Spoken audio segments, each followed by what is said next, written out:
by Pig That Can Howl Like a Wolf, Volume 2, Chapter 100 Invincible Double Knives. Hearing his idea, Cao Fei nodded and immediately steered the ship to ram past. Reinforcements. Then they heard someone on one of the boats shout loudly, and his voice was very excited. Cao Fei shouted from a distance, "The bastards of the Heavenly Sun Village, your grandpa Cao is here." "Not good, let's retreat." As the 5 fishing boats on the opposite side quickly separated, Han Fei saw that the 2 fishing boats of the Heavenly Water Village were already in disarray. Only 3 people were still holding out and fighting on the bow. Seeing the reinforcements come, they immediately collapsed to the boats. On the 3 fishing boats from the Heavenly Sun Village, however, there were 6 people still fighting. Now they were dumbfounded. Where was this white fishing boat from? How dare it aim to ram our boats? Cao Fei roared, "Kill!" Bam! With a bang, the keel of a fishing boat belonging to the Heavenly Sun Village was directly hit and broken while another was sinking. The people on the 2 ships jumped to the 2 other fishing boats. Everyone was dumbfounded, including the people from the Heavenly Water Village. How could this white fishing boat be so sturdy as to not be damaged at all? The people on the 2 fishing boats of the Heavenly Water Village suddenly shouted, "Kill them!" A young man from the Heavenly Sun Village sneered, "Even if your reinforcements have come, so what? We'll have reinforcements too. Now only 4 of you can still fight. Gee, look what I see, a child. Have you been weaned yet, little kid?" Cao Fei ignored this person and quickly said, "We each will be responsible for 1 person. Zhao Dabai, try to keep 2 enemies at bay. None will be left alive today." Zhao Dabai was the person who asked for reinforcements. His face was pale, but he still gritted his teeth and said, "Okay." Han Fei frowned. They didn't seem to be able to hold out any longer. Zhao Dabai and the man and woman seemed to have been seriously injured, and now even their hands were shaking. But Cao Fei, regardless of this, had pounced past. Chen Jier shouted, "Fuse!" Zhang Peng followed suit, "Fuse!" Cao Fei as well. "Fuse!" Their momentum instantly soared as they jumped onto the fishing boats of the Heavenly Sun Village. Bam, bam, bam. The fierce battle unfolded in an instant, and someone was injured immediately after the fight started. Zhang Peng purposely let his enemy injure him, and then his lightning crab suddenly turned spiritual energy into a large claw and grabbed at the other party. At the same time, Zhang Peng rushed forward though his body was pierced by a swordfish phantom. Han Fei was shocked. So this is combat in the level 1 fishery? Are all the battles here started so fiercely? At the same time, Cao Fei shouted, "Han Fei, fight!" As soon as Han Fei heard it, he moved. As spiritual energy flashed across in his purple bamboo rod, he hit 1 enemy with it. Haha. Is there no man in the Heavenly Water Village? I can't believe they sent a brat here. Entangle. Han Fei narrowed his eyes and suddenly saw a big squid whose dozens of tentacles were about to entangle him. And the rod in the man's hand was also flashing with spiritual energy. Obviously, he was going to launch another blow at Han Fei. Bam! To the man's surprise, Han Fei's power was too strong, and he had also been fighting for a long time. Although he took spirit refilling pills, his physical strength was almost exhausted. So he was immediately sent flying through the air by the blow from this kid. The young man shouted, "Attention, this kid is not right. Someone come help me." When the people of the Heavenly Water Village heard this, they all looked at Han Fei in amazement. Was this kid stronger than they thought? Especially the 3 who had almost lost their combat power, their eyes suddenly lit up. Zhao Dabai shouted, "You bastards from the Heavenly Sun Village, let me teach you a lesson. Come, fight me." Although Han Fei repulsed the man with his rod, he withdrew his rod in the next second, and 2 knives that were wrapped with spiritual energy suddenly appeared in his hand. He struck dozens of blows into the void with the knives. "Oh!" The young man struggled to get up as if he was badly injured. However, Han Fei was already in front of him, and the advantages and disadvantages of rods and knives immediately manifested themselves. The long rod in the hands of the young man lost its power in such a short distance, while the double knives in Han Fei's hands danced like flying butterflies. Bam! Bam! Bam! In a blink of an eye, Han Fei had chopped the young man with a dozen blows and broke the spiritual energy protective cover over his body. Suddenly, Han Fei felt as if there was a suction cup trying to suck him away. Gurgle, gurgle.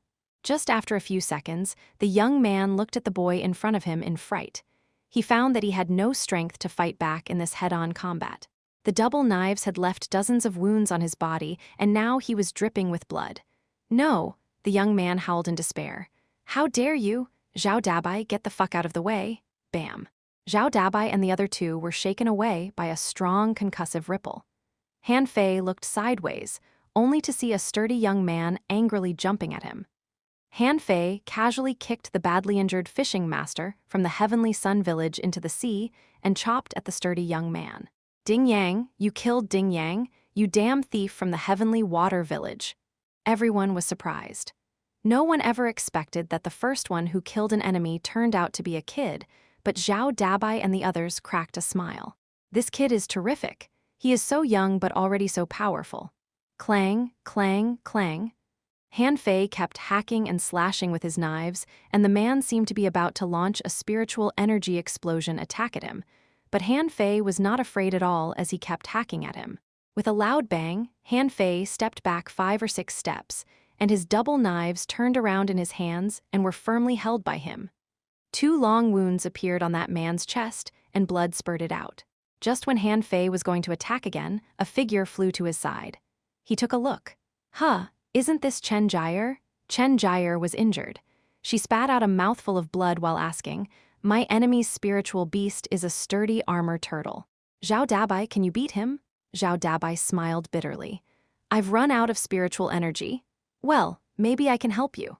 Before Han Fei finished, Chen Jire had joined the combat again because the man fighting her got a chance and turned to attack Zhang Peng. Zhang Peng was injured and certainly wouldn't survive the attacks of 2 fishing masters. Han Fei took a breath, raised his hands, and guided the spiritual energy in his body. Soon, 2 columns of spiritual energy entered into Zhao Dabai's body. Damn! Zhao Dabai and another woman were stupefied. Was this boy a spirit gatherer? Not only was Zhao Dabai stunned, but everyone else froze, so did the people from the Heavenly Sun village. Such a young spirit gatherer? Why didn't this kind of talent go to the town? Not good, he is a spirit gatherer. Kill this boy. The Heavenly Water village already had Tangji. We can't let them have another genius.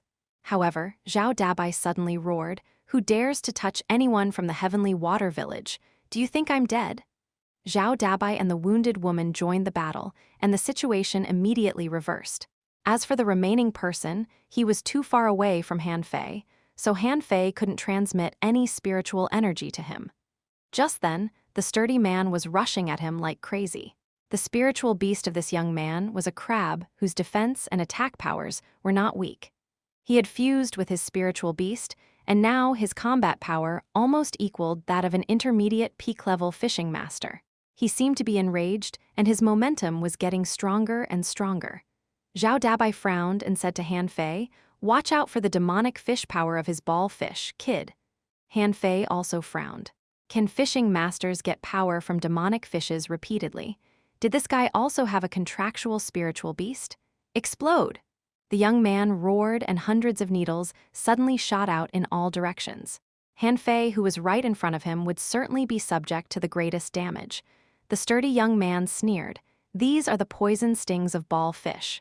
Surprised? Enjoy. Brat from the Heavenly Water village, you're doomed."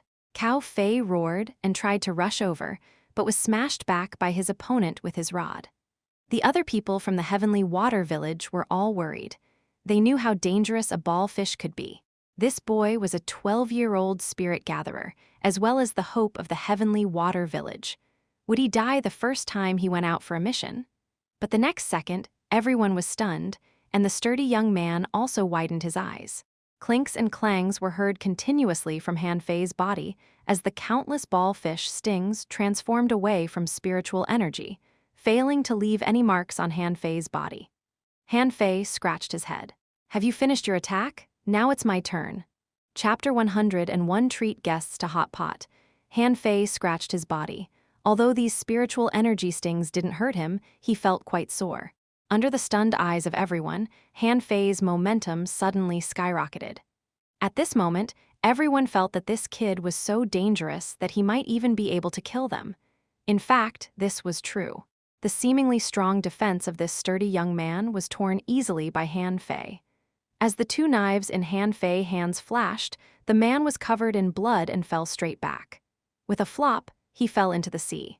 Chen Jia cheered, "Han Fei, well done, but can you give me a hand?" Han Fei simply said, "Sure." Having some breathing space, Chen Jia summoned his spiritual beast and a shadow appeared in front of her. With a blow, she smashed the man's spiritual energy protective cover. After about 10 minutes, everyone was breathless. Chen Jia leaned on the railing and didn't want to move at all. Her hair was already wet by sweat, and there were 2 penetrating injuries on her body. Zhang Peng was even worse than Chen Jia. He was lying on the boat, unable to move. He was the first to be injured. Fortunately, his lightning crab was so powerful that his opponent was almost killed by him alone. As for Cao Fei, the fight between him and the leading fishing master of the Heavenly Sun village was nearly a draw, and in the end, other people rushed up together and helped him kill that guy. Then all of them were laughing out loud. Zhao Dabai lay on the ship and laughed. "Old cow, we won." Everyone looked at Han Fei.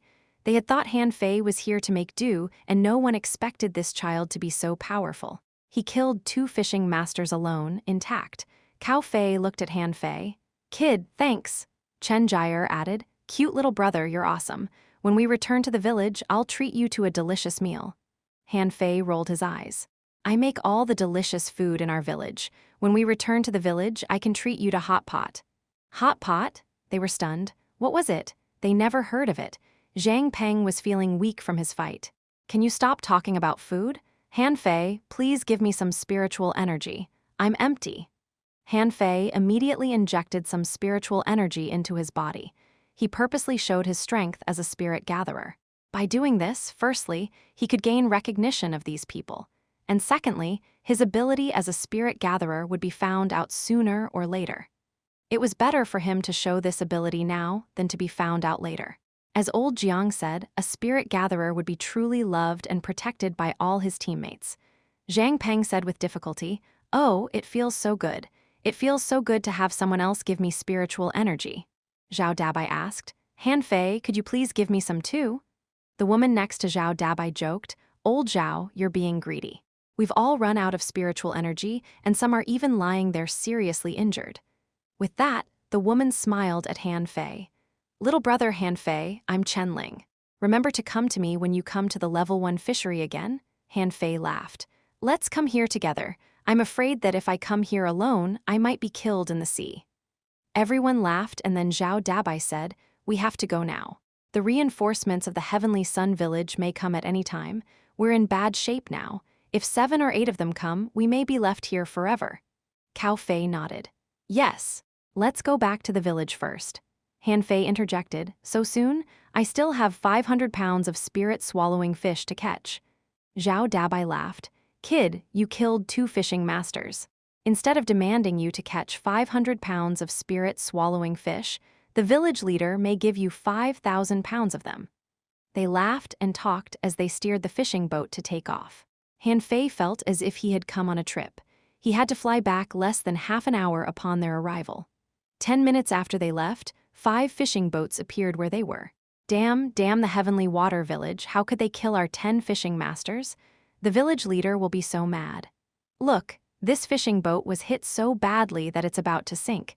They seem to have had reinforcements. Humph. Search for fishing boats of the Heavenly Water Village in the entire level 1 fishery. I'm gonna kill them. In the sky. Will the people of Heavenly Sun Village go crazy? They lost 10 fishing masters this time, Zhao Dabai questioned. Chen Jia knew the temperament of those from the village. The Heavenly Sun Village has always been overbearing.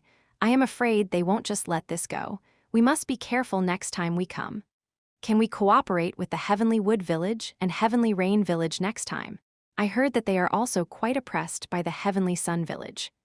Zhao Dabai quickly said, "No. When we fought the people of the Heavenly Sun Village just now, the Heavenly Rain and Heavenly Wood villages were stopped by the people of the Heavenly Moon Village. But they didn't fight. I suspect that they have reached an agreement." Hearing their conversations, Han Fei exclaimed in his heart that this was just like the movie Mission Impossible. The villages were going back and forth between being allies and enemies at a moment's notice. Was there any trust left among them? After everyone finally quieted down, Han Fei said, "Could you help me keep this secret? Please don't tell others I'm a spirit gatherer. If it's known to other villages, I'm afraid I'll never have peace again. Cao Fei nodded. Sure, but at least you should let the village leader know. After all, you may be the first spirit gatherer in our village. It's also the first time we witnessed the ability of a spirit gatherer. Zhang Peng was excited. Yes, a spirit gatherer is powerful indeed. If we have such a person to reliably provide spiritual energy to us in combat in the level 1 fishery, we can almost be invincible. Everyone looked at Han Fei and was deeply shocked. Was this the ability of a spirit gatherer? They heard all day how powerful the spirit gatherer in the town was, and now they finally knew it was true. He was literally a secret weapon. He was even more powerful than the armorist of the Wang family. Although an armorist could fight, a spirit gatherer could continuously provide spiritual energy. Back in the heavenly water village, the village leader's eyes almost popped out. How long had it been since they had left? Less than 5 hours. If it were before, they wouldn't even have hit the level 1 fishery yet after 5 hours. Zhao Dabai was first to speak. Leader, although the whole army of the Heavenly Sun village was annihilated this time, our damage was equally great. 3 of our people, Li Yu, Yang Dong, and Su Qing died. Zhou Zhou was seriously injured and his contractual spiritual beast died. I'm afraid he won't be able to go to the level 1 fishery again. The village leader sighed. Well, take a good rest first. I've asked all our people to come back quickly. I am afraid that the Heavenly Sun village is going to take revenge madly. Our people have to come back and take a rest. Then he turned to look at Han Fei. He knew already that Han Fei had already become a spirit gatherer, but he didn't expect him to be so powerful. A 12-year-old spirit gatherer? That's unbelievable. Even the professionals in the town were at least 15 years old. But Han Fei had just finished his fishing trial. Was it because old Jiang taught him much? Now the village leader knew why Han Fei stayed in the heavenly water village. He just didn't expect him to have such a talent for gathering spirit. In the evening, Han Fei said that he was going to treat Zhao Dabai and the others to a feast, so they came to a fish dragon hot pot restaurant. At the gate of the hot pot restaurant, Chen Jier was curious with the scene he saw. Brother, is this your hot pot restaurant? Why are there so many people? Looking at the crowd in the line, Han Fei said helplessly, it's because hot pot is too delicious. You see, no one comes to greet me although I'm their leader. As soon as he said this, Li Gang came at a trot with a face full of smiles. Young master, didn't you go to the level 1 fishery? How come you came back so quickly? My job was finished. Are there any vacant seats upstairs? Yes, this is your store. We'll certainly reserve an exclusive private room for you. Good. Smart guy. Upon entering the restaurants, Zhao Dabai, Chen Jier, and the others were stunned. Why was this restaurant so popular? It was full of people, and 7 or 8 people sat on each table. Happy and satisfied laughter and talk could be heard ceaselessly. Wow, it smells so good. I'm hungry just by smelling it. Chen Ling's mouth began to water. Soon they sat in a private room and Li Gang personally served them. Come on, these are all fishing masters. Before Han Fei ordered any dish, a big yellow croaker hot pot was served. At the same time, everyone was served with barbecue. Chen Jier took a bite of garlic prawns and immediately beamed with a smile. Little brother Han Fei, the barbecue is really delicious. How much do you charge for this table of dishes? Han Fei waved his hand. It's not about money. This table of dishes won't cost much, only 40 or 50 mid-quality pearls or so. Suddenly, the room fell into silence. Cao Fei glanced at the crowded people outside the room and those waiting in line. Ho, I didn't know our village had so many rich people. Chapter 102, Seabed Grotto. It was more like these people accepted Han Fei as a new member now that Han Fei treated them to a feast. There were 10 fishing masters here, including Han Fei. This meant that Han Fei had formally entered another specific circle of friends. Chen Jier asked, Little brother Han Fei, how did you become a spirit gatherer in less than 3 months? It is a pity that you don't go to the town. Chen Ling also said, Little brother Han Fei, can you become the dedicated spirit gatherer in our group? Wow, I can't imagine how much our combat power will be improved if we have a spirit gatherer. Cao Fei also said, Han Fei, with your talent as a spirit gatherer, you'll definitely have a place in the town now. Are you really not going? Only Zhao Dabai grunted. It's not necessarily good to go to the town. the people in the town had to go to our level 1 fishery to gain experience too. By staying with us, Han Fei can also gather experience, and I bet he will be no worse than anyone in the town. Han Fei was surprised. Do the people in the town also use the level 1 fishery? Zhao Dabai answered. Yes, otherwise where can they go? But we can't offend people from the town. They always appear in groups and are led by great fishing masters. The only benefit is that they generally won't take the initiative to scramble for prey with the villagers. Of course, we can't snatch their prey. Han Fei felt at ease. Oh, it seems that I was right not to go to the town. The students in the town are protected too well. They are not free, neither exposed to actual combat. Cao Fei explained, that's not true. If it's fair, the great fishing master will allow them to fight, but you can't kill them. In fact, you won't be able to kill them. Han Fei pondered. That's boring. If there is always a man keeping an eye on me when I'm out on the sea, then I won't be able to do anything freely. Chen Ling suddenly asked, Han Fei, did you learn the second level of true spirit fishing art? I really can't figure out how you upgraded so fast. Even if you've learned the third level of true spirit fishing art, it's impossible for you to upgrade so fast. Everyone looked at Han Fei. When they were in the level 1 fishery, they didn't ask him, but now they really wanted to know why this kid was so strong at such a young age. He easily killed 2 fishing masters alone and was intact from the ball fish sting attack, which really made them jealous. Han Fei took a tumble. How could I forget to upgrade my arts? No, I haven't gotten the second level of void fishing. Now I'm still using the first level of void fishing. However, under the curious eyes of everyone, Han Fei scratched his head and said, I haven't got time to study the second level, but the speed of cultivation varies from person to person. Something went wrong during my last spiritual heritage test, so Grandpa Leader retested me. It turns out that I have a level 3 mid-quality spiritual heritage. Then the people understood. No wonder. With such a spiritual heritage, he was even qualified to study in the town. And Tang Ji also gave him some resources before he left, so it was reasonable that Han Fei reached the peak of the junior fishing master in a short time. But most people were still amazed. Even so, his cultivation speed was still too fast, wasn't it? Han Fei quickly diverted the topic. Well, when will we go to sea again? We'd better not this month. The heavenly sun village must be lurking for us. But Han Fei, you can go fishing in the transition zone between the first level and second level fishery alone. With your current strength, you should have no problem in the transition zone. In the evening, after the dinner was over, Han Fei immediately went to the village leader.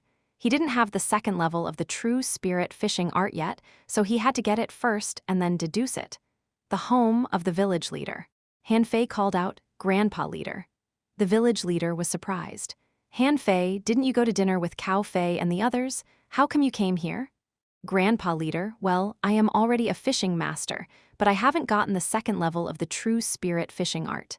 Do you have it? The village leader was surprised. Huh, didn't old Jiang give it to you? Han Fei's face went dark. No, the village leader was shocked.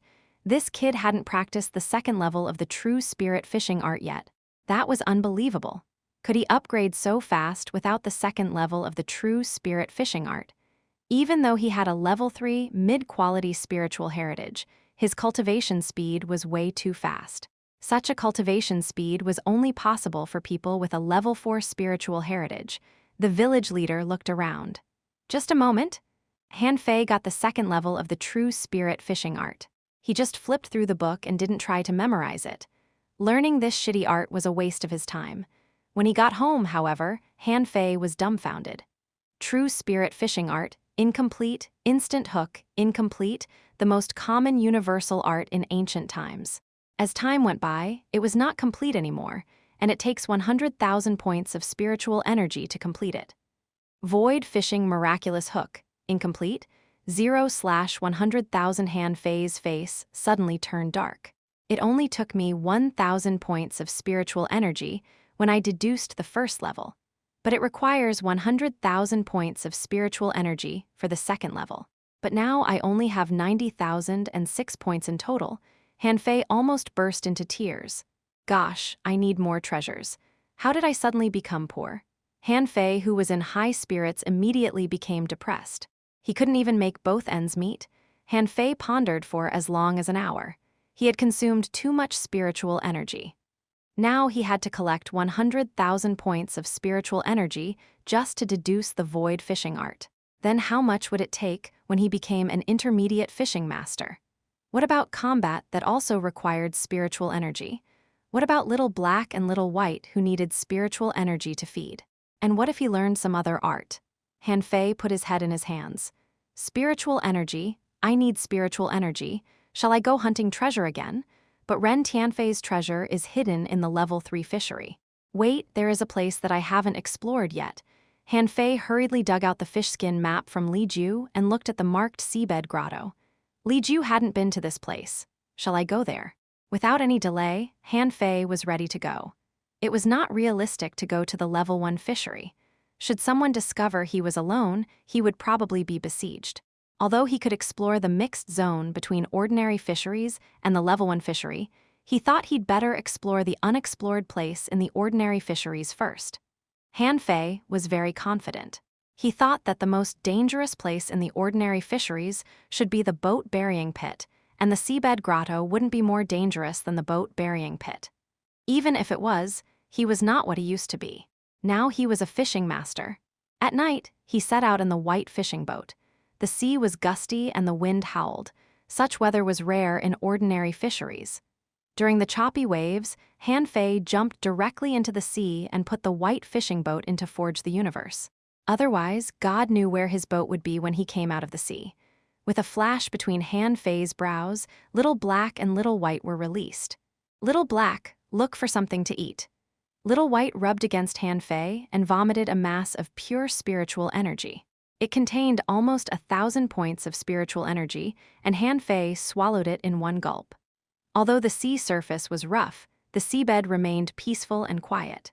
Now Han Fei no longer needed to protect himself with a spiritual energy protective cover. With wandering dragon art, ordinary fish such as snakebelt could not match up with him. Besides, with Little Black here, no fish could come close to him. Han Fei had been diving down about 100 meters but hadn't reached the bottom. This place is deeper than the rest of ordinary fisheries. Han Fei dove about 100 meters more before seeing the shadow of some stones below. He dove for another 50 meters or so before he finally reached the bottom. He looked around, and there were many jagged stones around. This place extended for at least dozens of miles. Han Fei tried the water pressure. After making sure it wouldn't cause him any problems, he began to casually shuttle through the stone forest. Since there is a seabed grotto on the map, there must be one here. I've got to find the grotto first. In fact, this grotto was not difficult to find. Soon, Han Fei found it, but when he saw this big grotto, he hesitated. Should he go in or not? At this moment, Han Fei finally knew why no one had explored this grotto before. This grotto looked too creepy. It looked as if it were man-made. Its opening was circular, about 50 meters in diameter. What was weirdest was that the grotto extended vertically downward. Han Fei could see the rock wall of this grotto, which was very smooth. Was this grotto dug manually? It looks a bit deep. Should I go down? Chapter 103, A Hexagon Starfish. Should I go down? Yes. Han Fei knew well that in a mysterious place like the ocean, if you wanted opportunities, you had to look for them. Han Fei went all the way down, and around him, there were some small white shrimp or small octopus hurriedly fleeing. As he went down, he felt a strange feeling in his heart that was mixed with excitement, amazement, and uneasiness. Diving another 100 meters, Han Fei suddenly saw an uneven hexagon. What is that? As soon as Han Fei saw clearly what it was, his face changed and he immediately swam up dozens of meters. Did he see a starfish? Damn. A 50-meter-long hexagon starfish? Shit, what the hell is this? Han Fei immediately had a thought in his mind. Why did Li Ju not touch this place? Because it was creepy, 2F-seeking creepy. There were few fish around, and the rock wall was not suitable for crabs and shrimps to live. However, he saw some crab shells in the open space beside the starfish's legs. Yes, it's impossible that the people of the Tianshui village hadn't found such a special place, like the seabed grotto, since they have been living here for hundreds or thousands of years. But why did no one come here? Who dares to come? This gigantic starfish was really scary. Who dares to come here? Despite the fear, Seeing that the starfish had not seemed to move, Han Fei descended a little bit more, when a series of data appeared in his eyes. Hexagon starfish, feeble, 36 mysterious hexagon starfish is a mysterious creature. They're extremely rare and extremely greedy for treasure. They love seeking treasure everywhere, so they're called moving treasures. Its 6 legs can emit strange beams, in which 6 gates of the void will appear. You may get an opportunity or die by entering one of the 6 gates. Choose the gate to enter carefully. 42 0 points inedible Nun. Han Fei took a deep breath. A level -36 creature. Are you kidding me? Hey, this is an ordinary fishery, not a level 3 one, okay? Han Fei's face went dark. No wonder no one dared to explore this place. How would you? It's completely beyond my capability. This was the second mysterious creature that Han Fei had seen, the first being the twin yin-yang spirit swallowing fish. This kind of creature was basically a legend in the sea. Han Fei shook his head. Forget it. I'd better come here again when I'm strong enough. I won't have any opportunity to survive the attack of this starfish. No matter how valuable a moving treasure is, it won't be more valuable than my life. Just as Han Fei was about to leave, Little Black swooped out at once and ran directly to the hexagon starfish. Han Fei was astounded. Little Black, come back. It really is torture to have this stupid ADHD fish as my spiritual beast. Do you know what's in front of you? Why are you so F-seeking curious? When Little Black was only 4 or 5 meters away from the hexagon starfish, the surrounding water suddenly shook, and Han Fei felt that he was almost scared out of his pants. In the middle of the hexagon starfish's back, 6 big eyes suddenly opened. Han Fei felt his blood freeze. Yes, these eyes were looking at Little Black. Little Black seemed to be frightened too as he stopped swimming. 2 small fish eyes and 6 big eyes a few meters in diameter looked at each other. Han Fei felt as if there were tens of thousands of ironhead fish galloping in his heart. The 2 mysterious creatures stared at each other for a while, and then the 6 big eyes slowly turned to Han Fei. Han Fei was panicked, but under the stare of the hexagon starfish, he still raised his hand and waved at him as if saying that I don't want to disturb you at all. Don't look at me. I'm scared. However, the hexagon starfish obviously didn't get his meaning, and immediately his 6 legs shot purple light at the same time all the way to the top of the grotto. Little Black, run! Han Fei swam upwards desperately. As long as he ran away, he could take Little Black back. He had never swum this fast in his life. Activating the wandering dragon art, he shot upwards like an arrow. He swam so fast that he didn't even look like a human. Bam! He was about to reach the top, but in the next second he ran into an invisible wall. Damn, I'm finished. Human, who is speaking? Han Fei looked around in a panic and then looked down, but the hexagon starfish could not be seen at this moment. Human, come down.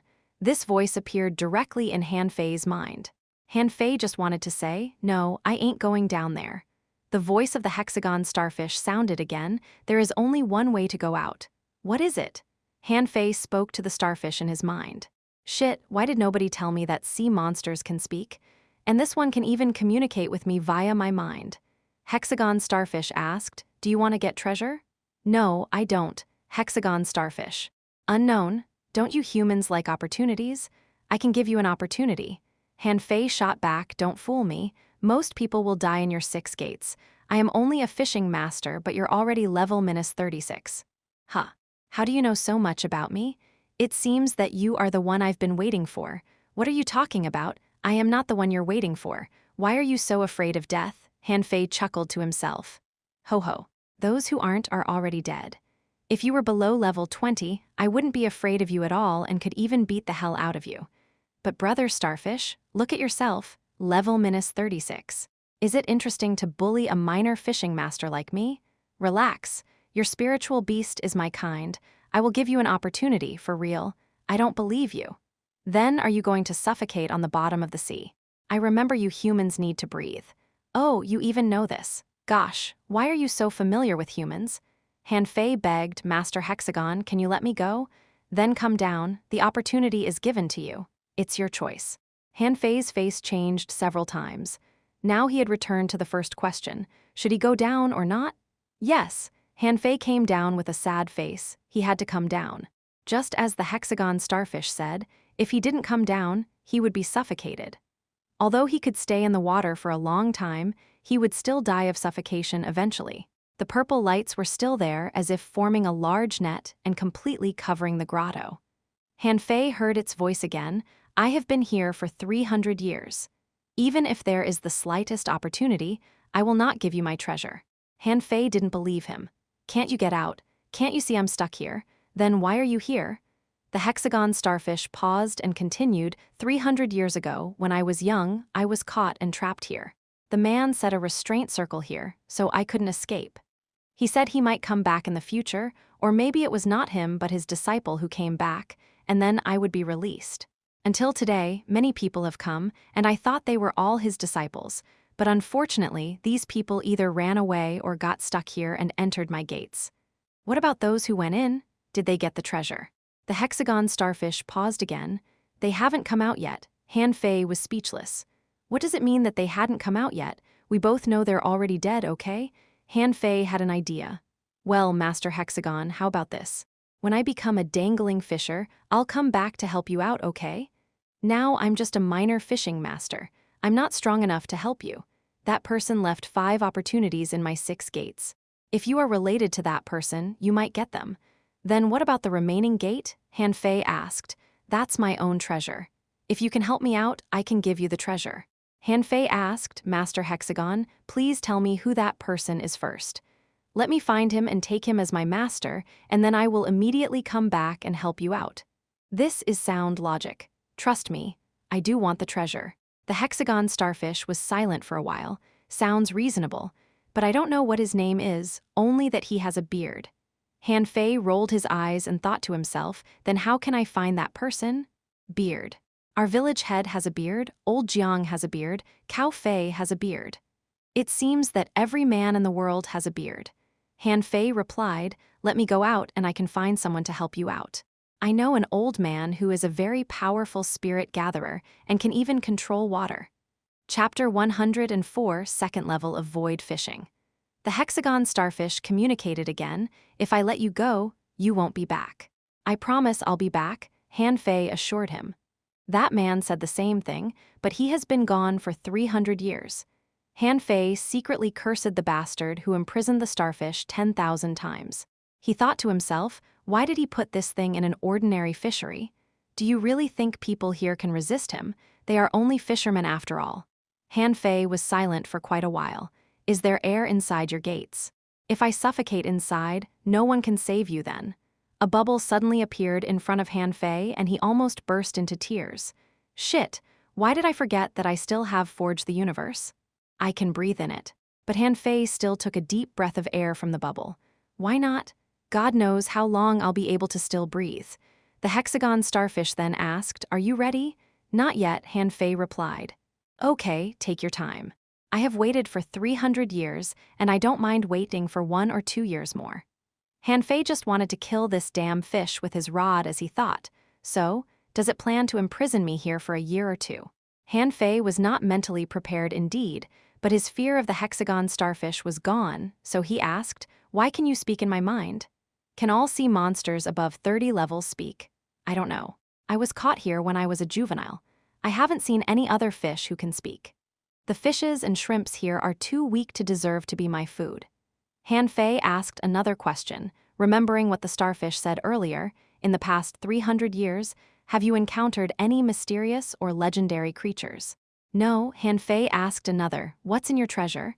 How about going to your treasure first? You know what, I'm cultivating very quickly. Perhaps I should make a breakthrough first so that I'll have a better chance of saving you. The hexagon starfish was silent again, and after a while he asked, what do you need? If you can't survive a gate, why should I give the treasure to you? If you survive the first gate, I can let you go to my treasure. Han Fei went speechless. This hexagon starfish is really mean. He wants me to help him out but doesn't want to give me any treasure. So Han Fei casually said, I need a lot of spiritual energy, at least 100,000. 200,000 points. By the way, do you have this much spiritual energy? If you do, I can quickly improve my strength and then enter the gates. To Han Fei's surprise, he suddenly saw a mass of liquid appear in front of him, and he seemed to see a similar spiritual spring he saw in the boat burying pit. Wow, you're damn rich. Han Fei was stunned. It's just my casual remark. I didn't expect this big guy to take it seriously. But why does he have such a spiritual spring? I'm really jealous. The hexagon starfish asked, is this enough? Han Fei replied helplessly, yes. Looking at the spiritual spring in front of him, Han Fei had no choice but to take it. Fine, at least I can increase my spiritual energy storage. Otherwise, as a junior fishing master, I won't have any chance to survive. So Han Fei sat down to the spiritual spring. Deduce. Under the gaze of the 6 big eyes of the hexagon starfish, a cloud of spiritual spring quickly entered Han Fei's body. The hexagon starfish rolled his eyes curiously. Why can a fishing master absorb so much spiritual energy? He gave it to him generously, just because he thought he couldn't absorb it. However, the hexagon starfish did not take back the spiritual spring. Compared to the 300-year-long wait, the spiritual spring was not even worth mentioning. Han Fei's body shone with spiritual energy. Little did he know that the sea surface had already stirred up violent wind and huge waves, which influenced a range of thousands of miles, and the giant waves were up to hundreds of meters. This was almost impossible to happen for ordinary fisheries, but now it happened.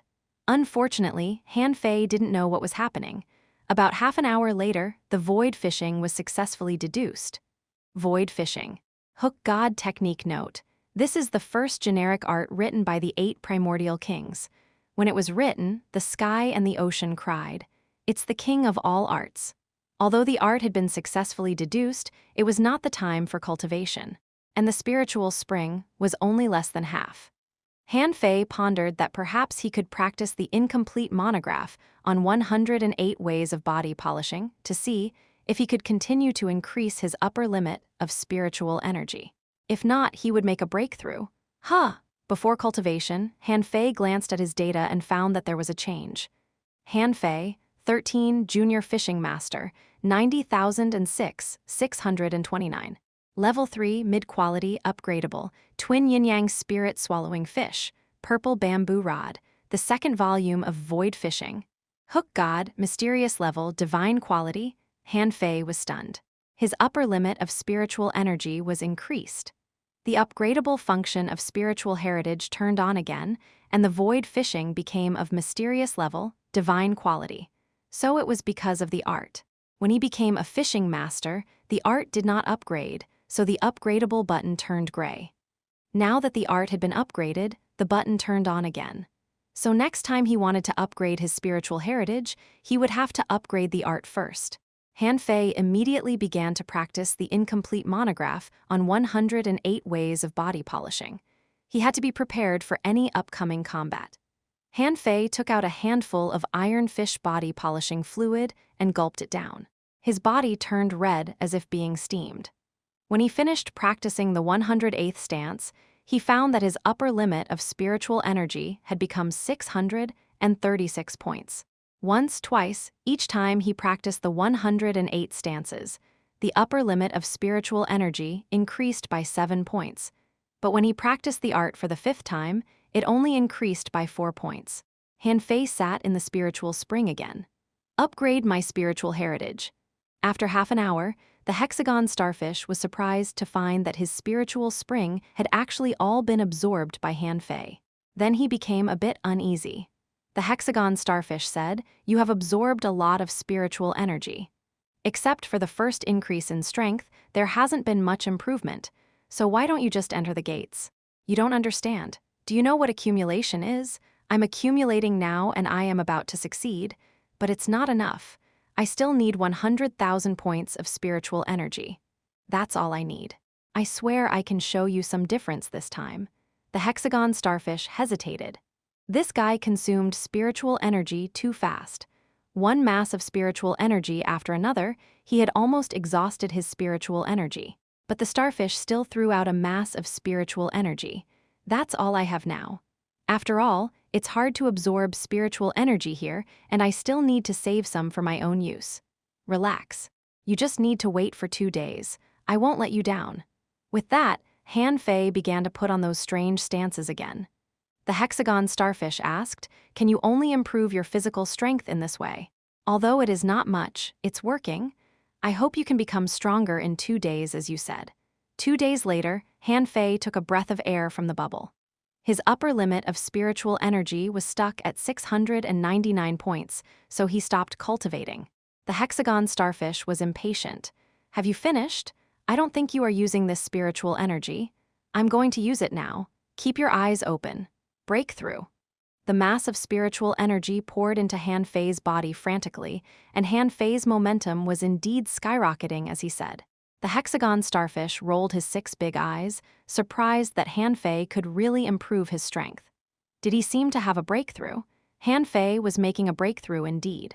His physical strength was improving, and his physique was getting better, especially his skin, which seemed to have become tougher. He didn't stop until he upgraded to an intermediate fishing master, and the mass of spiritual spring was almost drained. Can you enter the gates now? Han Fei was pissed off. Stop pushing me. You've waited for 300 years, so why not wait for a few days more? Han Fei assured him, don't hurry me. To ensure that I can save you, I have to cultivate for another 2 days. I need to stabilize my current state. Chapter 105, I'm dying. With a flash between Han Fei's brows, Little Black and Little White were released. Little White swam to the remaining spiritual spring and swallowed it. The hexagon starfish noticed something. Your spiritual beast is about to upgrade. Han Fei was glad to see Little White swallow the remaining spiritual spring. Then he turned his eyes to Little Black, who had flown to the legs of the hexagon starfish and was biting them with his teeth. The hexagon starfish asked, Can you tell your spiritual beast to stop biting me? He is still a baby. My skin is too tough for him. Han Fei was embarrassed as he thought to himself, Little Black, stop it. Your master's life is in the hands of this big starfish. If you want to bite him, do it after I escape. Little Black, come back. Han Fei called back the 2 fishes. Since the hexagon starfish could see Little Black, he must be of high grade. He must be careful of this mysterious sea monster. If he slapped Little Black to death, that would be a huge loss for him. 5 days later, Han Fei practiced the incomplete monograph on 108 ways of body, polishing for 7 or 8 times again, and finally raised his spiritual energy, ceiling to 799 points. Han Fei knew that he might not be able to make another breakthrough in a short time. Even if he forced a breakthrough despite his foundation, the hexagon starfish wouldn't give him any more spiritual energy. Han Fei was as ready as he could be. Okay, open the gates. The hexagon starfish was overjoyed. Are you finally going to enter the gates? The 6 purple lights spread out like a fishing net. Gradually, 6 purple gates appeared. Han Fei could not see the inside and had no idea what awaited him. Master Hexagon, what is it like inside your gates? Can you tell me about them? It is just another space, not very large. The hexagon starfish certainly wouldn't tell him, and more importantly, he himself didn't know. You've consumed nearly 300,000 points of spiritual energy from me. I can't spend it for nothing. Han Fei probed which gate is the least dangerous. Let me start with the one with the lowest risk, okay? Otherwise, if I die inside, who will save you? Trust me. I'm one of the strongest people you have ever met in ordinary fisheries. If I die, you may have to wait another 100 years for someone as strong as me. The hexagon starfish seemed a bit convinced, so he said, the second gate on your left. Han Fei took a deep breath. He was ready. He had activated the crazy devil's rod, rage, and spiritual beast fusion. Now he was much stronger than Li Gang was. He could even fight a junior great fishing master now. If he still died, then he could only blame fate. Who? Since I can't get out, let me give it a go. Han Fei stepped in. As the light and shadow changed, a huge space appeared. Han Fei felt his blood freeze. This space was as large as a football field, and the ground was covered with bones, which was scary. Not human bones. These are swordfish bones, ironhead fish bones, creak, creak. Just then, the bones on the ground started to move. In a blink of an eye, hundreds of swordfish bones floated in the distance. FCK, Master Hexagon, let me out. Hey, big brother Hexagon. FCK. FCKU Hexagon. The gate had been shut behind Han Fei, but a bubble came out of it from time to time, which was for him to breathe. The hexagon starfish did not respond at all. Han Fei knew that he was fooled. I'm such a moron. How could I trust that big damn fish? Tens of thousands of swordfish bones and ironhead fish bones were floating in the air, and these bone fishes' eyes glowed with a faint blue light. Shit. Are you ghost fish? Han Fei hastened to cover his body with spiritual energy, but a swordfish bone had already charged at him. Hexagon, you bastard, let me out.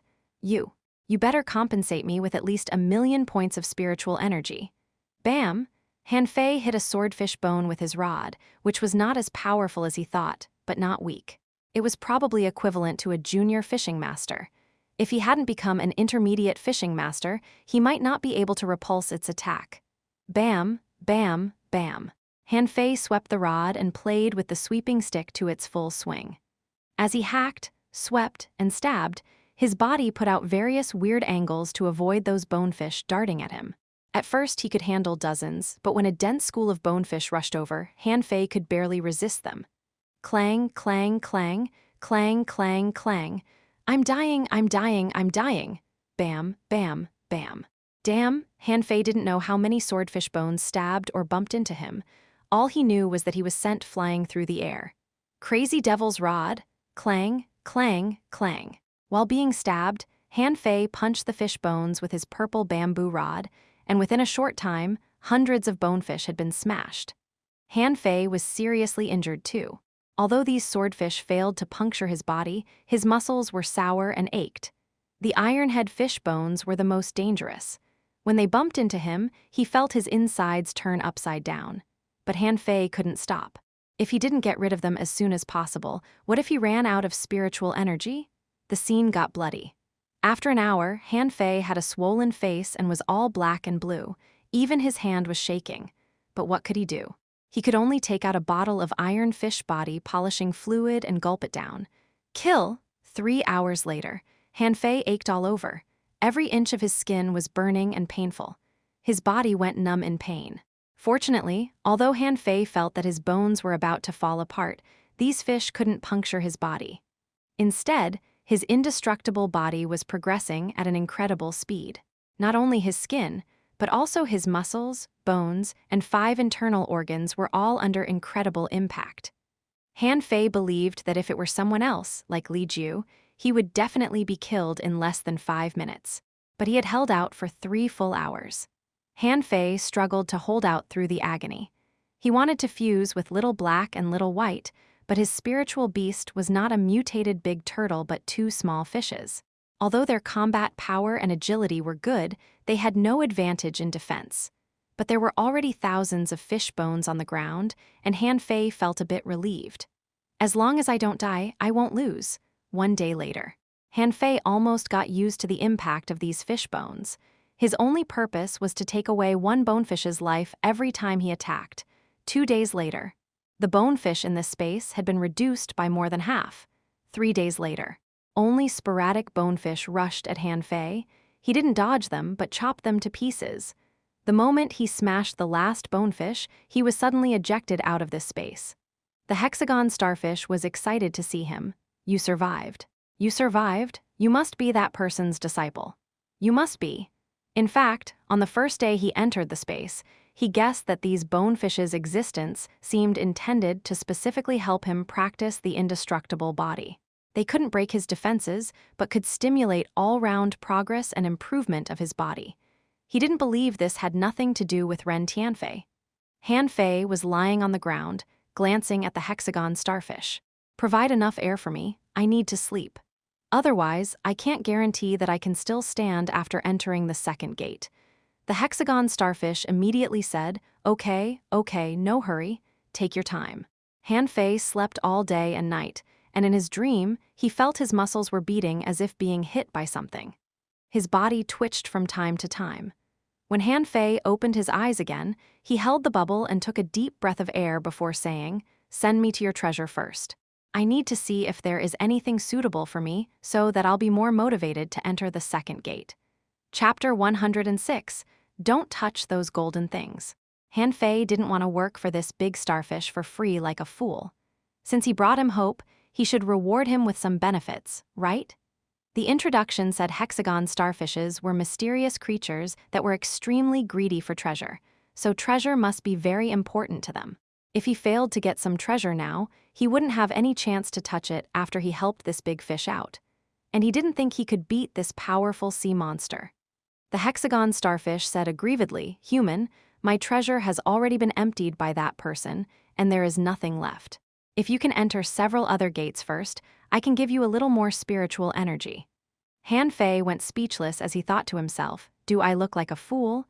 You devious, dishonest sea monster. I'm not going to be free labor, never. Master Hexagon, I think it's necessary for me to visit your treasure. If there is something that can improve my strength, it will greatly help me survive the other gates. Don't forget, I almost died in your first gate. I had been calling you for 3 days, but you just ignored me." The hexagon starfish explained, "There is a seal on this gate, and I myself don't even know what happened inside. I don't care, I want to take a look at your treasure first. I promise I won't take away many things, I really don't have much treasure left." "Fine, you can go in, but you can only take away 10 things at most. Otherwise, I'm not in a hurry to leave here." Han Fei's face suddenly turned black. What a miser! It was as big as a football field inside the gate. "And you'll only give me 10 things?" Han Fei thought about it. "Okay, it's better than nothing. Anyway, there are still 4 gates left. Every time I enter a new gate, I'll ask him for some more. Deal. I just want to see if there is anything to improve my strength."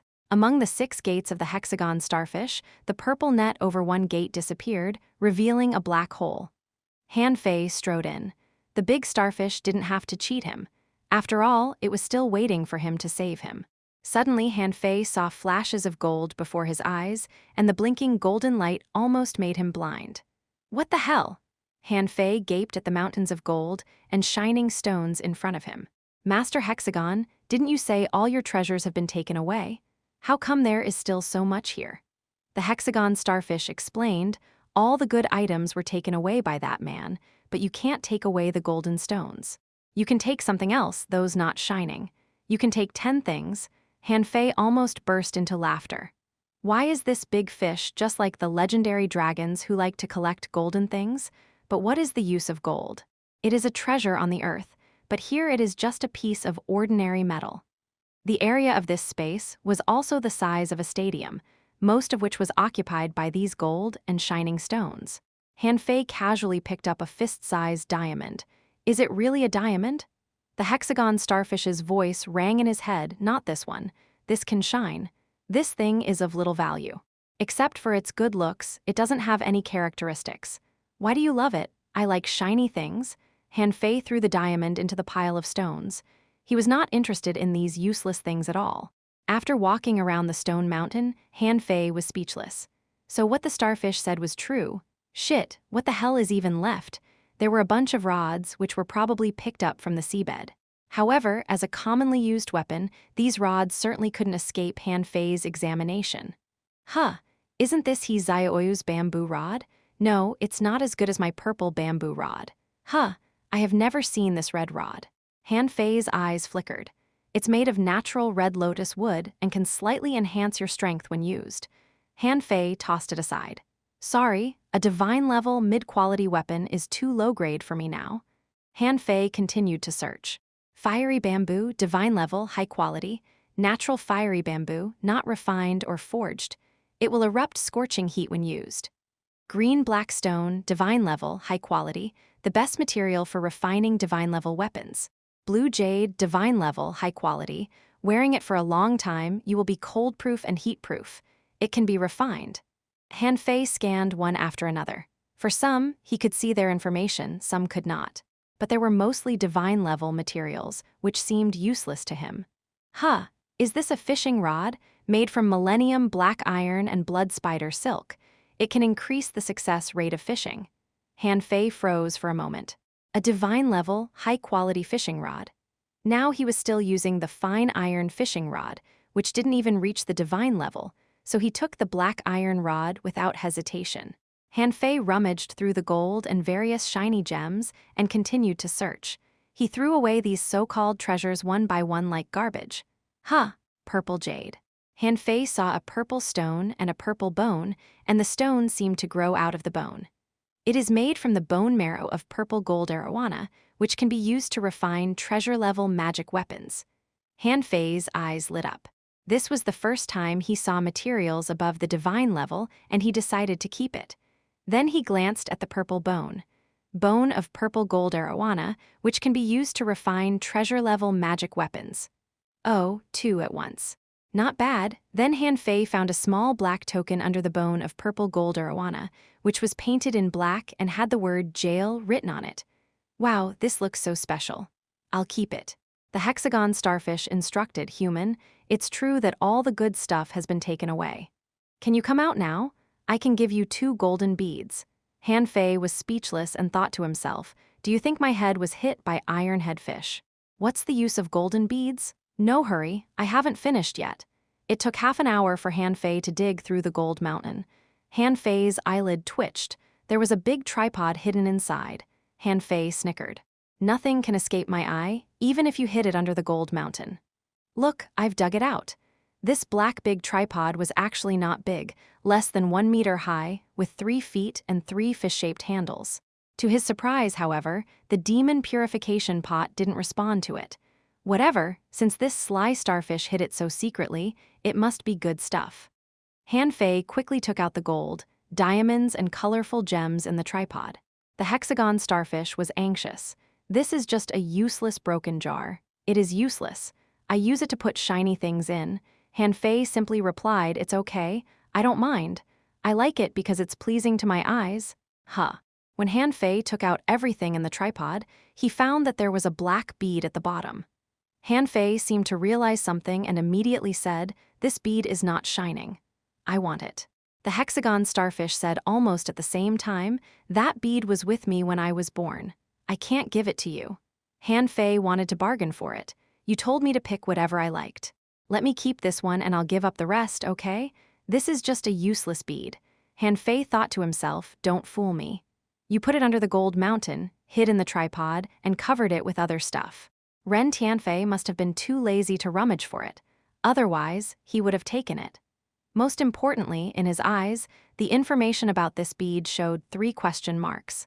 According to his experience, whenever the question mark appeared, the item must be very precious. I'll keep the black bead anyway. It's not shining but like an iron ball. Why do you want to keep it? And you promised me that I can take 10 items. Now I only took 6. I can give up the last 4. It took a long time for the hexagon starfish to respond. I will trade you something else for this. No way, this bead is mine. Okay, to tell you the truth, this is a black bead, a mysterious thing. It has little effect on you humans, but it can increase the mysterious characteristics of our mysterious creatures.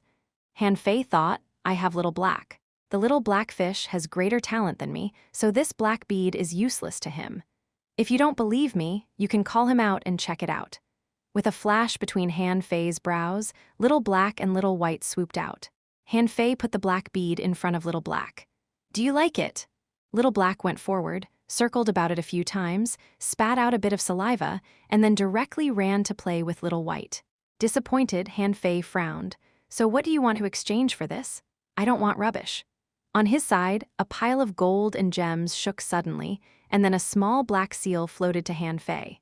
Chapter 107, I am a fatty. Han Fei reached out to grab the small black seal.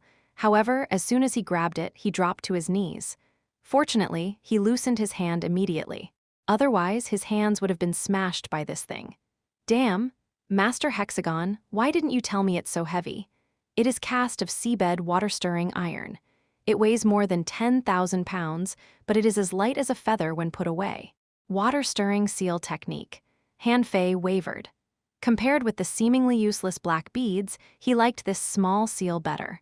What attracted him most was that after putting it away, it would be as light as a feather. Han Fei couldn't imagine how miserable his enemy would be if hit by this seal. This was simply a perfect hidden weapon. With it, he would almost be invincible in level 1 fisheries. Master Hexagon, deal. I won't take away the little black bead. As for the other things here, nothing caught his eye. All the good things had been taken away by Ren Tianfei. What was left was of little value. The hexagon starfish was very happy. This guy didn't take away a single piece of his golden treasure. He felt that Han Fei was a silly cultivator, as silly as the guy 300 years ago who chose some useless things too. He didn't even know what the uses of those things were, so he didn't mind they took them away at all. Master Hexagon, how can I put away this seal? It's too heavy for me. The hexagon starfish said simply, just refine it with a drop of your blood. Take it away as soon as possible. As soon as possible? Han Fei was puzzled. Han Fei seemed to realize something and exclaimed immediately, "Master Hexagon, do you think it is too heavy, so you gave it to me?" Getting no response from the hexagon starfish, Han Fei was more certain. "Yes, this seal is almost as heavy as 10 tons of gold. He must have hated the weight of it, but I don't." Han Fei quickly dropped a drop of blood on the small seal. After the blood penetrated it, Han Fei felt his heart suddenly twitch, but what should he do next? The hexagon starfish instructed, "Use your own spiritual energy to nurture it. It won't take long, only as long as 2 or 3 minutes." Once again, Han Fei affirmed that this big starfish disliked this little seal, or else why did he urge him to take it away? After a few minutes, Han Fei walked out of the treasury, holding the little seal in his hand. The seal was so light in his hands, and he could wield it as easily as his double knives. Now he could make it smaller and make it bigger. The little seal became 10 meters wide at its maximum. Han Fei thought that he was not strong enough, so it couldn't become bigger. Be bigger, now smaller. Gee, can I smash this big starfish with it? Perhaps not. After all, he had been carrying this thing for so many years. If he can't bear it, he would have been crushed long ago. Interesting. While Han Fei was snickering, 6-gate starfish asked Human, "Can you enter the second gate now?" Han Fei thought about it. Yes, this time if he met those bonefish again, he wouldn't be afraid of them. No matter what kind of fish, I'll just smash them with this seal. "Master Hexagon, will the bonefish become stronger in the second gate? Promise me, if I can't hold out inside, you must let me out and I can fight again some other day, but don't leave me there and ignore me. Otherwise, no one can save you if I die." Hexagon starfish assured him again, "I can't see what's going on inside." Of course, Han Fei didn't believe him. This meant the big starfish must be peeping like watching a show. "Then keep the gate open. If I'm in danger, I can run out." Han Fei wanted to try any trick he could. The hexagon starfish replied, "Once someone enters the gate, it can't be opened again, but since you're the disciple of that person, you'll be fine. For 300 years, no one could survive the first gate, but you made it." Ho ho. Han Fei took a deep breath and stood at the second gate. It's okay. Now my skin, flesh, viscera, bones, and marrow are all strengthened. Although I haven't fully mastered the indestructible body art, I should be fine. Kill!" Holding the water-stirring seal, Han Fei bit the bullet and rushed in. However, the scene in front of him changed, and the whole space turned red. Not even a single fishbone was seen. Just when Han Fei was puzzled, the redness in the water began to boil like spiritual energy, and a lot of red gas was drilling into Han Fei's body. "Oh, ouch, it's hot. My body is itching. Master Hexagon, open the door. Big brother Hexagon, FCKU, you damn fish. Help." Han Fei almost burst into tears. Why is there no bonefish here? Shit. He felt as if being steamed in boiling water. His eyes were burning and he couldn't open them. What was worse, Han Fei felt that his body seemed to be swelling internally while being steamed outside. In just a few minutes, a scorching heat flowed throughout his body, stimulating his blood and flesh. 1 hour later, Han Fei felt that his body was no longer his own as the sizzling seawater almost cooked him. He felt as if he became taller and seemed to be gaining weight while his belly grew bigger. 2 hours later, Han Fei was finally adapted to this damn place, but the kind of torment was still unbearable.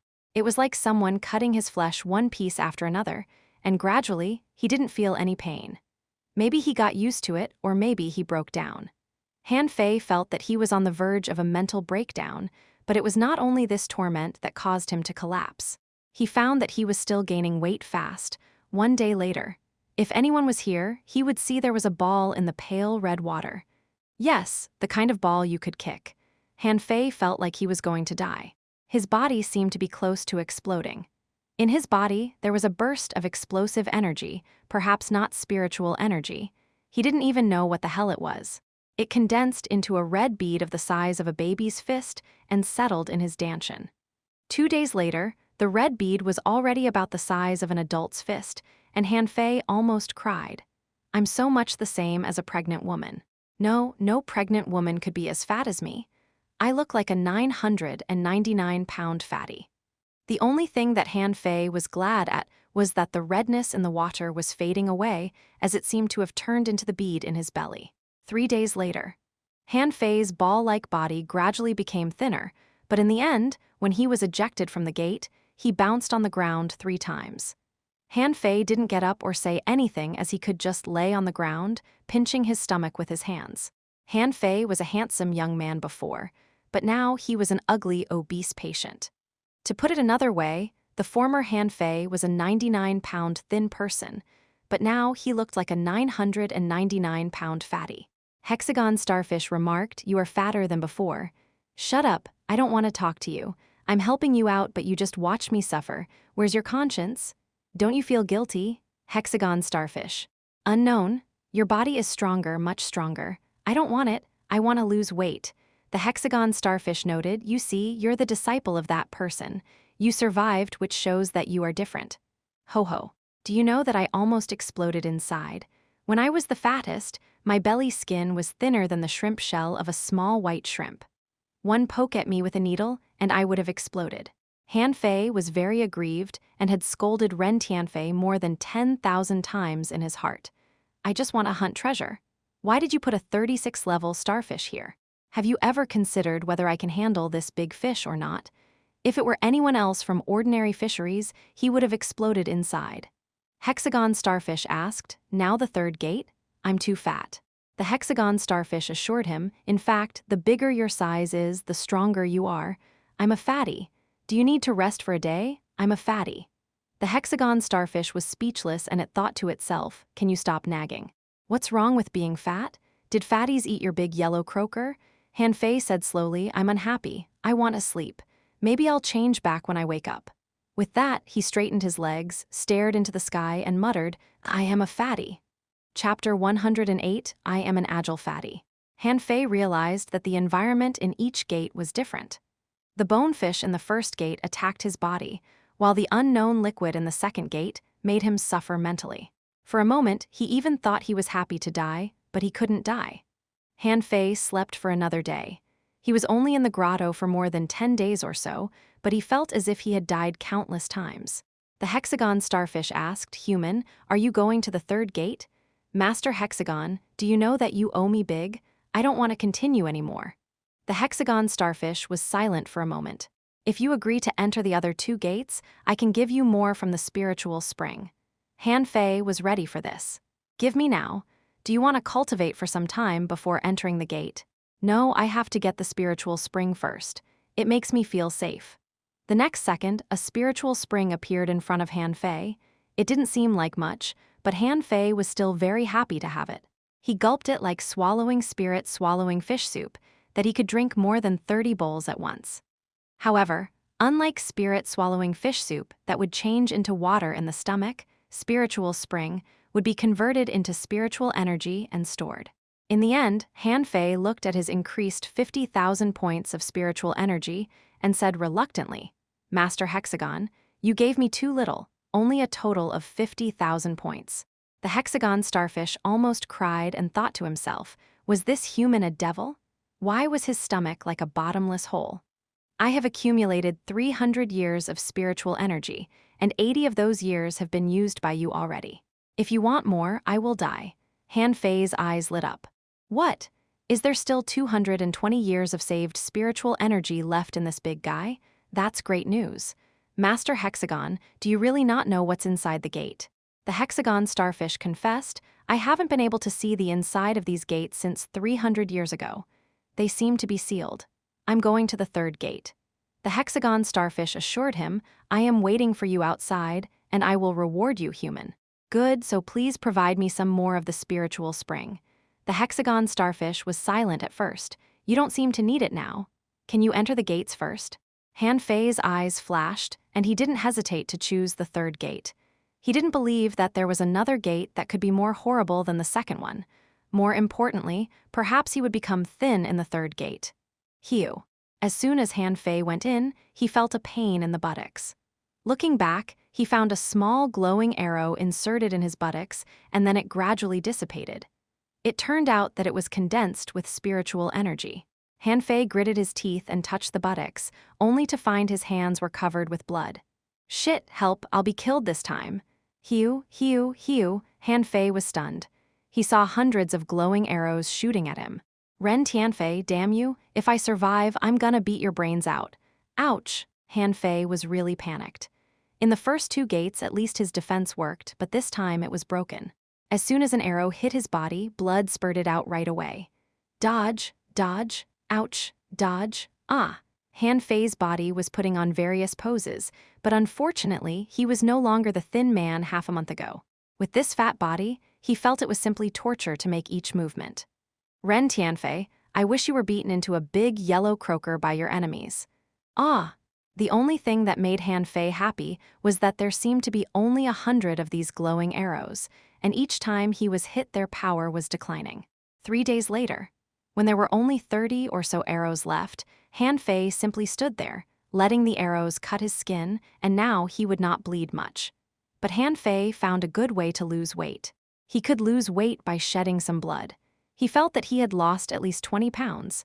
Han Fei flew out of the gate, covered with blood. Han Fei kept spitting blood. Master Hexagon, hurry, hurry up. Spiritual spring, I feel I'm about to die. Give me some of your spiritual spring as soon as possible. However, the hexagon starfish froze for a moment. Your breath is very strong. I feel your vitality is even stronger than mine. Han Fei cursed secretly and said feebly, no, my internal organs are badly injured. Do you know what is in the gate? I was almost killed. Can't you see I'm dripping with blood? The hexagon starfish was puzzled. Your internal organs seem fine? No, my internal organs were almost shattered. I felt my source of spiritual energy was damaged and my soul fire was almost extinguished. It's a serious matter. I don't think I can get up without 5. No, 100,000 points of energy from the spiritual spring, Han Fei shouted through his mind. If the hexagon starfish were a human, he would have shouted abuse. He only thought to himself, how can you be so shameless? Your acting is terrible. I've already seen through your lie, okay? The hexagon starfish simply stated, I don't have much left of my spiritual spring left. Nonsense, you still have the 220 years of savings left. But I have also been consuming spiritual energy these 300 years. I have given you half of, I don't care. I don't think I can survive the 4th gate without 100,000 points of spiritual energy. Master Hexagon, look at me. In order to get you out of here, I have become a fatty. Doesn't your conscience ache? The hexagon starfish still didn't give in. Starfish have no heart. I can't feel the kind of pain you speak about. Black-faced, Han Fei simply asked, will you give it to me or not? The hexagon starfish was helpless, and in the end, a mass of the spiritual spring appeared in front of Han Fei again. Han Fei hurriedly bounced up from the ground and swallowed it. But then Han Fei complained, Master Hexagon, why are there only 50,000 points? What about the other 50,000 points? The hexagon starfish was silent for a while. Although I don't have a heart, I feel that my 6 legs are twitching uncontrollably. Han Fei froze for a while and quickly said, you have to learn to control yourself. Violence can't solve any problems. We humans usually convince people by reasoning. However, then Han Fei saw this big starfish lift 4 of his legs. Han Fei shouted, Master Hexagon, I think the top priority now is to help you get rid of the restraining magic circle. I'm going into the 4th gate so that you can leave here as soon as possible. Han Fei rushed into the 4th gate with a swoosh, and his heart was pounding fast. Oh, any trick will appear negligible before force. I have to hurry to grow stronger. Yes, this bad starfish is only at level 36 after cultivating for 300 years. That's too slow. His talent must be very bad. Give me a few years and I'll be able to cut his legs off, roast, and eat them. There seems to be no danger in this gate. Is the danger over? No, there it is. Bang. Han Fei felt as if he was bumped into by a big mountain. He only heard a bang and then he was sent flying. Who the fuck gave me a sneak attack? Han Fei looked back in the midair and immediately cursed. He saw a gigantic mantis shrimp again. Mutant Mantis Shrimp King 20 exotic 1,200 points. Its flesh is exceptionally delicious. Eating its flesh can build up your body. And eating exotic mantis shrimp beads can greatly strengthen your physical strength. Mantis shrimp beads. Han Fei broke into a heavy, cold sweat. Last time, he killed that Mantis Shrimp King by a fluke. That Mantis Shrimp King was only at level 18, but what about this one? Little Black, guard me? Han Fei kept calling Little Black, only to get no response. Not good, Little Black is not coming out. Bang! The mantis shrimp king suddenly rushed up to him like a bolt of lightning, punched his stomach hard, and knocked him hundreds of meters away. You! Han Fei reached out and took out the water-stirring seal. Although this space seemed to be able to isolate his connection with his spiritual beast, the demon purification pot seemed not subject to this restriction. He decided to knock this shrimp to death with the water-stirring seal. Let's see whether your claw or my water-stirring seal is more powerful. Huh, strange, I'm not injured. Han Fei patted his round belly. Theoretically, no creature in Level 1 fisheries was able to stand the blow of the mantis shrimp king, not even the armored turtle, except for the legendary stone-carrying turtle. But now, after the mantis shrimp king punched his stomach so hard he was not injured at all, Han Fei blinked and immediately took back the water-stirring seal. He clenched his fists. You're nothing. I'm gonna make mantis shrimp soup today. Chapter 109 like the best actor. Han Fei threw the purple bamboo rod aside, activated wandering dragon art, rushed up, and punched the shrimp. Bam! The mantis shrimp king quickly punched back. Underestimating the shrimp's punching speed, Han Fei was thrown to the ground and rolled dozens of times on the ground. Humph, you're faster than me, but so what? If I hadn't become a fatty, I would have beaten the hell out of you. Bam, bam, bam, one person and one shrimp were locked in a dogfight. Of course, at first, the shrimp took the upper hand. But he had learned the 108 strange stances, not to mention that now his evading ability had been further strengthened, and was no longer limited to the 108 stances. So after only 1 hour, the mantis shrimp king could no longer take the upper hand. Han Fei was quite proud. No matter how fast you punch, you can't hit me at this moment.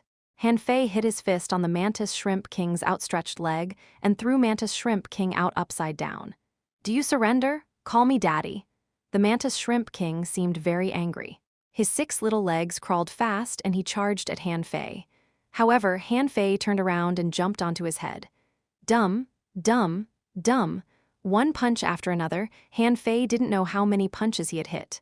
Even his hand began to ache, but the shell of this mantis shrimp king was still intact.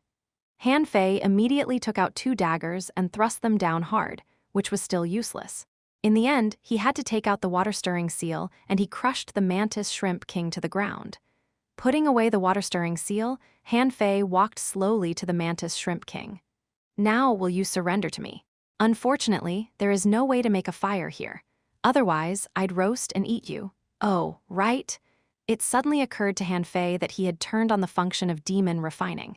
This mutant mantis shrimp king was an exotic creature. Perhaps I can refine it? As soon as he thought so, a green light flashed across the calabash on his wrist, and the huge mantis shrimp king disappeared in front of his eyes. Han Fei quickly looked at the demon refining function, only to find that a mantis shrimp was on it. But unfortunately, there was only one which didn't seem to meet the conditions for refining. Strange, shouldn't you be my pet after being absorbed? Why did you become a picture? Han Fei scratched his head, picked up the stick, and walked slowly towards the exit. Huh, no, I can't just go out like this. After a few minutes, the hexagon starfish saw a hand stick out of the gate, a bloody hand. The 6 big eyes of the hexagon starfish kept blinking. Is this human seriously injured this time? Soon, Han Fei stuck out his head and both hands, all dripping with blood. Master Hexagon, help! I think I'm going to die, Han Fei pleaded. Why is your skin gone? It's so horrible inside. Hurry up, give me the spiritual spring. Even the hexagon starfish was horrified. Han Fei seems to be seriously injured indeed, and this time he came out in only 1 hour. Is there something different inside this gate? Finally, Han Fei crawled out of the gate, blood staining along the way. At this time, a mass of the spiritual spring appeared above Han Fei's head. The hexagon starfish didn't want Han Fei to die. He had already passed 4 gates with only 1 left. If he died, the spiritual spring he accumulated for 100 years would be wasted, not to mention that the seal had not yet been broken. Han Fei sucked the spiritual spring in big gulps, and every time he sucked, the skin on his body regenerated a bit, and his bloody body was recovering at a rate visible to the naked eye. It wasn't until the entire mass of spiritual energy had been sucked up by him that most of his injuries recovered. Han Fei looked at his 240,000 points of spiritual energy with satisfaction. This big starfish was really generous this time. He gave me 100,000 points of spiritual energy. But on the surface, Han Fei finally struggled up from the ground, staggering, as if he could fall at any time. Han Fei wore a worried expression. Master Hexagon, I feel the last gate will be a bit difficult. I'm afraid I can't get past it. Human, no hurry, I can wait. Han Fei was realizing how much time was passing. But I can't. Hundreds of my men are waiting for me to return. Their children are wailing, and their parents are waiting for them to feed them. If I don't go back, they will all die. The hexagon starfish remained silent for a while. How about taking something from my treasury again? Han Fei snorted and secretly thought to himself, your good stuff has all been robbed. How can you call it treasure? It should be called a garbage dump. Master Hexagon, I think if you can give me another 100,000 points of spiritual energy and help me return to my peak state, maybe I can pass the last gate. The hexagon starfish fell silent for a moment before questioning, Human, you hurt yourself, didn't you? Han Fei was shocked. Could this guy see the situation in the gate? Did he discover I learned the indestructible body art? No, if he did find out, why did he still give me 100,000 points of spiritual energy? Han Fei looked indignant. Are you suspecting me? I worked my butt off for you. How can you doubt me? Do you know what's in the gate? 300 fire-breathing big fish. Look at my skin. It's all burnt out. Think about it, what would happen if your skin was gone? The hexagon starfish stated, but you want too much spiritual energy. In just a few days, you spent 100 years of my savings. How could a human need so much spiritual energy? I'm not an ordinary person. I tell you that there is a 10,000-year-old grandpa hidden in my body. Do you think it's me who needs so much spiritual energy? No, I borrowed his power to pass the 4 gates in a row. Do you think just a few 100,000 points of spiritual energy is enough to invite a 10,000-year-old guy to help you? Looking at Han Fei's sincere and sad face, the hexagon starfish thought for a while. There does seem to be something in your body. Otherwise, your body would have exploded with only thousands of points of spiritual energy, let alone hundreds of thousands of points. But can I see the one in your body? He is in my soul. How can you see him? If you can give me 150,000 points more, I can show you his strength. Han Fei staggered and seemed to almost fall at any time. Come on, give it to me. Then I will show you rage, he thought to himself. In the end, another big mass of spiritual energy appeared above Han Fei's head. The hexagon starfish was annoyed. That's all I have. I can give you no more. Otherwise, I will be killed by other mysterious or legendary creatures even if I go out. Han Fei didn't mind. It's okay. Let me eat these 100,000 points first. After a while, Han Fei looked at his data. Owner. Han Fei level 16 Junior Fishing Master, Spiritual Energy. 340,006, 799, Spiritual Heritage. Level 3 High Quality Upgradable, Spiritual Beast. Twin Yin-Yang Spirit Swallowing Fish, Weapon, Purple Bamboo Rod, Major Art. The second volume of Void Fishing. Hook God, Mysterious Level, Divine Quality. Han Fei estimated that he would not get any more of the spiritual spring, but he remembered that he was seriously injured, so he hurriedly sat down and his skin grew back again. After a while, he was intact. Han Fei twisted his neck and made snapping sounds. His momentum suddenly skyrocketed and he exclaimed, "It feels so good to have the spiritual spring. Master Hexagon, I've recovered. I'm going into the last gate. Don't you need to cultivate a bit? According to your situation just now, the last gate may be very difficult for you." Han Fei said solemnly, Master Hexagon, you can rest assured. I'm a kind-hearted person. I can't bear to see you suffer more than 300 years in this abyss of misery, so I can't wait any longer. Wait for me. The hexagon starfish kept blinking his 6 big eyes. Is this human really a kind-hearted person? Why do I feel something is wrong? But Han Fei entered the 5th and the last gate with a stick and no hesitation. As soon as he entered the gate, he made a precautionary stance and immediately looked back, only to find nothing, and even the seawater was no different from ordinary seawater. He saw a stone table in the middle of the space from a distance. Strange. How can Ren Tianfei be so nice to me? Is there really no danger in this gate? Han Fei walked tentatively towards the stone table step by step. After a while, when he made sure that there was really no danger, he quickly walked over. There were some papers on the stone table, as well as 2 stones, one black and one purple. Han Fei looked down, and there were 4 big words on the paper: to my dear disciple. FCK off, I'm not your disciple. Who do you think you are? You almost had me killed. I don't want you to be my master. Chapter 110, Evil Human. Damn, when I become stronger in the future, I will find you and beat you up. Han Fei still opened the letter. He wanted to see what this guy would say. It read, you're still alive. Han Fei almost vomited blood. What? Did you expect me to die? The letter continued. My dear disciple, I'm surprised you are reading this letter. I can't imagine that someone from this kind of junk village could survive those mantis shrimp and get the indestructible body art. Of course, the most unexpected thing to me is that you actually passed the 6 gates of the hexagon starfish. Such courage is commendable. Ordinary people would have fled. You're really a worthy disciple of mine. Han Fei was shocked. Ho, who wants to be your disciple? I don't admit it. Sooner or later, I will beat your brains out. Han Fei continued to read the letter. Yes, these 6 gates are the opportunities I left for you. Among them, only the first 2 gates are life or death tests. Once you pass the first 2 gates, the last 2 are just basic strength tests. The fact that you've gotten here shows that you are not only talented, but also full of courage. But you are still too weak, so I won't give you too many opportunities now.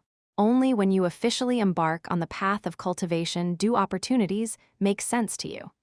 As for when you can embark on the path of seeking Taoism, I'm not sure. But I think if you can get the treasure I left in the level 3 fishery, you can consider it officially started. By the way, if you haven't fully mastered the indestructible body, you shall not go get the treasure in the level 3 fishery. Even if you were already a dangling fisher, you would definitely die. Reading this, Han Fei gnashed his teeth. What the FCK?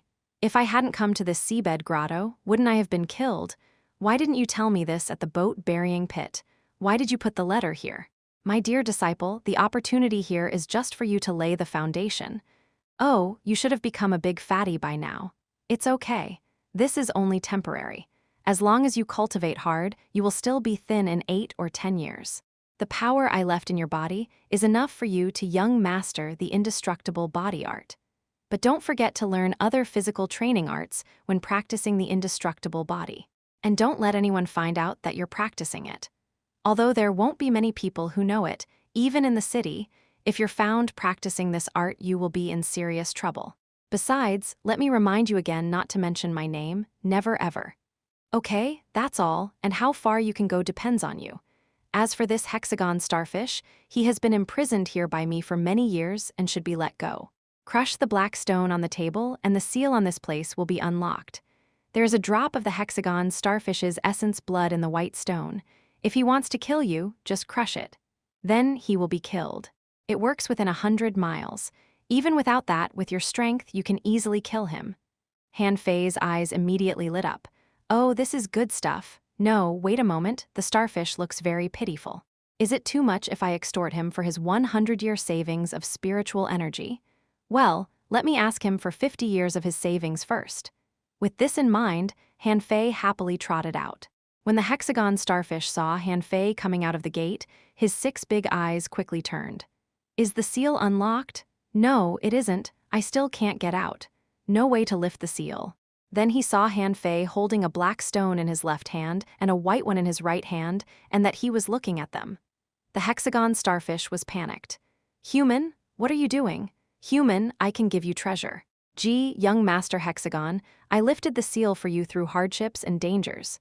As you can see, I sacrificed myself. I was such a handsome and attractive young man, but look at me now, I've become a meatball. This has caused severe trauma to my heart. Won't you show me some gratitude? The hexagon starfish quickly stated, I can give you treasure. A gentleman doesn't take advantage of others. Am I the kind of person who is greedy for treasure? No, a gentleman makes money by fair means. Keep the treasure for yourself. But, young Master Hexagon, how about giving me your 100-year savings of spiritual energy? Once you give it to me, I will crush the black stone immediately and lift the seal. The hexagon starfish was appalled. Oh my sea god, I don't even have 100 years of savings left. I only have about 50 years of energy left now. This is my survival spiritual spring. I can give you treasure instead. Han Fei didn't believe him. I said I'm not that kind of greedy person. Okay, I don't want to make this hard for you. Give me the 50 years of energy and I will let you go. 10 years at most. Otherwise, I will be eaten when I go out. Han Fei retorted, 40 years. As a mysterious creature, I believe that you have the means to survive. Human, at most 20 years, you are depriving me of my chance of survival. Then I will give you a chance to survive. 30 years, it can't be any less. Deal. 25 years, this is all I can afford. The starfish was growing weary. Han Fei fell silent for a while. 35 years, this is my bottom line. The hexagon starfish? Unknown. The hexagon starfish just wanted to slap him. Why is this man so sly? Didn't he just say 30 years? Why did he suddenly add 5 more years? The hexagon starfish gave up. Human, you win. 30 years, I'll give it to you. Now let me go, Han Fei stated again. 35 years, this is my bottom line.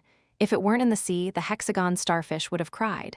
Did I do anything wrong? Why have I met this demon? He is such a bully. The hexagon starfish asked, you promise you'll let me go, right? Of course, I swear in the name of sea god. I'll definitely let you go. A big mass of spiritual energy suddenly appeared in front of Han Fei, and he grinned from ear to ear. Human, can you fulfill your promise now? With a wave of Han Fei's hand, the big mass of spiritual energy disappeared, and the hexagon starfish's 6 eyes twitched at the same time. Does this guy have a space treasure? This sly bastard. Crack, Han Fei casually crushed the black stone and said with a smile, young Master Hexagon, although the sea is endless, I hope we can meet again in the future. Humph. Muddy dust rose instantly in the big pit, and the huge starfish turned palm-sized and swooshed away. Han Fei? At the same time, the hexagon starfish's voice rang in his head, you evil human, I will never meet you again, never ever. Han Fei froze in place. I haven't finished my words yet. Why did you run away so fast? Shit, is this the speed of a mysterious creature of level 36? I can't keep up at all. Not in a hurry at all, he was lying in the water, slowly absorbing the spiritual spring.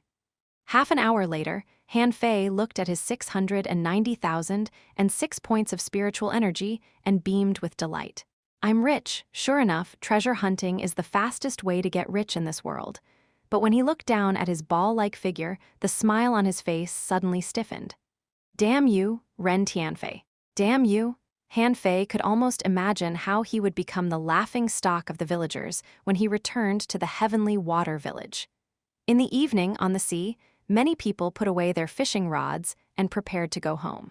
A white fishing boat appeared abruptly, and a fatty holding his chin in one hand with a sad face, controlled the fishing boat to fly to the floating island with the other. The fish dragons, Han Fei tried to clasp his hands behind his back to look more dignified, but when he realized he was too fat to do so, his face turned black. Stop that, fatty, this is the territory of the fish dragons. Unauthorized persons are not allowed to break in. Han Fei raised his head with a jerk. Who do you call fat? Say it again, the man sneered. Fatty, being fat is not your fault, but not obeying our rules is. Do you know who our leader is? Our leader is. Bam, the man was sent flying through the air. How dare you, brothers, come here? Someone broke into our territory.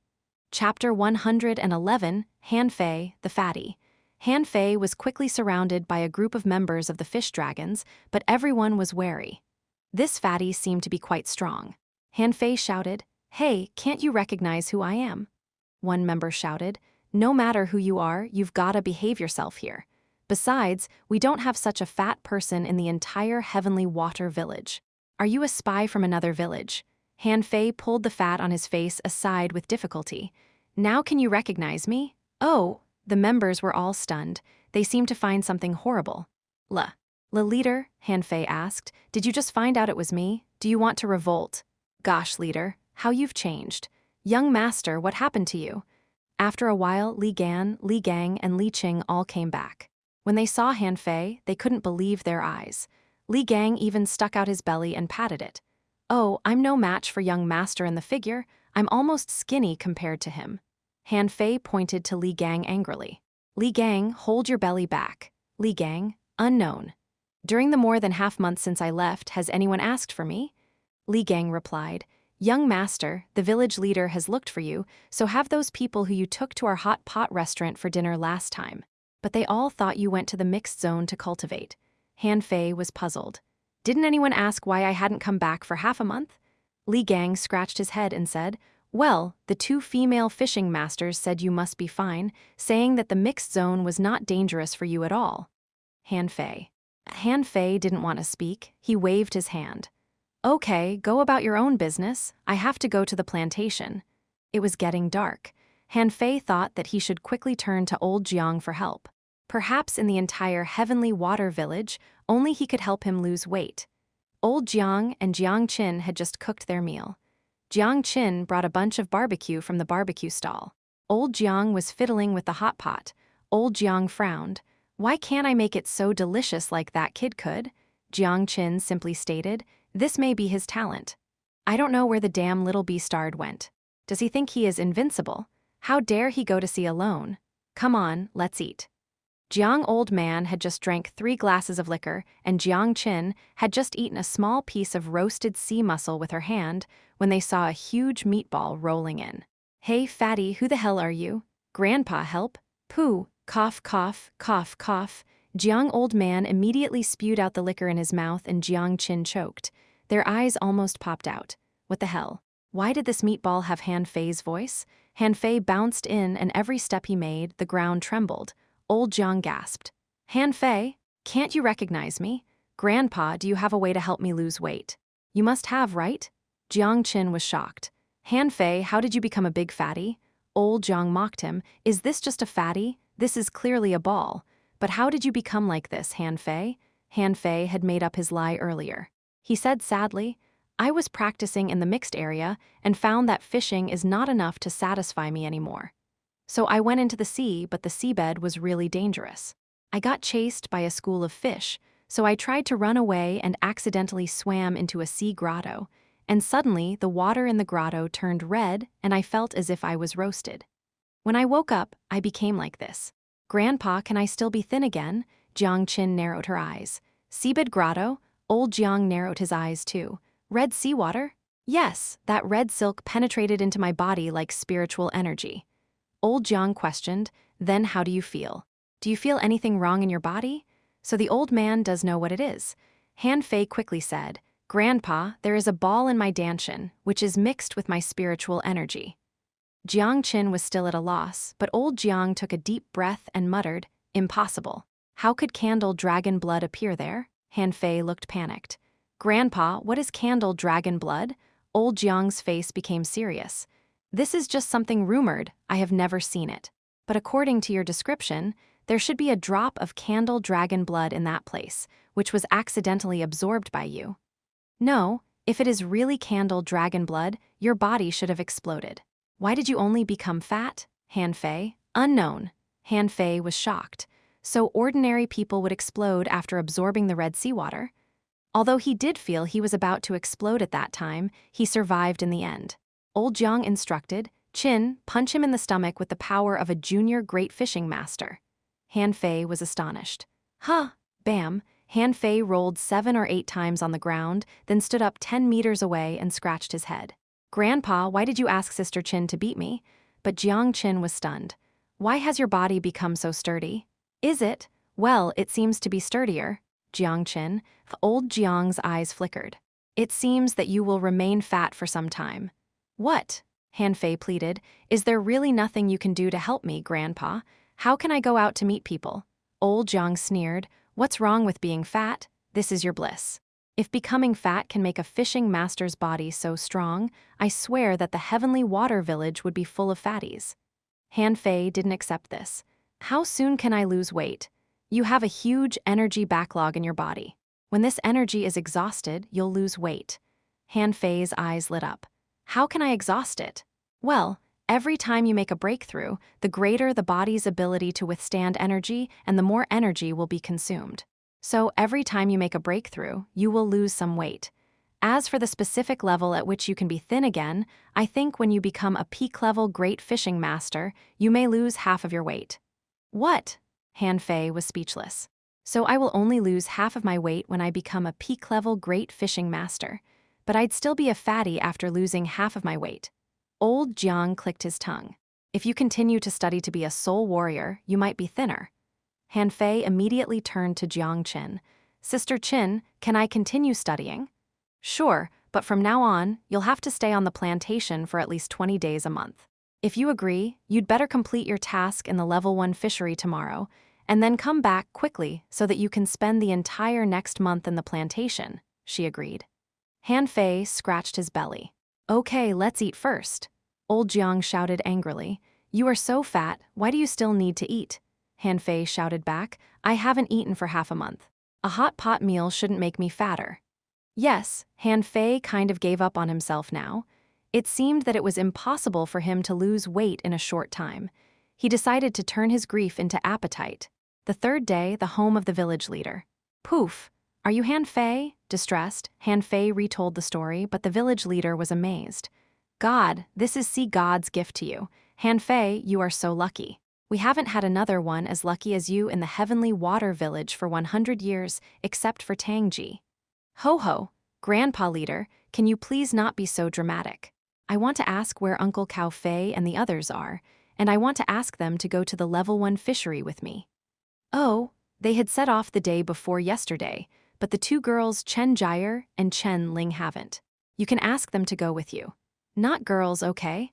Relax, even if you were not so fat, you are only 12 years old and they will not be interested in you. Han Fei, Chapter 112. Hey Fatty. When Chen Jier and Chen Ling recognized the fat man in front of them as Han Fei, their jaws dropped. Chen Jier questioned, Are you really Han Fei? Don't you lie to me. Chen Ling exclaimed, Wow. Little brother Han Fei, how heavy are you now? Are you 500 pounds? Han Fei was distressed. In fact, he was more than 500 pounds. Because the more you cultivated, the heavier you would be. Even Han Fei, who looked skinny before, actually weighed more than 200 pounds when he became a fishing master. Now God knew how many pounds he weighed. He didn't want to know it anyway. That's enough. Your women are superficial and always like to laugh at other people's defects. You'll never get married if you keep this way. Pa, Chen Jier knocked hard on Han Fei's head. Brat, hurry up. Set sail. Fishermen must register before going to the level 1 fishery, which was important because fishing masters were the backbone of the villages.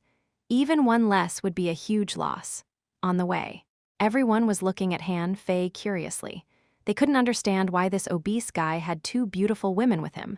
Are women nowadays so superficial? Shit, it's just like seeing two fresh flowers on a heap of cow dung. Why didn't I see this fatty before? Do we have this man in the heavenly water village? How much did he eat to get so fat? I guess at least 20 big yellow croakers a day. Han Fei couldn't bear it anymore as he shouted at the passersby, Enough is enough. You damned weaklings, shut up, or else I'll throw you down from the floating island. But no one took his words seriously. Even the tigers dared not throw people from the floating island. Who did he think he was?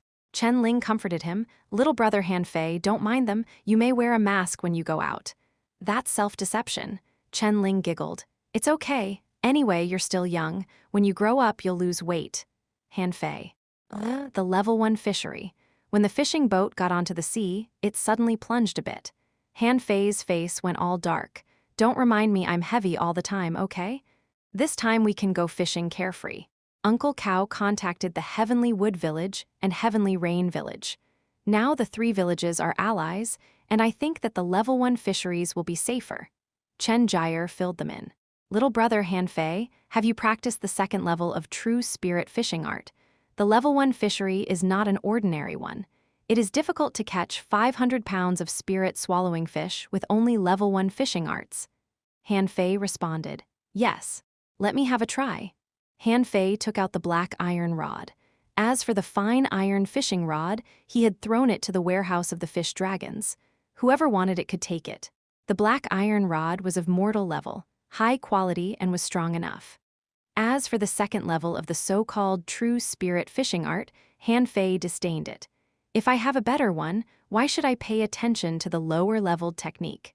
The hook god was composed of 3 fishing techniques, which are thousand twining, flash hook, and winding snake technique.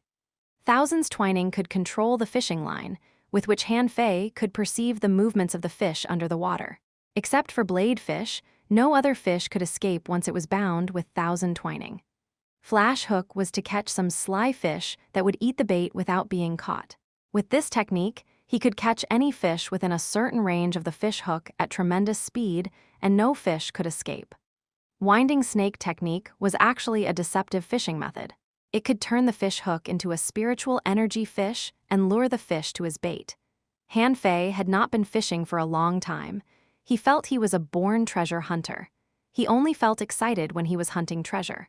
At the moment, he was a bit bored but still trying these 3 fishing techniques. Escaped. Maybe I wasn't fast enough and scared the fish away. No, I injected too much spiritual energy, so the fishing line was overstretched, giving the fish a chance to escape. Spirit-swallowing fish? Twang.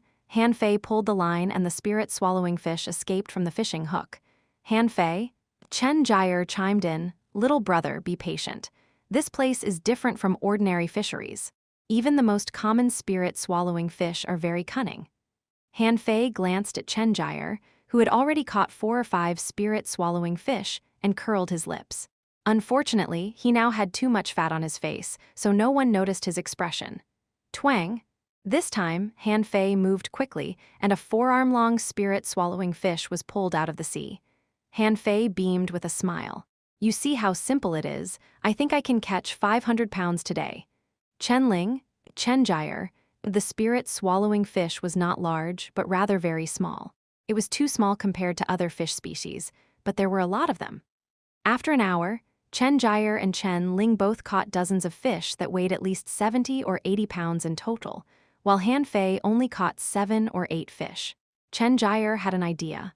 "Little brother Han Fei, let's swap places." Chen Ling agreed. "Yes, maybe this place is better." Han Fei said leisurely, "No, I'm just teasing the fish."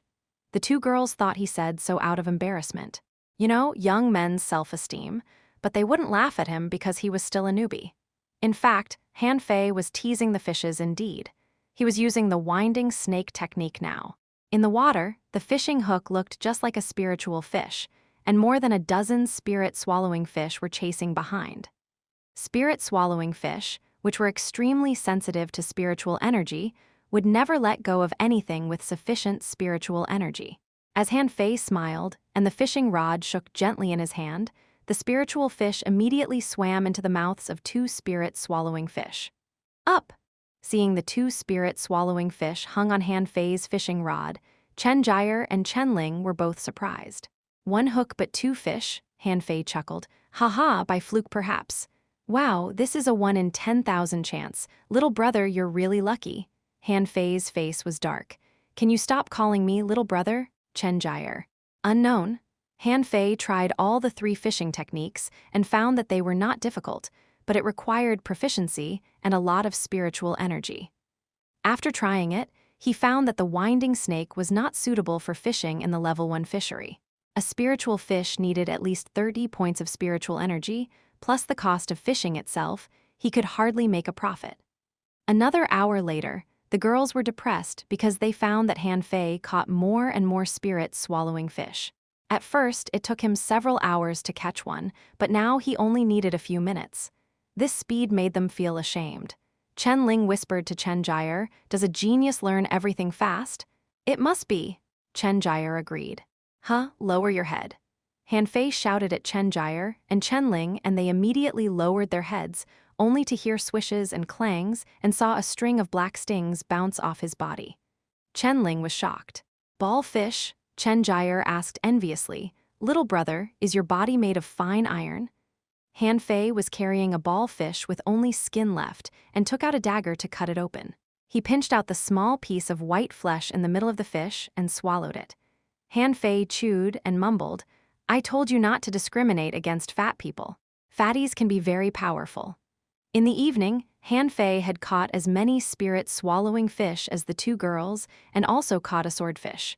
The swordfish pricked his hand with its sharp mouth, only to end up with a broken mouth. "Boring. Sisters, how about going into the sea?" Chen Ling snapped her head to look at him. "Are you crazy? This is the level 1 fishery. But I think I can go into the sea. Perhaps I can catch 2 rare fishes." Chen Jier mocked him. "We don't have so much fat to protect ourselves. If swordfish attacks us, we are sure to get hurt." Fishermen at the level 1 fisheries often spent nights on the sea, so night fishing was common. But no one would go into the water. because at night, the entire level 1 fishery would turn into a bloody hunting ground. Suddenly, Chen Ling said seriously, "Han Fei, stop fishing. Some boats are coming." There were 3 boats coming as well as 7 fishing masters. Chen Jier was nervous. "Damn, I thought the place we chose was already remote. How were we still found?" "Haha. Those from the Heavenly Water Village, hand over your harvest today and I can spare your life." Han Fei asked Chen Jier, "Which village are they from?" Chen Jier replied, "Look at their boats. They have a fire sign on the boat, so they are from the Heavenly Fire Village. Fire and water are incompatible. Hey, Fatty, we're talking to you." Chapter 113 Violent Fatty Han. Han Fei felt the sea breeze blow past, in which there was a tinge of sadness. Han Fei took a deep breath. "Sister Jier, ram our boat at theirs." "Han Fei, there are many of them, but we run faster than them. We can run away." "No. He has insulted me and caused great harm to my heart. Just hit them."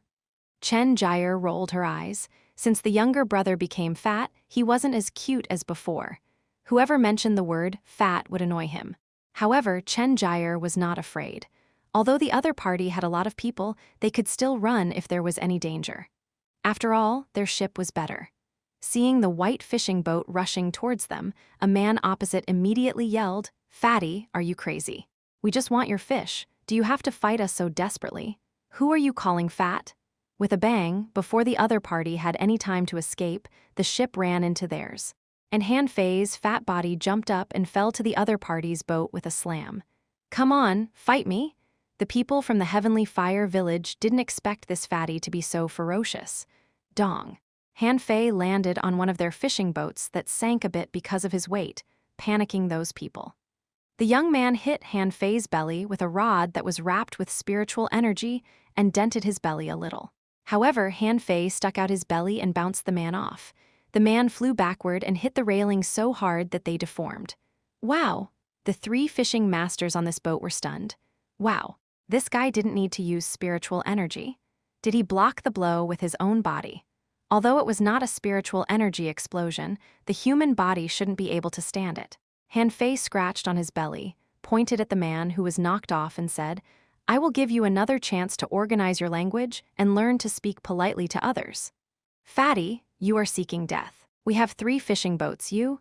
Before he finished speaking, however, he saw the fatty rushing up to him at a speed that didn't match his figure.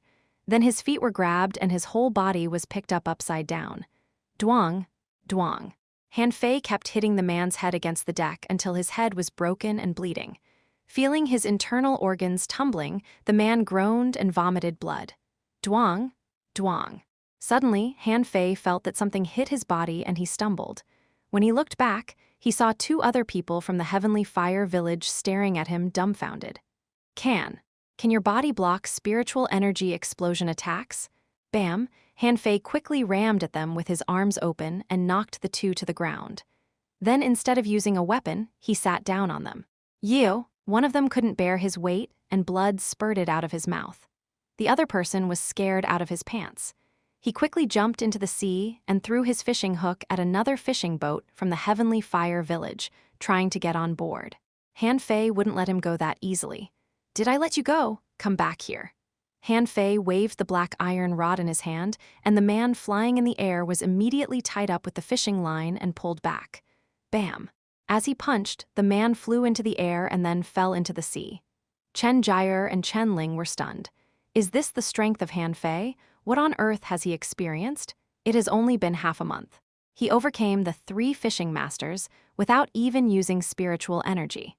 The other 2 fishing boats from the Heavenly Fire Village were prepared to come over and support. However, when there was still more than 30 meters away, they found that the people on this fishing boat had all been defeated by the fatty. They swallowed and hesitated. Is that fatty from the Heavenly Water Village? His strength is scary. Since when did the Heavenly Water Village have such a person? "Hey, fatty, we have no intention of being enemies with you. If you let us go, we will leave immediately." I said don't call me fatty." Han Fei grabbed the 2 men under his feet and threw them at the fishing boat. The huge force almost smashed the 2 men's guts. But Han Fei still didn't stop. He plunged into the sea, setting off huge waves. The other people from the Heavenly Fire village hurriedly helped the two men up and lay them on the deck, and someone asked, "Huh, where's that fatty? He seems to have jumped into the sea. Ah, did he commit suicide?" Bam! Suddenly the water surface exploded, and Han Fei landed on the deck of the ship with a thud. Han Fei's face was all black. "I'll give you one more chance to reorganize your language. Who the FCK is fatty?" Gulp. "Brother, it's our fault. Elder brother." Bam! With a boom, they saw the fatty smash the deck and fall into the cabin. Han Fei asked, "Who is your elder brother? I'm only 12 years old and I don't have so old a brother like you." Everyone was dumbfounded. A 12-year-old? Seriously? Then how fat will you be when you are 22? But they certainly dared not speak it out. Someone finally stood up. "It's just a misunderstanding. Little brother, this is completely a misunderstanding." "Okay, then tell me, am I fat?" "No, of course you are not fat. If anyone dares to say you are fat, I'll cut his tongue off. You look perfectly fit in our village. I must say you're slim." Everyone. Unknown. Everyone thought to themselves, "Aren't you ashamed saying this crap? The guy is literally a meatball. Perfectly fit? Slim? How did you have the cheek to say this?" Han Fei took a look at the speaker, and it was a boy about his age. Han Fei was satisfied. "You are very discerning. Okay, give us all your spirit-swallowing fish and you can go." The other ship wanted to run away, but 5 fishing masters of their village were in Han Fei's hands. If they ran away, how would they explain to other villagers when they went back? The boy from the Heavenly Fire village heaved a long breath of relief. Sure, let me move them to your ship." Chen Jier and Chen Ling were stunned. "This is only your second visit to the Level 1 fishery. The first time, you stayed for only an hour, and the second time, you smashed 2 fishing boats and snatched so many spirit-swallowing fish." Everyone from the Heavenly Fire village shut up, and no one dared mention the word fat. Something suddenly occurred to Han Fei, and he asked the boy, "What's your name?" The boy froze for a moment and answered, "Ding Yu." "Okay, now I've decided to give you a chance. Do you want to be allies with our Heavenly Water village?" Everyone. Unknown. The people from the Heavenly Fire village thought they heard him wrong. "Just now you killed one of our fishing masters and badly injured 3. Now you say you want to be allies with us." Han Fei said this for a reason. It was common to ally with others in the Level 1 fishery. If he coerced the people of the Heavenly Fire village to smash the boats of the Heavenly Sun village or Heavenly Moon village, they would have no choice but to take sides with the Heavenly Water village. Chen Jier interjected, "Han Fei, we have fished too much fish. Shall we go back first?" Chen Ling agreed, Yeah, we have 3,000 pounds of spirit-swallowing fish in our boat, and I'm afraid our boat won't be able to contain more. We've been here for only a day. Why do we leave so early? Okay, let's requisition a fishing boat from the Heavenly Fire village." The people from the Heavenly Fire village wanted to vomit blood. They had never encountered such a situation in the first-level fishery for so many years. One man held them under such control, but under the eaves, people had to bow their heads. The existence of Han Fei seemed to be a bug in the Level 1 fishery. They couldn't beat him, so they could only surrender to him. On the fishing boat, Chen Jier looked at Han Fei. "Little brother Han Fei, the Heavenly Fire village is not credible. We have too few people and fishing boats. We'd better go back first and come again with reinforcements." Chen Linger agreed, "Yeah.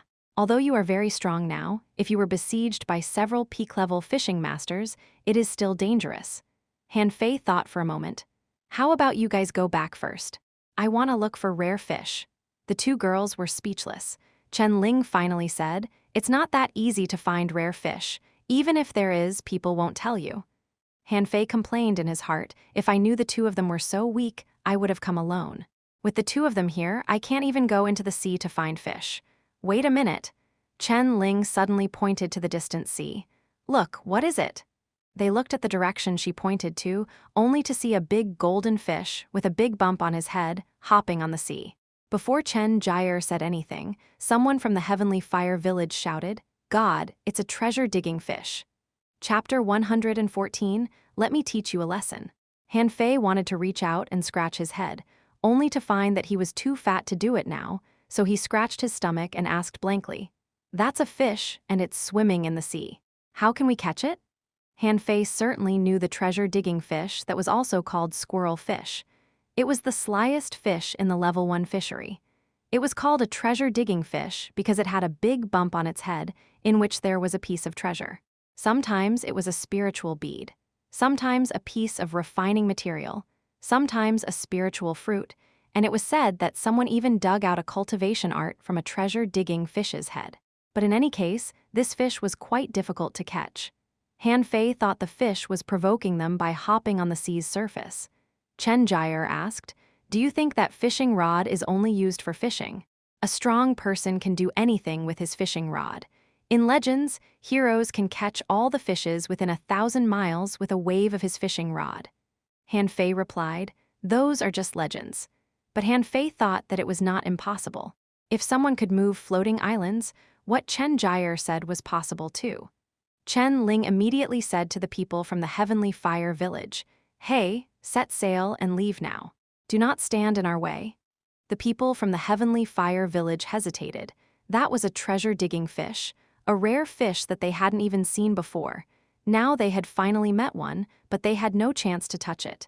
But the 2 fishing boats from the Heavenly Fire Village still took off right away. They certainly wanted that rare fish, but their lives were more valuable. Besides, it wasn't certain that this treasure-digging fish had a treasure in its head, not to mention that Han Fei might not be able to catch this fish. Han Fei scratched his belly again and said, "Remember to side with us next time, otherwise I'll throw you into the sea to feed the fish." "Everyone," Han Fei muttered, "what a pity. I liked that guy Ding Yu." Chen Jire and Chen Ling, unknown. They set sail. Chen Jire operated the fishing boat and shouted, "Chase! Ling, you've mastered instant hook better than me. You try first." Neither of them counted Han Fei in. Although Han Fei learned fishing skills quickly, this was only his second time at the level 1 fishery. Han Fei could only serve as a navigator. 300 meters forward. No, 50 meters to the right. Wow, the fish is so fast, chase it in a straight line. Turn the corner and accelerate. Chen Jire's face was all black and she shouted, "Shut up, there is no corner in the sea." Han Fei scratched his belly. "Don't you think that the fish has always been 100 meters away from us?" "Hugh!" Chen Ling's fishing rod flashed and she threw the fishing line 100 meters away, but this speed was still too slow. Her hook was always 20 meters away from the treasure-digging fish. "You're too slow. This fish is teasing us." "Yes, he is bullying us," Han Fei observed. Chen Ling stared at Han Fei and gritted her teeth. This was the 6th time she cast her fishing hook, but she failed again. Han Fei thought it impossible to count on the girls to catch the fish, especially since he had a feeling that this fish was teasing them. Han Fei sat down on the boat. With a flash between his eyebrows, Little Black and Little White came out. Little White kissed Han Fei's face and spat out a mass of spiritual energy. Chen Jire had given up, so she quipped, "Hey, Han Fei, can your spirit-swallowing fish feed you spiritual energy?" "Yes, occasionally, provided that you feed it with spiritual energy first." Chen Ling made a funny face. "Then what's the point? The spiritual energy can be purified and condensed." When Han Fei said this, an idea popped up in his mind. "Little Black, catch that damn fish. Don't bite it to death, though." Just then, Chen Ling threw the fishing hook again but still missed. Han Fei asked, "Are we in the middle of the level 1 fishery? I saw fishing boats." Chen Jire looked at the dark shadows in the distance and frowned. "Damn fine, Ling, let's give up." "Wait a minute, we've chased it all the way here. How can we just let it go?" Han Fei lunged to his feet. "Okay, let me have a try. I've given you girls the opportunity, but you just can't catch this fish." Han Fei injected his spiritual energy into the fishing line of the black iron rod. Chen Jire thought to herself, "Okay, if you want to have a try, try. Anyway, it won't take us long." "Wow, you got it!" Chen Ling exclaimed. She failed after trying 7 times, but Han Fei had caught it so easily. What a shame. Chen Jire was also startled. Were her eyes dazzled? Did Han Fei catch the fish by a fluke? Although the fish wasn't caught by them, the 2 girls were still very happy. After all, Han Fei was from the same village as them. Han Fei retracted the fishing line, and the treasure-digging fish didn't struggle at all, but was dragged to the boat like a dead fish. As soon as it was taken onto the boat, Chen Jire started the boat. She looked at the big fish in Han Fei's hand from time to time as she steered the fishing boat. Han Fei touched the bump in the fish's head and knocked on it while the fish was flopping about in a panic. "Pa!" Han Fei stunned it with a slap. thinking whether he should break open the bump on its head or throw it into the demon purification pot to accompany the mutant mantis shrimp king.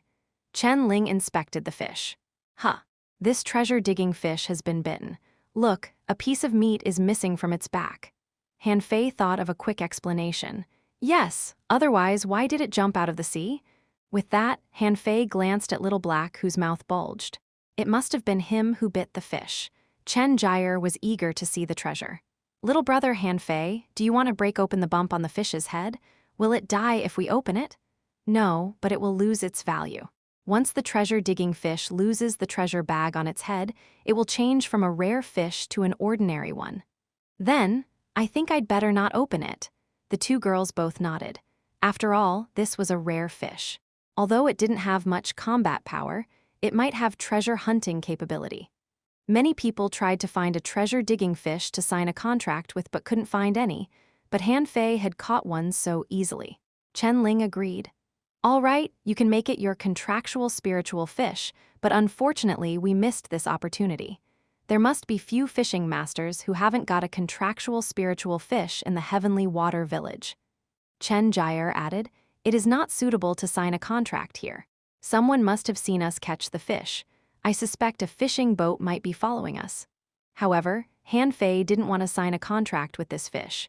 If I have the ability of refining monsters, why do I need to sign a contract with them? Han Fei thought of an idea. Then I'll take it home first. This fish is so ugly, maybe I'll still knock its head open. Chen Jier steered the fishing boat forward more than 300 miles before stopping it. Then she asked Han Fei with a smile, little brother Han Fei, are you always a lucky boy? Han Fei shook his head. No, instead of luck, I rely on strength. Chen Jier curled her lips. Strength. Do you think we don't know what happened to you? Until now, apart from the fact that you killed Li Ju, everything else you've achieved was because of Tang Ji. Hugh. Just as they all relaxed, suddenly 5 rays of spiritual energy shot down from the sky. Chen Jier shouted, not good, fishing hooks. Hugh. A green light shot through Chen Jier in a flash. Han Fei saw it clearly. It was an arrow that directly penetrated Chen Jier's left shoulder and nailed her to the deck. Explode. Then Han Fei saw 4 or 5 figures jumping down from the sky, and one of them was already prepared to launch a spiritual energy explosion attack. Watch out, Sister Ling. Han Fei's face changed suddenly. His fat body jumped forward like a tiger and shielded Chen Ling behind him with his body. Bam! Han Fei? Chen Ling was flabbergasted. She knew that Han Fei had a strong defense power, but wouldn't he be injured if he blocked this attack with his body? However, before she figured it out, Han Fei had pushed her away, and she saw a smile hovering on Han Fei's lips. The man attacking Han Fei seemed to be surprised. They had paid attention to this fatty for a long time, but he didn't understand how this fatty could be so agile. The man only felt 2 cold lights flash past his eyes, and at the next moment he heard a scream from behind. Dodge that fatty. Han Fei sneered, dodge, let me teach you a lesson. Chapter 115, A Manipulator. Han Fei's speed was so fast that before the man behind him reacted, Han Fei's double knives had been respectively inserted into his left and right shoulder. Ah, asshole. Damn you, fatty. You're seeking death. Go to hell.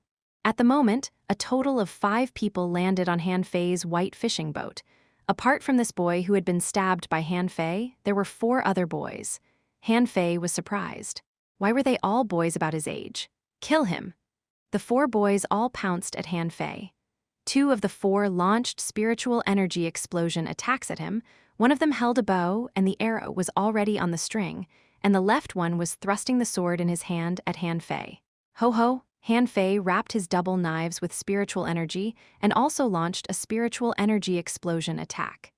In an instant, with Han Fei as the center, air billow went off in all directions. How could that be? The 4 boys were shocked to find that Han Fei was unscathed after being shot by the arrow, thrust by the sword, and hit by the rod. I'm gonna hack you to death. Han Fei aimed at one of them who called him a fatty. The double knives twirled in his hands and then chopped down as fast as a bolt of lightning. Fuse! The boy reacted very quickly. He immediately protected himself with a spiritual energy cover and then fused with his spiritual beast. Han Fei saw a turtle's shadow merge into the boy's body. Pooh! However, he was still hacked down by Han Fei, and his clothes were torn apart, revealing a bloody long cut. At this time, Chen Jire and Chen Ling had fused with their spiritual beasts, covered their rods with spiritual energy, and rushed to help. Humph! Entangle! The sword-bearing boy retreated, and suddenly numerous amounts of seaweed emerged from his sides and tried to entangle Chen Ling and Chen Jire. Chen Jire's face changed greatly. Spirit entangled grass? Are you from the town? A shrimp shadow appeared in front of Chen Jire and tried to cut off the spirit entangled grasses with its pliers. The sword-holding boy shouted, "Bind!" The sheet of spirit entangled grasses moved instantly, tying Chen Jire and Chen Ling up. The two pliers of Chen Jire's shrimp were crushed by the grasses, and she was powerless to resist. Seeing this scene, Han Fei picked up his rod on the deck with one foot, took it in his hand, and swung it at the boy. The boy didn't panic at all. The sheet of grasses quickly came at him. Explode! As Han Fei launched another spiritual energy explosion attack, the grasses were destroyed, and the sword-bearing boy retreated 5 or 6 steps before stopping. At this moment, Han Fei had been surrounded by the 5 of them. Although 2 of them were injured by Han Fei, they could still fight. The boy who was stabbed in the shoulders by Han Fei had taken a pill and was especially ready for revenge as he stared at him ferociously. Han Fei was confused. I remembered they said that people from the town will not attack us, but the boy with a sword said, "We just wanted the treasure-digging fish, but how dare you hurt my companion? Now you must die." Han Fei scratched his belly. "That means you can attack us, but if we fight back, we should be slaughtered." The boy who was injured by Han Fei shouted, "You damn pig, if you present the treasure-digging fish to us, get on your knees and beg, maybe I will consider sparing your life." Han Fei continued to scratch his belly. "Spare my life? How do you have the cheek to say so? Do you forget you've just been beaten by me?" The bow-holding boy said calmly, "Be careful. This fatty has very strong defense power. He blocked all our attacks with his own body. We didn't even break his protective cover, so we must try our best." Chen Jire interjected, "That's unfair. The level 1 fishery doesn't belong to you guys. How can you bully us like this?" The sword-bearing boy replied, "As you said, the level 1 fishery doesn't belong to anyone, so it's normal for us to snatch your treasure-digging fish." Chen Jire was angry, but she still said to Han Fei, "Han Fei, don't get entangled by the spirit-entangled grass. It will suck up your spiritual energy." Han Fei nodded slightly. "I see." Han Fei looked at the sky. "It seems that someone has not come down yet. He seems to be certain that you will win." A boy sneered, "If we can't even beat a pig like you, how can we be called heavenly talents?" Han Fei's face was turning darker and darker, and his fat lips trembled.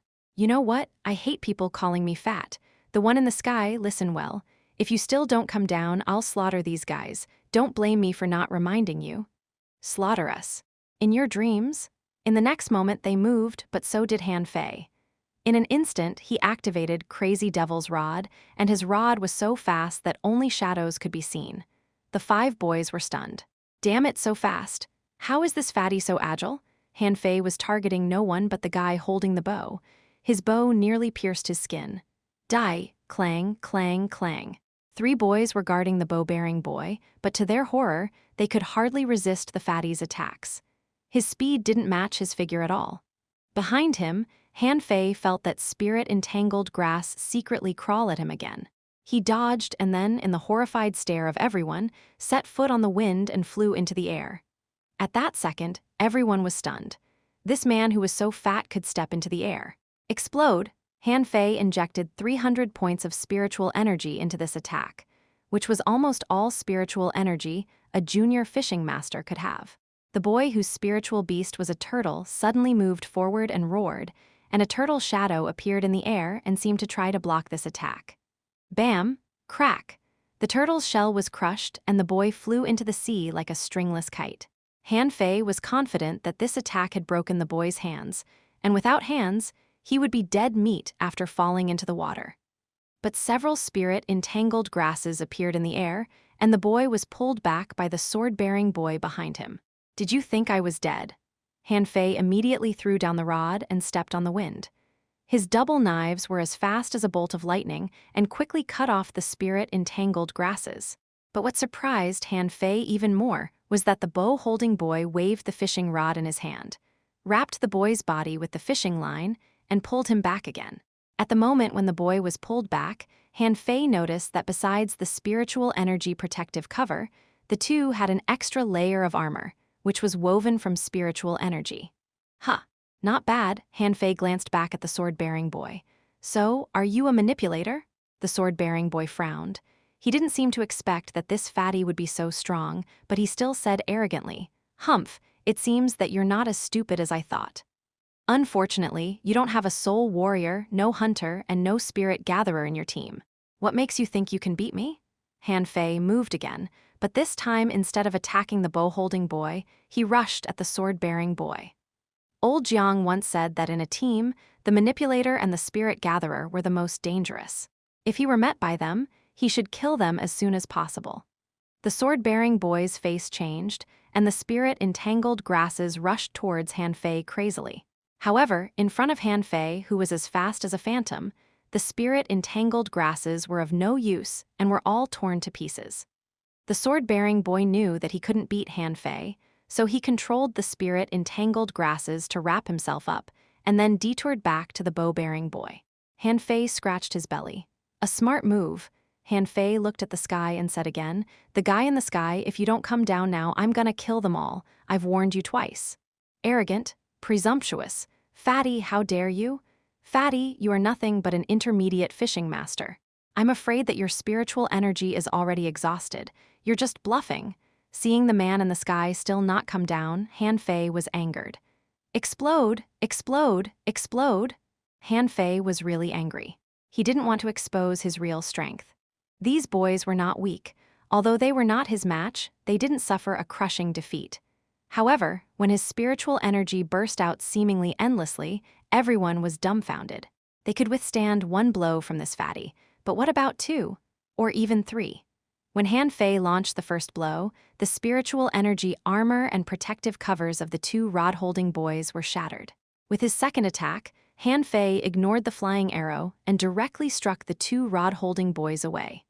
One boy's rod was bent by Han Fei, and his hands broke with a crack. With his third attack, the spirit-entangled grasses tried to protect the boys, only to be smashed by Han Fei's single blow. The sword-bearing boy was hit flying and vomited blood, but fortunately, the spirit-entangled grass tied him to the railings in time so that he didn't fall into the sea. They seemed to earn some time for the bow-bearing boy. The bow-bearing boy stepped on the railings and jumped up sharply, and the three long arrows in his hand turned into three white flashes that shot at Han Fei. Chapter 116, Their strength really let me down. Protective cover. Han Fei roared and a palm-sized knife appeared in his hand. Hew! Clank, clank, clank. Han Fei took 3 steps back, and his protective cover was shattered by the 3 arrows. He took a breath. This bow-bearing boy was strong. Even a peak-level fishing master wouldn't be able to stand these 3 arrows. Unfortunately, Han Fei, was not an ordinary person. While he was attacked by these 3 arrows, the bow-bearing boy groaned and fell from the sky. His chest was pierced and his heart was almost shot by Han Fei. The sword-bearing boy coughed up blood and glared coldly at Han Fei. Despicable. Oh, I'm despicable. So is it glorious that the 5 of you have ganged up on me? Explode. Han Fei swung the rod at them again, saving no strength, because he found that these boys weren't afraid of him and their offense and defense were still organized. If Han Fei guessed right, the person in the sky was their dependence. Bam!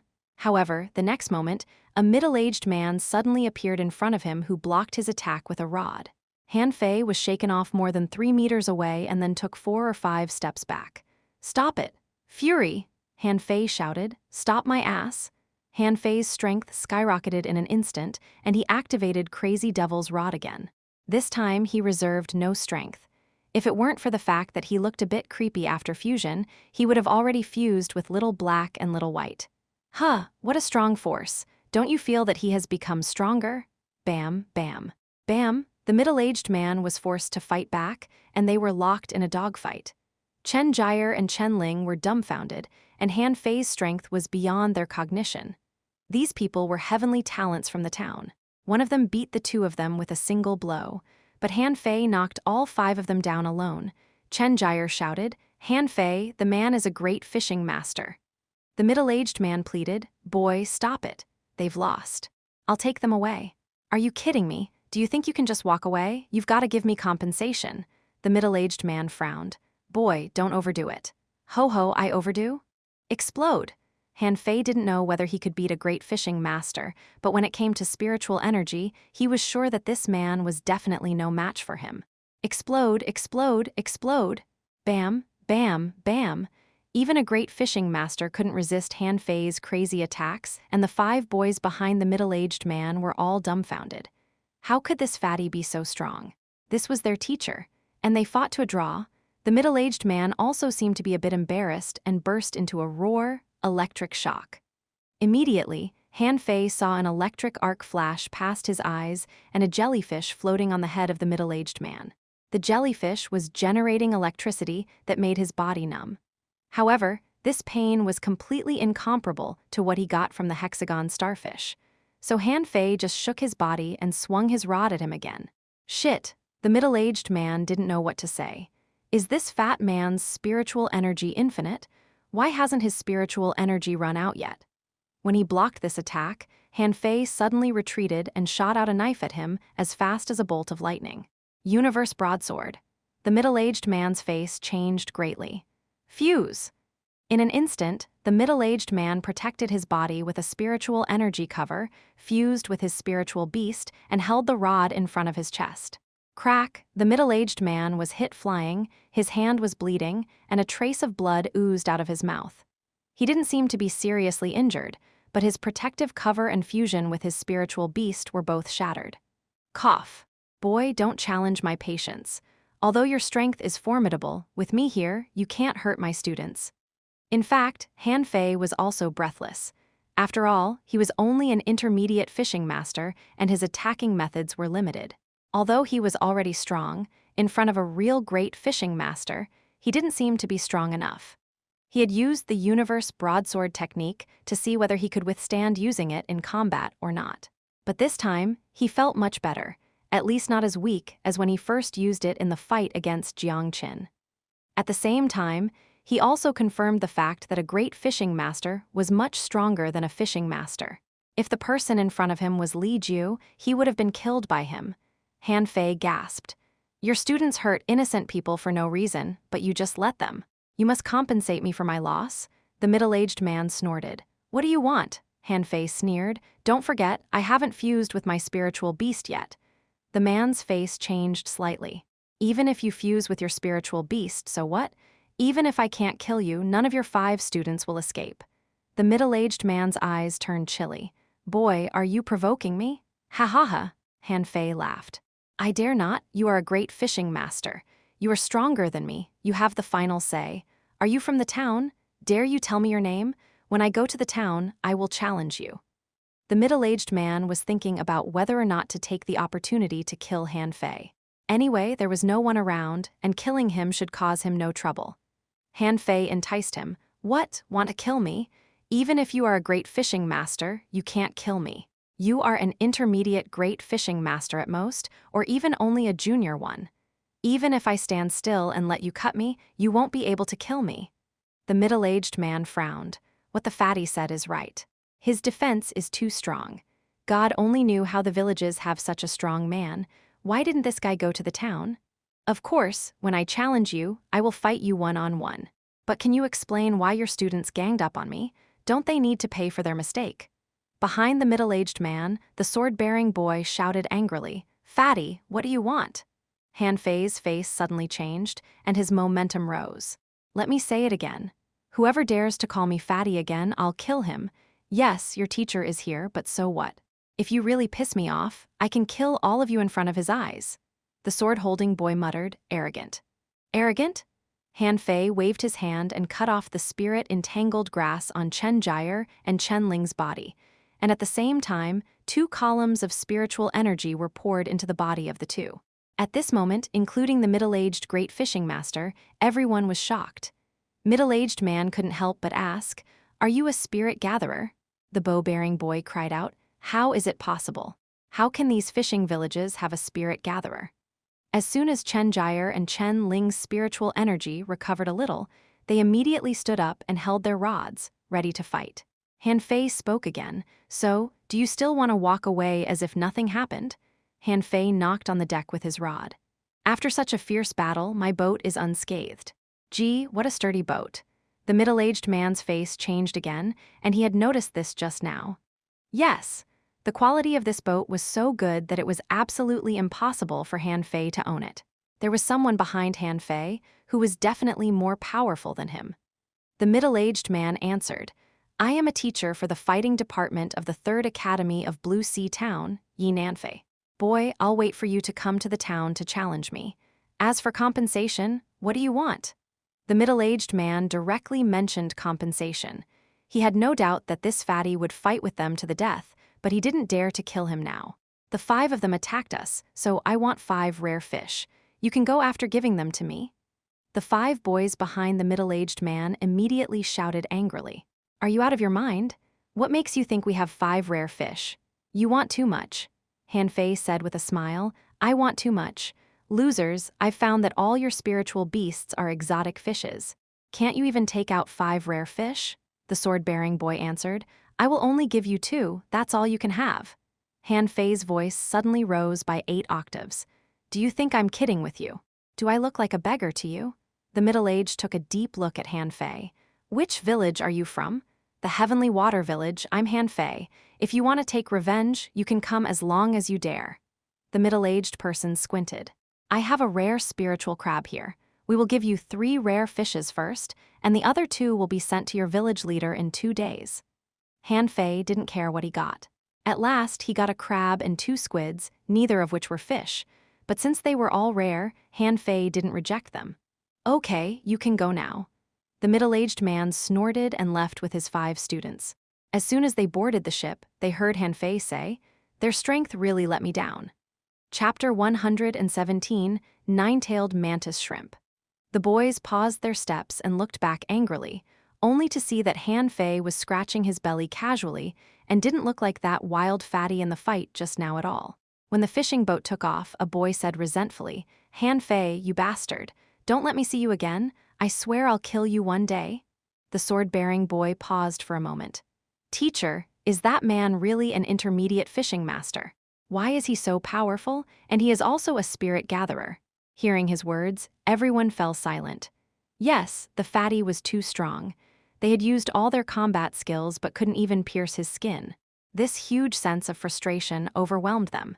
If Han Fei was a genius in the town, they might be able to accept it, but he was only an ordinary fishing village boy. The middle-aged man said, He is not simple. His spiritual energy is exceptionally sufficient. Although he is a spirit gatherer, he did not absorb spiritual energy for himself during the battle. Moreover, his defense power is even stronger than mine, so I think he must have got some special chances. But no matter what, it's not a bad thing that you failed this time. However strong you are, there is always someone stronger. You must bear in mind that there is no shortage of geniuses in this world. The middle-aged man paused. And this man won't stay in a fishing village forever. One day, when he sets his feet in the town, he didn't go on, but everyone shivered. If the fatty came to the town, what would happen? Can he make it to the top 100? The sword-bearing boy asked tentatively. The middle-aged man nodded. It's possible. Who? Everyone gasped. Oh my gosh. The top 100 of the 3 colleges are at least peak-level junior great fishing masters. The bow-bearing boy secretly clenched the bow. He always felt that his explosive power was unparalleled. Even in the town, he could be ranked among the top 100, but he couldn't break the fatty's defense. He muttered, Did I choose a wrong cultivation path? When they left, Han Fei collapsed to the deck like a dead pig, humming, Sister Gyre, let's go back. Oh, I'm exhausted, I can't move. Chen Gyre and Chen Ling were dumbfounded. Didn't you just clamor that you would fight those people to death if they didn't give you rare fish? So you were just pretending? Chen Gyre asked, Are you okay? No, I feel that my hands and feet are not my own. The great fishing master is really powerful. I attacked him with all my strength, but he was only slightly injured. If I really fought him, I'm afraid that I would have had to run away. Chen Ling said slowly, Han Fei, you're already great. We can't believe that you suddenly became so strong. Chen Gyre nodded and thought to herself, that was a great fishing master. How dare Han Fei start a fight with him, and he even injured him. Although he was slightly injured, Han Fei should still be proud of himself. At the level 1 fishery, they hadn't seen anyone dare to fight a big fishing master from the town. You may not believe it, but my experience is that you must try your best in each fight. Just like this case tonight, no matter if you can win or not, you've gotta fight. Han Fei scratched his belly again. When the middle-aged man gave him 3 rare fishes just now, he really wanted to take out the water-stirring seal and crush them. But then he thought that he might not be able to handle the subsequent troubles, so he dismissed the idea. After a long break, Han Fei slowly got up and looked at the 3 rare fishes. Name: lightning crab level, 17 quality, rare spiritual energy, 210 points, edible effect. Lightning crab roe can enhance your explosive power. Collectible: crab claws absorbable. Han Fei remembered that Zhang Peng's spiritual beast was a lightning crab, and today he got one. Han Fei turned to look at the 2 squids. Name: swift squid level, 16 quality, rare spiritual energy, 140 points, edible effect. Long-term consumption can enhance the tolerance of the human body's meridians. Collectible: squid gallbladder, used when running away, absorbable. Han Fei secretly took a breath. In addition to the mutant mantis shrimp king he already had, now he had 4 rare creatures. He really wanted to refine them here to see what he could make. But of course, this kind of secret couldn't be revealed to outsiders. Han Fei suppressed his inner excitement and decided to go back to the village first. Han Fei informed them of his current plan. Sister Jai'er and Sister Ling, you can go to the village leader and take the 2 rare creatures. I'm going back to cultivate. Chen Jai'er shook her head. No, they should belong to you. Chen Ling added, yes, you should keep them. Don't be polite to me. After all, we were on the same boat. Besides, we're friends, just keep them. I don't need so many rare fish. Chen Jai'er thought of the opportunity. Well, I really don't need that much. You know, the members of the fish dragons are mostly fishermen. They don't need rare fishes yet. Chen Jai'er smiled. Okay, thank you, little brother Han Fei. Chen Ling tilted her head. Wow, we were out only for a day and harvested 6 rare fishes. Jai'er, this seems to be the most fruitful day we've ever had, right? Far more than that. We haven't gotten such a big gain in decades. The Heavenly Water Village.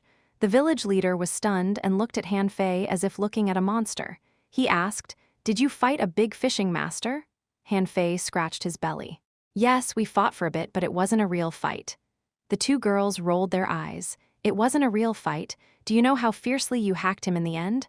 I see. Han Fei, you really don't want to go to the town? Han Fei could imagine how he Xiaoyu would laugh her head off when she saw him, and immediately shook his head. No, I still have a lot of things to tend to. Grandpa leader, I'm going to cultivate. Bye, the village leader. Han Fei took to his heels. He couldn't bear the old village leader's interrogation because it was not convenient to answer some of his questions. The village leader looked at Chen Jai'er and Chen Ling. Don't tell others about this matter, including the fishing masters of our village, understood? Yes, leader. In the training hall of the fish dragons, Han Fei stuffed all 4 rare creatures into the demon purification pot. He didn't care what was in the treasure-digging fish's head. Could its treasure be compared to the hexagon starfishes? The damned starfish spent hundreds of years accumulating a pile of junk. What could this treasure-digging fish find in the level 1 fishery? Then a string of data appeared in front of his eyes. Demons to be refined. Mutant mantis shrimp king, treasure-digging fish, lightning crab, swift squid. Spiritual energy. 10,000 points, fusion result. Unknown refine or not. Han Fei looked at his over 680,000 points of spiritual energy. The 10,000 points of spiritual energy were nothing to him. Yes! The 5 rare creatures shattered in the blink of an eye and were sucked into a dark vortex, and what gradually emerged was a pale golden mantis shrimp with a long tail. Contractual spiritual pet. Name: 9-tailed mantis shrimp, 3-tailed now introduction. A mutant mantis shrimp having a quick speed and strong attacking power, good at hiding itself and attacking prey. When it has grown into its complete form, its 9 tails will turn into 9 divine chains, which are extremely powerful. Level: 14 quality. Legendary spiritual energy. 690 points food. Omnivorous prefers shrimps remarks. The current state, 3-tailed. It can continue to refine, wow, shit, this is awesome. Before Han Fei finished speaking, a 3-meter-long mutant mantis shrimp appeared in front of his eyes, and the 3 long tails on its buttocks were swinging. As soon as the 9-tailed mantis shrimp saw Han Fei, it rushed up and hugged Han Fei with its 6 claws. Go away. Do you think you are a dog? You don't have a tongue and you are covered in shells. Bam bam. Han Fei looked down, only to find the 9-tailed mantis shrimp was humping him. He immediately kicked it off and it curled up in fear. Han Fei scolded, "You're a shrimp. Why do you act like a rutting male dog? Bastard, how did I synthesize such a thing? Come on, get into my body." With a swish, the 9-tailed mantis shrimp turned into a golden light that went into Han Fei's arm and disappeared. Han Fei hurriedly looked around. Fortunately, it was the training hall of the fish dragons. If it were outside, people would have laughed their asses off. Han Fei was nearly FCK'd by a shrimp. Chapter 118, Jiang Qin's Purpose. This time, Han Fei's contribution was huge, so theoretically, he could rest for 3 months or more. Of course, Han Fei didn't take it seriously at all. He felt that the level 1 fishery was no longer challenging for him. Perhaps he should go to the level 2 fishery to have a try. However, before that, he decided to lose weight first.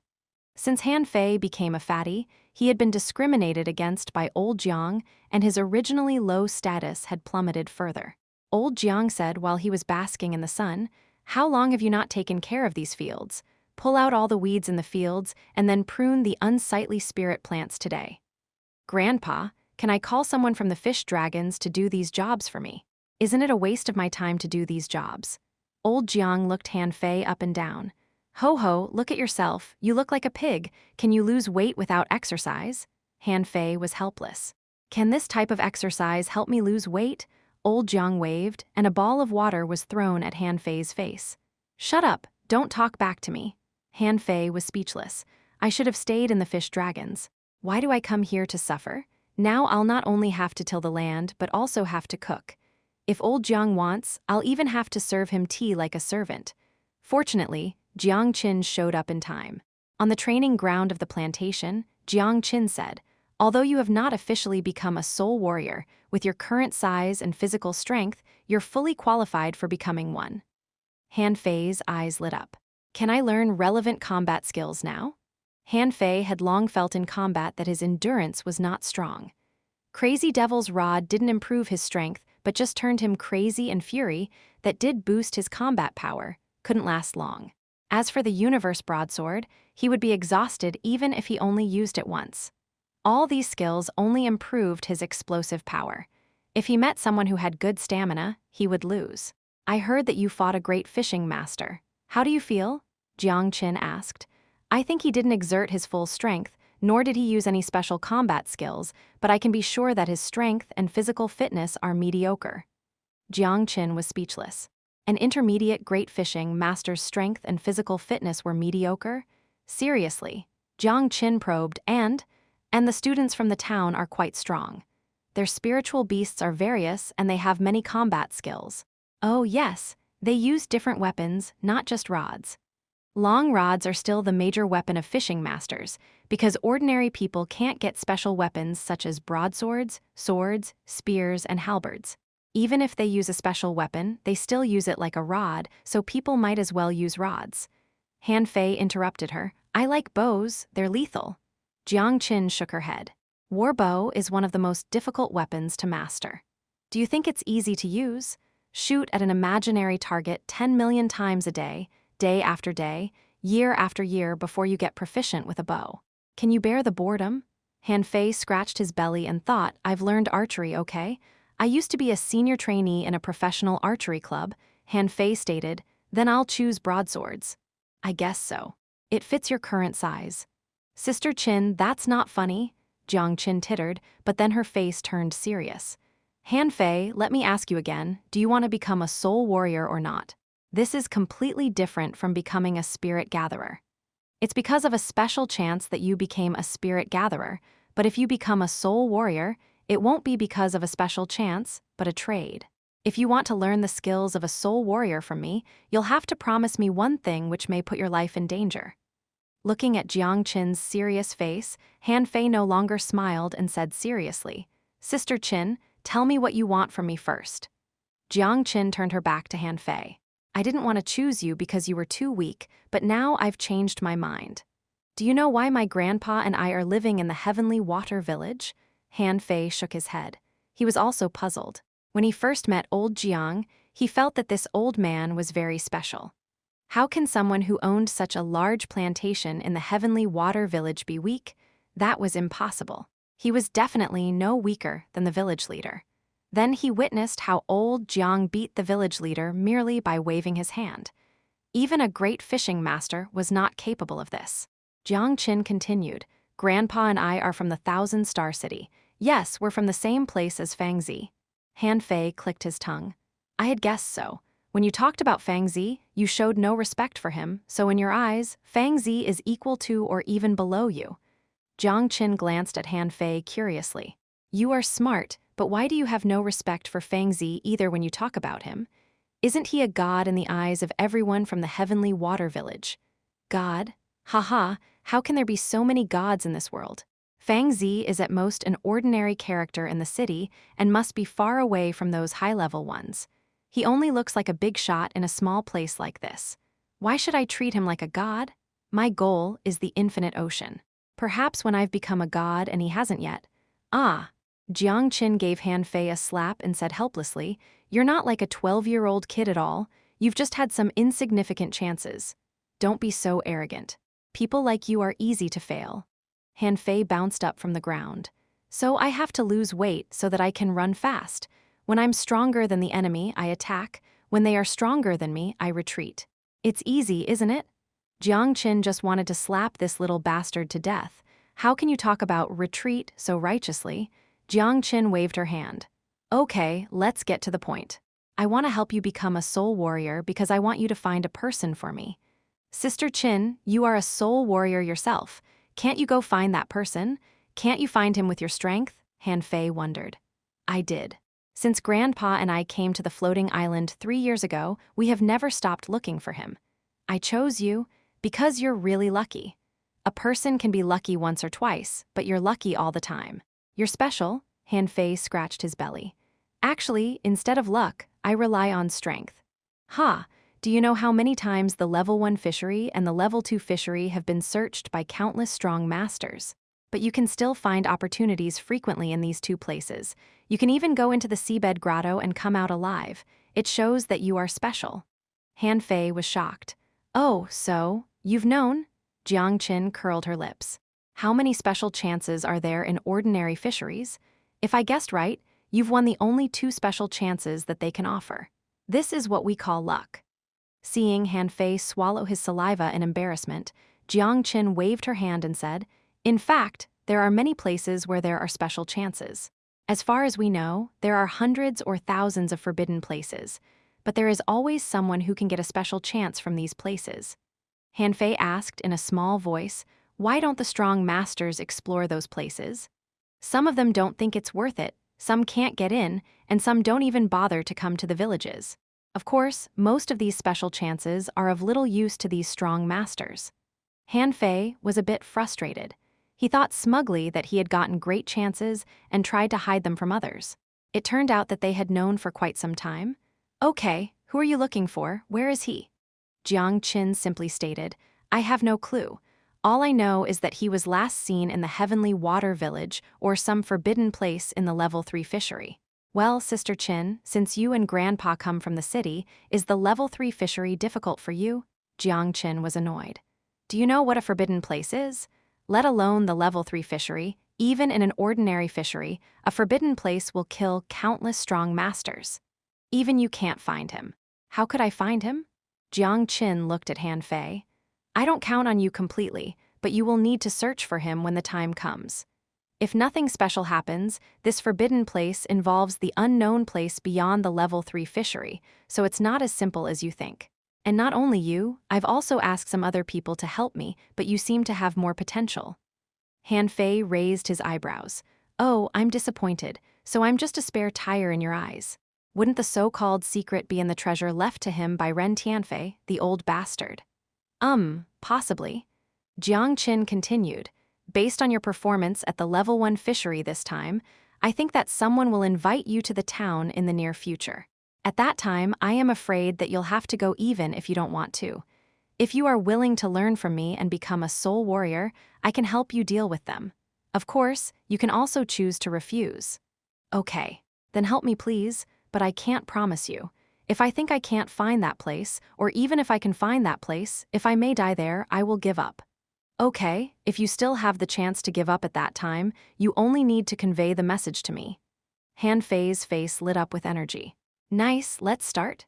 Chapter 119, He is My Disciple. On the training ground of the plantation. Soul warriors are different from other professions. Hunters value explosive power, spirit gatherers mainly support their teammates, manipulators plan the whole combat, and armorists have the top defense and individual combat power.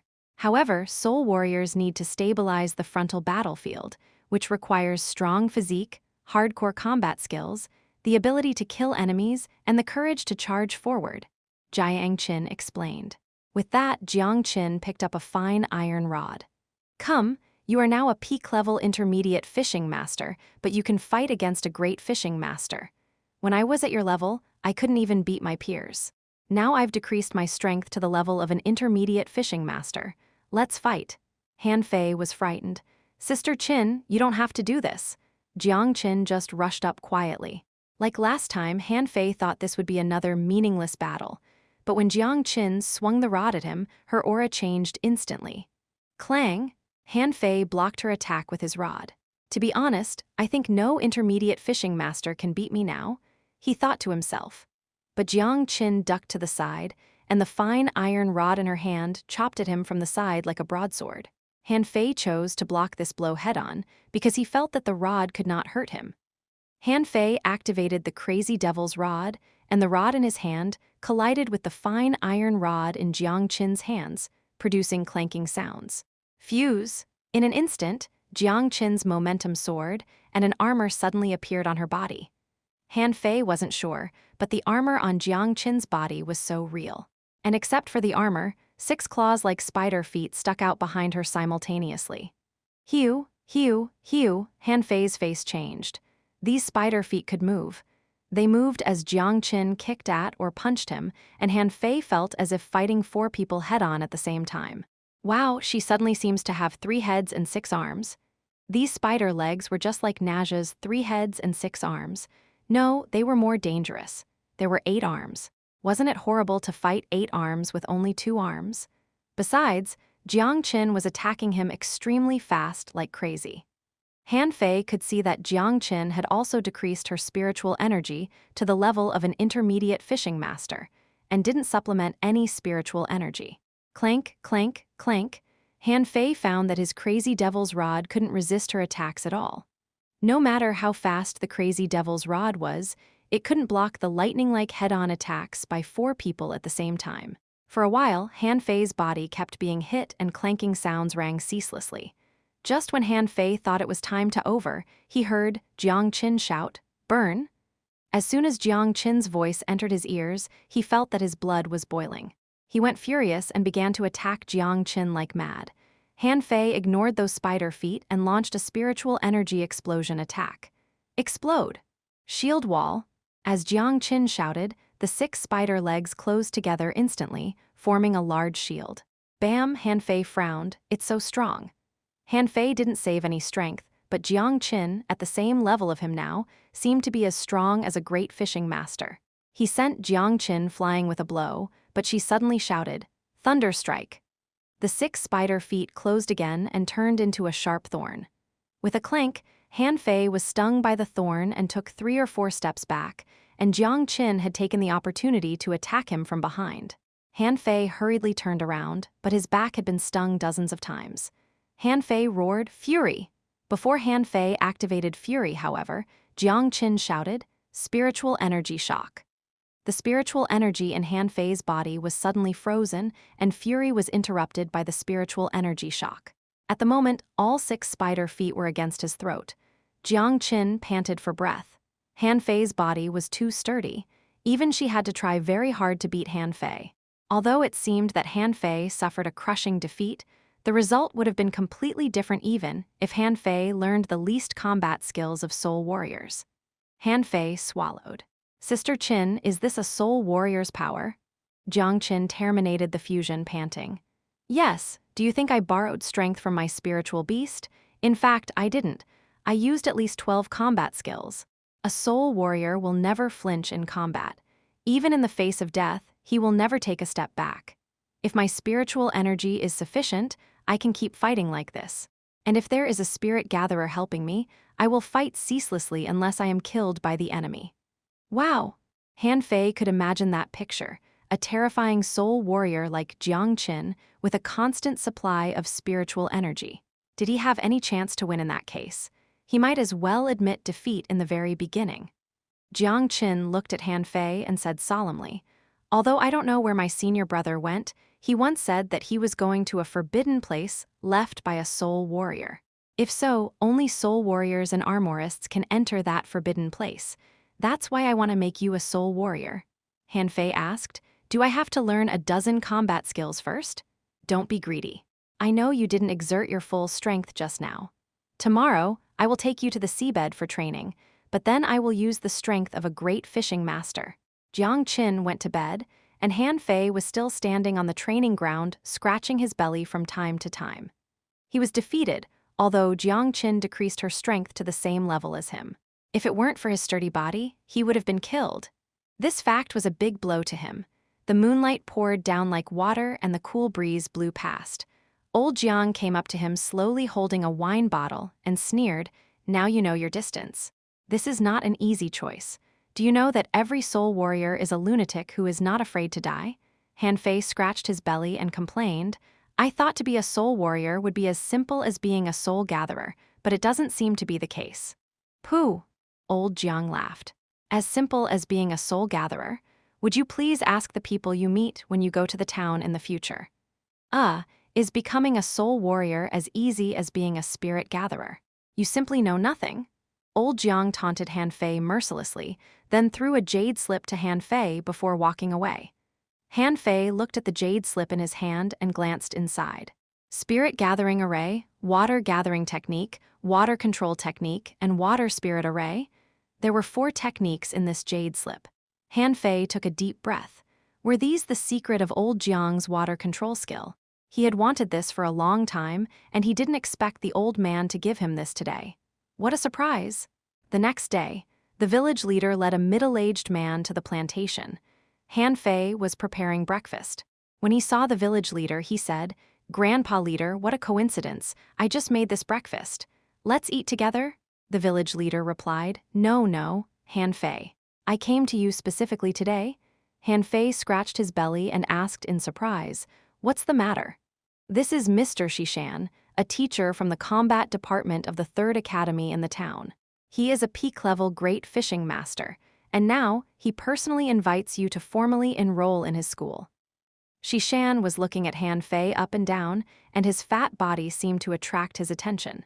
Shishan asked, "I heard that you defeated 5 students from our 3rd Academy by yourself, and then you still fought Yanfei." Shishan's eyes were shining.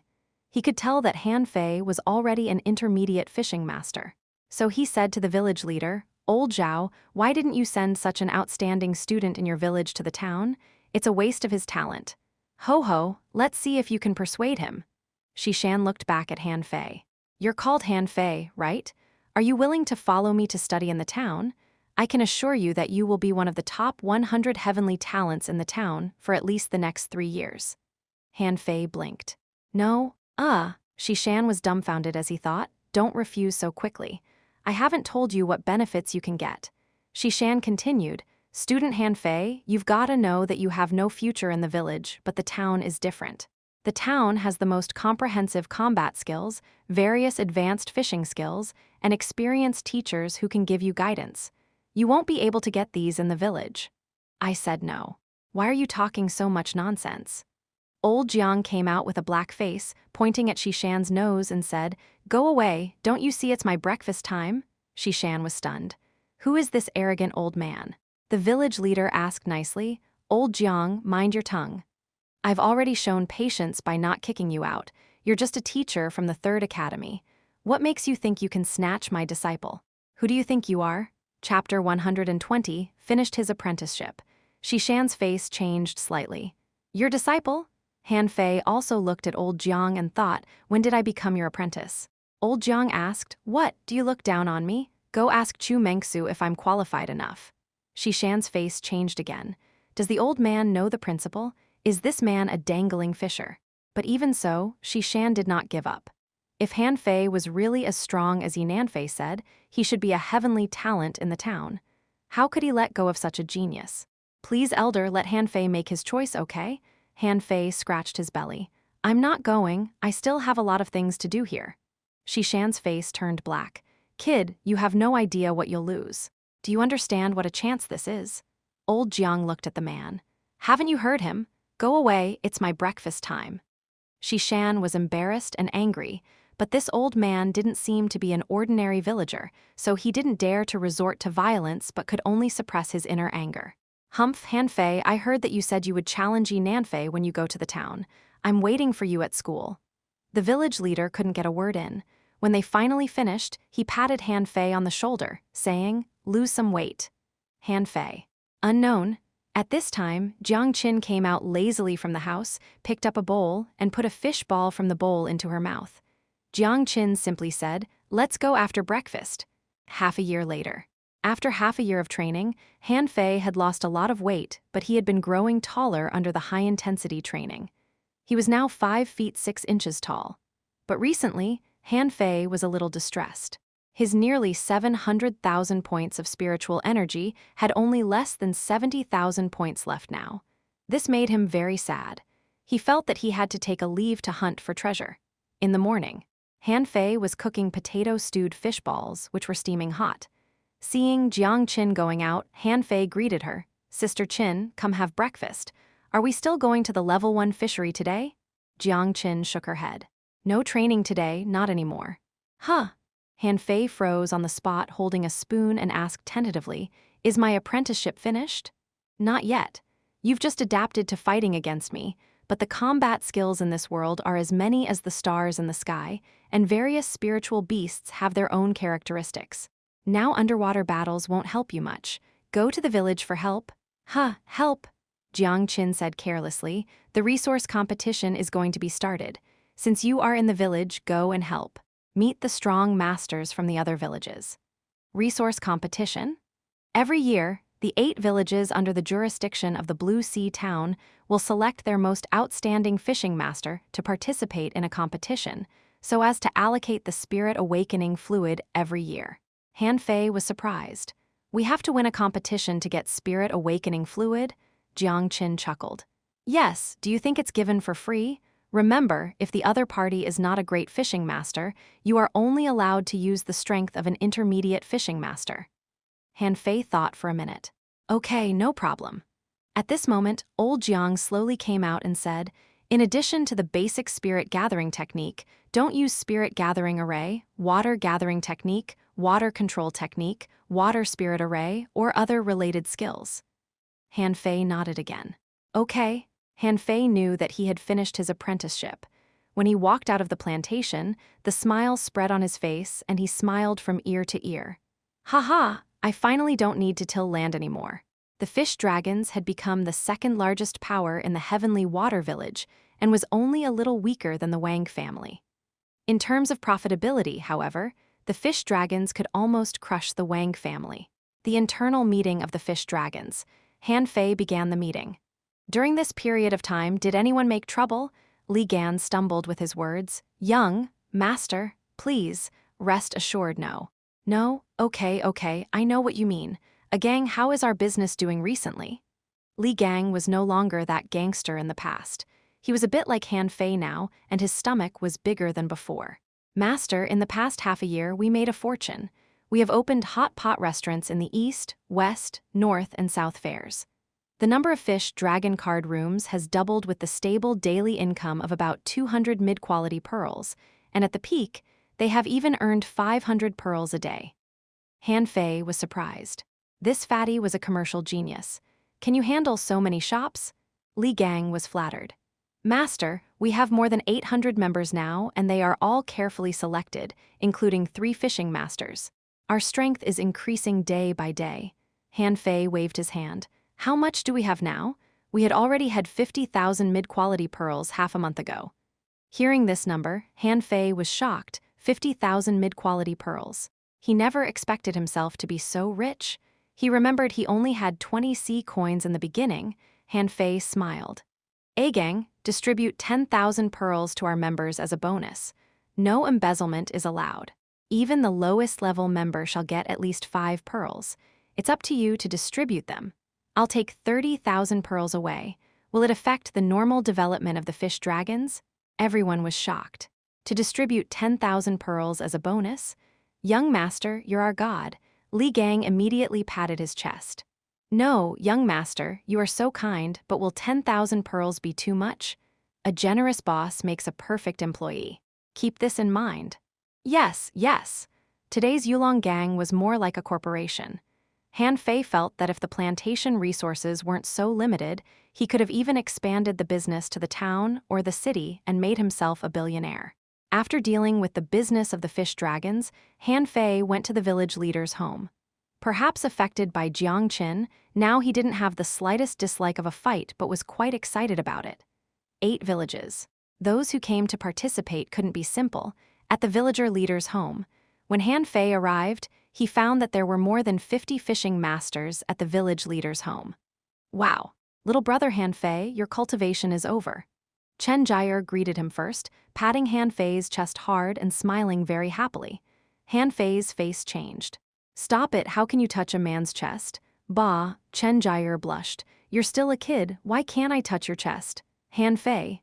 Han Fei was taken back for a moment and asked, He Zioyu. When did you come back? Ha ha ha, Han Fei, you really turned into a big fatty, ha ha ha, that's so funny. Han Fei's face turned black. He knew she would laugh at him. What's wrong with being fat? Did fatties eat your big yellow croakers? Han Fei snapped. He Zioyu, shut up. You little dwarf, where are your manners? Who are you calling a dwarf? Who? You big fatty.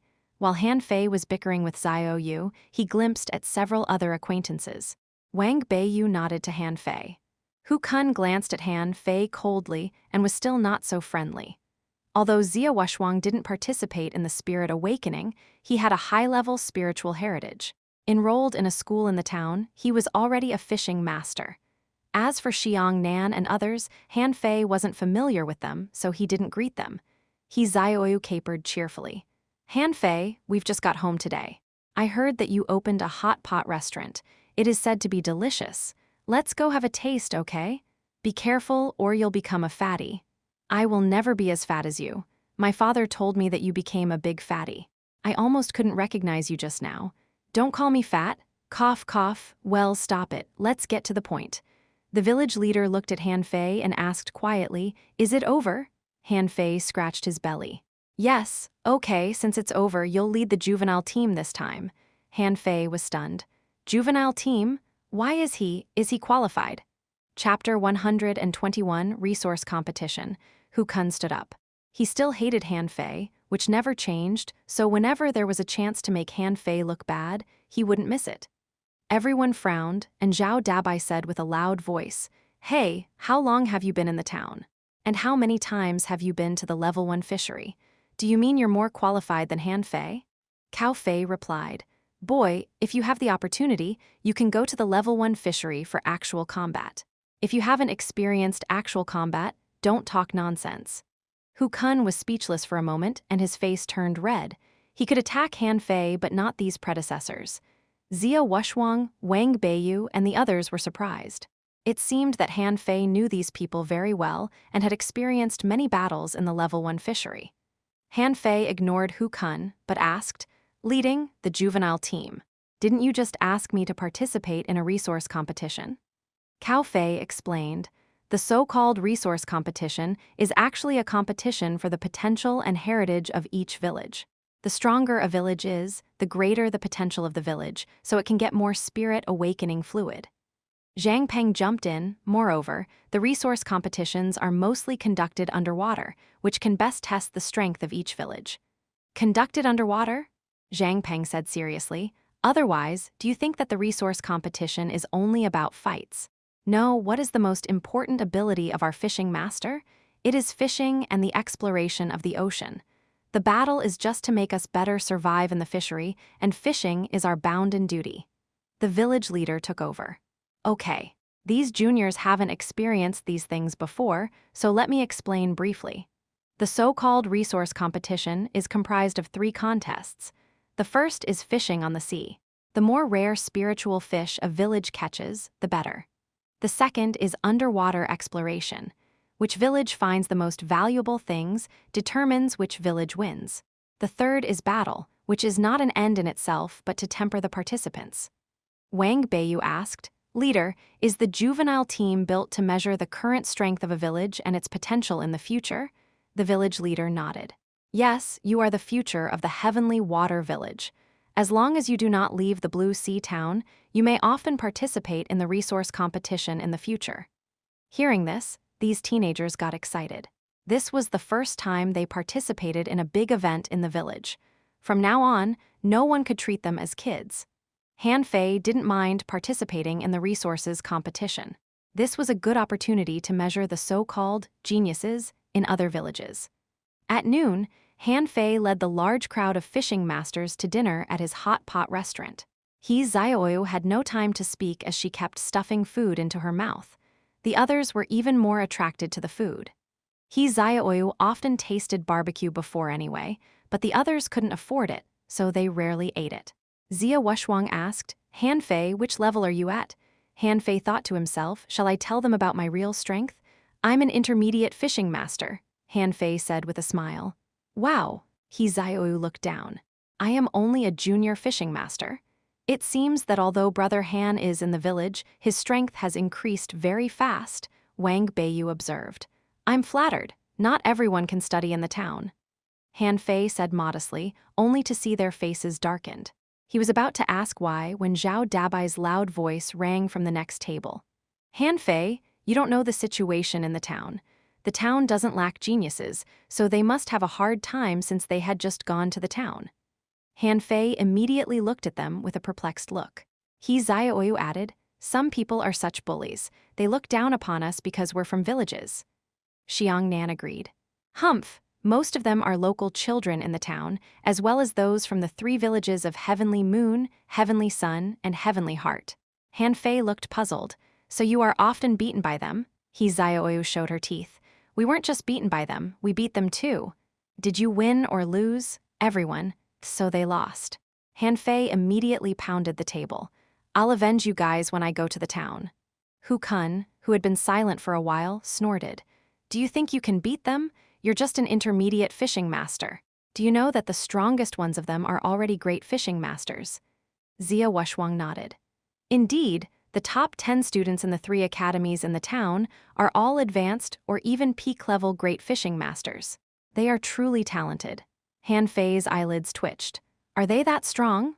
Han Fei secretly took a deep breath. "Wow, a peak-level great fishing master at his age, that's really strong." Wang Beiyu tried to ease the tension. "In fact, we don't have to worry too much. As far as we know, in the 8 villages, no one has become a great fishing master yet, at most a demi-great fishing master." Zia Wushwang finished chewing. "No, you forgot the guy from the Heavenly Heart village, who became a great fishing master the day before yesterday." Everyone was stunned, including Zhao Dabai and the others.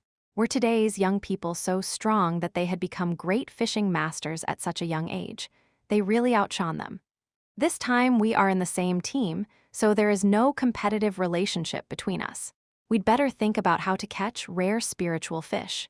Wang Beiyu wanted them to get back to focus. "Using a special bait perhaps. I heard that the natives in the town don't use green worms very much," He Xiaoyu wondered. "But there are very few special baits. It is difficult to find marching sea leech, shrimp beads, and golden nematodes. And I'm afraid we can't afford high-quality pearls but can only fish with our own spiritual energy, but then it'll consume a lot of spiritual energy." Han Fei blinked. "Did you learn to be a spirit gatherer in the town?" "Wang Beiyu, I remember you also got the spirit concentration art." Wang Beiyu smiled bitterly. "So what? I haven't gotten started yet. How can I provide spiritual energy to others?" Ha ha ha. The other fishing masters at the other tables all laughed, and Wang Beiyu said with a black face, "Spirit gatherer and manipulator are the two most difficult professions among the 5 major professions. Isn't it normal that I haven't got started yet?" Chen Ling giggled. "Then you can ask Han Fei, he's already a spirit gatherer." "What?" At Han Fei's table, everyone was shocked, and even Hu Kun widened his eyes. He Xiaoyu looked at Han Fei. "Have you become a spirit gatherer? Don't be so excited. Eat the food." Everyone, Wang Beiyu wanted to know, "Han Fei, have you become a spirit gatherer so quickly?" He Xiaoyu also blinked as if thinking of something. Han Fei was secretly pleased with himself. "Ho ho, I'm awesome, right? Shocked? Envy me? Now you know how strong I am?" Zia Wushwang's eyes lit up. "Then we don't have to worry about the bait we use." Xiangnan added, "I have no objection to Han Fei becoming our team leader." Hu Kun was dumbfounded. What? Han Fei had become a spirit gatherer? Was this a joke? Han Fei was not a genius but a waste. Han Fei waved. "No problem, you can have as much spiritual energy as you want." After dinner, he, Xiaoyu, and the other teenagers went home to see their parents, so Han Fei stayed with the fish dragons and played cards with Li Gang, Li Qing, and Li Gan. Li Gan suddenly lit up. "Fu. Full house." Li Qing mumbled, "Pass." "Bomb." Han Fei looked at the cards in his hand and said helplessly, "Pass." After a few rounds, Han Fei said with a dull tone, Gang, do you think the town is better than our village?" Han Fei was a little surprised today because he found that everyone seemed to have changed, even including Hu Kun. Although he was still very hostile towards him, his temperament changed. He Xiaoyu, who was a simple-minded girl, became much smarter this time. Only when the environment had changed greatly would people change so much. Li Qing answered, "Master, we haven't been to the town, but I think it should be better than here. Otherwise, why are there no great fishing masters in our village? I've been there once. It's very, very amazing." Han Fei wanted to ask Li Gan more, but then he gave it up. He would have fallen asleep before Li Gan finished speaking. Han Fei threw the cards to the table. "I'm out. You can find someone else to play with you." At He Xiaoyu's home, He Mingtang glanced at Han Fei and frowned. "Han Fei, why haven't you lost weight yet?" Han Fei. "Unknown. You are not allowed to take Xiaoyu out before you lose weight." Han Fei's turned red. "Before I lose weight? Why?" Chapter 122, Captains Meet. Han Fei, with clicking sounds, Xiaoyu rushed down the stairs with a cheerful look. "He Xiaoyu, I came to ask you about the situation in the town." He Xiaoyu questioned, "Aren't you going to the town?" "I'll go there one day, but not now." At this time, He Xiaoyu's mother came out. "Oh, hi, Han Fei, old He, why don't you let him in?" He Mingtang said crossly, "I'm afraid that he may abduct my daughter." He Xiaoyu blushed. "Dad, what are you talking about?" "Mr. He, don't worry. I won't take her out." "Humph." He Xiaoyu stood on the stairs and shouted, "Come play fish dragon cards with me. Wow, this game is really funny." "No, I don't want to play." He Xiaoyu called again, "Come play with us." "Dad, Mom, come play cards. There happens to be 4 of us here." Surprisingly, both He Mingtang and He Xiaoyu's mother didn't object, and both went to the table as soon as their daughter called. Han Fei muttered, "So I happen to make up the 4th player." He Xiaoyu's mother looked up at him. "So, Han Fei, come here more often in the future. We're going to be a family anyway, so you can be the 4th for our card game." He Xiaoyu blushed again. "Mom, stop it." He Xiaoyu's mother smiled and did not speak. He Mingtang questioned, "Why do you ask Xiaoyu about the town? Do you want to go to the town?" "Maybe, but I'm still considering it." "A pair of 3. "Why didn't you go last time?" Han Fei replied. "A pair of 5s. I didn't have time to go to the town and I thought it was better to stay in the village. There's more freedom here." He Xiaoyu said excitedly, "A pair of 8s. But we've mostly become fishing masters after we went to the town. This is much faster than in the village." It was He Xiaoyu's mother's turn. "Pass, don't brag. Han Fei made breakthroughs much faster than you. He didn't waste any time although he was in the village." He Mingtang went next. "Pass too. It's not the time for you to go to the town. The schools in the town have not started to enroll students, not to mention that you refused to go to the schools before." "A pair of 2s. I heard there is a 4th academy in the town. Do you know about it, He Xiaoyu?" "Pass. Wow, are you going to the 4th academy? Don't choose that school, there are very few students in it. It sucks." Han Fei pondered. Old Jiang once said to him that if he wanted to go to the town, choose the 4th Academy. The school recommended by Old Jiang should be reliable, but why did he Xiaoyu say it sucked? After finishing a round, he Xiaoyu was still nagging. You can go to the town next year. Why don't you go to our school? We have a lot of geniuses who have exotic spiritual beasts and many students engaged in the 5 major professions. No, I'll go to the 4th Academy, and I believe, with me, it will outshine your school soon. Ho. After dinner at he Xiaoyu's home, Han Fei learned a lot of information. It turned out that rare spiritual fish could be bought in the town's market, and there were actually many people engaged in the 5 major professions. They just didn't want to come to the villages, and there were actually various kinds of fishing techniques. The next day, all the people gathered at the village leader's home, a total of 38 junior fishing masters, 63 intermediate fishing masters, 32 advanced fishing masters, 8 peak-level fishing masters, but no great fishing masters. Han Fei's juvenile team had only 14 members including himself, most of whom had not yet become fishing masters and were still studying in the town. Of these 14 people, only Zia Wushwang was an intermediate fishing master, and even Wang Beiyu was only a junior peak-level fishing master. The village leader started off the meeting. Han Fei, the juvenile team you lead will compete with those of other villages. Don't underestimate the strength of other teams. Most of them came back from the town, and some are already engaged in the 5 major professions. Leader, can I hit them? Don't we just win if we knock them all down?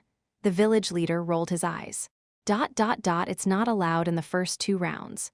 The mayor will watch from the sky, but the players can fight when they compete for the same item, provided that they stop where they should. Players are only allowed to fight in the 3rd round. Let's go! More than 30 fishing boats took off and sped away, especially the white fishing boat that was the most conspicuous. At the moment, many people in the Heavenly Water Village looked up. Someone murmured, I hope this time our ranking can be higher. There is too little spirit awakening fluid in our village every year. Some people sighed. What can we do? Heavenly Heart, Heavenly Moon, and the Heavenly Sun villages occupy the best positions. It is difficult to win against them. Someone said in a deep voice, I just hope that this time not so many people die. There were 4 people on Han Fei's fishing boat including him, Wang Beiyu, Zia Wushwang, and he Xiaoyu. The other 10 people were on 2 other fishing boats.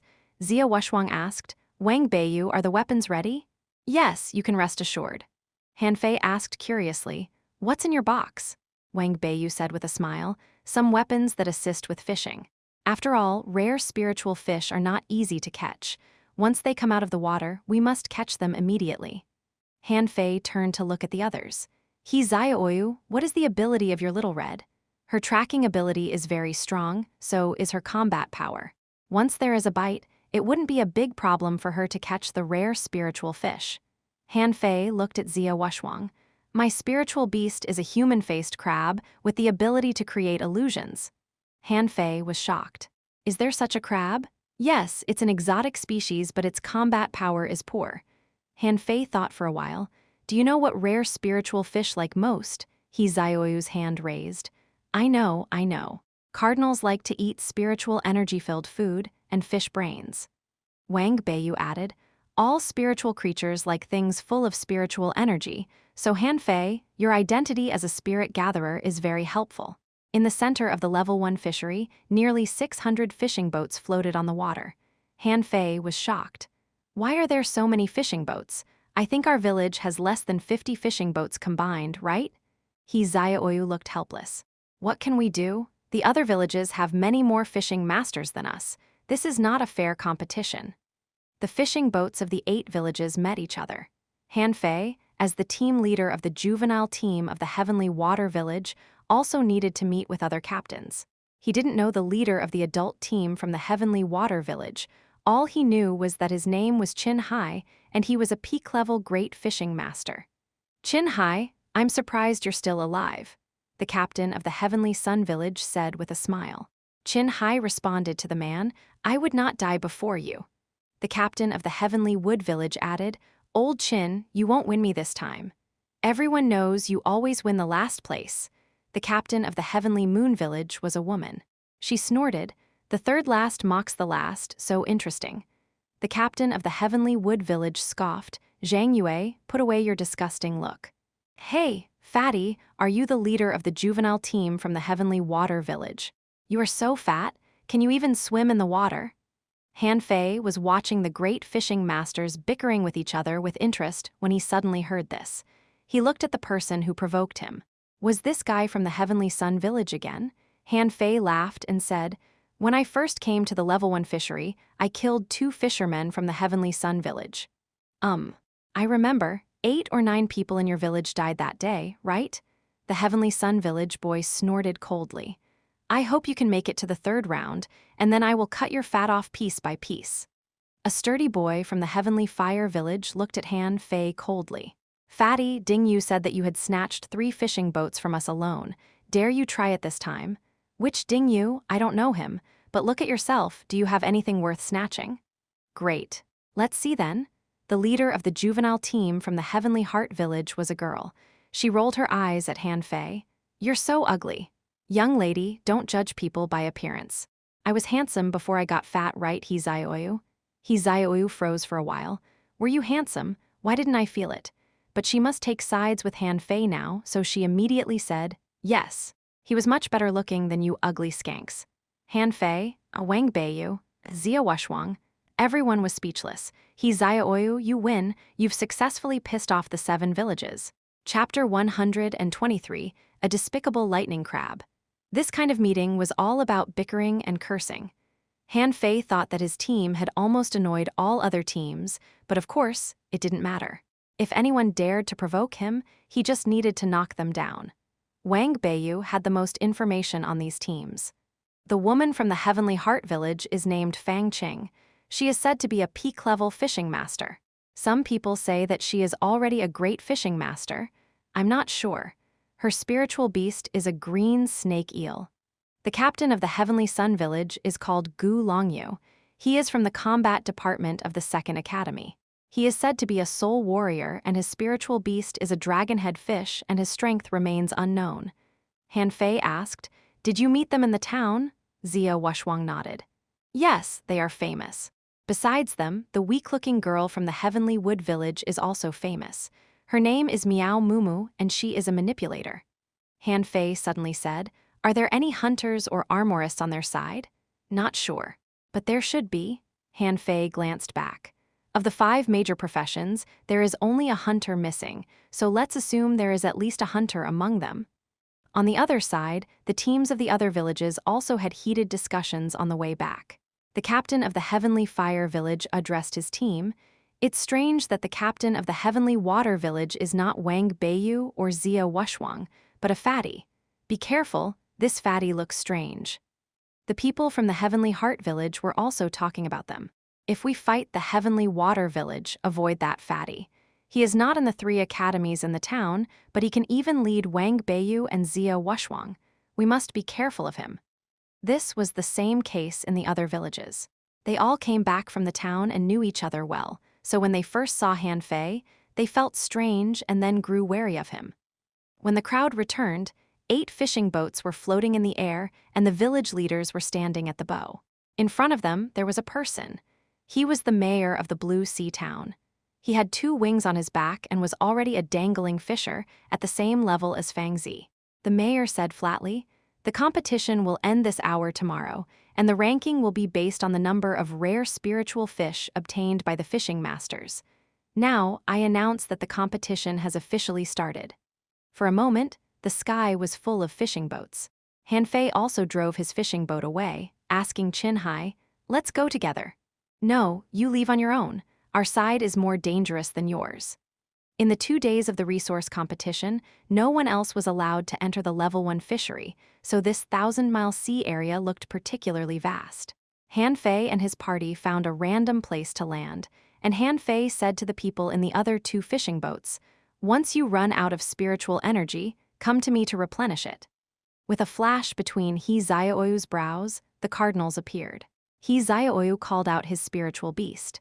"Little Red, we're counting on you to track rare spiritual fish." Then the 4 of them took out their fishing rods and started fishing. He Zioyu, fish at a depth of 10 meters. Zia Washuang, 30 meters.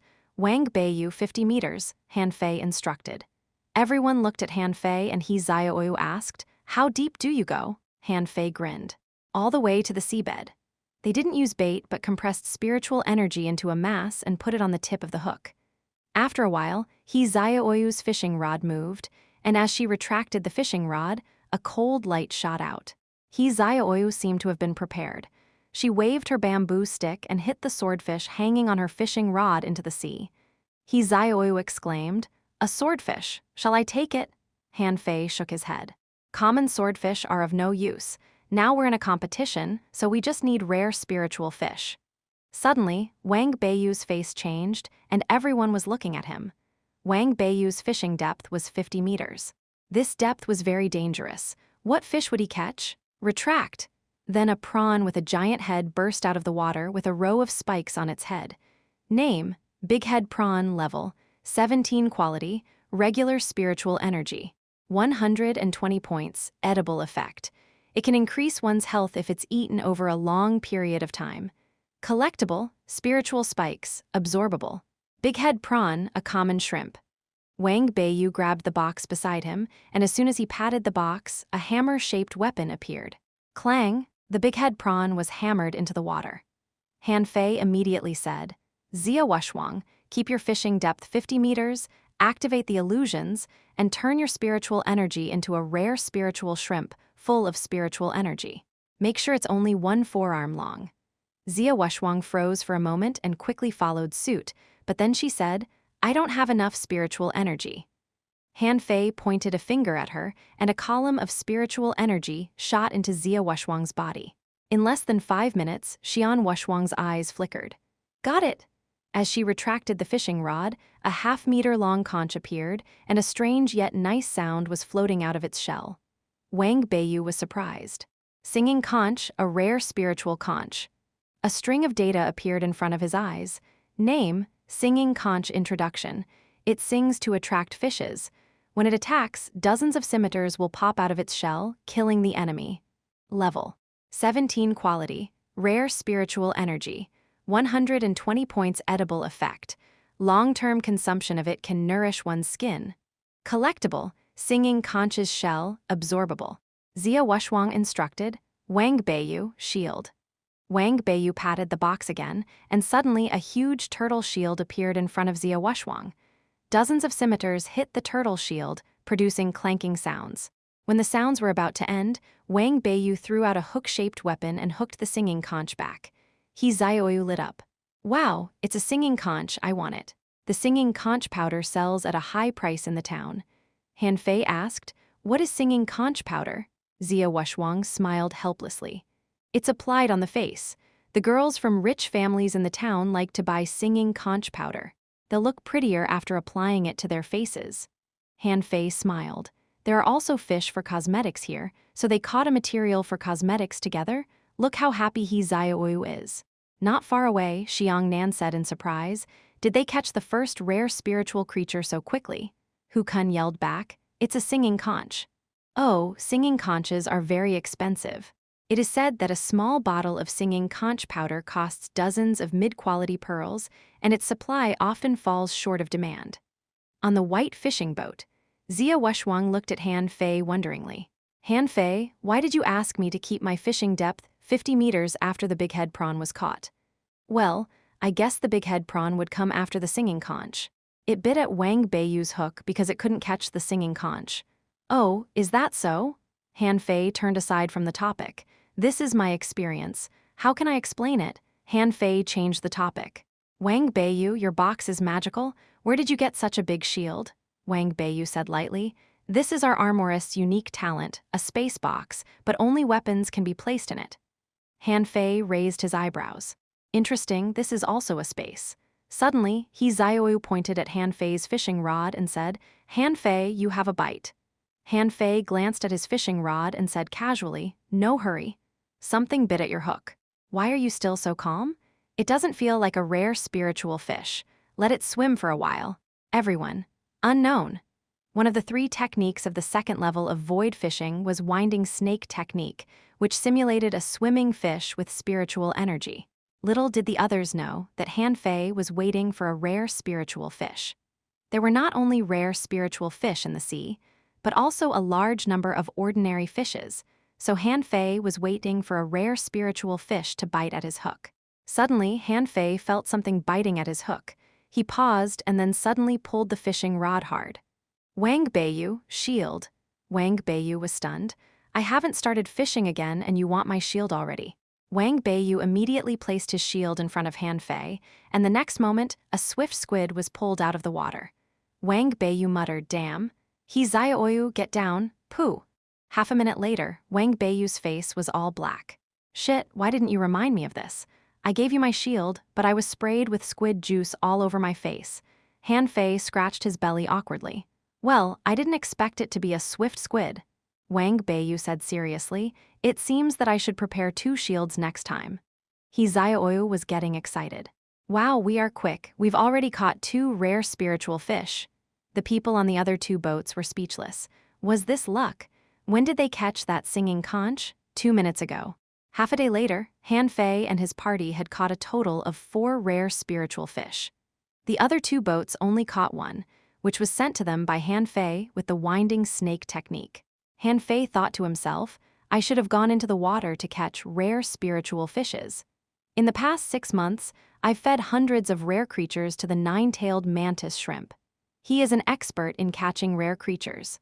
He Xiaoyu was getting bored. There haven't been any rare spiritual fish within the hour. Should we change places? Okay. Just as everyone was ready to retract their fishing rods, Han Fei suddenly shouted, wait a minute. Han Fei vaguely saw that in the water, a lightning crab had cut off He Xiaoyu's fishing line. He thought it was just a coincidence and was about to catch this lightning crab. But then, to his surprise, the lightning crab turned around and snapped Zia Wushwang's fishing line. A spiritual beast? Chapter 124, Hothead. Han Fei's face immediately changed and he whispered to the others, get ready to attack. When Wang Beiyu and the others were still wondering what happened, with a flash in Han Fei's hands, he launched instant hook and 1,000 twining at the same time. Although lightning crab was famous for its speed, it was still tied up in a ball in an instant. As a light flashed past the others' eyes, a tied-up lightning crab flew out of the sea. Then Han Fei launched a spiritual energy explosion attack at the crab. The other 3 didn't know what happened. Wasn't lightning crab a rare creature? Why did he kill it? However, although they were confused, they still followed Han Fei to attack. Wang Beiyu patted his box and a broadsword and a sword flew out. He Xiaoyu also launched a spiritual energy explosion attack. Zia Wushwang hammered at the crab with a sledgehammer. Being attacked by 4 fishing masters, with a crack, the carapace of the lightning crab was broken and 1 claw and 3 legs of it were hammered off. In the next moment, however, the lightning crab turned into a shadow and disappeared. The others were all stunned. Is this crab a spiritual beast? Han Fei muttered. Is a spiritual beast so hard to kill? Being attacked with all our strength, it's only injured. I think it'll recover in less than a year. Zia Wushwang asked, did someone sneak up on me just now? Wang Beiyu looked around. Let's leave here. Anyway, it seems that we've already caught all the rare spiritual fish here. Just as Han Fei and his party attacked the lightning crab, dozens of miles away, someone screamed and vomited blood. He seemed to be seriously injured. If Han Fei and the others were there, they would have recognized this was a fishing boat from the Heavenly Sun Village. Liu Junyu, what happened? The seriously injured boy was still vomiting blood. My spiritual beast was almost killed. Gu Longyu, the captain of the Heavenly Sun Village, changed his face. Really? A spiritual beast could be taken back immediately once its owner issued an order, even if it was tens of miles away. But the other party almost killed Liu Junyu's spiritual beast, which meant that their reaction speed was extremely fast, and they attacked Liu Junyu's spiritual beast almost instantly. Someone said, Longyu, are we still going to challenge the Heavenly Water Village? Not now. Players are not allowed to fight in the first round, and Junyu's spiritual beast can be injured by them even underwater, indicating that they have a very special attack method. It'll be a waste of our time even if we challenge them. Gu Longyu wouldn't take revenge on Han Fei, but it didn't mean that Han Fei would not take revenge on them. With a flash between Han Fei's eyebrows, Little Black and Little White came out. For the last half a year, when Han Fei and Jiang Qin were fighting on the seabed, Little Black, Little White, and the nine-tailed mantis shrimp were put idle. Now they had already reached level 13. On average, they went up a level a month. This speed was not quite fast, but not slow either. Most importantly, Little Black had very strong attack power. At this moment, Han Fei asked Little Black to secretly follow up on the lightning crab. "Shit, since you started the fight, let's fight then. Let's see who will win in the end." When the 3 boats from Han Fei's team gathered up, they discovered that everyone except Wang Beiyu and Han Fei had their fishing line cut off. Jia Tong was angry. "Damn, they must be somewhere around here." Chen Qing added, "Let's get them." Xiang Nan shut them down. "No, it will only waste our time. Let's use the spare hooks and fishing lines first. What if they play this trick again?" Hu Kun didn't want to waste their resources. Zia Wushwang assured him, "No, that lightning crab is dying. It won't dare come again." Han Fei said, "Actually, it's not impossible. If they don't have a spirit gatherer in their team, it'll be easy for us to snatch their rare spiritual fish." The others immediately looked at Han Fei with a complex look. Han Fei made a point. They must not have a spirit gatherer, or else they wouldn't have secretly cut off their fishing lines. "I found them. I found where they are. They're about 30 miles away to the west of us." Han Fei pretended that he had just known it and waved his hand. "Go, get them." After a moment, about 10 miles away from the fishing boat of the Heavenly Sun Village, they stopped. Han Fei had a good feeling. "Let's fish here. I'm sure the fishes will all be attracted here by our sufficient spiritual energy."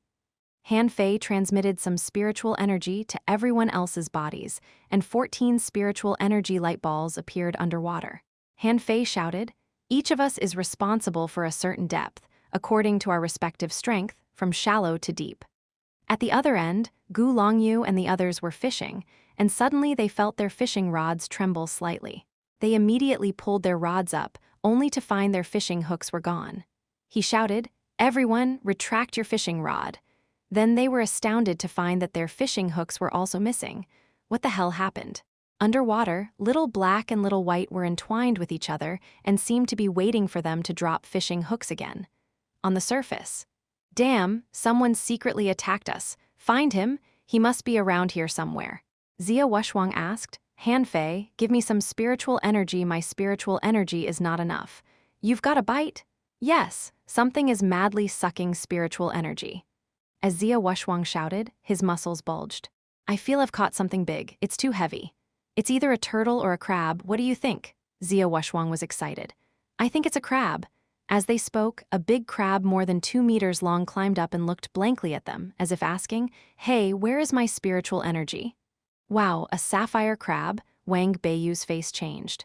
"Zia Wushwang, be careful. I don't want to waste a shield on this crab." Sapphire crabs were slightly mutant large green crabs in the first-class fishing ground. After they mutated, their claws seemed to turn into 2 drills, which could even drill through fishing boats.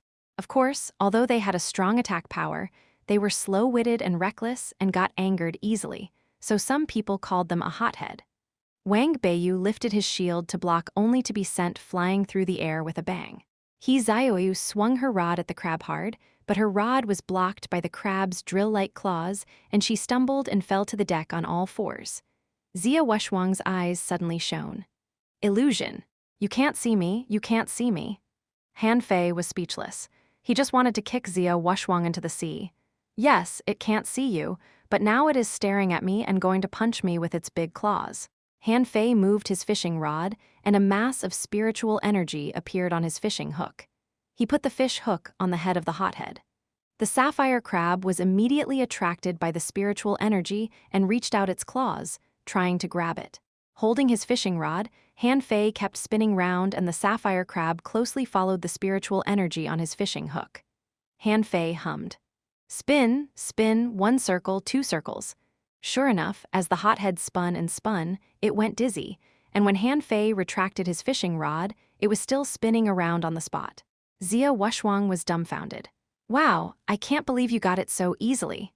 Wang Beiyu looked at the hole in his big shield and couldn't help but ask, "Han Fei, why didn't you give me some help earlier?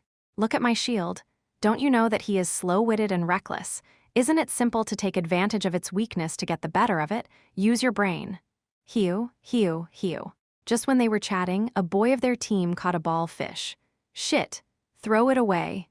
Get down." As dozens of spikes shot at them, at least 4 people were hit in the boat of Xiang Nan. And the boy who caught the ball fish activated a spiritual energy protective cover to protect himself as soon as he found it was a ball fish, but still ended up looking like a hedgehog.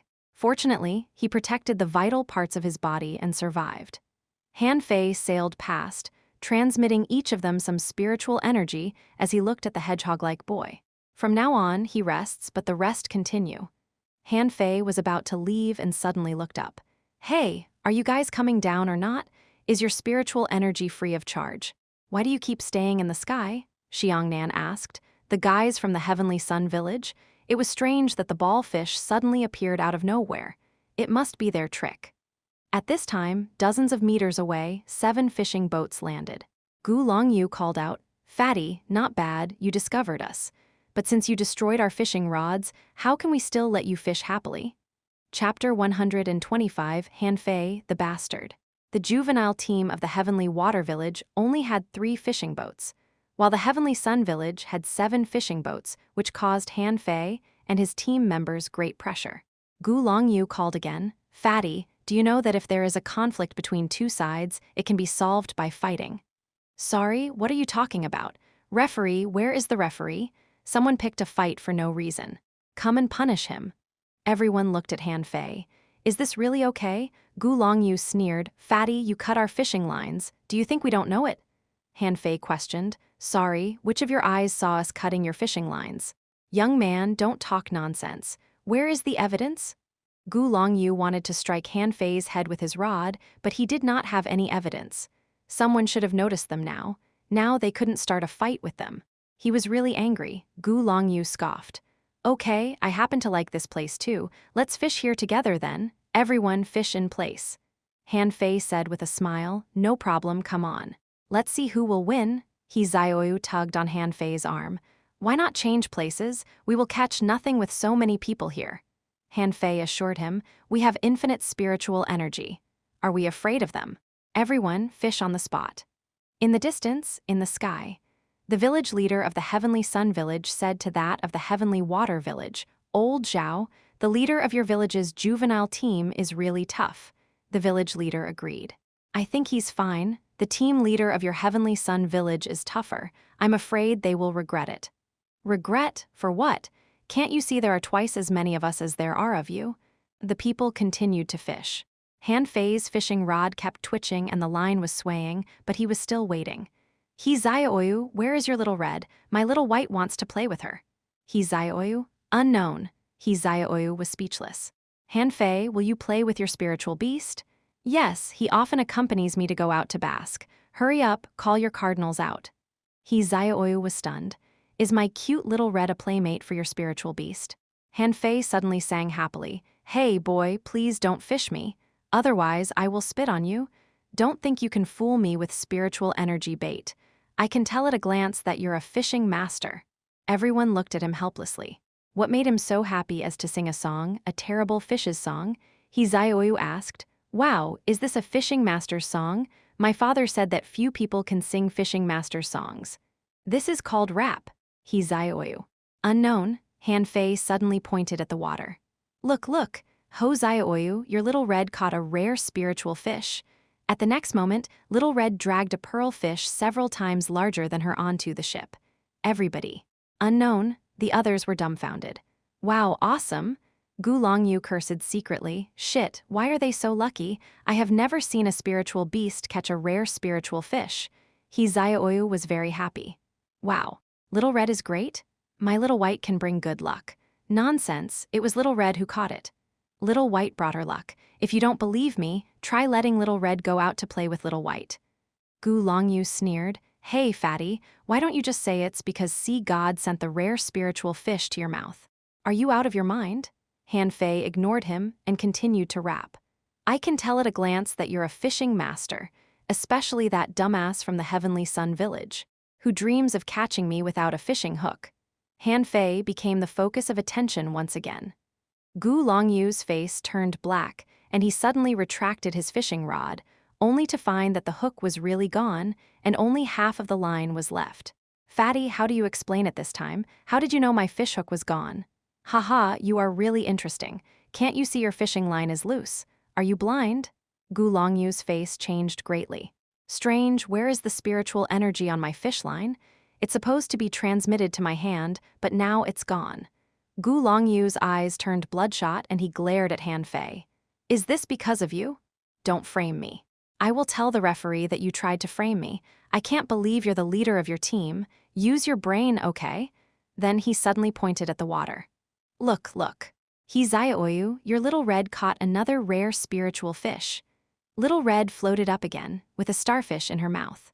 The starfish was blue when it came out of the water, but turned pale gold after a while, and when it was thrown onto the boat, it turned the color of wood. Is this a color-changing starfish? Oyu stroked Little Red's head. Good girl, go catch more. Han Fei rolled his eyes. Go catch more? What makes you think there are so many rare spiritual fish waiting for your cardinals to catch? At this time, the people from the Heavenly Sun Village finally realized that something was wrong. Obviously, Han Fei's team had simpler skills for fishing rare creatures. Gu Longyu's face kept changing, and then he said to his team members, "Stop, let's change our spot." Han Fei immediately shouted, "Guys, let's follow them." Gu Longyu stumbled. What do you mean? Han Fei rubbed his belly and said innocently, I feel like we get luckier with you around. What do you think, Oyu? Yes, I feel the same way. Half an hour later. Gu Longyu shouted at Han Fei angrily, Fatty, if you don't want to be killed in the third round, stop following us. Let's follow them. Gu Longyu gave up. Fine, I'd like to see how long you guys can fly. 1 hour later, the people from the Heavenly Sun Village had exhausted their spiritual energy.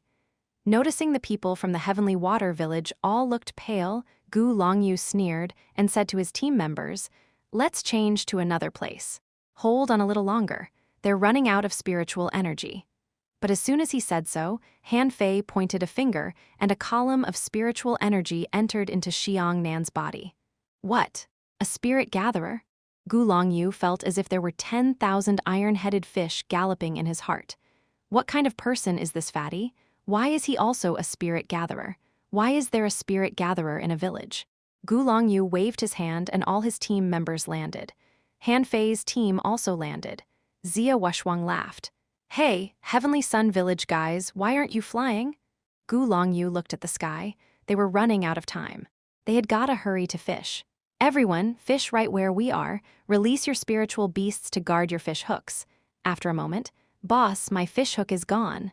Gu Longyu turned red. Didn't you make your spiritual beast guard the fish hook? The man said aggrievedly. I did, but it's still gone. Boss, mine is gone too. Brother Gu, me too. Gu Longyu immediately retracted his fishing rod. Staring at the bare fishing line, he rolled up his sleeves and rushed up to hit Han Fei.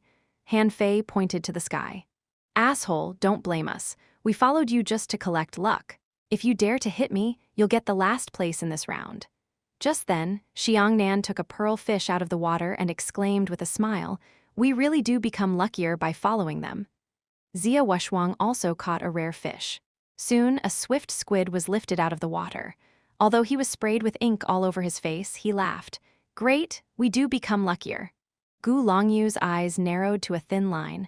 I warned you not to follow me. Otherwise, we will kill all of you even if we lose this round. Han Fei just smiled. He looked up at the sky. It was completely dark. Little Black, go and eat all the rare creatures in their fish cabin. After a moment, Han Fei suddenly said, You can go now. We need to focus on fishing. It seems that we've used up the luck you brought us. Will you stop following us? I don't want to talk to a dumbass. Gu Longyu and his team members immediately sped away. Xiang Nan asked, Han Fei, shall we still follow them? Zia Wushwang added, Let's just follow them. They dare not do anything to us. Yes, with them here, Little Red becomes amazing. Everyone looked at Oyu speechlessly. Why is this girl so simple-minded? Do you even know whether these fishes were really caught by your Little Red or not? Chapter 126, Scorpion Cave. The night passed quietly. Han Fei didn't use his secret abilities to help the team. In fact, even if he did, they wouldn't have been able to catch so many rare creatures. Instead, Han Fei was wondering how to keep all these rare creatures. His 9-tailed mantis shrimp hadn't grown up. He had fed him hundreds of rare creatures, but his tails only grew to 6. He estimated that he would have to feed him at least 100 rare creatures before he had all 9 tails. In the morning, everyone gathered in the center of the level 1 fishery. Gu Longyu looked furious as soon as he saw Han Fei. He pointed to Han Fei and called, "Fatty, don't let me meet you in the 3rd round. Otherwise, I will beat you to death." Han Fei scratched his belly and put on a frightened look. "Oh, I'm so scared. I didn't offend you, did I? Why, what happened to you? Did your fish escape?" Gu Longyu almost burst into tears. They had left in a hurry last night and didn't check the fish tank at all. When they checked it in the morning, there were only a few fish bones and a bunch of crab shells left in it. The village leader landed in front of his team. Han Fei looked at Qin Hai and the others who were not far away. It seemed that many of them were injured, so he asked, "Leader, what's wrong with them?"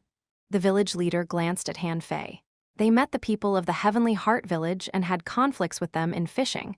You kids did a better job this time." Wang Beiyu's face slightly changed. 17 people are missing. "Leader, do they?" The village leader shook his head. "Some people lost combat power and quit in advance." Han Fei and the others all gasped. 17 people quit in one day, and the team was led by a peak-level fishing master. Just then, the mayor declared in the sky, "The first place of the 1st round is the Heavenly Heart Village, 37 rare creatures, including 21 rare creatures caught by the juvenile team." Han Fei and the others were shocked.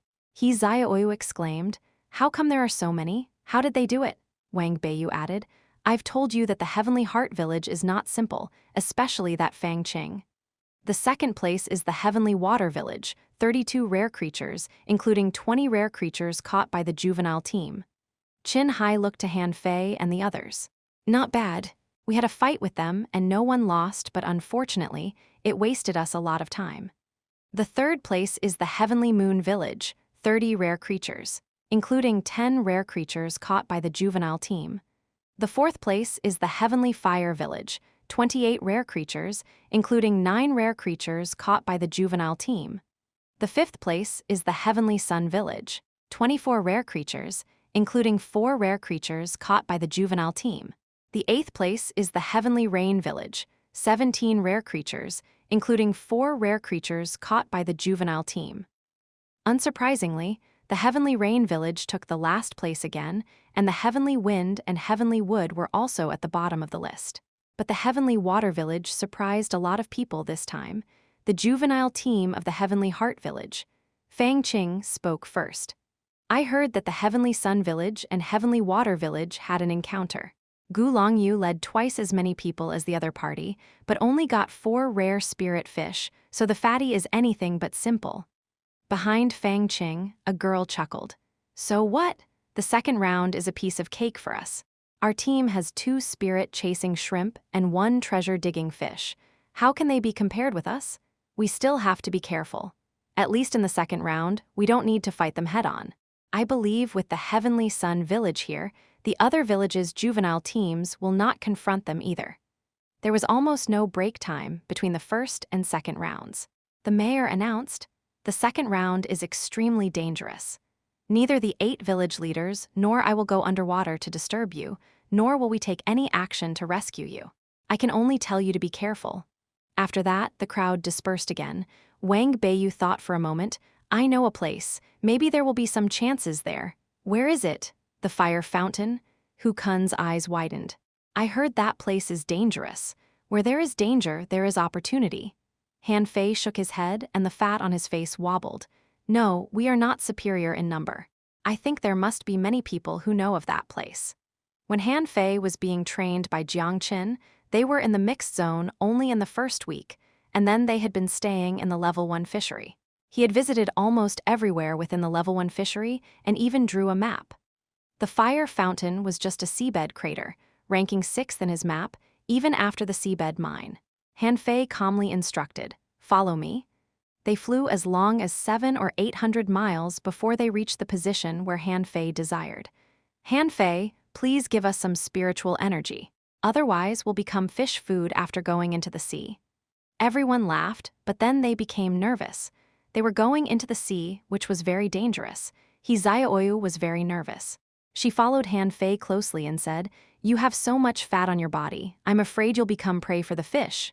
Han Fei's face was black. What are you talking about? Do I look like food? Everyone kept quiet. You do look like food.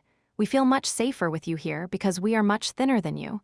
Han Fei took out a map and said, according to my research, right below us should be the Scorpion Cave. When the others were still thinking about the name, Zia Wushwang suddenly exclaimed, Han Fei, are you serious? You took us to the legendary Scorpion Cave in the Level 1 fishery? Hu Kun widened his eyes. Where? Scorpion Cave? You mean, that Scorpion Cave? He Xiaoyu panicked. Oh no, sea scorpion. I've seen it in the town. It's horrible and poisonous. They sting with their tails. Han Fei looked at them with a surprised look. Guys, we are hunting treasure. How can a treasure hunt not be dangerous? Who told you this place is dangerous? That's bullshit. Wang Beiyu said seriously. Everyone knows the Scorpion Cave is dangerous. A lot of people have explored it, including many big fishing masters, but none of them got anything. Han Fei, are you sure there is treasure here? Han Fei smiled. They used the wrong way. The best things in this world are often in the most dangerous places. You can choose to believe me, or you can go to other places on your own. Of course, if you don't mind, I can go down alone. Everyone fell silent. Come on, if we let you go into the Scorpion Cave alone, the village leader will kill us. He Xiaoyu asked, is there really treasure down there? Xiangnan was skeptical. Han Fei, although there are more than a dozen of us, we certainly can't explore the whole Scorpion Cave in such a short time. Zia Wushwang was ready to go. I think that what Han Fei says makes sense. The Scorpion Cave is famous for its level of danger. I don't think any other team will come here to find opportunities. Maybe there is really a chance here. After all, no one has been here for many years. Wang Beiyu took a deep look at Han Fei. I have no opinion, I can have a try. Han Fei looked around at the others. Is there anyone unwilling to go? Those who don't go can stay on the fishing boat but can't take any treasure we find.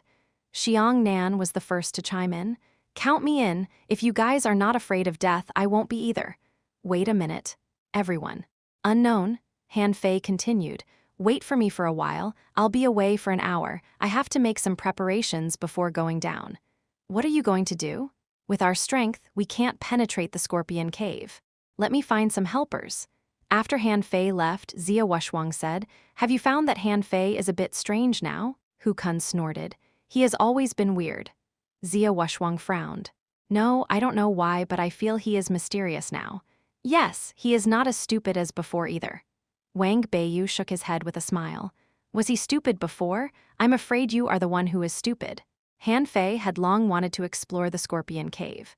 The scorpion surely had a natural enemy. The nest of water ants 300 miles away was Han Fei's goal. Water ants, similar to marching sea leeches, were low-level marine creatures, but when attacked or tempted by food, they could be very aggressive. Little Black easily solved the fishes and insects that wanted to attack Han Fei. After a while, Han Fei landed on a seabed full of caves. With a flash of spiritual energy in his hand, Han Fei threw out masses of spiritual energy, one after another. After a while, the seabed was covered with palm-sized water ants. Seeing this scene, Han Fei threw out more spiritual energy. When Han Fei tilled the land, he always threw a mass of spiritual energy into the ground to fertilize it. At this moment, with the sudden spiritual energy explosion on the seabed, a dense mass of water ants crawled out of the cave and seemed to be looking for creatures that attacked them.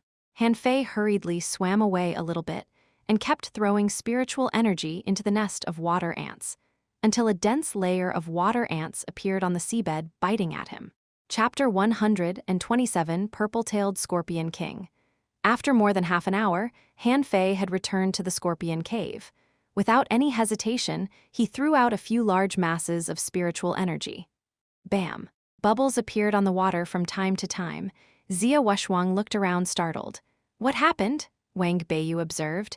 It seems that something collapsed. Pooh! Suddenly, a figure jumped onto the boat from the water, breathing heavily. Swimming 300 miles at a stretch, Han Fei was also exhausted. He Xiaoyu opened her eyes wide. Han Fei, why did you come out from under the water? Han Fei shot back, don't ask. Everyone go into the water. Everyone was stunned but still immediately dove in with Han Fei. After a few minutes, he Xiaoyu and the others just wanted to run away. What did they see? Thousands or tens of thousands of water ants were fighting fiercely with sea scorpions, and their corpses were spread all over the seabed, and there were scattered ant shells everywhere. Han Fei kept injecting spiritual energy into the scorpion cave. In just a few minutes, the seabed shook several times, and sea scorpions flowed out like lava. Some of the timid people had already secretly swam back. The others stared with their eyes wide open. Did Han Fei go to attract water ants just now? How did this guy survive? Han Fei beckoned to them and then pointed to Zia Wushwang and his human face crab. Zia Wushwang immediately created a small illusion of the surroundings, hiding their existence. Han Fei made a fighting gesture to the crowd. Everyone was nervous. Did they really have to fight the sea scorpion? But now there were not only sea scorpions, but also countless water ants. Han Fei smiled and snapped his fingers, and then a gigantic 4-meter-long mantis shrimp suddenly appeared. What the FCK? Everyone gaped. Did Han Fei already have a contractual spiritual beast? And was it a mantis shrimp? The 9-tail mantis shrimp drilled down into the ground and shook its tail, and then a sea scorpion was hit to pieces. Everyone was dumbfounded. Han Fei was going to the depth of the scorpion cave. Shall we follow him or not? While everyone was hesitating, Xiaoyu had followed Han Fei into the cave. The others exchanged a glance and followed them down, but some people swam back to the boat. No way, I don't want to die with Han Fei in this place. Hu Kun looked up and down and found that there were already 5 people swimming back. He gritted his teeth. No, he wouldn't be following them. He didn't want to risk his life. The 9-tail mantis shrimp was making a hole. In fact, it was easy to make a hole here as there had been countless holes made by the sea scorpions. He could easily make a hole with just one punch. Suddenly, Han Fei felt as though someone behind him was patting his shoulder. He looked back and Wang Beiyu nervously wrote in Han Fei's hand. Poisonous. Han Fei responded, don't worry. When Han Fei saw some purple seawater, he quickly took out white seaweed, and then a lot of purple gas was absorbed into the white seaweed. As they got deeper and deeper, more and more sea scorpions appeared. Fortunately, the 9-tail mantis shrimp had cleared the road ahead of them, and they could easily kill the remaining sea scorpions. Suddenly, Han Fei motioned for them to stop. While others were wondering what happened, they saw that the 9-tail mantis shrimp stopped suddenly and seemed to be ready to fight. Bam! His 6 tails shot out and turned into a chain, immediately penetrating 3 connected caves in an instant. There, a purple-tailed scorpion 7 or 8 meters long was knocked off by the 9-tail mantis shrimp with 2 punches. A string of data appeared in front of Han Fei's eyes. Name: Purple-tailed scorpion king level, 28 quality, rare spiritual energy, 340 points edible effect, inedible collectible. Purple-tailed scorpion toxin, absorbable. Han Fei smiled. He didn't care about the resource competition. He had long wanted to catch this thing. He could catch it himself, but it would be troublesome because there were too many small, annoying scorpions. Besides, the 9-tail mantis shrimp was only of level 18. Although it was a legendary creature, it couldn't overwhelm the purple-tailed scorpion king yet. Han Fei turned back and wrote in Wang Beiyu's hands. All of you fuse. Buy me some time. Wang Beiyu's face was all black. Do you want us to help you hold off the huge scorpion? Seriously. Fortunately, Han Fei's mantis shrimp helped them a lot. Otherwise, they would have been knocked down in a minute, even if they ganged up on the big scorpion. Han Fei still held up the white seaweed, which was no longer white but had turned purple completely. When Han Fei saw traces of purple gas coming out of a mud in the scorpion cave, he began to burrow on the spot. Wang Beiyu held a large shield in front of Han Fei, and Zia Wushwang, pale-faced, made his human face crab stand in front of them, trying to create an illusion for the Scorpion King. The others clenched their rods nervously and fought the small scorpions around them. The purple-tailed Scorpion King looked so scary, and even the 9-tailed mantis shrimp had been stung several times. They dared not imagine what if the mantis shrimp was killed by the Scorpion King. Han Fei was digging a hole excitedly. Fortunately, the Encyclopedia of Spiritual Plants given to him by Old Jiang clearly recorded that in the nest of the purple-tailed scorpion, as toxins accumulated year by year, exotic poisonous fruit would be produced. This fruit seemed poisonous, but it was actually not. Even ordinary people could be immune to almost all mortal-level poisons after taking it. Of course, this kind of fruit was not easy to get. First of all, the strong toxins on the surface of the exotic poisonous fruit would quickly invade the human body and kill the person. And the white seaweed in Han Fei's hands was certainly not ordinary seaweed, but sea poison flower that Han Fei found from the poisonous jellyfish swarm in the ordinary fisheries early on. It was a low-level spiritual plant and didn't even reach the mortal level. But as they dwelled on the body of poisonous jellyfish, they had a very strong toxin-absorbing ability. At this moment, the sea poisonous flower had turned purple. Han Fei took out several others in an instant and put the purpled sea poisonous flower into the forge, the universe. Han Fei was digging very quickly, and soon he saw a cluster of exotic poisonous fruits. Han Fei was shocked. There were hundreds of thumb-sized purple fruits in this cluster. Han Fei quickly took out all the sea poisonous flowers he had, which were turning purple at a rate visible to the naked eye. 1 flower, 2 flowers. This cluster of exotic poisonous fruits could smear 23 strains of sea poisonous flowers with poison. Han Fei pulled up this cluster of exotic poisonous fruits, but when he was about to leave, he suddenly saw a transparent egg slightly shaking. Name: Purple-tailed scorpion king, level 0 quality, exotic spiritual energy. 30 points, edible effect. Inedible introduction. Larvae of the mutant purple-tailed scorpion, extremely poisonous after hatched. After it fuses with its master, the latter will become a mobile poison source. It can be domesticated. Absorbable. Han Fei was stunned for a moment. Wow, look what I've got. Without hesitation, Han Fei quickly picked up the mutant purple-tailed scorpion egg and hurried back. However, Han Fei felt resistance, as if the scorpion egg was connected to something, and then this layer of soil collapsed. Han Fei appeared in front of the others, holding the exotic poisonous fruits in one hand and the mutant purple-tailed scorpion egg in the other. Screech! Outside, the purple-tailed scorpion king suddenly went mad and let out a furious whine. Then it threw a scorpion plier at the 9-tailed mantis shrimp in a craze. Bam! The 9-tailed mantis shrimp was not scared at all. He rushed up and hammered at the scorpion king with its claws. When they collided, the shrimp was sent flying, and the scorpion's plier was crushed. But the purple-tailed scorpion king didn't care as it pounced at Han Fei. Wang Beiyu immediately raised his shield to block the way. Clang! With a single blow, the shield shattered and Wang Beiyu was shaken away, spitting blood. Han Fei threw the exotic poisonous fruits at He Xiaoyu in an instant, then grabbed Wang Beiyu and threw him to Xia Wushwang. Fury! Explode! With a loud thud, something exploded underwater, and Han Fei was sent flying through the air, and blood oozed from the corner of his mouth.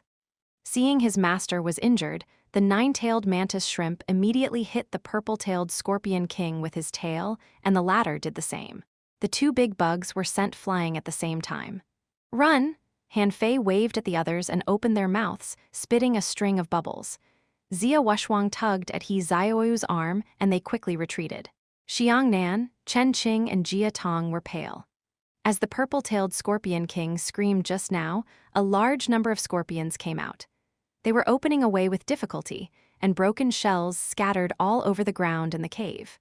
Han Fei lifted his rod in his hand and activated all his skills, shouting, "Fuse!" At this time, Han Fei had no choice but to reveal his real strength. Jiang Qin had trained him for half a year. Although she had been teaching him combat skills, she didn't know that Han Fei had spent nearly 300,000 points of spiritual energy to become a peak-level fishing master. 1 person, 1 scorpion, and 1 shrimp were suddenly in a fierce melee. Chapter 128 Return. Water surface. Xia Wushwang carried Wang Beiyu and jumped onto the ship, and Xiang Nan, Chen Qing, Jia Tong, and He Xiaoyu came out of the sea one after another, but they were all covered with bruises and He Xiaoyu's hair had come loose. Xiang Nan was most seriously injured. He almost killed half of the purple-tailed scorpions alone. Xiang Nan had no more than 50 wounds on his body at the moment. I was poisoned, who has an antidote? Chen Qing was lying directly on the deck and his face turned purple. Who would have thought of bringing an antidote? He Xiaoyu frowned. It hurts so much? He Xiaoyu's arm, thigh, and lower abdomen were all injured and the injuries looked quite serious. The others immediately gathered around.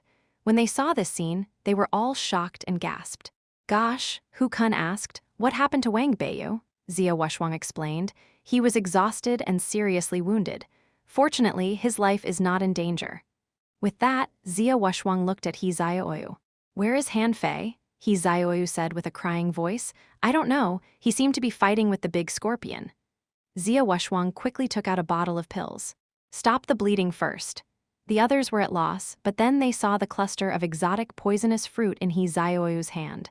Hu Kun was shocked. He Xiaoyu, what's in your hand? Spiritual fruits? The others inhaled secretly. What did they experience underwater? How could they directly dig out an entire fruit tree? God, there were at least 100 spiritual fruits in this cluster. Although He Xiaoyu was injured, she still gritted his teeth and said, Don't come over. It was we who discovered these fruits. They have nothing to do with you. He Xiaoyu was not a fool. These fruits that Han Fei threw to her risking his life must be very important. Although she didn't know what these fruits were, they must be some precious spiritual fruits from the seabed. She wouldn't let Hu Kun snatch them from her. Hu Kun and the others who didn't go to the scorpion cave were embarrassed, but the cluster of spiritual fruits looked so tempting. Hu Kun even had a crazy idea. They are all injured now. If I kill them all, couldn't these spiritual fruits be all mine? But Hu Kun hesitated. He wondered if someone was watching here from the sky. Xiang Nan violently gasped. Shit, Hu Kun, you cowards, you chickened out. Someone immediately retorted, We had the right not to go. Look at you, you're all injured. Wang Beiyu is seriously injured and Han Fei hasn't come up yet. You guys asked for it. Another man said, Yes, treasure is not as precious as life. Jia Tong scoffed. FCK, if I could get up now, I'd slap you to death. Chen Qing added, If you had gone down with us, we might not have been injured so seriously. The two sides were on the brink of a fight. Zia Wushwang was the one with the least injuries. He was standing in front of those people, glanced at the cluster of spiritual fruits in He Xiaoyu's hand, and then at the greedy gaze of Hu Kun and the others, and clenched his rod. You'd better not covet our trophies. None of you are worthy to be my opponent. I can kill at least 3 of you. After a moment, Jia Tong asked, Xiang Nan, are you okay? I'm going to sleep. Cough. This poison is a bit strong. Chen Qing was worried. Damn, it's still too early to end this round. Unless we quit, he won't be able to hold on. Hu Kun thought for a second. What does it matter? We have so many spiritual fruits. We're sure to win. Let's quit. He Xiaoyu had been in tears for a while. Although her face had turned bluish, she still stared at the water. She was almost desperate. That big scorpion was so scary that she couldn't imagine what happened to Han Fei. Seeing the people getting weaker and weaker, Hu Kun suddenly said, He Xiaoyu, give me the fruits. Hu Kun's eyes turned crazy. It's been a long time and Han Fei probably can't come up. The chance is only once. Now only Zia Wushwang could still fight, but could he resist 6 people alone? Zia Wushwang sneered, Hu Kun, don't court death. If you dare to rob us, I'll be the first to kill you. Kill me? Zia Wushwang, you're also poisoned, right? There are at least 8 wounds on your body. I admit that you could easily defeat us when you are in good shape, but now you have almost lost your combat power. Hu Kun said to the others, Guys, don't forget that all the things we grab in the resource competition will belong to us. Zia Wushwang shouted, Fuse! Hu Kun, I'm gonna kill you. In the fishing trial, Zia Wushwang was in the limelight. If it were not for Han Fei, Wang Beiyu would not be able to get the 3rd place. It could be said that among all the people here, he was the strongest. Now he wanted to get the upper hand by taking the initiative. He had to subdue them as soon as possible. Otherwise, he wouldn't be able to defend their trophies. Clang! Hu Kun was sent flying through the air. He shouted to the others, What are you waiting for? They've started to attack us.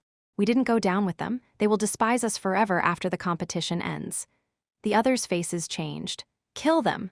Go! Clang! Clang! Clang! They immediately got into a fierce fight on the fishing boat. Zia Wushwang was really brave. He waved his sledgehammer and no one dared to come close. Jia Tong tried to get up, but he got down again before he could stand still.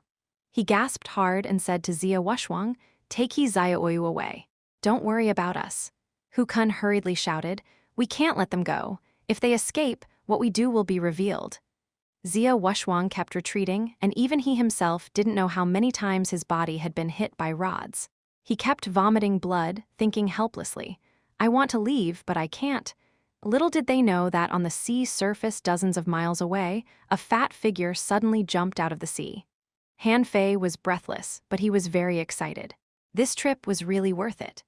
After devouring the level -28 purple-tailed scorpion king, the 9-tailed mantis shrimp had its 7th tail grow out and upgraded by 1 level.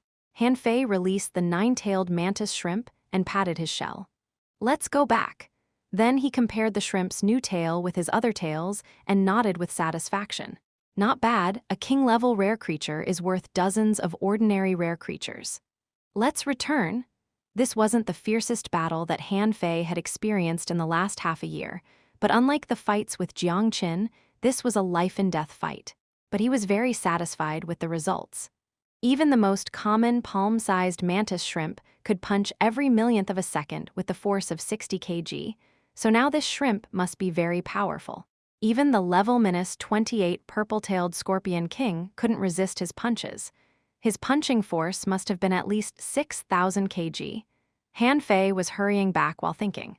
There must be some of them injured, but they should have no problem escaping because all the sea scorpions went at him in the end. "Huh, who are fighting?" Han Fei's face suddenly changed, and he left at full speed. Bam! Xia Wushuang lay on the ground, dripping with blood. He was exhausted, but he managed to kill 3 of them. Hu Kun was also seriously injured, and 2 others were lying on the ground in a coma. However, he was hopelessly outnumbered. Even if he was stronger than them, he couldn't resist human sea tactics. Hu Kun dragged his body and walked towards He Xiaoyu. "Hand over the spiritual fruits." He Xiaoyu held the fruit tightly. "No way. I would rather throw them away than give them to you." Hu Kun laughed ferociously. "You can have a try. If you throw them away, I can take them without guilt." "Hu Kun, the village leader, will kill you." Hu Kun laughed again. "People die in the competition. Only the mayor will know what happened, and the village leader won't find out anything. But Master Mayor may mind conflicts among the villages, but won't bother to interfere in fights within the same village."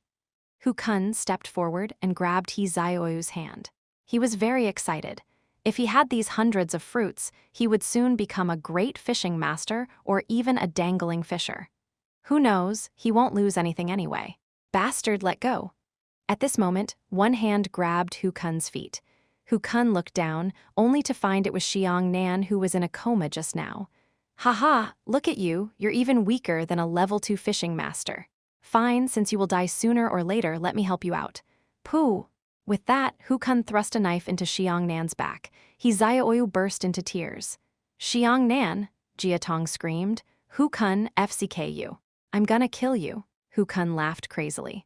"Haha, then come kill me. I'd like to see how you can kill me. Now go to hell." Then he injected spiritual energy into his rod, but just as he was about to crush Jia Tong's head with his rod, 2 cold lights shot at him from 100 meters away. "Who is it?" Clang. Before Hu Kun had any time to respond, he was directly nailed to the deck by 2 knives. At the next moment, under the shocked stare of everyone, a fat body came flying through the air. A fishing master who was about to attack was smashed over by a blow before he realized what happened.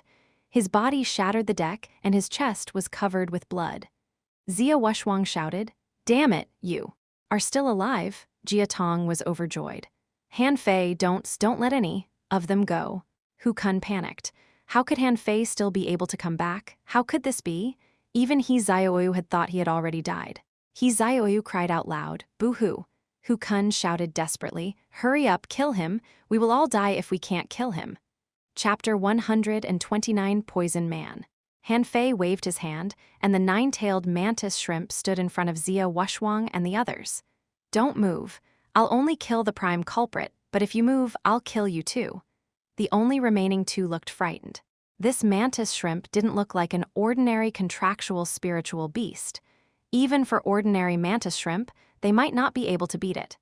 Han Fei took a look at them. Good. With that, Han Fei's feet suddenly flashed with spiritual energy, and he stepped hard on Hu Kun's stomach. "Ah." Han Fei squatted down and patted Hu Kun's face. "Do you have a problem with me? How dare you kill the fishing masters from the same village as you? I won't kill you. I will take you back to Heavenly Water Village. Think about the scene where you are scolded by hundreds of thousands of people." Everyone was shocked. Hu Kun's spiritual heritage was destroyed by Han Fei. He wouldn't be able to cultivate again. This was even crueler than killing him. Hu Kun's eyes turned bloodshot and he screamed hatefully, Han Fei. Kill me, Pa, you wanna die? Too late. Hu Kun slapped him unconscious. You're too noisy. Han Fei looked back at Xia Wushwang, whose face was black and blue. Why don't you eat the fruit? Xia Wushwang muttered, We didn't know what it was. Han Fei hurriedly took the exotic poisonous fruit and gave each of them the fruit. This is called exotic poisonous fruit. After taking it, theoretically, you'll be immune to all mortal-level poisons. The other's eyes lit up. Jia Tong struggled to open his eyes. Come on, save Xiongnan first. Han Fei's face changed slightly, and he found that Xiongnan was drenched with blood. At that moment, Han Fei really wanted to kill Hu Kun, but then he thought it would be too easy for him to die this way. Han Fei injected spiritual energy into Xiongnan body, but he only opened his eyes slightly and smiled at him with difficulty. But his breathing became weaker and weaker. Han Fei sighed and took out the mutant purple-tailed scorpion egg. Let Xiongnan sign a contract with it. It was said that a contractual spiritual beast could share life with its master. But many contract spirit beasts die even when their masters are still alive. He was not quite sure. Han Fei said seriously, Xiongnan, this is a mutant purple-tailed scorpion egg. Sign a contract with it, be quick. Han Fei grabbed Xiongnan hand and placed it on the mutant purple-tailed scorpion egg. It's up to you whether you can live or not. Xiongnan mouth was full of blood foam. He struggled and muttered something that no one could hear clearly, but they could see the blood on the ground and on his hand seeping into the scorpion egg. After a while, a sharp sting pierced out of the scorpion egg, and a small purple scorpion was hatched out. Seeing this scene, Xiongnan smiled a little and then passed out. Xia Wushwang said under his breath, Xiongnan. Jia Tong exclaimed, Hey, you have signed a contract with the scorpion. Don't die. Han Fei quickly said, He is not dead. He just passed out. His wound is recovering. After about 15 minutes, the wounds on Xiongnan body gradually healed. Han Fei slightly shook his head. The contractual spiritual beast can indeed provide some vitality and even recovery ability, but not much.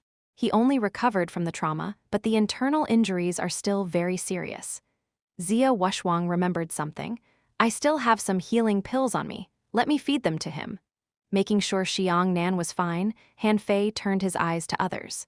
Han Fei squatted beside He Xiaoyu, looked at the wound on He Xiaoyu's body with a frown, and whispered to her, I'll find someone to heal your wounds after we go back to the village.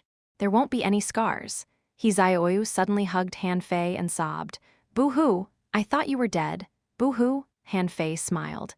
Nothing in the first-class fishery can kill me. Then he transmitted some spiritual energy into He Xiaoyu's body. She shook a little and looked much better. After injecting everyone with spiritual energy, Han Fei looked at Wang Beiyu. Was he badly hurt? Xia Wushwang explained. He took a blow from that big scorpion and his shield was shattered. He may have to recuperate for at least a month.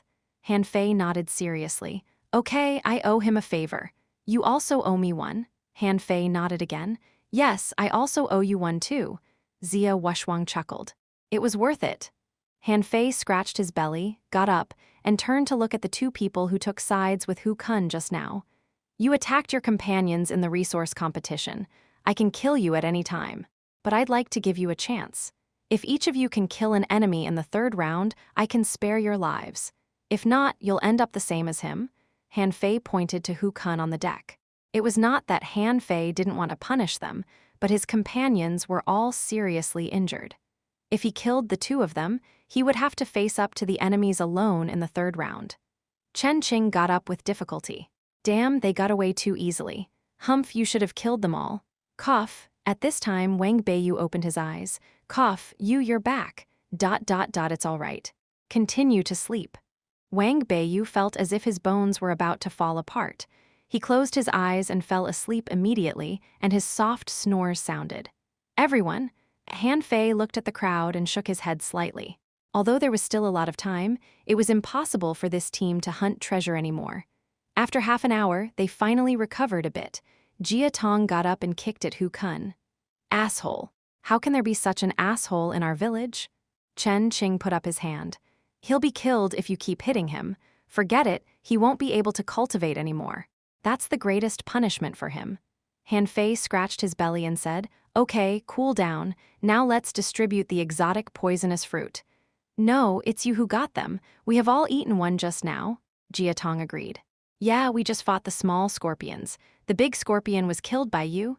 Everyone was still a bit scared. Wang Beiyu, as an armorist, had the strongest defense power among them, but he was almost killed by a single blow of that scorpion. "Why do I need so many fruits? Although they are spiritual fruits, they're not the kind of fruit that can enhance strength. Let's divide them up. Anyway, everyone just needs to eat one. It's no use eating too much." The others' faces changed, but in the end, no one objected. These were spiritual fruits. They couldn't resist the temptation. He Xiaoyu's tummy grumbled. "I want to eat hot pot." Everyone, "I'm not happy, I want to eat hot pot." Han Fei was speechless. "Okay, I'll give you a VIP card when I go back to the village. You can eat it every day." He Xiaoyu was overjoyed. "Really?" Han Fei said helplessly. "Every time you come to my restaurants to eat hot pot, you can eat for free, okay? Forget it, you can come to eat when you get better." Suddenly, He Xiaoyu pointed at Xiangnan and said, "He is waking up. Xiangnan is up."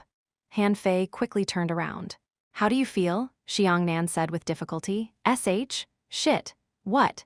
Contractual spiritual beast is this?" Han Fei said casually.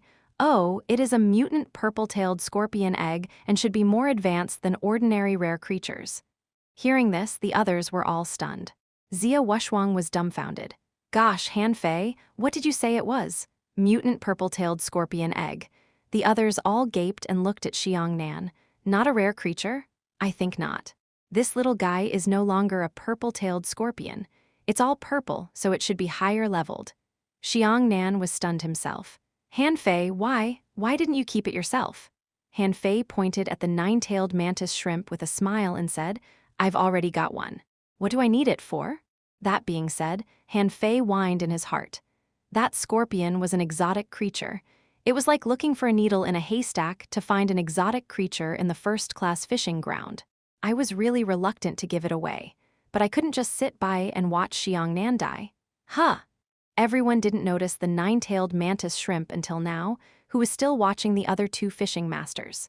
Zia Wushwang asked, "Why does your mantis shrimp have tails? Is he also a mutant?" "Yes," Zia Wushwang swallowed. "Did you get it from the mantis shrimp cave?" Han Fei thought for a while. "Well, you can say so." Zia Wushwang took a deep breath. "Shit, the more dangerous the place is, the better stuff there is. They said no one had ever found anything in the scorpion cave. That's bullshit." 2 hours later, Wang Beiyu woke up and heard the news. "It's an exotic creature." "What is an exotic creature?" Wang Beiyu said enviously. "I heard that exotic creatures are all very strong, much stronger than rare species." He Xiaoyu widened her eyes. "Why did we not know that?" Wang Beiyu rolled his eyes. "You should read more books. On top of exotic creatures, there are also legendary creatures." Han Fei couldn't help but wonder. Legendary. Do they really exist? Wang Beiyu wanted to grin but frowned in pain. "Sure, they do."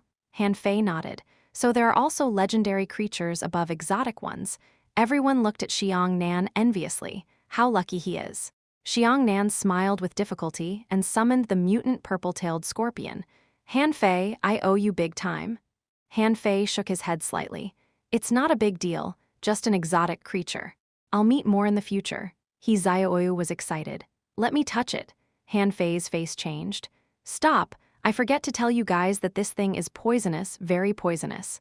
"Ah," Han Fei explained, "not only that, but Xiangnan is also poisonous. That is, unless Xiangnan takes it back, he will be a poisonous man all the time." Xiangnan? Unknown. Chapter 130, Did You Go Mining? Since everyone was injured, Han Fei had no intention to continue hunting treasure. After all, they had gained a lot from the Scorpion Cave. Of course, the cost was not small. With their members wounded or defected, this team had completely lost its combat power. One day later, the toxins in the team members' bodies had completely disappeared. At this moment, they were sitting in a circle on the deck. A shelf was set up on the deck, on which there was a pot. They gobbled around the pot. Han Fei frowned. "He Xiaoyu, tell Little Red to turn down the fire a little. The water will be dried up soon." He Xiaoyu grabbed Little Red that served as a flame at the bottom of the pot and stuffed a large piece of mushroom into her mouth. Han Fei, why do you have a pot and low-level spiritual fruits in your boat? Because I need to eat when I go to sea. Zia Wushwang exclaimed. Han Fei, your culinary skills are wonderful.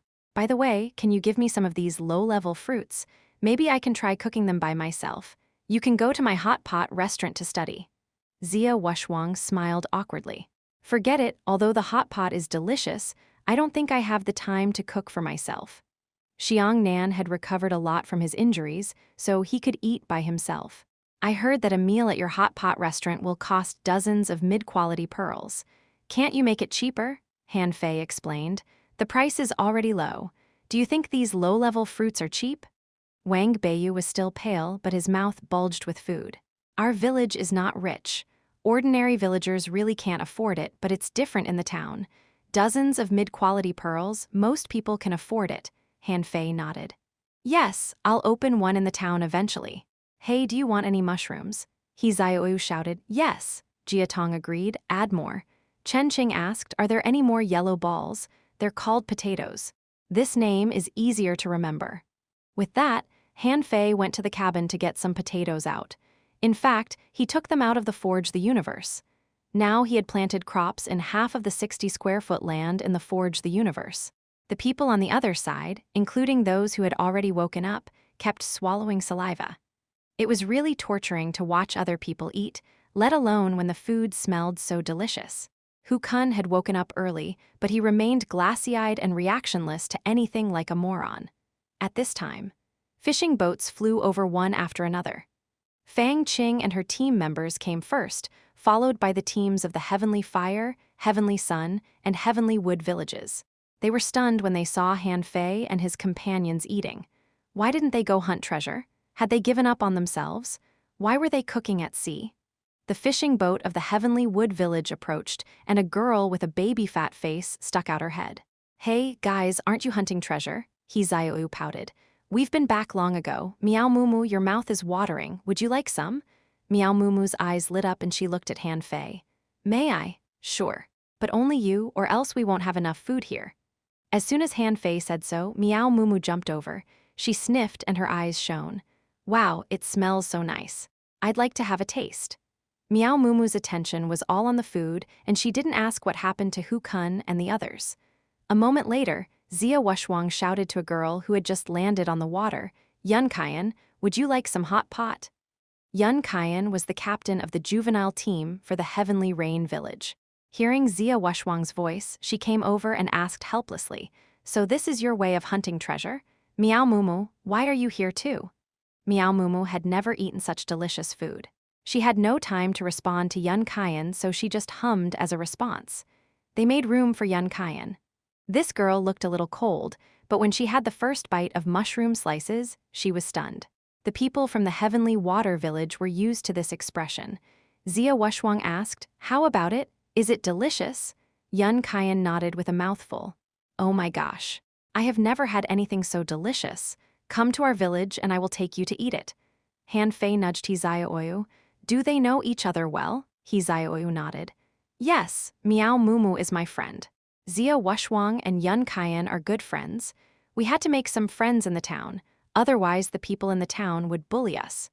He Xiaoyu pointed to the people from the Heavenly Sun and Heavenly Moon villages. At this moment, the team leaders of these villages were all speechless. Hey, what are you guys doing here? Are you serious about the competition? In the team from the Heavenly Heart village, Fang Qing swallowed secretly and asked the girl next to her, shall we join them? It looks so delicious. But we don't know them well, Fang Qing nodded. Okay, forget it. We can have more interactions with He Xiaoyu in the town in the future. She seems to have an unusual relationship with the fatty. The juvenile team from the Heavenly Sun village. Gu Longyu narrowed his eyes. It seems that there was a fight inside the juvenile team of the Heavenly Water village. A guy was nailed to the deck. Some are eating while some cower on the side and watch them eat. Ho ho, the Heavenly Sun village. Shen Tong instructed, avoid the fatty in the third round. Their team had an internal fight, but he was eating leisurely as if nothing had happened.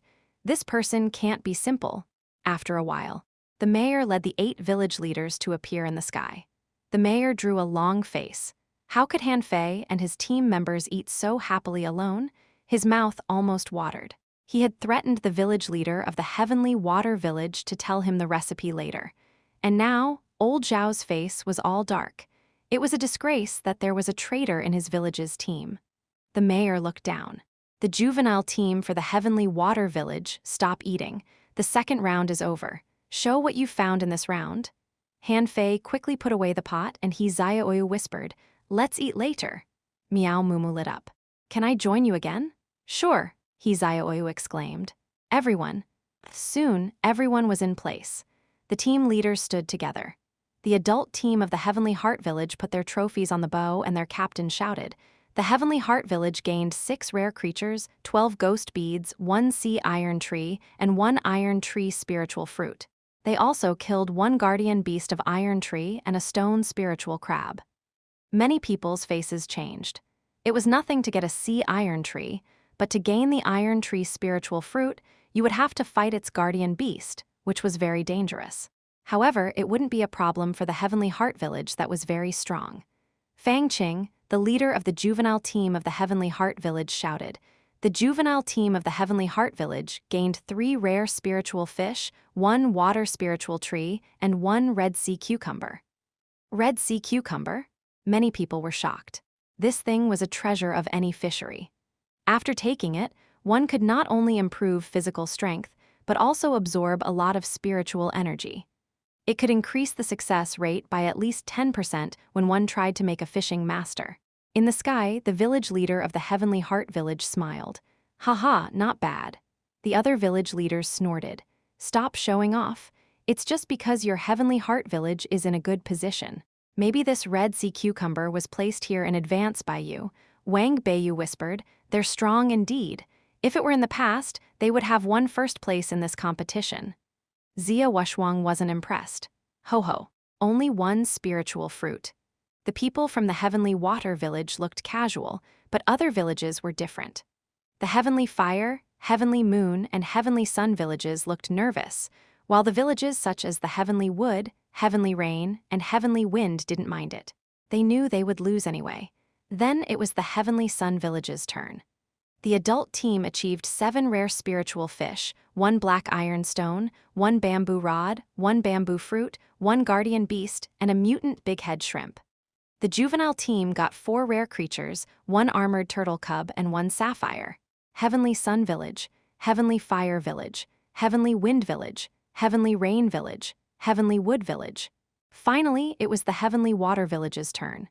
Qin Hai shouted with a black face. The Heavenly Water Village obtained 5 rare creatures, 6 ghost beads, 3 sapphires, and 1 black iron stone.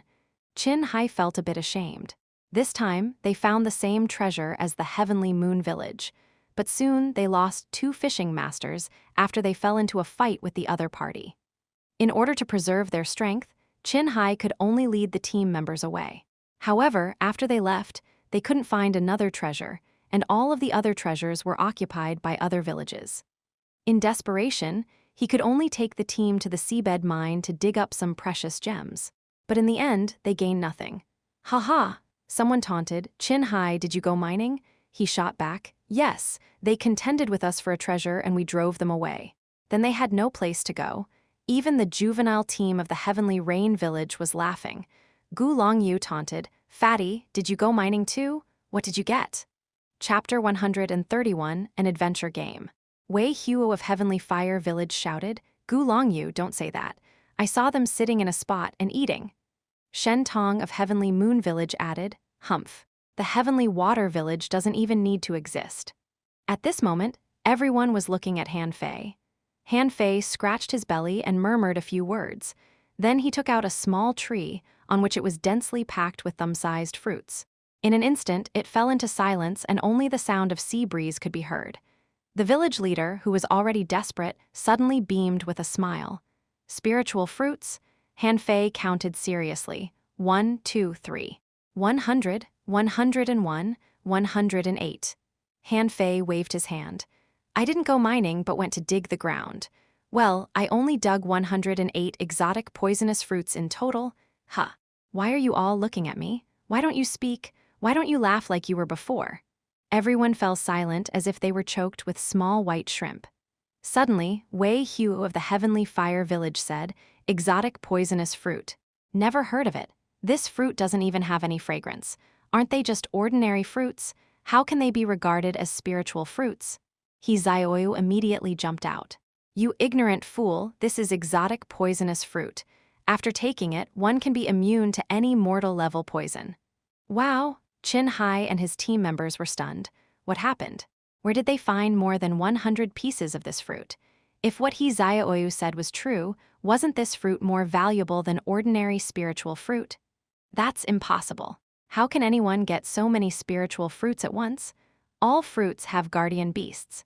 To gain so many spiritual fruits, how strong of a guardian beast would you have to beat? You must have cheated. Standing on the Heavenly Sun Village's team, Gu Longyu said with a dark face. He would never believe that Han Fei and his team could get so many spiritual fruits. There must be something wrong. Before Han Fei said anything, he Zioyu pointed at Gu Longyu and shouted, "You're just jealous of us. We not only got these spiritual fruits but also caught a mutant purple-tailed scorpion." "What? Excuse me?" Hearing this, the village chief hurriedly landed. "Where is it? Let me see it." With a flash in Xiangnan's hand, a palm-sized purple scorpion appeared in front of everyone. The captains' faces all changed greatly. A mutant creature, it was much stronger than rare creatures. The village leader of Heavenly Heart Village was stunned. "Did you go to the Scorpion Cave?" Many people were shocked. The Scorpion Cave? There were only a dozen of them and they went to the Scorpion Cave? Han Fei remained calm. "Couldn't we go there? It's just a bunch of bugs. Why should we be afraid?" A bunch of bugs? Everyone was speechless. Were the purple-tailed scorpions in the Scorpion Cave only a bunch of bugs in your eyes? Han Fei turned around and blamed He Zioyu. "Don't expose the good stuff you have to others. Don't you know that?" He Zioyu chimed in. "Zio-nan is not afraid. Right, Xiangnan?" Xiangnan was speechless. "Do you think I'm an ironhead fish?" "Of course, I'm afraid. I dare not come to the level 1 fishery again." Since Han Fei showed the exotic poisonous fruit, the result had come out. More than 100 pieces of spiritual fruits. The other 7 villages added up would still be no match for the Heavenly Water Village. Han Fei looked at Gu Longyu with a smile. "Well, perhaps we should try mining next time. What if we find something unusual?" Gu Longyu snorted coldly. "Humph, look at your crew. They are either wounded, disabled, or defected. Even if you win the second round, so what?" Han Fei continued to scratch his stomach and clicked his tongue. "But I can beat all of you alone." "Asshole!" Gu Longyu turned purple in anger and everyone else was stunned. This fatty was really arrogant. Especially the girls. Fang Qing from the Heavenly Heart Village narrowed her eyes. Miao Mumu from the Heavenly Wood Village and Yun Kaiyan from the Heavenly Rain Village both looked at Han Fei strangely, thinking to themselves that this fat guy must be the most arrogant person they had seen in the villages. After fishing and treasure hunts, the third round was actual combat. After all, if you wanted to survive in this ocean, you must be strong enough. The Heavenly Heart Village was the closest to the level 1 fishery, and the other villages surrounded it from far to near. The third round was held in the Heavenly Heart Village. When hundreds of fishing boats landed in the Heavenly Heart Village at the same time, they discovered that it was already packed with people. Han Fei took a slight breath. No wonder the Heavenly Heart Village ranked number 1 among the villages. The floating island of the Heavenly Heart Village was well arranged with mountains and waterfalls, and the area was larger than the Heavenly Water Village. Looking at Han Fei's surprised face, He Zioyu nudged him. "It's only better than our village. You will find that the town is more than 10 times larger than here." "Pooh, really?" Han Fei was speechless. This was an island floating in the sky. He had thought the Heavenly Water Village was very big. When he saw the Heavenly Heart Village, he thought the Heavenly Heart Village was much more beautiful and bigger, but He Zioyu said that the town was dozens of times larger than here. Zia Wushwang smiled and said, "There is nothing to be surprised at, but do you see that waterfall? It said that every outsider who comes to the Heavenly Heart Village for the first time will challenge that waterfall. I guess we have to do it too." Han Fei was confused. "How do you challenge a waterfall?" Wang Beiyu explained. "Jump down from it." "What?" The Heavenly Heart Village advocates bravery. They take waterfall jumping as a challenge. We are all injured now, and they will not let this opportunity pass. Han Fei looked at them. You can say you are still wounded, and refuse to go. Of course we can do that, but then we will be laughed at, so what do you think? Sure enough, as soon as the fishing boats landed, Fang Qing went up to the other villages' teams. When she came to their team, Fang Qing said with a smile, "Hi, welcome. We'd like to invite you to participate in an adventure game. Would you like to take part?" Han Fei shook his head. "No." Fang Qing was stunned. How could he refuse me so bluntly? Didn't he even care about his village's face? He Xiaoyu tugged on Han Fei's arm. "Let's go. Actually, it'll be fine." Han Fei said again, "No. Han Fei, no one who comes to our Heavenly Heart Village will refuse the adventures game, which can prove your bravery and fearlessness." Han Fei looked her straight in the eye. "Little girl, do you think I'm a fool?" Fang Qing looked embarrassed. Now she knew why Gu Longyu didn't like Han Fei. This guy was outrageously arrogant and rude. However, Fang Qing was not in a position to blame Han Fei. After all, they had the right to refuse. "Coward," Wei Hu snorted when he walked past Han Fei. "You're such a chicken." Wei Huo also sneered when he led his team to walk past, when all the people walked away. Xia Wushwang tugged on Han Fei's arm. "It's just a waterfall jump. Han Fei, let's go." Han Fei's face turned black. "Do you really want to see a fatty go into a free fall and then make a huge splash of water? The most important thing we should do is to beat the hell out of them in the third round." Everyone, unknown. When Han Fei left, the public booed. Han Fei suddenly walked out of the team and made a provocative gesture to the public, a thumbs-down gesture. "Shit, kill this bastard. Fatty, let's wait and see. Damn it, I'll beat you skinny during the battle. What the hell, is the Heavenly Water Village team so arrogant because they have Tangji?" He Xiaoyu cautioned. "Han Fei, you'll be beaten to death." Xiangnan added, "I can't imagine what will happen if you go to the town." Wang Beiyu thought for a moment. "I'm afraid that you will put a sign at the gate of the 3 academies, reading Peerless in the World. Then I'm afraid even we couldn't help you." Han Fei sneered. "What do you know? This is the aura of the protagonist." Han Fei hummed and walked towards the competition court. After all, killing was allowed in this round unless one party admits defeat in advance. Behind the statue of Sea God, all the fishing masters of the 8 villages were sitting on spectator seats except the juvenile team. Now Qin Hai was speaking to a group of fishing masters. Han Fei asked, "What are they doing?" They were selecting players. Each village will send 5 players and the teams will draw lots to fight each other. Which village loses first will get the last place. If they lose at the same time, their rankings will be the same as last year, Wang Beiyu explained. Han Fei glanced at Wang Beiyu and thought that this pretty boy knew really much. However, he was not very optimistic about this round. It seemed that there were many peak-level fishing masters in other villages. Chapter 132, The Bloody Third Round. Han Fei sat with his team. Chen Jier and Zhang Peng moved to Han Fei and asked him curiously, "Why didn't you go to play the adventure game?" Han Fei curled his lips. "We don't play children's games." The two of them went speechless. "You speak as if you aren't a child." Han Fei asked, "Sister Jier, why does our village have only one peak-level fishing master?" Of the 5 players of the Heavenly Water Village, only Qin Hai was a peak-level fishing master. Zhao Dabai, Cao Fei, and the other 2 who he didn't know were only advanced fishing masters. Not far away, Zhang Peng snorted. Because other peak-level fishing masters were killed in the previous resource competitions. Han Fei and the others were shocked. Were they all killed? Zhang Peng continued, "This is a live-or-die fight. Unless you admit defeat early, the other party will definitely kill you." He Xiaoyu asked blankly, "Weren't they all peak-level fishing masters? Why were they still killed?" Han Fei scoffed. "Are you stupid? There is also a gap in strength between peak-level fishing masters." Han Fei thought to himself, this was also a trial. It was a way to cultivate the most excellent people, but it was a bit cruel. Soon, the 40 people were divided into 20 pairs. The referee stated, "The results of the draw, Zhou Min from the Heavenly Heart Village vs. Zhao Ren from the Heavenly Fire Village, Li Sen from the Heavenly Wood Village vs. Wang Kai from the Heavenly Moon Village, Zhao Dabai from the Heavenly Water Village vs. Lu Feng from the Heavenly Wind Village."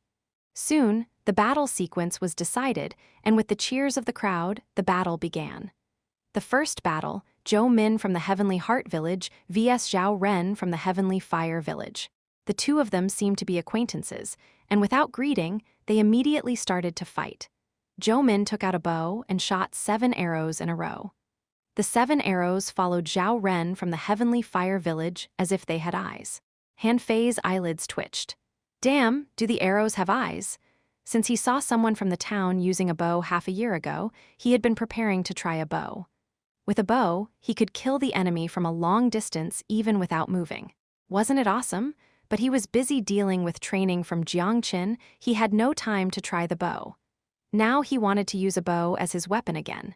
Chen Jire explained, "It's a bow combat skill.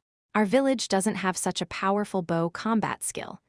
Zhao Ren had no ability to fight back at all. He was busy ducking the arrows and couldn't even get close to Zhou Min. Arrows were flying all over the arena. Pooh. As Zhao Ren's body was pierced by an arrow, he immediately shouted, "I admit defeat." However, the arrows in the air did not stop. When he shouted, "I admit defeat," his body was penetrated again and directly nailed to the ground. Zhang Peng said, "He is still alive, but I think he won't be able to recover within half a year. Zhou Min didn't want to kill him, or else he was already dead."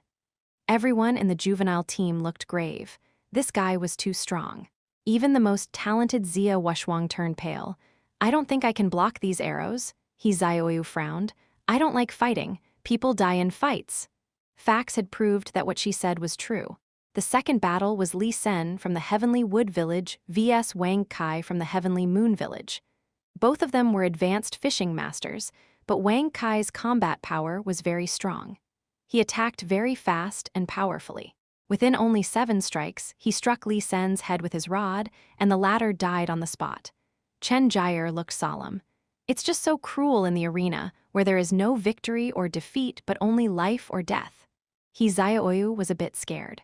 "I want to go home. I want to eat hot pot." Han Fei instructed, "If the enemy is too strong, let's just admit defeat." Zhang Peng and Chen Jire both nodded. Soon, Zhao Dabai and Lu Feng from the Heavenly Wind Village started to fight. Fortunately, both of them were power-type fishing masters. After fighting fiercely for 10 minutes, Zhao Dabai won. 1 battle, 2 battles. Now there had been 3 people killed in battle, despite the fact that many people admitted defeat in advance. An advanced fishing master from the Heavenly Water Village was seriously injured. The 20 Intominous 10 battles were even fiercer. 4 people died in battle, and 1 person from the Heavenly Water Village admitted defeat as soon as the battle started. The battles continued into the afternoon. Now it was the 10 Intominous 5 battles. At this moment, Cao Fei fought against Shifeiyu from the Heavenly Moon Village, who was a newcomer less than 20 years old, using a spear. As soon as they began to fight, Cao Fei launched 3 spiritual energy explosions in a row, knocking Shifeiyu backward dozens of meters. Cao Fei roared and continued to bombard him with great force.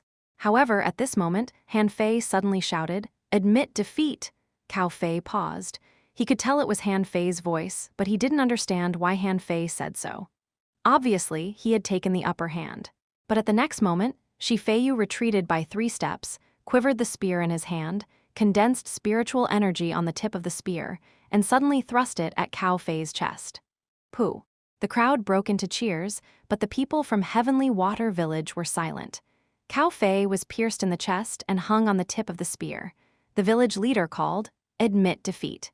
Shifeiyu casually waved his spear and threw Cao Fei to the ground. Cao Fei's chest and mouth were dripping with blood. Chen Jire said under her breath, "Captain!" Zhang Peng shouted, "Damn it!" Shifeiyu smiled contemptuously. "Only a fool will fight with brute force." Zhao Dabai patted his head. "FCK, little bastard. If I meet you in the arena, I'll kill you." Dozens of minutes later, on the Heavenly Water Village's side, the village leader returned with a black face. His internal organs were all shattered. "He is dead." Han Fei couldn't help but clench his fists. He had treated Cao Fei to hot pot more than once. This man looked ferocious, but was actually a very kind man. At this moment, Shifeiyu glanced at Han Fei and seemed to be surprised that Han Fei urged Cao Fei to admit defeat. Han Fei glared back. If he could, he would have rushed up to kill this bastard. Zia Wushwang was angry. "That guy is laughing at us. Damn, I must kill him." Wang Beiyu said with a cold face, then cultivate hard, strive to become a peak-level fishing master and kill him. Just when everyone was furious, they heard the referee shouting, Zhao Dabai from the Taishui village vs. Yang Pei from the Heavenly Moon village. Xiang Nan was anxious. Damn, why is the Heavenly Moon village up again? Wang Beiyu frowned. It's already 10 and Tominous 5 battles now. Every player is very strong. We should admit defeat in this battle, the village leader suggested. Zhao Dabai, admit defeat. Zhao Dabai touched his head and roared. Admit my ass, fight! Cao Fei and Zhao Dabai were very good friends, but Cao Fei was killed by a person from the Heavenly Moon village. Zhao Dabai's eyes were all bloodshot. Now he just wanted to avenge Cao Fei. Zhao Dabai jumped onto the arena. Bastard from the Heavenly Moon village, I'm gonna avenge Cao Fei today. Yang Pei used a broadsword. He slowly dragged the long broadsword along the ground. You'll only lose your life. If you can admit defeat now, you don't have to die. Bullshit, fight! Zhao Dabai was fighting him like crazy, reserving no spiritual energy. After dozens of rounds, blood oozed from Yang Pei's mouth, while Zhao Dabai had dozens of wounds. The village leader shouted angrily, Zhao Dabai, admit defeat, but Zhao Dabai didn't listen to him. FCK, kill, clang, clang, clang. Soon, Zhao Dabai was stained with blood and he fell to the ground. Everyone in the Heavenly Water Village's team stood up nervously. Yang Pei carried his knife and was drenched with blood too. Blood was dripping to the ground, but he smiled and walked to Zhao Dabai. Still don't admit defeat? Then die. I admit defeat. Everyone, unknown. Someone immediately shouted angrily, shit, didn't you say you would avenge your friend? Why did you admit defeat? Someone cursed, coward. Some people scolded, damn, you're wasting our time. Zhao Dabai grinned. I'll keep my life to kill the bastards from the Heavenly Moon village. It is not worthwhile to die here. Yang Pei looked deeply at Zhao Dabai. The next time I meet you, you will die. Zhao Dabai grinned ghastly. Even if I die, you'll be seriously injured. At this time, there were only Qin Hai and a man from the Heavenly Wind village among the players from the 4 weaker villages. However, as soon as the battle started, the guy from the Heavenly Wind village had conceded defeat. But Qin Hai didn't. His opponent was from the old enemy, the Heavenly Sun village. How could he admit defeat without a fight? 20 minutes later, Qin Hai was carried off the arena, just like Zhao Dabai, who conceded defeat at the last minute, seriously wounded. The juvenile team's competition would be on the second day, and the adult team of the Heavenly Water Village gained 5th place. Qin Hai and Zhao Dabai needed to be treated immediately, and then were sent back to the Heavenly Water Village for recuperation. Qin Hai beckoned Han Fei over with his last bit of strength. He was still vomiting blood, but he gritted his teeth and said, I know you are very powerful. Cao Fei said that you are much stronger than him. I believe him. Cough, cough. Tomorrow, the Heavenly Water Village will count on you. This time, Han Fei didn't joke but nodded very seriously. Okay, I will try my best tomorrow, but unfortunately you can't see it. Qin Hai grinned. I really wanted to see it. Chapter 133, A Life or Death Battle.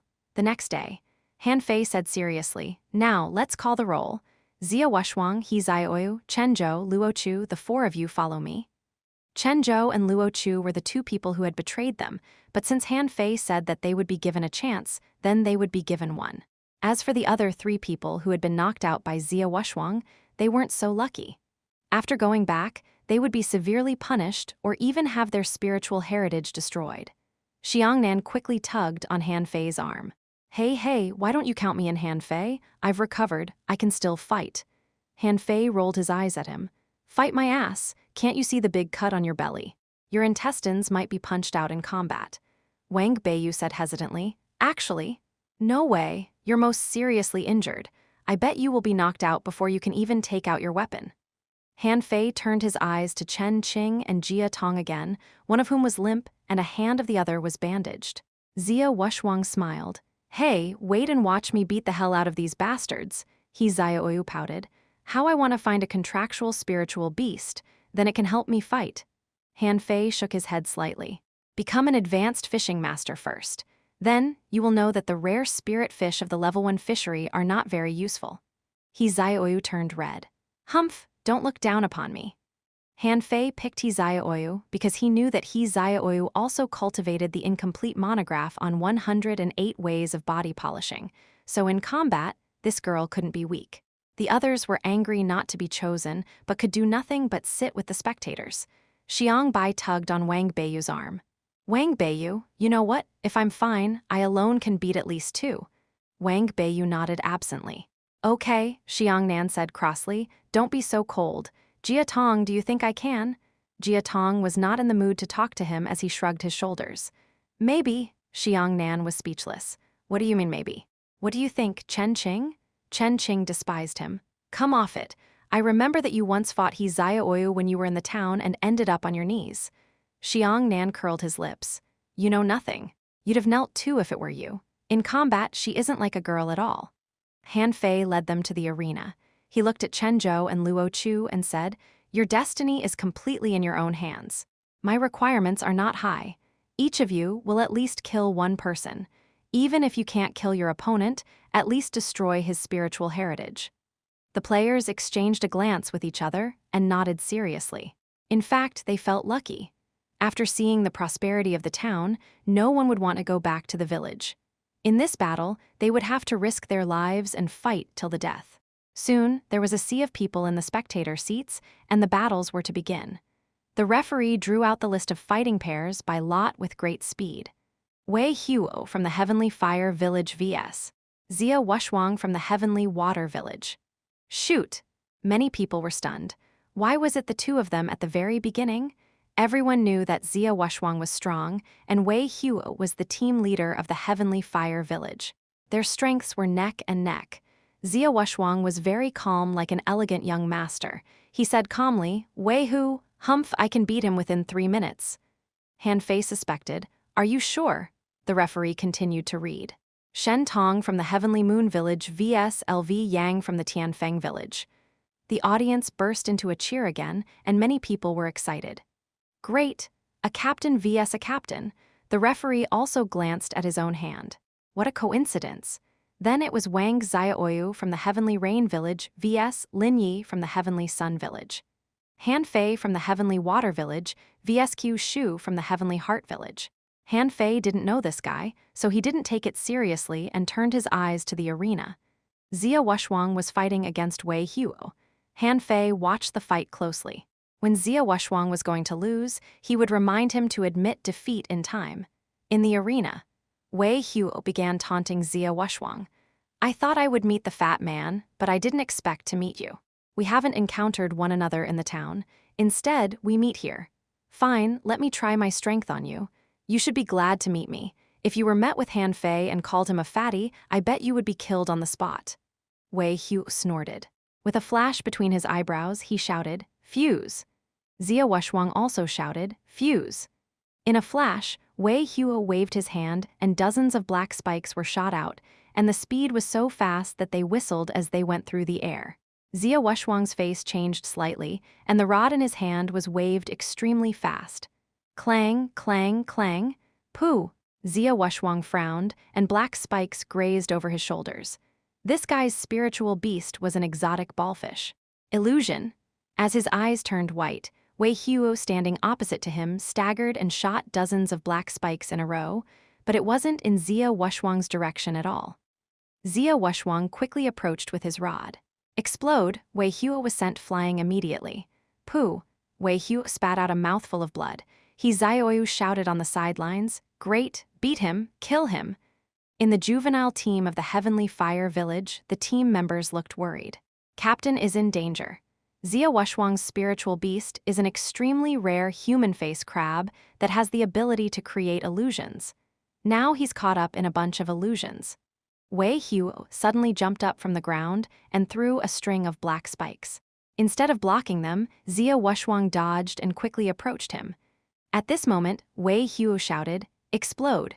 With Wei Huo as the center, hundreds of black spikes were shot in all directions. Obviously, this was beyond Xia Wushwang's expectations. Now it was too late for him to retreat. Clang, clang, clang.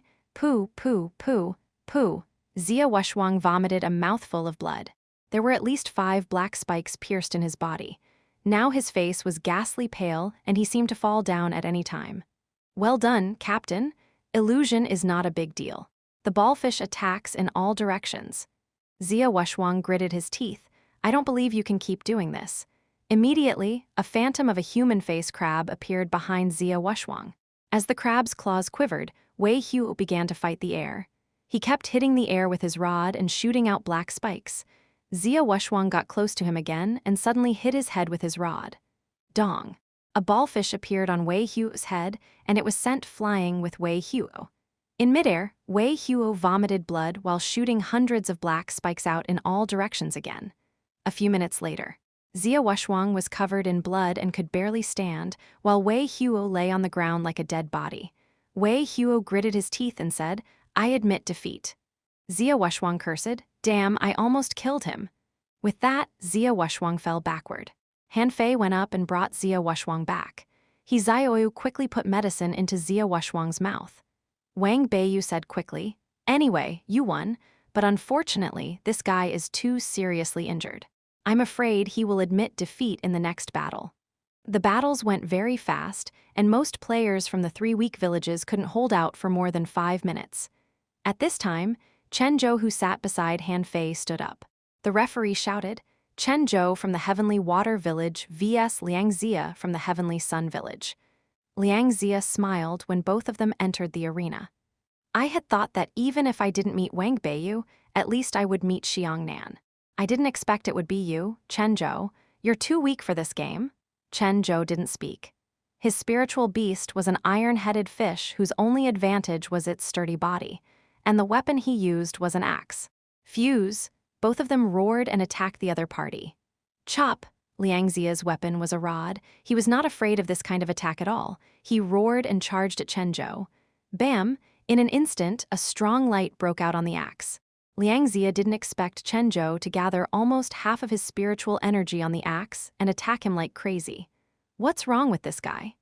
Liang Zia was shaken away and fell to the ground, and as soon as he got up, Chen Zhou swung his axe at him again. Thorn, Liang Zia sneered, and his long rod was thrust at Chen Zhou like a sword. Pooh! The long rod directly penetrated Chen Zhou's abdomen, and the latter's eyes turned bloodshot and he shouted, Chop! Liang Zia was shocked. Do you want to die? How can you block my thorn with your own body? He hurriedly tried to dodge, but the axe had come at him. Crack! Caught off guard, Liang Zia couldn't escape his attack and one of his arms was chopped off. However, Chen Zhou still didn't stop. I can't lose.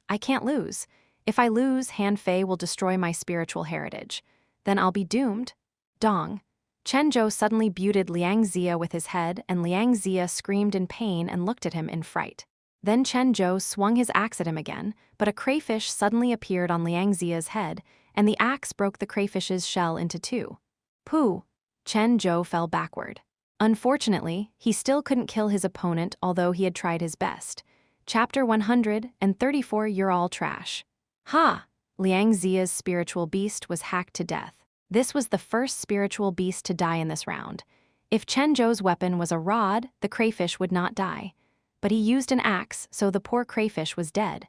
Gu Longyu was furious. Asshole, I'm gonna kill him.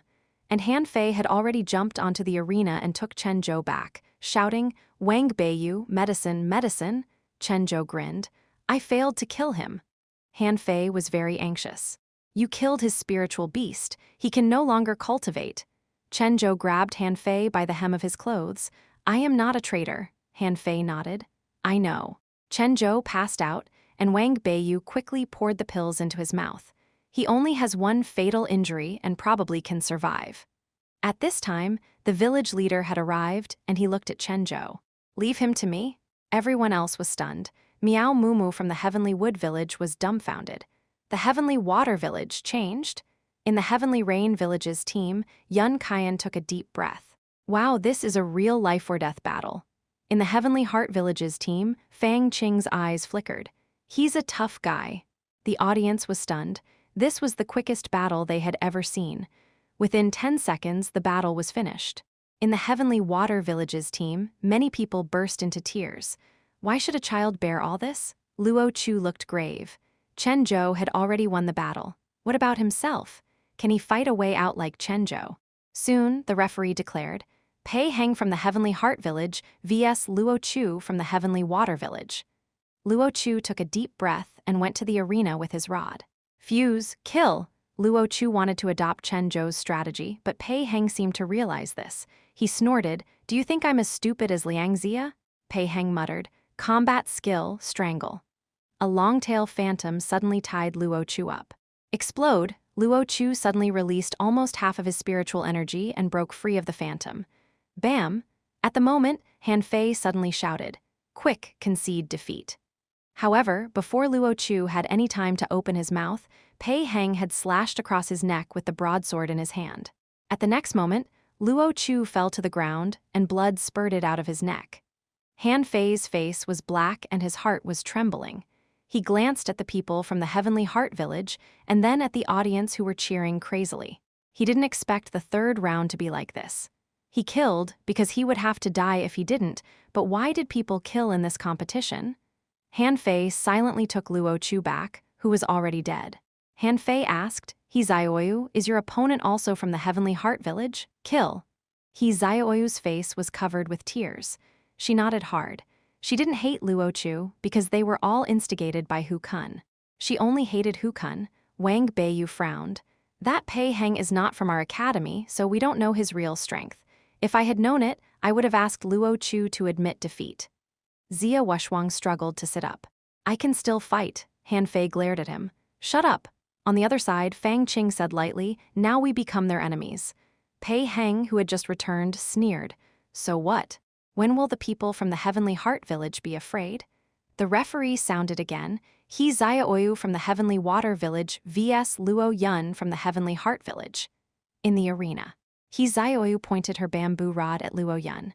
"Although you are a girl, I will kill you." Luo Yun sneered. "Haha, are you kidding me? Isn't he Xiaoyu a crybaby?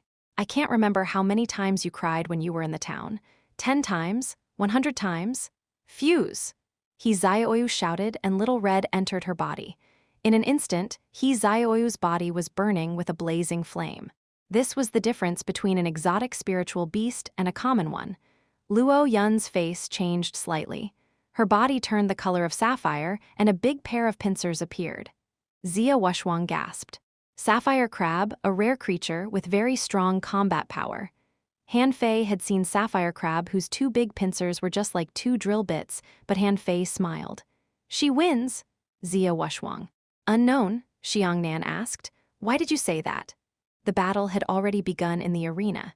He Xiaoyu's long rod was burning with flames, and every time she waved her rod, a fire column would shoot out. Looking at the rotating drill bit, He Xiaoyu rushed up. Luo Yun smiled disdainfully. "Are you silly? This is a sapphire crab." Clang! With just one blow, Luo Yun's face changed drastically. How could He Xiaoyu's power be so great and so overwhelming? Clang, clang. He Xiaoyu's rod was like a part of her body, moving with her thoughts, picking, piercing, sweeping, splitting, bouncing, and waving. Luo Yun was sent flying and hadn't fallen to the ground after quite a while. "I add, Pa." He Xiaoyu's rod hit Luo Yun's mouth, breaking all her teeth. Would the battle just end like this? Little Red was a flaming fish. Anywhere that was hit by He Xiaoyu was burning. "Ah, I admit." Bam! Luo Yun was interrupted the second time. From the spectator seats of the Heavenly Heart Village, countless people were shouting, "Luo Yun has admitted defeat." "Referee, this girl fouled." Fang Qing also shouted to the referee, "We have already conceded defeat." He Xiaoyu's eyes were all red. She could make Luo Yun shut up, but suddenly a hand blocked her rod. The referee stated, "The other party has already conceded defeat." He Xiaoyu was stunned. When? Even if she said only half a word, she is considered to have admitted defeat. In the Heavenly Water Village's team, people roared, "Bullshit. The referee is covering for her, you cheat." Warning, the juvenile team of the Heavenly Water Village. If you speak improperly again, you'll be expelled. Xia Wushuang was not reconciled and he still wanted to speak. Han Fei pressed him down. "Shut up, leave it to me." He Xiaoyu stomped on her foot in anger. How could this be? I had interrupted her. At this time, someone on the spectator seats threw something at He Xiaoyu, scolding, "Bitch, why don't you let her admit defeat? Bastards from the Heavenly Water Village, don't let me meet you again." "Bitch, do you want to die?" Han Fei shouted to the audience with his rod, "Hey, you, people of the Heavenly Heart Village, come at me if you have the guts. Who the FCK are you? Fat ass." Hugh, with a cold flash. A flying knife shot through the air and pierced the palm of the man who called Han Fei fat ass, and his hand was immediately dripping with blood.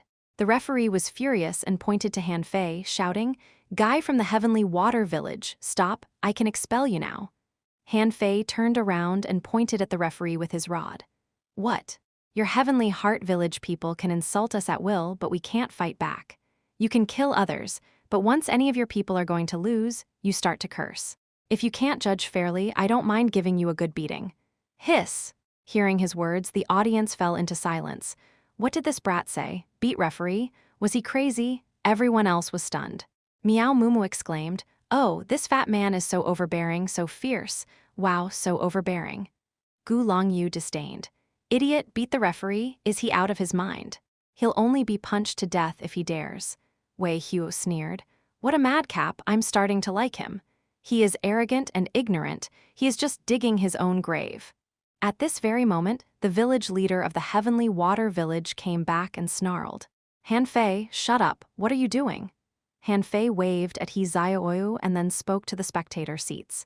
"If there is any unfair treatment again, I don't mind teaching you guys a lesson. You are all trash," the village leader shouted angrily. "Han Fei, shut up." Han Fei scratched his belly. Fine, El'll shut up." Zia Wushwang swallowed. "Shoot, when can I be as overbearing as him?" Wang Beiyu shook his head. "Impossible, you will be beaten to death immediately." Xiang Nan's mouth was open. Will he not be beaten to death? Jia Tong thought for a moment. Maybe not, even that big scorpion couldn't kill him. Chen Qing took a deep breath. "I think so." Everyone in the juvenile team of the Heavenly Heart Village was angry. This was sheer provocation. How dare he? Fang Qing shouted, "Calm down, don't forget. If Zhaoyu is so powerful, why is Han Fei the captain?" Soon, it was Han Fei's turn. The referee was angry too. He looked deeply at Han Fei. "Han Fei from the Heavenly Water Village vs. Lin Yuan from the Heavenly Moon Village." From the spectator seats. "Kill him. Kill this fat man. What a crazy bastard. He must think this is in their Heavenly Water Village." Han Fei walked into the arena with his rod, and in the angry curse of the audience, he made a thumbs-down gesture towards everyone. Then he stuck his rod into the ground and hooked his finger at Lin Yuan. Lin Yuan immediately flew into a great rage. What did he mean? Did he mean he wouldn't use any weapon in the battle? Shen Tong, the captain of Heavenly Moon Village, shouted, "Lin Yuan, be careful and try your best." 2 Chapter 135 Slaughter. Han Fei had almost annoyed everyone present except the people of the Heavenly Water Village. Now they all wanted to watch Han Fei be killed. In the Heavenly Moon Village's team, someone said, "Relax, Lin Yuan's spiritual beast is an armored turtle. Even if he loses, this fatty cannot kill him." Another man wondered, "I wonder what the fatty's spiritual beast is. If it's an exotic spiritual beast, that's not good." However, Han Fei didn't even open his mouth when Lin Yuan called out, "Fuse!" Lin Yuan burst into anger. "Damn, fatty, since you want to die, then I can help you." "Die!" Lin Yuan pounced at him, and the broadsword in his hand glinted with cold light. Seeing that the tip of the broadsword was only a few meters away from him, Han Fei was still motionless. Someone from the spectator seat said, "Is this fatty a moron?" But at the next moment, when the long broadsword was about to reach Han Fei's face, he slightly moved. In the blink of an eye, a knife was suddenly thrust into Lin Yuan's chest, and it penetrated his body. Han Fei took out the knife, wiped it on Lin Yuan's clothes, pulled out the rod he stuck into the ground just now, and walked back. It wasn't until Han Fei walked 5 or 6 meters away that Lin Yuan fell to the ground. For a time, the audience was silent. In the Heavenly Water Village's team, Xiang Nan rubbed his eyes. "Oh, I didn't see him draw a knife," Zia Wushwang grinned. "He is so cool. He killed that guy without even moving his body. He is really strong." Wang Beiyu smiled. It suddenly occurred to him what Han Fei's real strength was and why he could survive the purple-tailed Scorpion King. Before the referee said anything, the people of the Heavenly Moon Village had already rushed up. Someone immediately let out an angry cry. Lin Yuan had died. In the referee's seats, the leader of the Heavenly Moon Village took a deep look at old Zhao. "Who is this person? Isn't he studying in the town? Old Zhao said slowly. Half a year ago, a teacher of the third academy in the town specially went to our village to invite him to study in their school, but he refused. Hearing this, all the other village leaders turned their eyes to Old Zhao. Everyone knew that the opportunity to go to a school in the town was very precious, but this boy rejected it. Old Zhao was very proud in his heart. If they knew that this guy was also a spiritualist, would they be shocked and speechless? If Old Zhao knew that Han Fei was also a soul warrior, he would be shocked speechless too. Han Fei sat down on his seat and looked sideways at He Zioyu. "I'm cool, aren't I?" He Zioyu grunted. "If you weren't so fat, Han Fei." Then it was the draw lots for 20 Intominous 10 battles. Han Fei's opponent was from the Heavenly Sun village named Qi Jai. Wang Beiyu said, "I know this guy. His spiritual beast is an exotic 3-headed snake and he uses double knives." Han Fei shrugged. "Whatever." In the Heavenly Sun village's team, Gu Longyu looked anxious. "Qi Jai, do you want to admit defeat now? This fatty is not simple. Even if Lin Yuan is not very strong, he should not have died so easily." Qi Jai frowned. "I don't think he can kill me if I protect myself with my spiritual beast and spiritual energy. I will admit defeat after a round. I want to see if he will use his spiritual beast." Gu Longyu thought about it. Qi Jai was very strong. He was at the same level as Wei Huo and Xia Wushuang. The 3-headed snake could spit out 3 kinds of ice flames, and it should be impossible for Qi Jai to be killed by a single blow. In the arena, the manipulator Miao Mumu controlled his spiritual plant to tie up her opponent and won. Han Fei got up and said casually, "Okay, it's my turn." When Han Fei walked into the arena again, although there were still people clamoring to kill him, there were very few of them now. Come on, this fatty was very dangerous. He killed his opponent without even using his rod. Fang Qing said, "Qi Jai is very strong, let's see what will happen." However, Fang Qing didn't think Qi Jai could win. In her view, no one present could win against Han Fei in close combat. In the arena, Han Fei poked his rod into the ground again and hooked his finger at Qi Jai again. Qi Jai scoffed. "Asshole, do you think I am Lin Yuan? Han Fei, use your spiritual beast." Han Fei thought for a while. "My spiritual beast is just a spirit-swallowing fish. It's useless." "What?" The audience was in an uproar. "A spirit-swallowing fish? Are you kidding me?" Gu Longyu was stunned. No wonder this guy has never shown his spiritual beast. It turns out that his spiritual beast is a spirit-swallowing fish. Shen Tong sneered. "Haha, it seems that he can't use his spiritual beast. In that case, although he is strong in close combat if I attack him from a distance."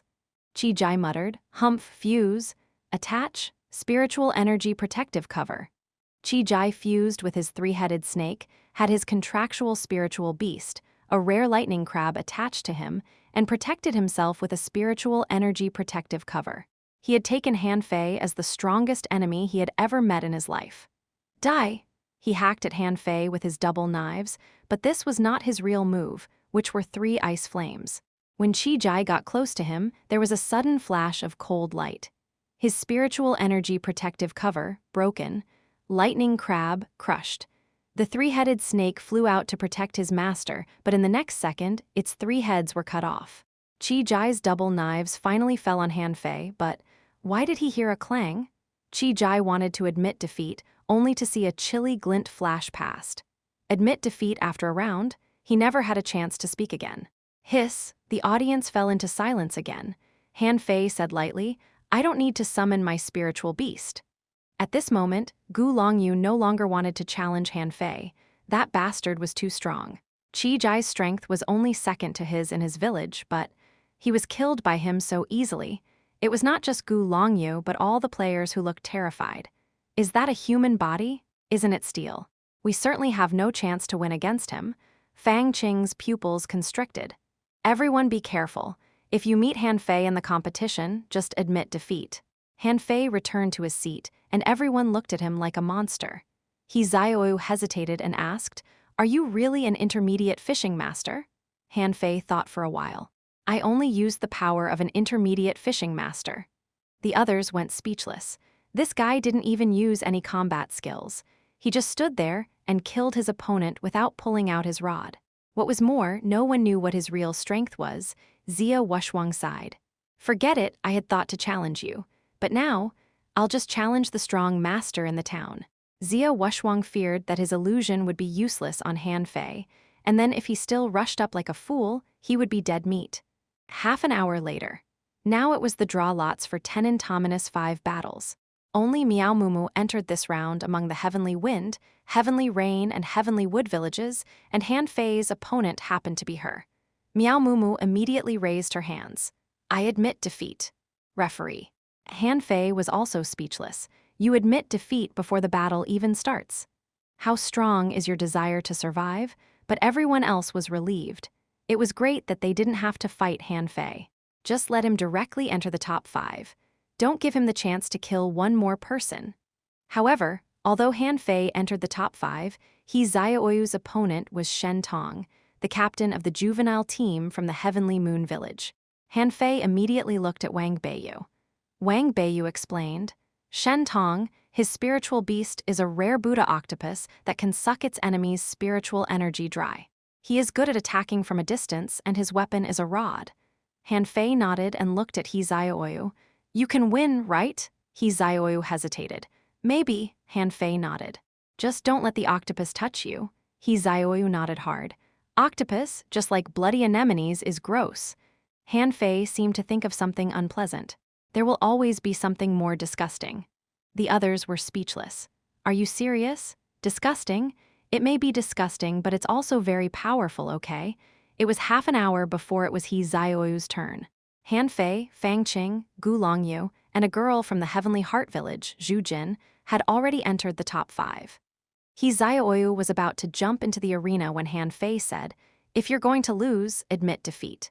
Do it when I tell you to. He Xiaoyu nodded. Okay. Chapter 136. You guys can fight me together. In the arena, when Shen Tong fused with his spiritual beast, numerous tentacles stretched out from behind him like long whips. He Xiaoyu's body was burning with flames, and she agilely dodged the tentacles in the arena. Every time the long whips were about to hit her, she seemed to expect it, twist her body into strange positions, and easily escape the attacks of the tentacles. The audience couldn't help but worry for her. People were usually more tolerant of girls and didn't want to see her being whipped by the tentacles. Xia Wushwang glanced at Han Fei and said, Han Fei, I think I have seen you doing the same postures as He Xiaoyu. Xiangnan mocked, Are you two in love? So you and she learned a set of mysterious moves together that no one else knows? Han Fei's face turned black. Go away, Fang Zi taught me this, and he didn't allow me to teach it to anyone. Hiss! The others were surprised. Fang Zi taught them? Fang Zi secretly taught them combat skills. That was too much. Why didn't he teach me? Wang Beiyu frowned. Although He Xiaoyu can avoid those tentacles, Shen Tong's attack seems a bit too dense. How should He Xiaoyu approach him to launch her own attacks? Han Fei shook his head. He Xiaoyu is going to lose. If she had learned the least bit of bow combat skills, she could win. She won't be able to win if she can't approach him. As he expected, in the arena, He Xiaoyu pouted. Shen Tong was so hard to deal with. Why does he have so many tentacles? These tentacles keep swinging about, and I just can't draw near. He Xiaoyu was so angry that she threw out her bamboo rod with a swoosh, using all her spiritual energy. Bam! Several tentacles were directly crushed, but still unable to block the power of this rod. Hit by the rod, Shen Tong retreated 4 or 5 meters and vomited a mouthful of blood. But before he fought back, he heard He Xiaoyu shouting, I concede defeat. Even if I can't win against you, at least I wounded you. Shen Tong blushed in anger. Is she serious? He Xiaoyu walked slowly over to pick up the rod. When she walked past Shen Tong, she said to him seriously, It's useless even if you enter the top 5. You are doomed. Shen Tong shot back, Humph, it's none of your business. He Xiaoyu said again simply, You're doomed to lose. Han Fei laughed. At least she was not defeated. In the finals, only Han Fei had no opponent. No matter if it was intentional or not, the 4 others were all relieved. Shen Tong met the girl named Zhu Jin from the Heavenly Heart Village. The girl's weapon was a bow. The powerful bow combat skill she demonstrated showed the power of the bow once again. Shen Tong didn't even last for 5 minutes. Although he was good at attacking from a distance, his opponent could attack from a longer distance. His tentacles couldn't even touch her, so he was doomed to lose. Gu Longyu was very unlucky that his opponent was Fang Qing. To everyone's surprise, Gu Longyu admitted defeat without even entering the arena. Gu Longyu sat on his seat and grunted. "Do you think I'm stupid? Fang Qing can lead the juvenile team of the Heavenly Heart Village. How can she be weak?" So the following scene was very embarrassing. There were 2 girls left in the Heavenly Heart Village's team, Zhu Jin and Fang Qing. In the Heavenly Water Village's team, only Han Fei was left. Even if Han Fei lost in the following battles, he was already the dark horse of the resource competition this year, leading the Heavenly Water Village to win an unprecedented ranking, the 2nd place. Seeing the referee was preparing to draw lots, Han Fei stood up and said, "No need to draw, you 2 can fight me together." Everybody, unknown. Referee, unknown. Fang Qing and Zhu Jin were stunned. Is he serious? Fang Qing knew that Han Fei was very strong, but he didn't even know her real strength. How could he be so confident about himself? Once again, the audience was in an uproar. "Kill him." He said it himself. "Gang up on him. Teach him a good lesson." The referee repeated. "Han Fei, do you really want to challenge 2 people at the same time?" Han Fei snorted. "Yes, I'll solve this problem in one go." The referee ignored him and looked at Fang Qing and Zhu Jin. "What do you think? If you 2 do not agree, then I'll continue to draw lots." Fang Qing said firmly, "No problem." Fang Qing suspected Han Fei's combat power. He hadn't used any combat skills. As she observed, he only had strong defense power. Qi Jai's attack was very powerful but failed to even leave a mark on his body. Han Fei stepped on the arena and scratched his belly. A wise choice. But since you 2 are girls, I don't like killing, nor do I like to bully girls. Unfortunately, Pei Heng lost. Otherwise, I'd definitely cut off his head here. Sitting on his seat, Pei Heng turned green. He was very angry but dared not say anything. His strength was not much higher than that of Qi Jai. If he did fight Han Fei, he might really be killed by him. Old Zhao's face was all black. "What are you waiting for? Stop bragging, all right? Just get 1st place and go home." In the arena, Fang Qing whispered something to Zhu Jin. Then they shouted at the same time, "Fuse!" Han Fei narrowed his eyes, and at the moment they fused with their spiritual beasts, they disappeared. How did they do that? It's just a trick. Han Fei heard something swishing at him, which seemed to be Zhu Jing's arrows, but then he heard something else. He suddenly tilted his head and waved the double knives in his hand. With a clang, someone retreated, and Han Fei was about to chase when 3 spiritual energy arrows blocked his way. Clang, clang, clang. Han Fei swung his knives, and the 3 spiritual energy arrows were smashed, making the air surrounding Han Fei oscillating. Humph, not again? Han Fei moved his body sideways, and one of his knives suddenly flashed with spiritual energy. He waved it as fast a bolt of lightning, and a violent explosion erupted in the air. Fang Qing suddenly appeared. She was gliding on the ground. Han Fei swung his knives and shattered a spiritual energy arrow shot from behind. He felt like a demon, looking at Fang Qing with a sarcastic look. Han Fei taunted them, "That's all you've got." Fang Qing was shocked. She could feel that he only had the strength of an intermediate fishing master. How could he be so powerful? As a hunter, even a peak-level fishing master would have to be very careful in a fight against her. But he blocked her all-out blow so easily. "Jin, arrow rain." Fang Qing disappeared again, and Zhu Jin shot an arrow into the sky. When the arrow fell, it had become a dense rain of arrows, which undoubtedly affected Han Fei's perception and hearing. Not bad. Attach! 7 tails suddenly appeared behind Han Fei, and at the same time, he clenched his purple bamboo rod. In others' eyes, Han Fei was posing. The sky was full of arrows, and Fang Qing was lurking around, but this guy was standing still and holding a rod in one hand to play it cool. Some people were surprised. What was Han Fei's contractual spiritual beast? How could he have tails? Moreover, why were the tails look like chains? When the rain of arrows fell, the 7 chains behind Han Fei moved. Clank, clank, clank. Staying in the arrow rain for 5 seconds, Han Fei suddenly shouted and swept the purple bamboo rod in a 360-degree circle. The purple bamboo rod flashed with spiritual energy and drew a shiny circle in the air. At this moment, Fang Qing suddenly appeared. In order to avoid Han Fei's rod, she jumped up and thrust the dagger in her hand at Han Fei. However, when she saw the playful smile hovering over Han Fei's lips, she was shocked. She knew she underestimated her opponent. Han Fei suddenly thrust the rod into the ground and pulled the tip of it sharply in the opposite direction from Fang Qing. Bam! Fang Qing was bounced away and she spouted a mouthful of blood. Han Fei didn't look at her but quickly took the fishing rod from his back. With a swoosh, the fishing rod cut through the air and shot directly at Zhu Jin. Zhu Jin frowned and kept shooting arrows at the rod, but the fish hook dodged as if it had eyes. Xia Wushuang was shocked. Shoot, it's a hook technique. When did he learn such a powerful hook technique? The audience had forgotten to shout as their mouths just hung open. Where was this fatty from? This was crazy. He is way too powerful. At the moment Zhu Jin tried to escape, the fish hook suddenly accelerated, tied her up, and flew back to Han Fei. Han Fei sneered. What is the difference between a man and a fish? Since I can catch fish with a fishing rod, I can catch people with it too. In the rear, Fang Qing struck again. This time, Han Fei didn't look back. He pulled the tip of purple bamboo rod again and bounced her away again at the moment Fang Qing attacked.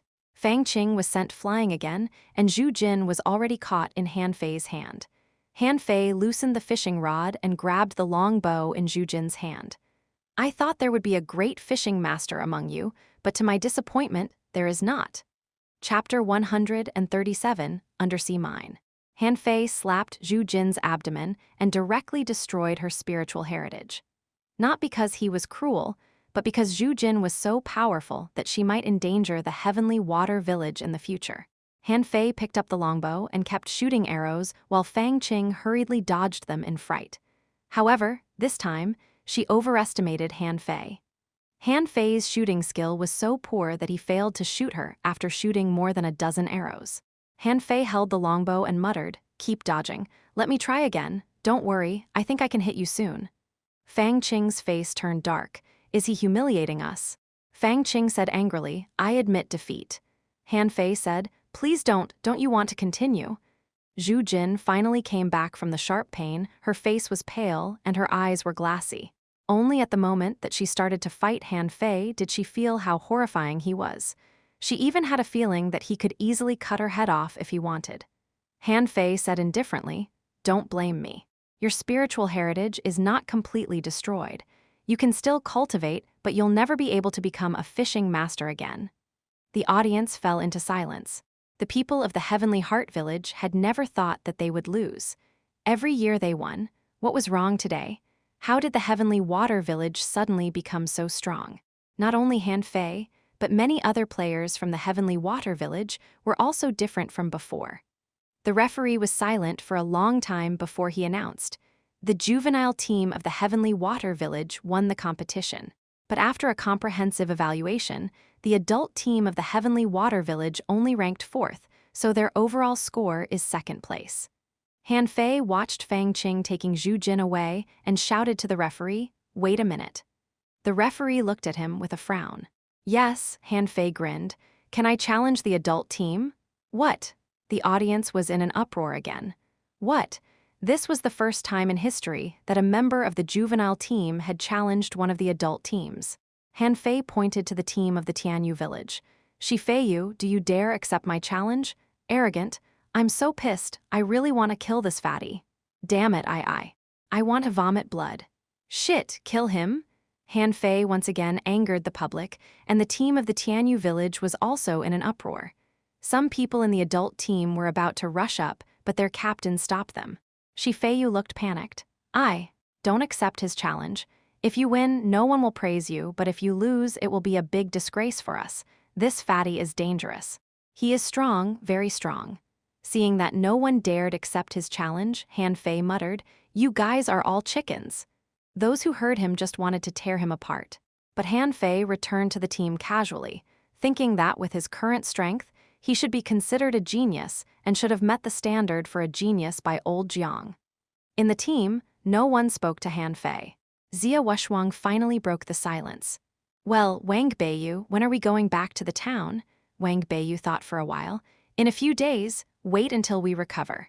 Otherwise, we won't be able to protect ourselves when we go back to the town. Xiang Nan was talking to He Xiaoyu. He Xiaoyu, I find that you've become prettier recently. He Xiaoyu was overjoyed. Really? How pretty, Xiangnan said cheekily. No one else is prettier than you in our village.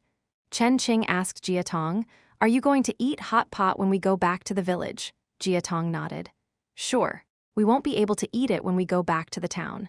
Han Fei, unknown. Han Fei was speechless. Do none of you care about me, the champion? I just won first place. Zia Wushwang passed by Han Fei. Go, the competition is over. Let's go back to the village. We'd better not stay in the Heavenly Heart village anymore. He Xiaoyu nodded. Yes, I'm going home to play fish dragon cards with my father. Who can make up the fourth person? Xiangnan responded. Let's go, count me in. Han Fei, unknown. They left safely as the Heavenly Heart village dared not do anything to them. They did lose, not to mention that no ordinary people could beat Han Fei. When they returned to the Heavenly Water village, it was already late. The village leader held a banquet in a fish dragon hot pot restaurant. At the same time, he informed the whole village that the Heavenly Water village got second place in the resource competition and won 3,000 portions of Spirit Awakening fluid this year. Hearing this great news, every family decorated their houses with lanterns and streamers and either played cards or ate barbecue. The fish dragon's business was booming. At the dinner table, Qin Hai, who had just recovered a little from his injury, asked Han Fei, what's your real strength? Qin Hai was shocked when he heard that Han Fei had massacred the Heavenly Heart village and won first place. Han Fei scratched his belly. I'm only a fishing master. The others didn't know what to say. An intermediate fishing master was a fishing master, so was a peak-level fishing master, but the two were like clouds and mud. Wang Beiyu said seriously, Han Fei, you should go to the town. The village may have restricted your growth. Han Fei simply replied, I'm going to the town soon. In the evening, sitting at the door, Han Fei was drinking liquor with old Jiang. Grandpa, wasn't I awesome this time? Now do you admit I'm a genius? Old Jiang scoffed. Ho, such a little achievement. How do you still have the cheek to brag? Do you think I don't know that? You kept shooting arrows but couldn't shoot your target. Han Fei was helpless. Is there anything that you don't know? Old Jiang sneered. Do you think you've done a great job? But the mayor didn't talk to you, which means that you're not a genius yet in his eyes, understood? So only if the mayor talks to me can I be taken as a genius. Gulp. Yes. Old Jiang took a mouthful of liquor. You don't understand. You have to be more excellent to enter the 4th academy. Do you think these little guys coming back from the town are strong? No, their strengths are only at the bottom of the barrel in the town. What is there to be proud of winning against them? Han Fei. At this time, Jiang Qin came out of the house, winked at Han Fei, and went towards the training ground. The training ground. Jiang Qin went straight to the point. How soon will you go to the town? Han Fei thought for a while. After I become a great fishing master, I think it's not easy and may require a lot of spiritual energy. Jiang Qin wondered. You don't have enough spiritual energy? Han Fei smiled awkwardly. Yes. Jiang Qin frowned. Have you used the spirit gathering array? Han Fei nodded. Not yet, but I don't think it helps. Jiang Qin narrowed her eyes and looked at Han Fei. Once you make a breakthrough, your capacity for spiritual energy will increase, and you will absorb a great deal of spiritual energy from the outside world. How can you lack spiritual energy? Han Fei hesitated, not knowing how to explain. Fortunately, Jiang Qin didn't ask anymore but said, there are still treasure lands in the level 1 fishery. Don't you have a mantis shrimp? It's good at digging holes. Go to the mine. It is said that chances hide in the mine. A lot of people go there because someone once found a lucky fortune in the mine. Mine? Han Fei had never considered this place at all. What are those stones used for other than refining? Every time he passed by the mine, he saw someone wandering there, so he thought that there was no chance in the mine. But hearing Jiang Qin's words, he wasn't sure anymore. Dig holes. Did she mean that he should enter the mine by digging holes? Early the next morning, Han Fei went straight to the sea without telling anyone, heading for the seabed mine. After the resource competition, many people went to sea today. Keeping a low profile, Han Fei put away the fishing boat and dove into the sea. Han Fei called out the 9-tailed mantis shrimp. 9 tails, let's go. Although the fishing masters were not afraid of going into the sea, very few of them chose to do it, so Han Fei hardly met anyone along the way. About 2 hours later, Han Fei came to the seabed mine. Sure enough, there might have been very few people elsewhere, but there were still people carrying a pick and mining. Han Fei asked, "Ninetails, can you dig through the stones?" Ninetails waved his big claws as if saying no problem. Han-Fei patted Ninetails' head and dove directly to the bottom of the sea. He chose a place where nobody was, randomly picked a hole dug by others, and went into it. Dong! Han-Fei slapped the head of the shrimp. "Dig with care, okay? Do you want to jolt me to death?" Han-Fei looked at the pit that was dug out by Ninetails. Even if Ninetails digs up a treasure, he might break the treasure. Suddenly, Han-Fei brainstormed. "Wait, can Little Black bite through the stone?" Chapter 138, Ultra-Quality Spiritual Stone. Little Black and Little White looked blank when called out. "Little Black, unknown." Han-Fei patted Little Black's head. "Can you bite the stones?" Little Black showed his teeth and swam to the stones. Han-Fei thought it was about to bite them, but he just kissed them and swam back as if complaining that this thing was not tasty. Han-Fei was helpless. "Did I ask you to eat them? I want you to dig through them." Reluctantly, Little Black took a bite and bit out a small hole. Then he spat out the stone in his mouth and looked back at Han-Fei. Han-Fei covered his face. "Forget it. I know I can't count on you. All food but no work." Little White looked at Han-Fei as if saying that this guy was all food but no work. He didn't even bother to eat fish. I have to do it for him. Little White shook its tail, circled in the hole a few times, and swam away. Hey, Little White, where are you going?" Seeing that Little White had swam out of the hole, Han-Fei hurriedly said, "Ninetails, stop digging. Let's go." Han-Fei followed Little White, wondering if Little White discovered something. All this little guy did was swallow spiritual energy and play cute with Han-Fei. This was the first time Little White had taken the initiative to leave his side. 10 minutes later, Han-Fei followed Little White to a hole that other people had dug and went into it. Han-Fei wondered, "Shall I dig from here?" "Ninetails, it's up to you now. Dig hard and I'll reward you with rare creatures and help your 8th and 9th tails grow out." Dumb, like a boxer, Ninetails kept punching the rock wall of the mine. Han-Fei wondered whether the mine would collapse because of his punching. What if the mine really collapses? But Mantis Shrimp was really an expert in digging holes. Every time he punched, the stones were broken a bit. Then he reached out his claws and dug out the broken fragments. Han-Fei followed behind to pick up the gravel. "Ruby, I don't know what it can be used for. Maybe a pendant or something?" "Black iron block, but this is too small. Nothing can be made with it." "Fine iron nugget, how does this mine have almost everything?" Han-Fei muttered as he picked behind. When Ninetails dug more than 100 meters deep, Little Black suddenly moved. He bit at the stones on the side, and piece by piece, bit out a palm-sized hole. Han-Fei saw a flash of light in the hole and then saw Little Black biting out a shimmering stone. Name: Low-Quality Spiritual Stone, Introduction. Condensed from the essence of spiritual energy, contains a lot of spiritual energy, and helps cultivation, spiritual energy. 9658 points edible effect. Inedible, absorbable, Han-Fei gasped. "Oh my gosh." A piece of stone contained nearly 10,000 points of spiritual energy. Weren't they even more valuable than spiritual fruit? Han-Fei was ecstatic. Wow, he made a fortune. Did Jiangqin already know the secret? Yes, it must be. Old Jiang and Jiangqin couldn't be simple. "Little Black, is there any more? Dig them out. I will feed you rare spiritual fish." Ninetails looked at Han-Fei aggrievedly. "This was dug by me, okay. Why do you feed him rare spiritual fish?" Little Black took 2 more spiritual stones from the cave and then refused to enter again. Han-Fei knew that the spiritual stones had all been dug out. He slapped Ninetails' head. "Keep digging, come on." 1 day later, Han-Fei had dug 9 low-quality spiritual stones. In this way, he gained more spiritual energy than what he blackmailed from the hexagon starfish. In order to become a soul warrior, he had consumed 700,000 points of spiritual energy in the past 6 months. Plus the spiritual energy he obtained from practicing combat skills, he had used at least 1 million points of spiritual energy in the last 6 months. Even so, he was only a peak-level fishing master, and he hadn't reached the 3rd level of void fishing yet.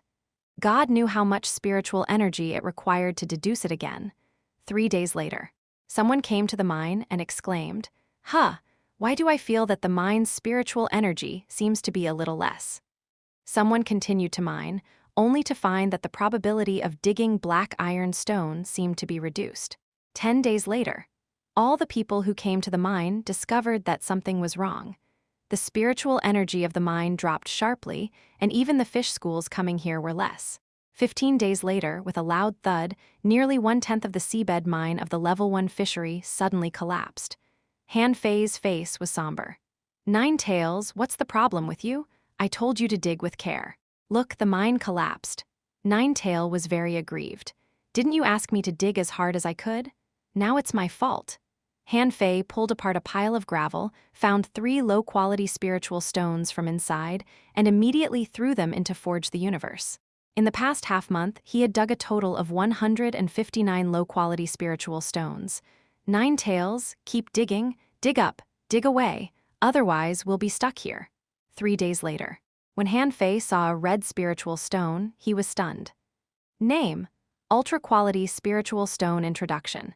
Condensed from the essence of spiritual energy, contains a huge amount of spiritual energy and helps cultivation, spiritual energy. 920,168 points edible effect. Inedible, absorbable. Hiss! Han Fei gasped. What? A stone containing 920,000 points of spiritual energy. That is amazing.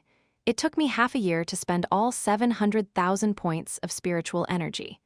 Now, a single stone can provide me enough spiritual energy for more than half a year. Wow, I feel so rich now.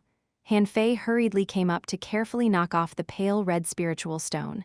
Haha, an ultra-quality spiritual stone. No one expects that there is such a treasure in the Level 1 fishery. Bam. Just when Han Fei pulled out the ultra-quality spiritual stone, the mountain cracked, and a huge crack appeared in front of Han Fei's eyes. Not good. It's going to collapse. Han Fei quickly took back Nine Tails, Little Black and Little White, and immediately swam out along the crack. Tens of minutes later, a chubby figure suddenly jumped out like a swimming fish. Behind him, the seabed mine collapsed. Countless fishing masters went to the seabed mine from the 8 villages to search for treasure. But Han Fei had already slipped back to the heavenly water village. There must be spiritual stones embedded in the crumbled mountain, but he didn't bother to get those fragmentary spiritual stones. Now he had more than 150 low-quality spiritual stones, and also an ultra-quality one. Little did he know that the village leaders all flew into a great rage. Who the FCK stole the core of the mine? Shameless bastard. Once the mine has no spiritual energy, it will become a pile of deserted rubble. FCK, I'm gonna kill that bastard. Even Jiang Qin was stunned when she heard that the mine collapsed. I just said to dig some spiritual stones, but didn't want you to hollow out the whole mine. In the training hall of the fish dragons, there were dozens of low-quality spiritual stones in front of Han Fei. He guessed this was the way they were used. He was going to make a breakthrough. Breakthrough. After a moment, with a click, a pillar of spiritual energy penetrated Han Fei's head. And the spiritual stones in front of Han Fei broke one after another. In just 15 minutes or so, nearly 20 spiritual stones broke. Click, click. When Han Fei opened his eyes again, the corners of his mouth twitched. He counted down, and 48 low-quality spiritual stones shattered into slag in total. This meant that this time he used nearly 500,000 points of spiritual energy to become a great fishing master. This number startled Han Fei. Oh, did I consume this much spiritual energy to make this breakthrough? He looked at his data. Owner, Han Fei level 13, a junior great fishing master, spiritual energy. 70,122, 1899. Spiritual heritage. Level 3, high-quality, upgradable, spiritual beast. Twin yin-yang spirit swallowing fish, weapon. Purple bamboo rod, major art. The second volume of Void Fishing, miraculous hook, mysterious level, divine quality. Han Fei gasped again. What happened? My upper limit of spiritual energy increased by 900 points at once. Are my eyes dazzled? Great fishing master. Is this the power of a great fishing master? That's really strong. Haha. Han Fei laughed out loud, but suddenly found that the fat on his face didn't wobble as much as before, but when he looked down at his body, he found that he had lost a lot of weight. If he was a ball before, now he was a small ball. Becoming a great fishing master helped him lose a quarter of his weight. Han Fei walked out and the 2 guards at the door were stunned to see him. Young master, you've lost so much weight? Haha. Yes, yes, I'm thinner. You have a good tongue, you can get 10 mid-quality pearls from Li Gang. Oh, thank you, young master. Seeing this, the other guard hurriedly flattered, Young master, I'm sure you'll be as handsome as before within half a month. Haha. You have a good tongue too. You can get 10 mid-quality pearls too. Chapter 139, Heading for the Blue Sea Town. Han Fei strolled to the hot pot restaurant, and Li Gang was shocked when he saw him. Young master, you've lost weight. Han Fei laughed and the fat on his face wobbled. Ha ha ha, yes, how do I look now? Am I much more handsome? Li Gang smiled fawningly. Sure, but young master, you have always been handsome. Han Fei beamed with a smile. Okay, go about your business. I'm going to the village leader's home. When Han Fei arrived at the village leader's house, the latter was talking to two fishing masters in the village who had just become fishing masters. When the village leader saw him, he widened his eyes. The village leader was surprised. Han Fei, how did you become thinner? Han Fei said happily, I used to be thin. Isn't it natural for me to become thin again? Don't look down upon me. Huh? Well, forget it. I just came here for a walk. By the way, Grandpa Leader, do you have the third level of true spirit fishing art here? The village leader blinked and said to the two fishing masters, Well, you go back first and come here tomorrow. I have something to tend to now. After they left, the village leader said seriously to Han Fei, Are you already a great fishing master? Han Fei was surprised. Wow, how did you know that? If you're not, why would you need the third level of true spirit fishing art? Han Fei scratched his belly. Ha ha ha, I made the breakthrough by a fluke.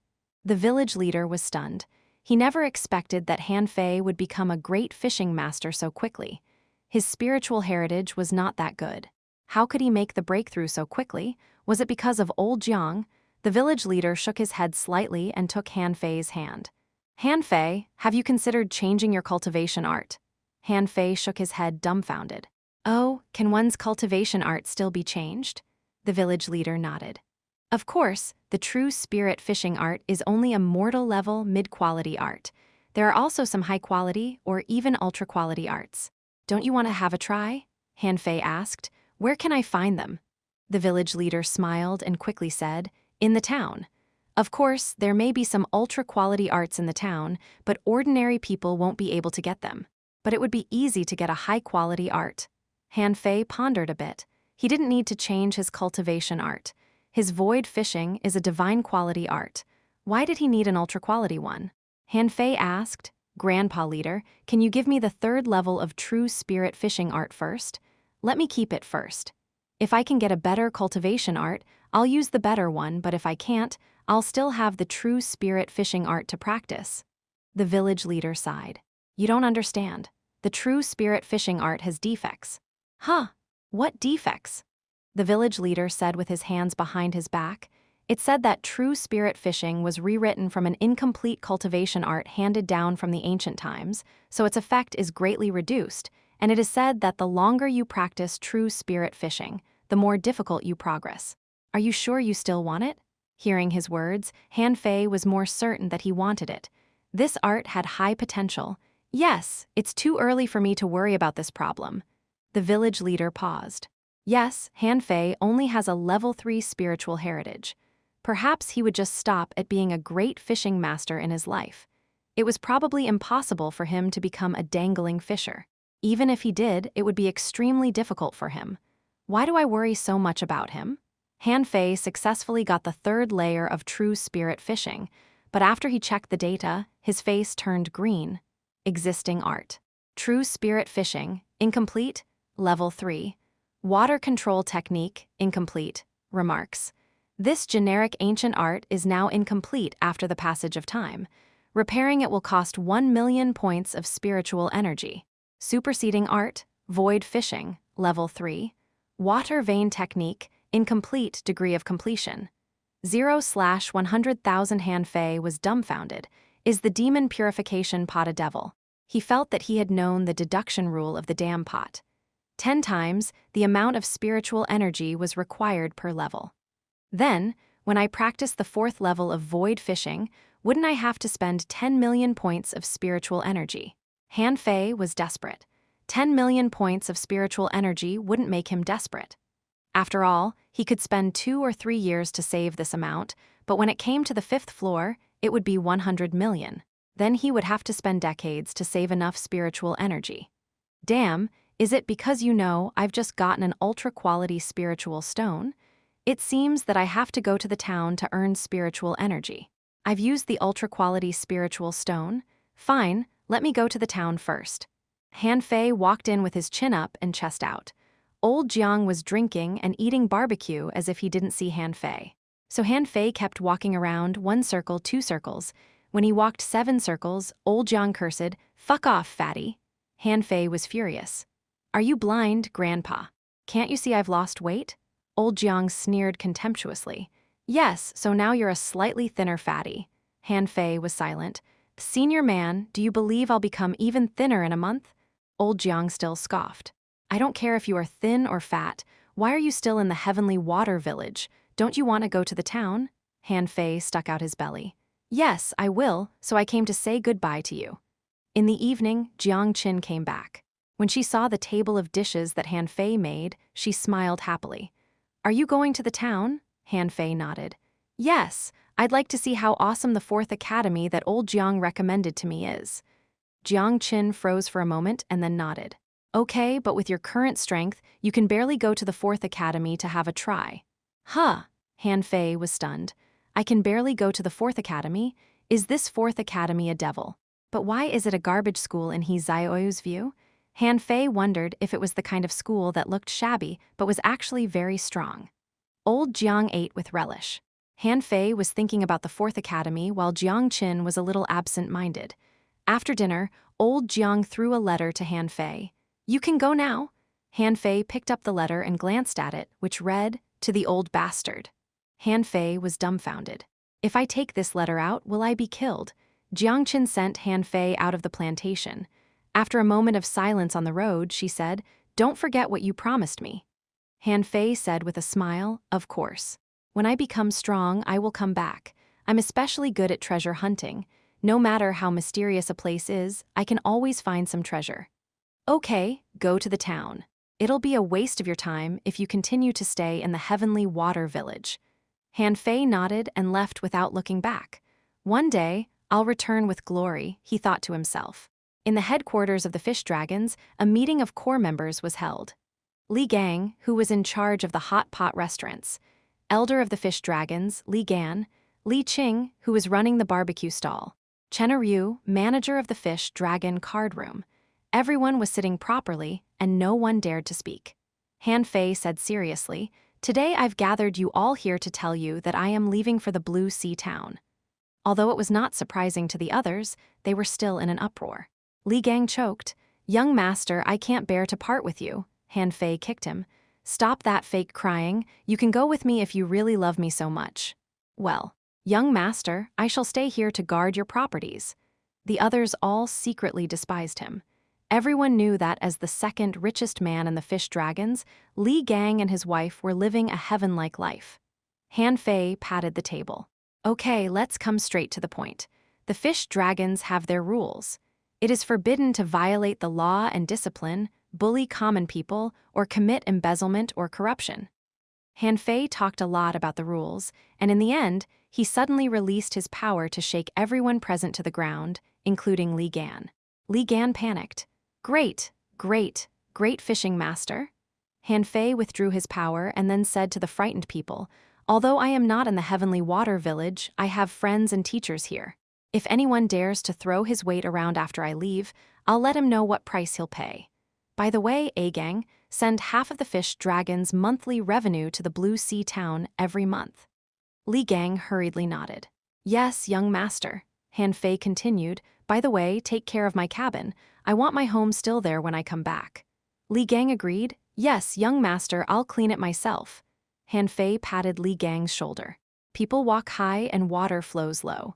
If I stay in the heavenly water village for a lifetime, I'll never know how high the sky is." With that, he turned and left. "I'm leaving." After he left, Li Gang and the others were still standing in the meeting room stunned. The village leader's home, Han Fei called out. "Grandpa leader, I'm going to the Blue Sea Town, chapter 140, what a lousy school." Sitting on the fishing boat, Han Fei was very excited.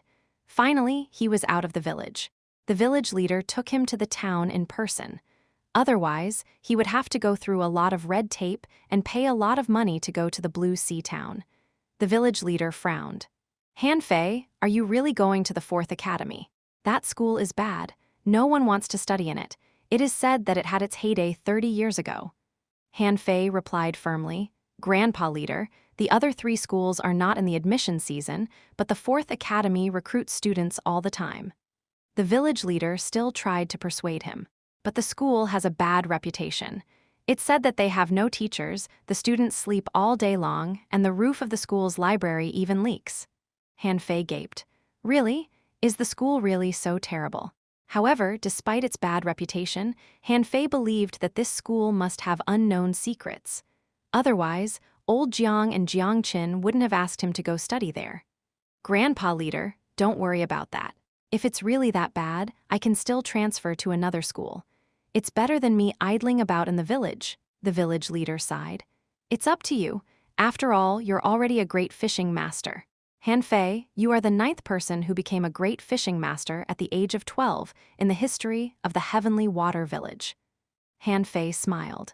I'm going to be 13 soon, and the angel once said that 12-year-old great fishing masters were everywhere in the city.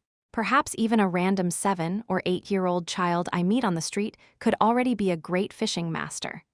The village leader was speechless. But they're from the city while you're from the village, okay. Han Fei's white fishing boat flew for more than 2 hours before he saw the floating island of the Blue Sea town. Although Han Fei had already been mentally prepared, he still gaped. Xiaoyu didn't lie. The town was really big. The Blue Sea town was not composed of one floating island but 5. There were countless huge chains among the floating islands and even clouds floating around them.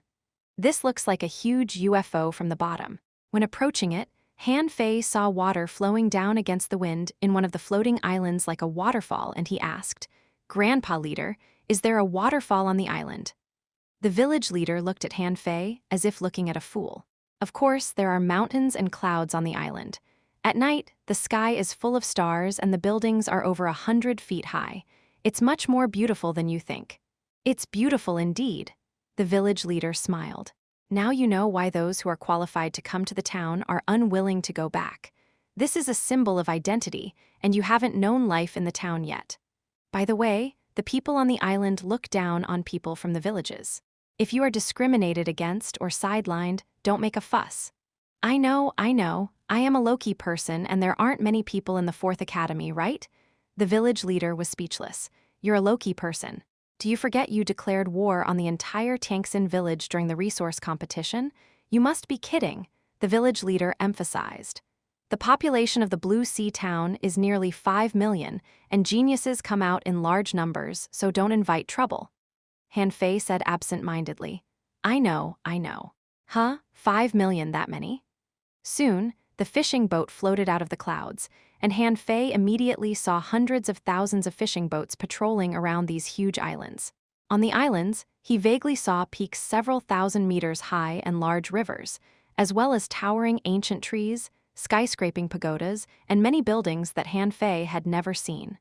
In the port of the Blue Sea town, the village leader showed his identity certificate, but the staff looked at Han Fei. What are you doing here? The village leader quickly replied, Well, this is a heavenly talent in our village. He came here to study. However, the staff member waved his hand. Now is not the admission season, go back, come during the admission season. Han Fei snorted in his heart. Who do you think you are? You're just a fishing master. How dare you treat us like this? If it were in the village, I would have beaten the hell out of you. The village leader smiled fawningly. He didn't come to study in the 3 academies, but the 4th Academy in the Blue Sea town. 4th Academy? The staff member froze for a moment and then sneered. Is there still anyone willing to study in the 4th Academy? Is it because you're not qualified to enter the town? Han Fei slightly released his aura. I am qualified. The staff's face changed slightly. Are you a great fishing master? The staff couldn't help but be surprised. A young great fishing master wanted to go to the 4th Academy to study. Was he out of his mind? However, because Han Fei showed his strength, the staff no longer picked on him. There were a lot of great fishing masters in the town, but Han Fei, who became a great fishing master at such a young age, could be considered a heavenly talent, and most of them were studying in the 3 academies. The staff handed over a wooden slip. This is a temporary pass. If you do not enroll in school within 15 days, you'll have to return to the village. Otherwise, you will be expelled. Han Fei frowned. Leader, are the people in the town all so arrogant? The village leader smiled. Not as arrogant as you. Hey, I'm not arrogant. I was being like that for a reason. What reason? Han Fei clenched his fist. To avenge my companions? The village leader grunted. You lose your cool too easily. Young people, don't lose your cool so easily. They were walking in the fair outside the port, while vendors' calls could be heard without end, and the commodities sold here were quite different. On the roadside, someone shouted, "Rare armored turtle that has just been caught at sea. Does anyone want it? It's selling cheaply, only 80 mid-quality pearls required. Spirit-chasing shrimp for sale, 40 mid-quality pearls each. Any takers? Iron fish body polishing fluid on wholesale, 5 mid-quality pearls a bottle. Buy 10 bottles, get a bottle for free.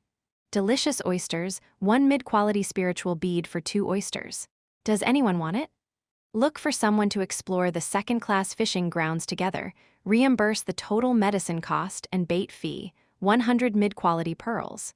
Anyone in? Suddenly, a bearded man looked at Han Fei and said, Boy, I have a bull conch here. Do you want it? I only charge 200 mid-quality pearls. You won't regret buying it. Han Fei waved his hand awkwardly. I don't have enough money, sorry. Han Fei was surprised. Did people here only use mid-quality pearls? The village leader explained, don't believe them. You can haggle the price by half or even lower, and it is not difficult to catch these things.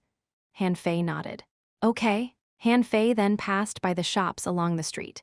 At a glance, he saw a treasure fishing rod shop and the posted notice read, Big sale, 20 mid-quality pearls for 1 fishing rod.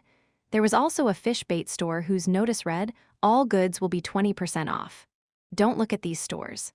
The best fishing rod shops and weapon shops in the town are all in the center of the town. Do you see that tower? That tower is called Linglong Tower. It almost sells everything you can imagine. Han Fei swallowed. It sounded quite high class.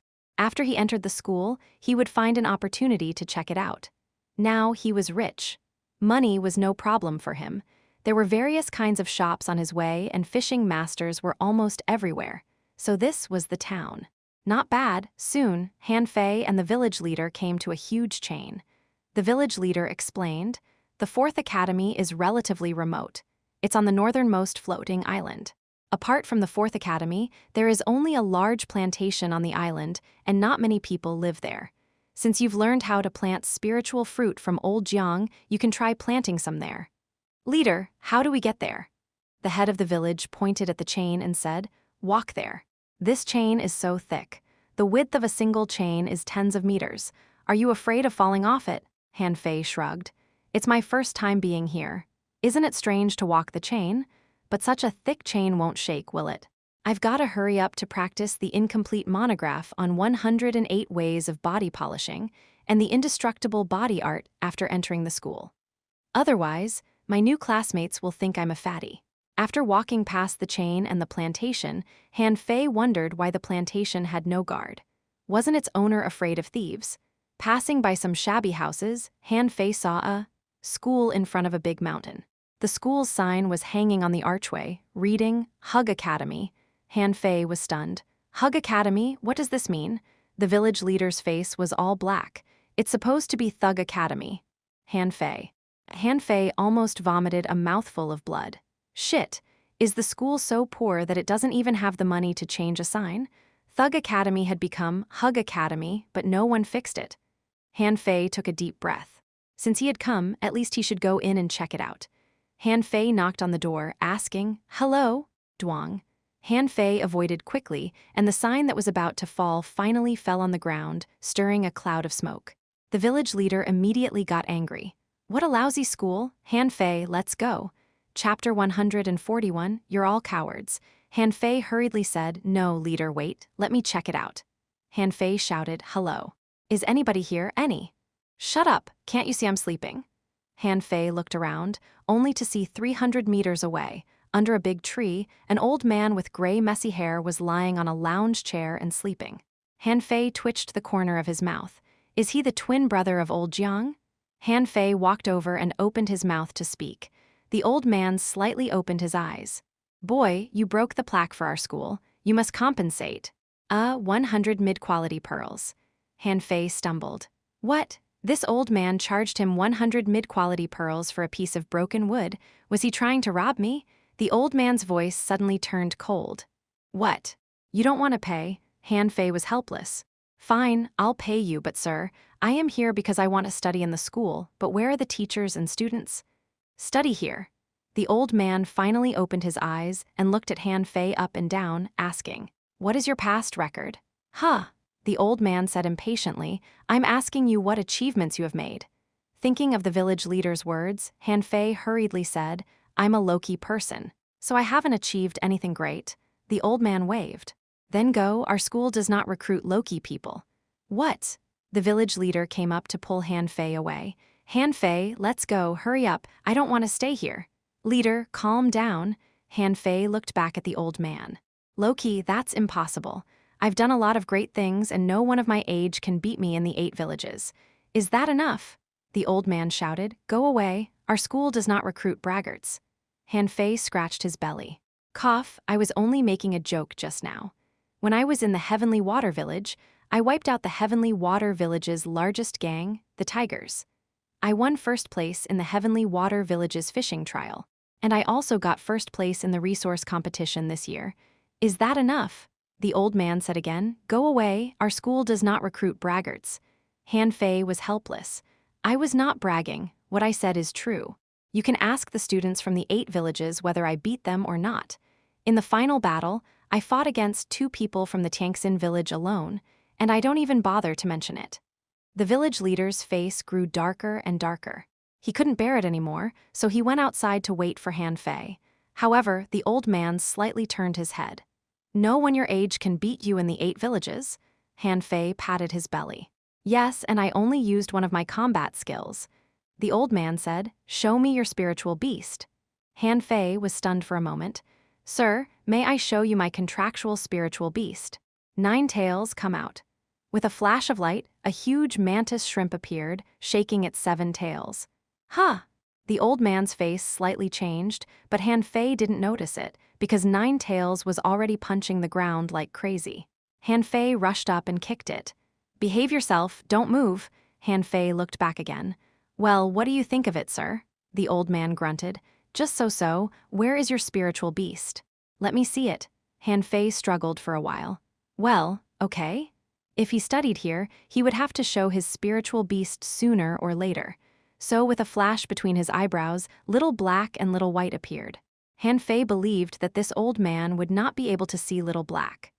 As for little white, except for a black spot on his head, his longer tail, and nicer scales, he seemed to be no different from other spirit-swallowing fish. Spirit-swallowing fish? The old man immediately lost interest and waved his hand. The students enrolled in our school all have exotic spiritual beasts.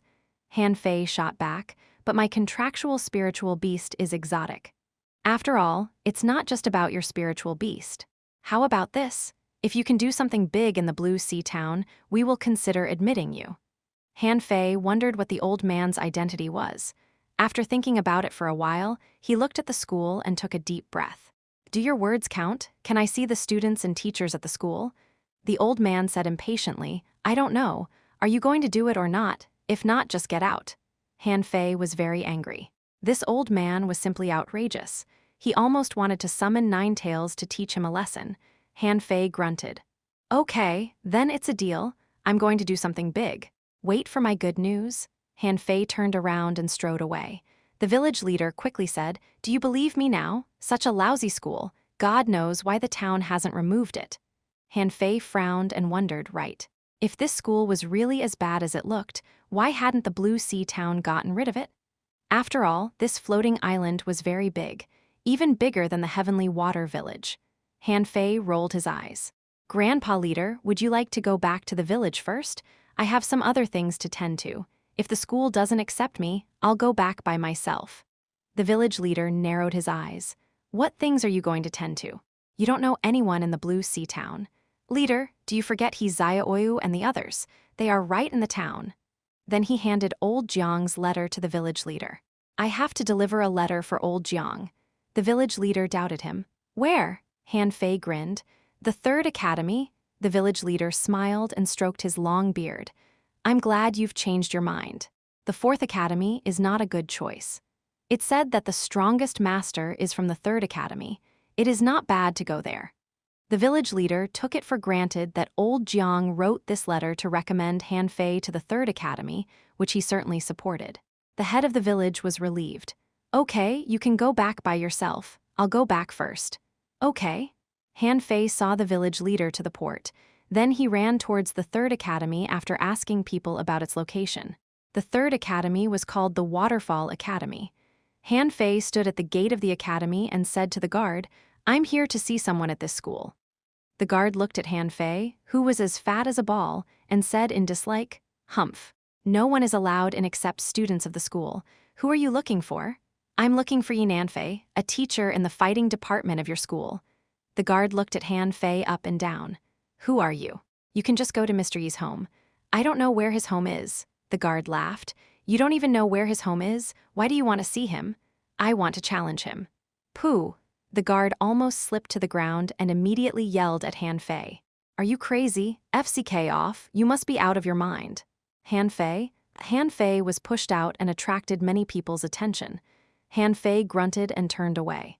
10 minutes later, Han Fei returned, holding a purple bamboo rod, carrying the black iron rod on his back, and having 2 knives at his waist. He also had a wooden sign beside him, reading, The people in the third academy are all cowards. I, Han Fei, want to challenge Nan Fei of the fighting department. Hiss! The guard who pushed him out just now hurriedly rushed out, pointed at Han Fei and yelled, You damn brat, are you looking for death? What are you doing here? Han Fei blinked. But you won't let me in, I am here to challenge Nan Fei. The guard immediately scolded him. Now leave, is this where you can stay? Han Fei said with a smile, Am I occupying your land? Isn't this part of the third academy? Why do you stop me? Just call Nan Fei out. But at this time, a large number of students had gathered around, and when they saw the words written on the sign, they were immediately pissed off. Was this guy provoking them? Fatty, how dare you? Which school are you from? Han Fei remained calm. I'm not in any school. I came from the Heavenly Water Village. The students froze and then burst into laughter. Ha ha. Look at this silly bumpkin from the countryside. Who the FCK do you think you are? Fatty, are you out of your mind? Nan Fei, how dare you challenge a teacher of our fighting department? You crazy idiot. Han Fei suddenly shouted loudly. The people in the third academy are all cowards. Come on, fight me. Chapter 142 set the whole town astir. Hearing Han Fei's words, all the students around got angry. Someone immediately shouted, Fatty, you are too arrogant. Let me teach a lesson. Han Fei glanced at him. You're too weak. FCK you. The young man rushed up and swung his rod at him, and the surrounding people cheered up for him. Some people sneered. This just serves him right. Bam. The young man who attacked with his rod was shaken out violently and bumped into several people. Han Fei thrust the purple bamboo rod into the ground. I said you were too weak. Is this all you guys have got? Anyone else? Fatty, shut up, let me fight you. Han Fei, come on, let's fight one-on-one. Bastard, I'm gonna cut you into pieces. All Han Fei heard was a constant buzzing in his ear, and he looked at these people in disdain, saying, I'll give you a chance to challenge me. You can come up together? Shit, I'm gonna fight you. A man thrust a long spear at his body with a jerk, and the tip of it was shining with flickering spiritual energy. Han Fei slightly moved his body sideways and waved the purple bamboo rod in an instant. Then the attacker was sent flying at a faster speed than which he himself moved. The students froze. This fatty doesn't seem to be simple. Brat, not bad, but you are too arrogant. You've got to learn to respect. Let me fight him, I come first. Go away, let me fight him. They all began to gang up on Han Fei. Bam, bam, bam. At the gate of the Waterfall Academy, there was a large crowd of people, and after only several minutes, more than a dozen people were sent flying through the air. There were still many students who surrounded Han Fei and were preparing to fight him. Suddenly, someone shouted behind him, What's going on here? What a mess! Damn, it's Wang Ming of the fighting department. This time, Han Fei will be doomed. Wang Ming is already an advanced fishing master. He can beat this fatty easily. Han Fei looked at Wang Ming and shook his head. You are not my opponent. Call Yi Nanfei out. Wang Ming was stunned for a moment, then when he saw the words written on the sign, he got furious. That's too much. Which school are you from? Teehee Blue Sea Academy or Peerless Academy? I'm not in any school. I came from the Heavenly Water Village. Wang Ming was shocked again. Came from a village? Then how dare he be so provocative? Wang Ming sneered. I'll fight you. Han Fei said flatly. I said you were not my opponent. Wang Ming was furious again. Then let's see who will lose. Someone shouted, Fatty, who do you think you are? I bet you can't survive a single blow from Wang Ming. Some people sneered. Yes, maybe his head will be chopped off. Wang Ming's weapon was double axes. He jumped into the air, and the axes in his hand flashed with cold glints. Just when Wang Ming was about to launch a spiritual energy explosion attack, he suddenly found that Han Fei's figure suddenly appeared in front of him. Bam! Pooh! Han Fei's purple bamboo rod flashed, and Wang Ming was shaken away and spat out a mouthful of blood. Han Fei fully released the power of a great fishing master, and spiritual energy surged in his body, causing the people around him to keep retreating. What? A great fishing master? How is it possible? How old is this fatty? How is it possible for him to be a great fishing master? He just said that he had not yet entered a school. Really? How can a person from the villages be so strong? Hurry up, report to the teachers. Although there were still people around him, they stayed far away from him. There was nobody within 5 meters of Han Fei. Not only was the third academy astir, but the whole town was in an uproar. A passerby was surprised. Did you hear that? A brat from the countryside blocked the door to challenge the third academy and claimed that the people in the third academy are all cowards. Really? Yes, they're already fighting. Let's go check it out. After 10 minutes or so, dozens of people came towards the gate. The man walking in front was Yi Nanfei, who Han Fei knew. Apart from Yi Nanfei, there were several elder people. They were teachers, all of whom were great fishing masters. In addition to these teachers, Han Fei also saw a few students who were also great fishing masters. Not bad. It seems that there are quite a lot of great fishing masters among the students. Han Fei, Han Fei. Han Fei suddenly saw a figure rush over. It was Jia Tong. Jia Tong couldn't believe his eyes. It was really Han Fei. Shoot! Why are you here? Han Fei was surprised. Are you studying here? Jia Tong nodded. It's not just me. Chen Qing is also here. He is coming here now. I didn't believe it when I heard your name. What are you doing here? Han Fei smiled. I'm here to challenge someone. Look, he's come. Yi Nanfei had walked up to Han Fei. Little fatty, it turns out to be you. Wow, you have lost weight. Han Fei held his head high. I used to be thin. Your students ganged up on me the other day. Now I'm here to challenge you. Dare you accept my challenge? Han Fei looked behind Yi Nanfei and saw the sword-bearing boy and the bow-bearing boy he met that day, and he smiled at them. It seems that I came at the right time. The sword-bearing boy said coldly, That day, 5 of us fought you, and today I will challenge you alone. Han Fei scoffed. I know you're already a peak-level fishing master, but that's not enough. You don't deserve to fight me before you become a great fishing master. The sword-bearing boy shouted, You're too arrogant. Han Fei said lazily, The 5 of you can fight me together. I don't mind defeating you again. The sword-bearing boy was about to speak, but was stopped by Yi Nanfei. He said simply, Okay, Han Fei, I accept your challenge. Come on, Yi Nanfei had just said that when a female teacher said, Mr. Yi, are you sure to accept the challenge of a boy? In the opinion of this female teacher, this was very unwise. Since Han Fei dared to come, he must have something in him. They had all heard about Han Fei's 1-to-5 fight. If he was not confident with his strength, he wouldn't have come here. More importantly, it was nothing new for students to beat a teacher. There were many students who could beat their teachers almost in every school. Han Fei looked around. Fight here, Yi Nanfei nodded. Yes, okay, as you wish, Yi Nanfei said to the surrounding people. Everyone step back 20 meters. Han Fei held his rod. Now let's start. With that, Han Fei stepped out as quickly as a bolt of lightning, leaving a deep footprint on the ground.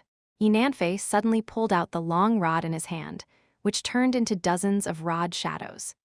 Han Fei's purple bamboo rod was shining with spiritual energy, and he quickly drew a circle in midair. And immediately a large circle of spiritual energy appeared, blocking the dozens of rod shadows. Han Fei took the opportunity to attack. His attack was as fast as lightning and extremely powerful and violent. Although he didn't use much spiritual energy, his attack was as powerful as a spiritual energy explosion. Fuse, Yanfei looked solemn. This boy was too strong. Although he had just become an intermediate great fishing master, he still couldn't resist Han Fei's violent force. An exotic red-brow shrimp. Not far away, a student shouted very excitedly. Han Fei sneered. So what? When the shrimp swung its 2 whiskers at Han Fei, he stepped into the air, turned back, and shot out the purple bamboo rod in his hand like a bow. Bam! The surrounding students were shaken as they retreated from the huge force. Han Fei touched the ground with the tip of his toes and drew out his double knives. Clang, clang, clang. Seeing this scene, everyone was stunned. It was too quick. How could he use the knives so quickly? The sword-bearing boy turned pale. Is this guy already so strong? He can even overwhelm Mr. Yi in combat skills. Yi Nanfei was also shocked. His shadow whip combat skills were completely suppressed, and his spiritual beast couldn't exert its ability either. Rotating blade. Han Fei threw out the 2 knives in his hands and appeared behind Yi Nanfei in a blink of an eye. Spiritual energy protective cover. Yi Nanfei immediately covered his body with a spiritual energy protective cover, and the long rod in his hand swept back, while Han Fei grabbed his purple bamboo rod in midair. Spiral strike? The rod twirled and went straight to Yi Nanfei's chest. Yi Nanfei had just blocked Han Fei's rod and double knives when another strike came at him. Bam! Yi Nanfei was sent flying dozens of meters, and before he had any time to react, Han Fei had put his double knives against his neck. In the shocked stare of everyone, Han Fei withdrew his double knives, picked up the purple bamboo rod, crushed the wooden sign with 1 foot, and turned away. Wait, Yi Nanfei shouted. Han Fei, how about you join our academy? Han Fei said without looking back. No, I've chosen another school. The crowd made a way for him, and after Han Fei disappeared into the crowd, Yi Nanfei spat out a mouthful of blood. Chapter 143, A Strange Academy. Many people were shocked in the vicinity at Han Fei's shot to fame. He defeated Yi Nanfei, a teacher from the fighting department of the 3rd Academy, and he simply swaggered off. Then someone found out that Han Fei was heading towards the 4th Academy.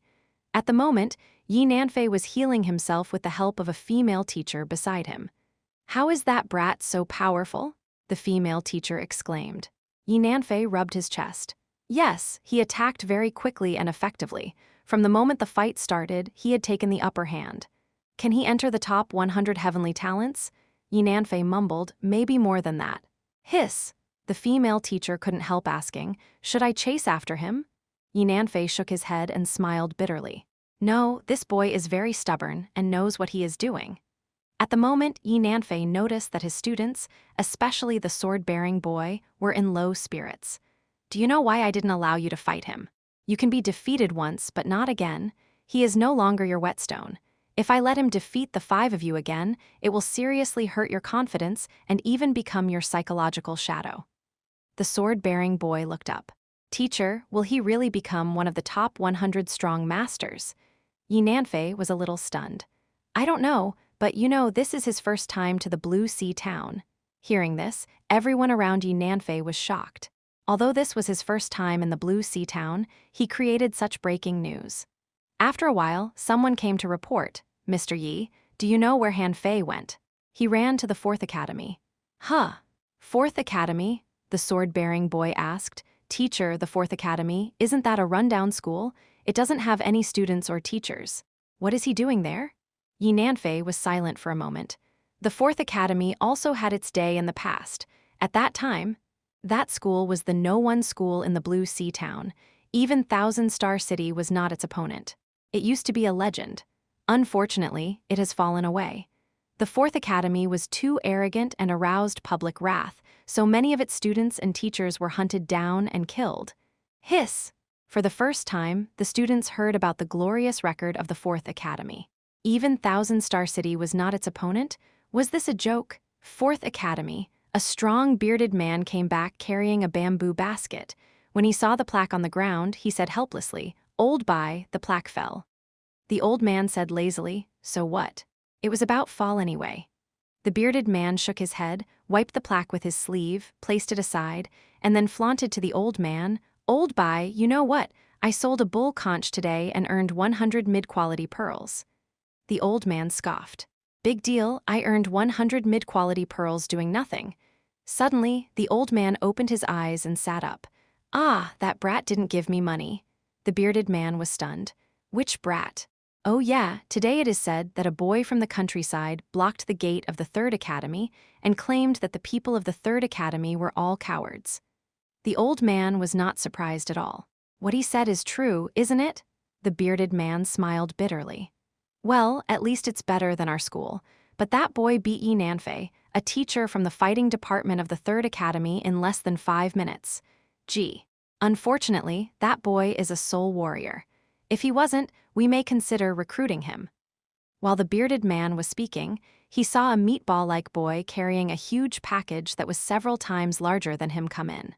Han Fei waved to the old man. "Sir, I'm back. I've done something big." The bearded man froze. "Who is this kid?" The old man raised his eyebrows. "I don't know. He said he wanted to come to our academy to study. It was he who made the plaque fall, so he owes us 100 mid-quality pearls." The bearded man, unknown. Han Fei towed his big package over and exclaimed when he saw the bearded man, "Oh, I seem to have seen you at the Ports Fair. You were the one selling bull conches." The bearded man scratched his head. "Really?" Han Fei said to the old man, "Sir, did I pass the test? Today I crushed the Third Academy. Am I awesome? Now am I qualified to join the Fourth Academy?" The bearded man was startled. "Was that you? Are you that Han Fei who made a scene at the gate of the Third Academy?" Han Fei scratched his belly. "Did you see it?" The bearded man shook his head.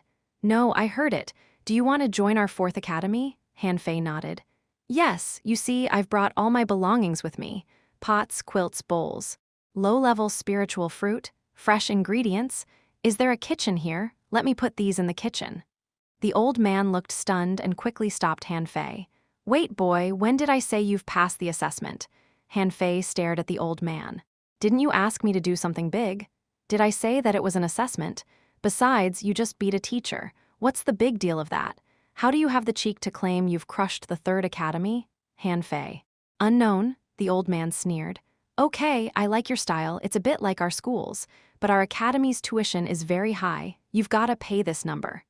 The old man raised 2 fingers complacently. Han Fei was stunned. 2,000 mid-quality pearls? It's a little expensive, but that's okay, I can pay it. The old man, the bearded man, the old man muttered in his heart, "I wanted to say 200. Aren't you from the countryside? How are you so rich?" Han Fei took out a bag from the big package, which was full of mid-quality pearls. The old man and the bearded man were stunned. "Wow, is this fatty so rich?" Han Fei couldn't show Forge the Universe, so he had to carry such a big package himself. The bearded man kept winking at the old man, and the latter looked back at him in bewilderment. Cough. "Well, kid, since you are so sincere and have paid the tuition, I will give you a formal assessment, but the assessment fee." The old man raised a finger again. Seeing his movement, the bearded man almost rushed up to cover his mouth. "Hurry up, accept this kid. Why the hell do you still want to assess him? We need him." Han Fei scratched his belly again. "Is there a charge for the assessment? Well, okay. If I need to pay for the assessment, I guess the accommodation is not for free either, right? Fine, here are 5,000 middle-grade pearls. Take them and keep the change." Cough, cough. The old man coughed and almost fell off the chair. He stood up and said to Han Fei, "Although our academy is recruiting spirit gatherers, not soul warriors." Before he had finished speaking, his eyes widened. Han Fei's hands flashed with spiritual energy, and as Han Fei stamped on the ground, a spirit-gathering circle appeared on the ground, and in an instant, spiritual energy rushed into this circle from all directions. Han Fei grinned. "Spirit gatherers, I happen to be a spirit gatherer." The old man quickly looked up at the sky.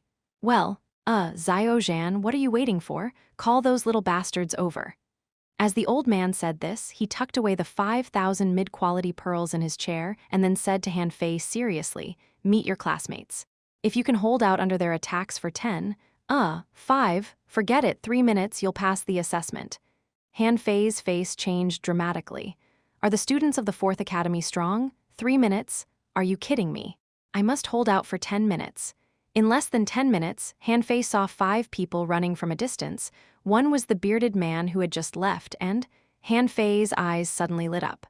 Wow, what a cute, pretty girl. Han-Fei's mouth almost watered. In his heart hid a 30-year-old soul. It was normal he was attracted to this pretty girl. This girl, with a ponytail, had snow-white teeth, rosy lips, watery eyes, and pink cheeks. She looked quite energetic with 2 daggers hanging from the waist, from which he could tell she was a hunter. What a beautiful girl. Han-Fei stared at her and couldn't move his gaze away. Hey, fatty, what are you looking at? Well. Hi, beauty. Han-Fei soon realized that he shouldn't act like this. How could he be so evil as to covet such a little girl? Oh, here comes another fatty, fatter than me. Haha, I am not the only fatty in school now. Han-Fei looked aside and saw a fatty who was much thinner than him and was looking at him excitedly at the moment. Han-Fei's face changed. Classmates, I must tell you that I am not fat, I am just not noticeably thin. Chapter 144, A Bunch of Monsters. A boy holding a rod said in a low voice, I bet this fatty has a thing for Zia Ziochen. I can tell it from his eyes. I have to say I admire his courage. The little girl glared at the boy, who immediately shut up and looked up at the sky. Han-Fei looked at the boy and felt so jealous. This boy was so handsome. But Han-Fei immediately turned to the girl, trying to show his elegant side. Zia Ziochen, what a nice name. A cicada is dormant for years just to chirp for a single summer, as does epiphyllum bloom in a flash, but waits for the entire day. Zia Ziochen narrowed her eyes. Do you know about cicadas? What a nice voice. Han-Fei grinned. Her voice was really nice. There was also an iceberg-like beauty next to Zia Ziochen. Although she was good-looking too, she was not as energetic as Zia Ziochen. Han-Fei paused and quickly said, I read about cicadas from an ancient book. All right, stop chattering. Han-Fei, as long as you can hold out for 3 minutes under their attacks, you'll be admitted to our school. But I have to remind you that if you fail, I won't refund your tuition. The slovenly old man said proudly and seemed to be very confident about these teenagers. At this time, the little iceberg beauty who remained silent said, I'm Luo Ziobai, a manipulator and junior great fishing master. My spiritual plant is an exotic blue cannibal flower. The fatty, who was a lot thinner than Han-Fei, laughed and said, Brother, I'm Lorengqueng, a junior great fishing master and armorist. My spiritual beast is an exotic spiritual clam. I hope you can hold out for 3 minutes. Then we will definitely make good brothers. Han-Fei despised him in his heart. Are you so nice to me because I'm fatter than you? As for that handsome boy, he said lazily, I'm Zhang Xuanyu, a peak-level fishing master. I'm a soul warrior and my spiritual beast is an exotic bloodthirsty shark.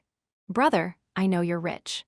I like to make friends with rich people. May you pass the test. A cunning gleam flashed across Zia Ziochen's eyes.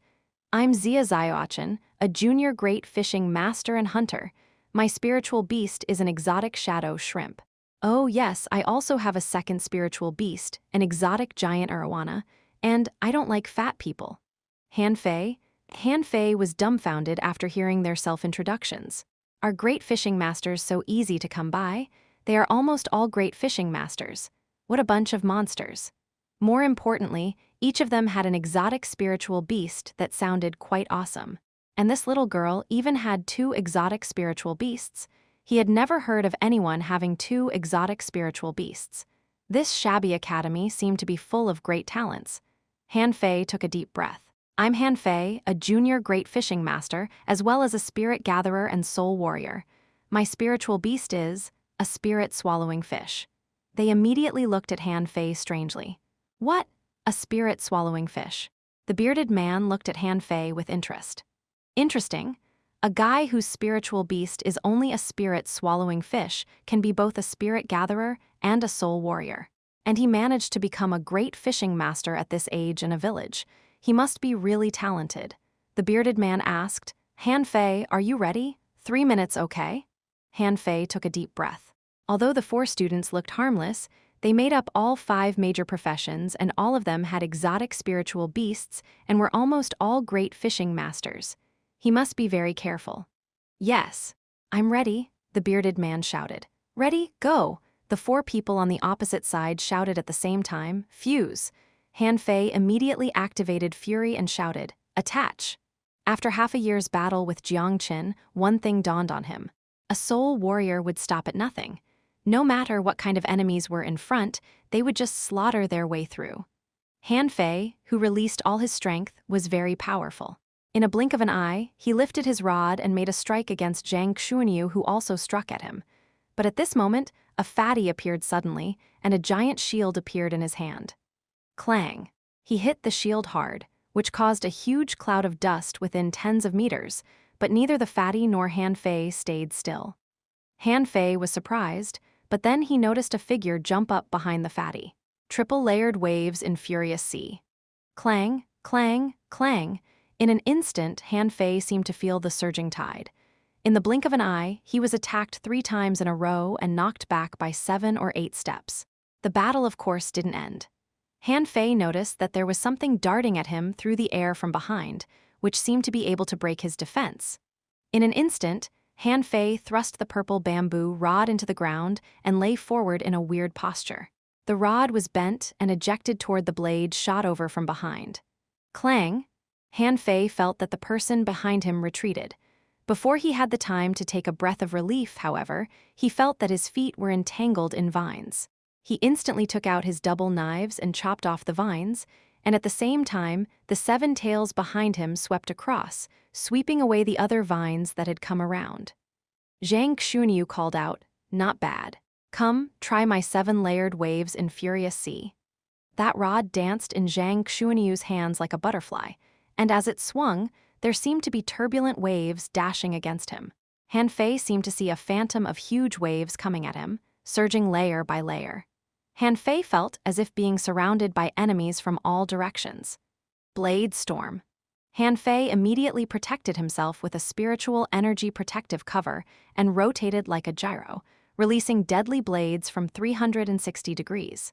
Clank, clank, clank, clang, clang, clang, bam, bam, bam. For a while the vines flew around and the glint and flash of cold steel flashed. On the far side, the beard tugged on the old man's arm. He has proven his strength. 3 minutes is too long. Now it's only been 1 minute. Han Fei was shocked. He thought that he was already invincible among his peers, but now the 4 monsters told him he was wrong. He couldn't believe they were just junior great fishing masters. Their strength was almost equal to that of a peak-level great fishing master. Han Fei twisted his body in strange postures, trying to break through the circle of the 4. But just as he was about to break out, the seemingly harmless fatty suddenly patted his armor box. Shield wall impact. Then Han Fei saw dozens of giant shield phantoms suddenly hit at him head-on. Han Fei took a deep breath, and suddenly a circle appeared under his feet. A swirling water tornado appeared in the air, rolling him into the sky. Then the water tornado turned into a water vine, pulling him aside. Han Fei's face changed. The fight had just started 1 minute ago, but he had used at least 10 combat skills. The slightest bit of carelessness would make him defeated. Han Fei thought he might be able to hold out for 1 or 2 minutes, but 10 minutes seemed a bit difficult, unless... Haunting shadow. Han Fei had just landed, and Xia Ziochen had already turned into a shadow and pounced at him with extremely fast speed, thrusting the dagger in her hand at him in an unimaginable angle. Is this the strength of a hunter? Han Fei felt that Fang Qing, who he met in the resource competition, could not even be considered a hunter. Compared to Xia Ziochen, she was simply trash. Scar of War Shadows. Han Fei's body suddenly overflowed with spiritual energy, and he bumped against the 4 of them like a madman. Clink, clink, bam, great strength. Han Fei stopped 10 meters away from them, and Zhang Xuanyu, the weakest among the 4, was knocked out. Li Renqueng muttered, "He has a very strong defense. Let me, violent war body." Han Fei saw that the fatty dashing at him seemed to use a combat kill similar to Scar of War Shadows. Humph. How dare you laugh at my figure just now? Now let me teach you a good lesson. Han Fei also pounced at him like a missile exploding. As the 2 of them collided, there came a huge explosion. Under the impact of the huge airflow, the school gate was completely broken. The old man's chair also fell apart, and there was a huge pit at the place where the 2 collided. Li Renqueng was sent flying, and Han Fei, for the first time, felt as if his 5 internal organs were wrung together. Gosh, this little fatty is strong. Thorn, strangle. Han Fei was speechless. Not again. Can't these people give him a break? Han Fei saw within 4 or 5 meters of his feet countless vines pop out. He swept with his 7 tails but couldn't cut them off. Zia Ziochen roared, shadow-piercing. Zhang Xuanyu followed, crazy shark. Chapter 145, Can I make you a deal? Fuse! Han Fei finally said the word. He had no choice but to do so. He underestimated the geniuses in this world. He had thought that he could easily win against the 4 of them, but now it seemed that he was going to lose soon. The smoke dispersed. Zhang Xuanyu flew back dozens of meters away, covering his chest with one hand.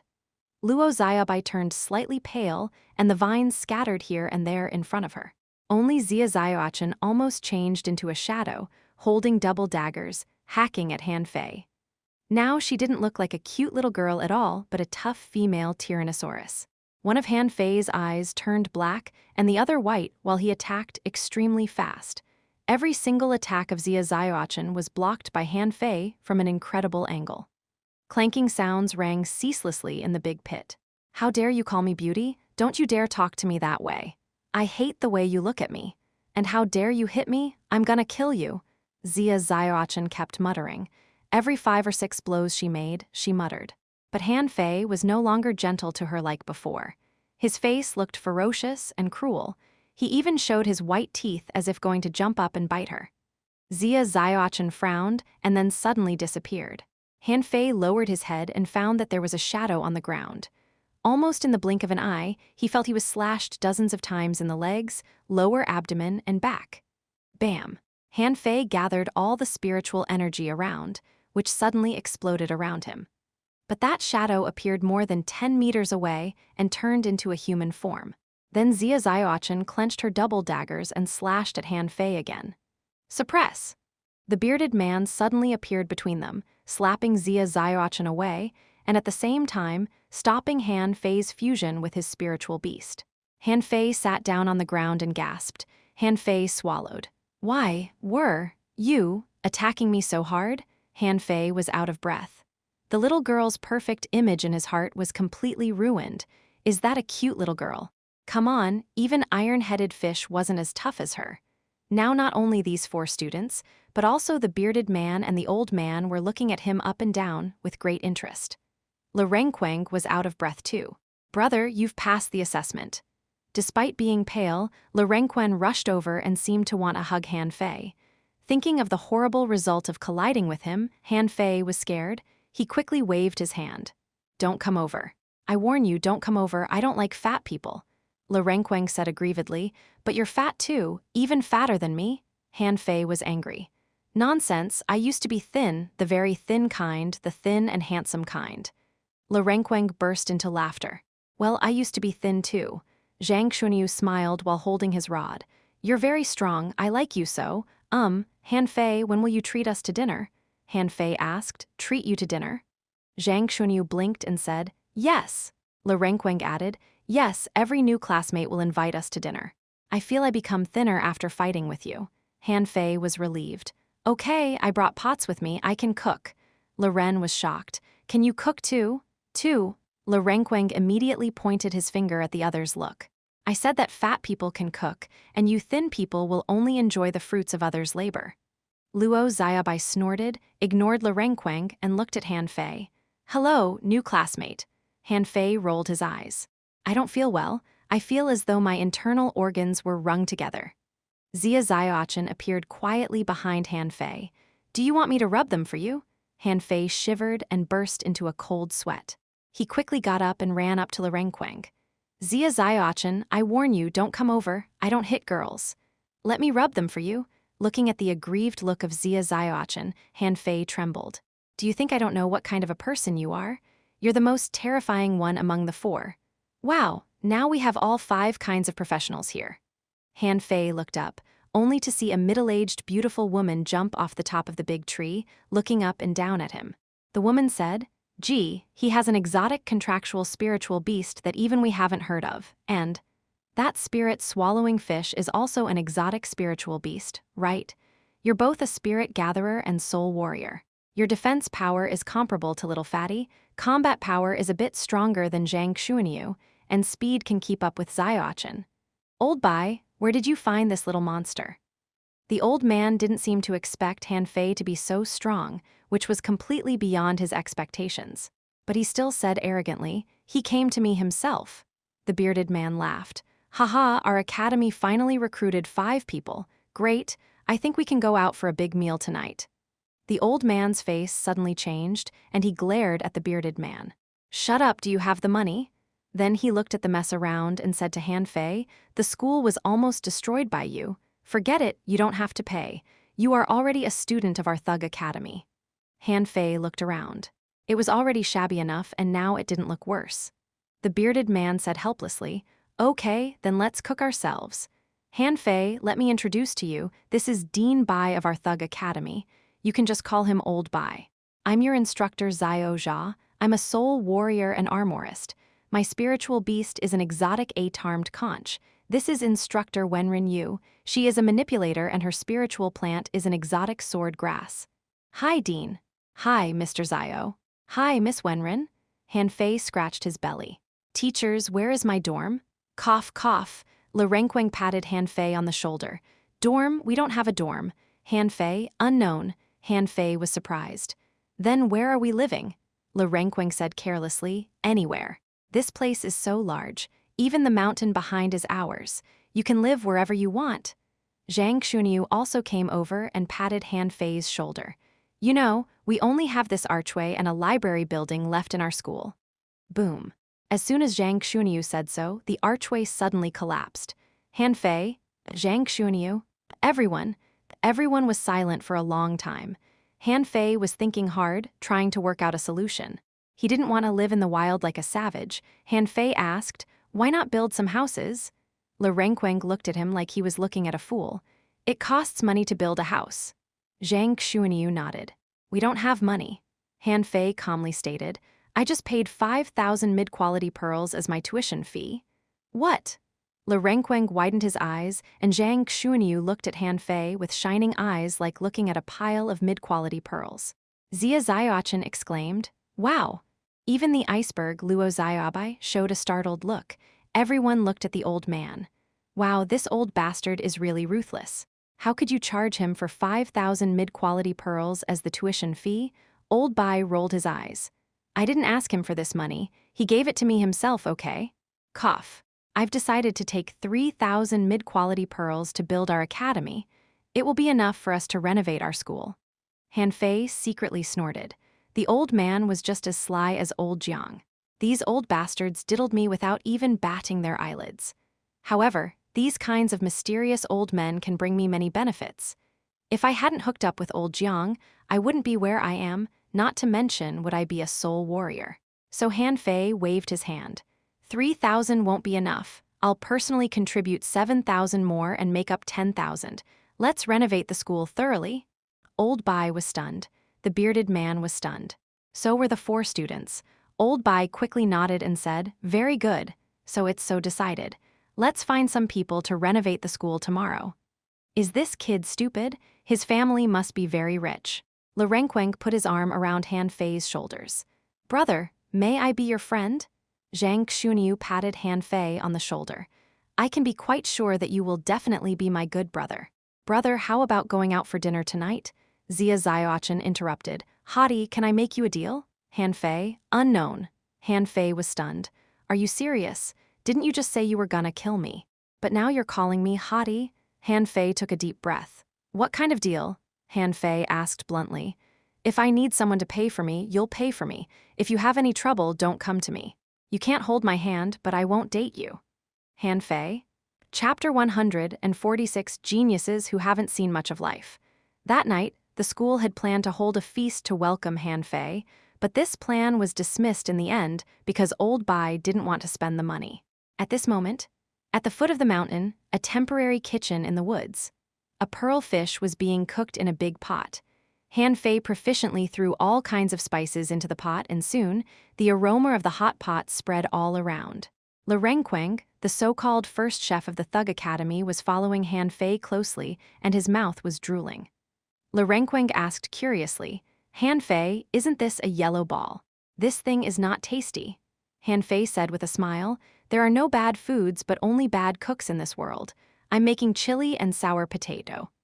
Zia Zioachin was staring at a plate of small white shrimp, frowning from time to time. Han Fei, these shrimps are alive. Han Fei no longer took Zia Zioachin as a cute little girl. He casually responded, that is called drunk shrimp. They've just gotten drunk now. Wait for a while. Old Bai shouted furiously, Han Fei, isn't it a waste to feed shrimp such good liquor? How can you waste this great liquor on low-level small white shrimp? Han Fei glanced at Old Bai holding the wine jar and the bearded man and said helplessly, well, can you give me my seasoning back? There is still a lot of liquor. Old Bai refused. I didn't expect low-level spiritual fruit to have such wonderful effects. I used to let them rot in the fields. Han Fei added, they are also seasoning. Only at this moment did Han Fei realize that the huge plantation outside also belonged to the Thug Academy. It almost occupied 1/3 of the island. He couldn't understand why the Blue Sea town would give them such a large area. This old man is so stupid. Why didn't he lease it to earn some money? Old Bai questioned. Why are there so few low-level spiritual fruits? Didn't you dig some from outside? Han Fei said crossly. I brought them from the village. Old Bai was surprised. You said you came from the Heavenly Water Village. Do you know the old man in the plantation of the village? Han Fei took out old Jiang's letter from his pocket. This is old Jiang's letter to you. Old Bai took the letter in surprise. As soon as he saw the words, old bastard on the letter, he knew that it must be from old Jiang. Old Bai was not angry but wondered, why didn't you take out this letter early? Han Fei smiled bitterly. Old Jiang said that I was barely qualified to enter the 4th Academy, so I wanted to try it out. But it turns out that what he said is true. Old Bai said leisurely, oh, it's good that you know your distance. If I had known that it was old Jiang who asked you to come here, you would have had to hold out for an hour to pass the assessment. Han Fei. Unknown. Not far away, the middle-aged beautiful woman, Wenren Yu, and the iceberg, Luo Xiaobai, were in front of the barbecue grill staring at the golden prawns, mussels, and various roasted fruits on the grill while sniffing their noses from time to time. Han Fei walked over, brushed oil on the food again, and then smeared the garlic sauce on them. The two of them immediately swallowed saliva. Han Fei turned back with a jerk. Zia Zioachin, the drunk shrimp aren't ready yet. Wait for a while. Zia Zioachin looked down. I didn't. As she opened her mouth, however, a small white shrimp jumped out of her mouth.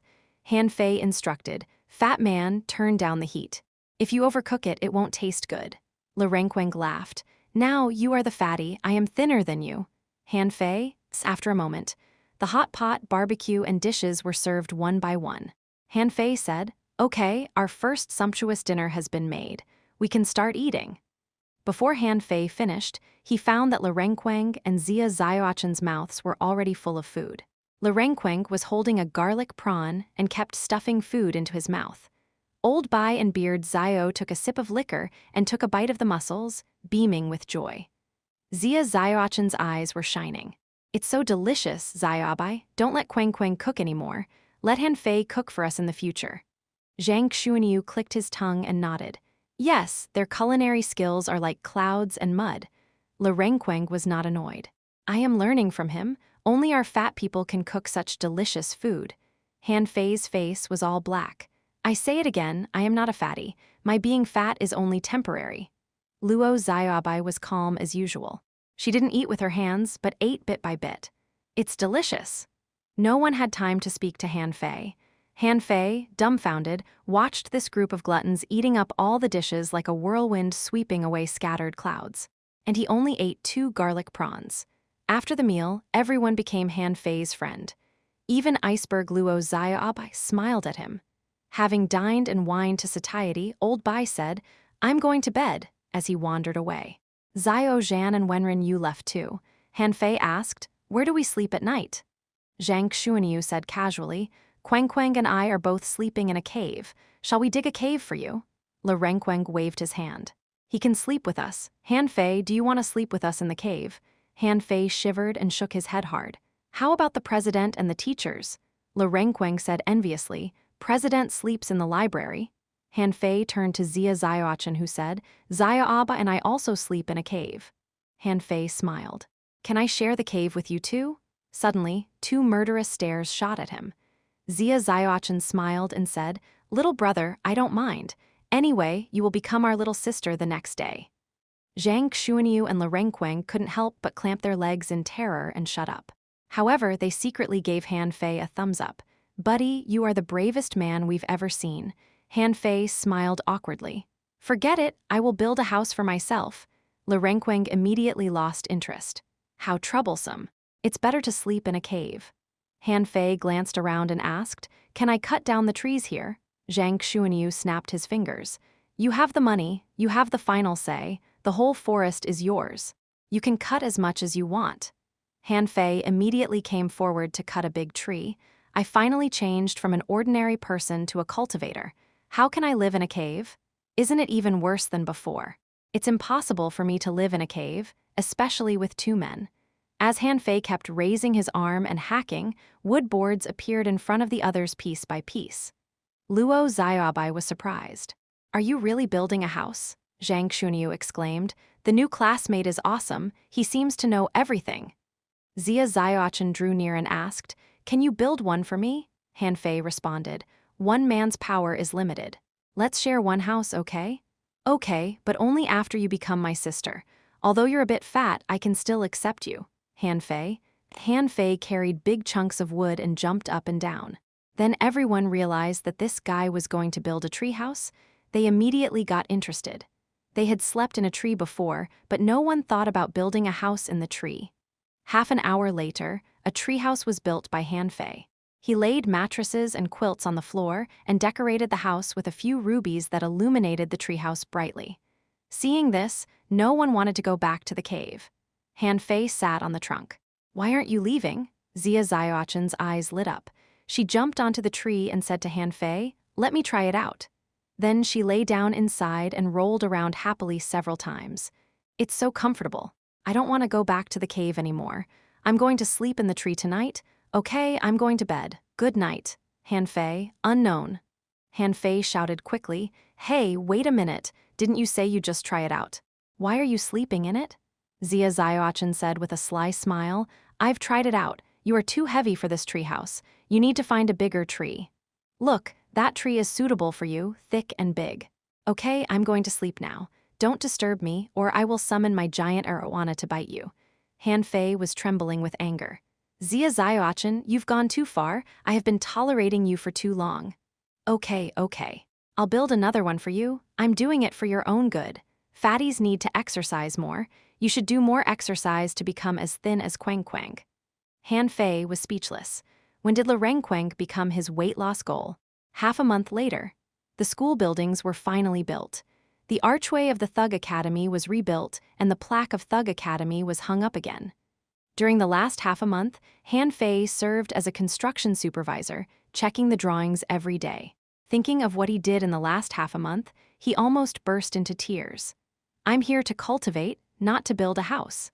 Now Han Fei was squatting with the four others, and the five of them stared at the library building in a daze.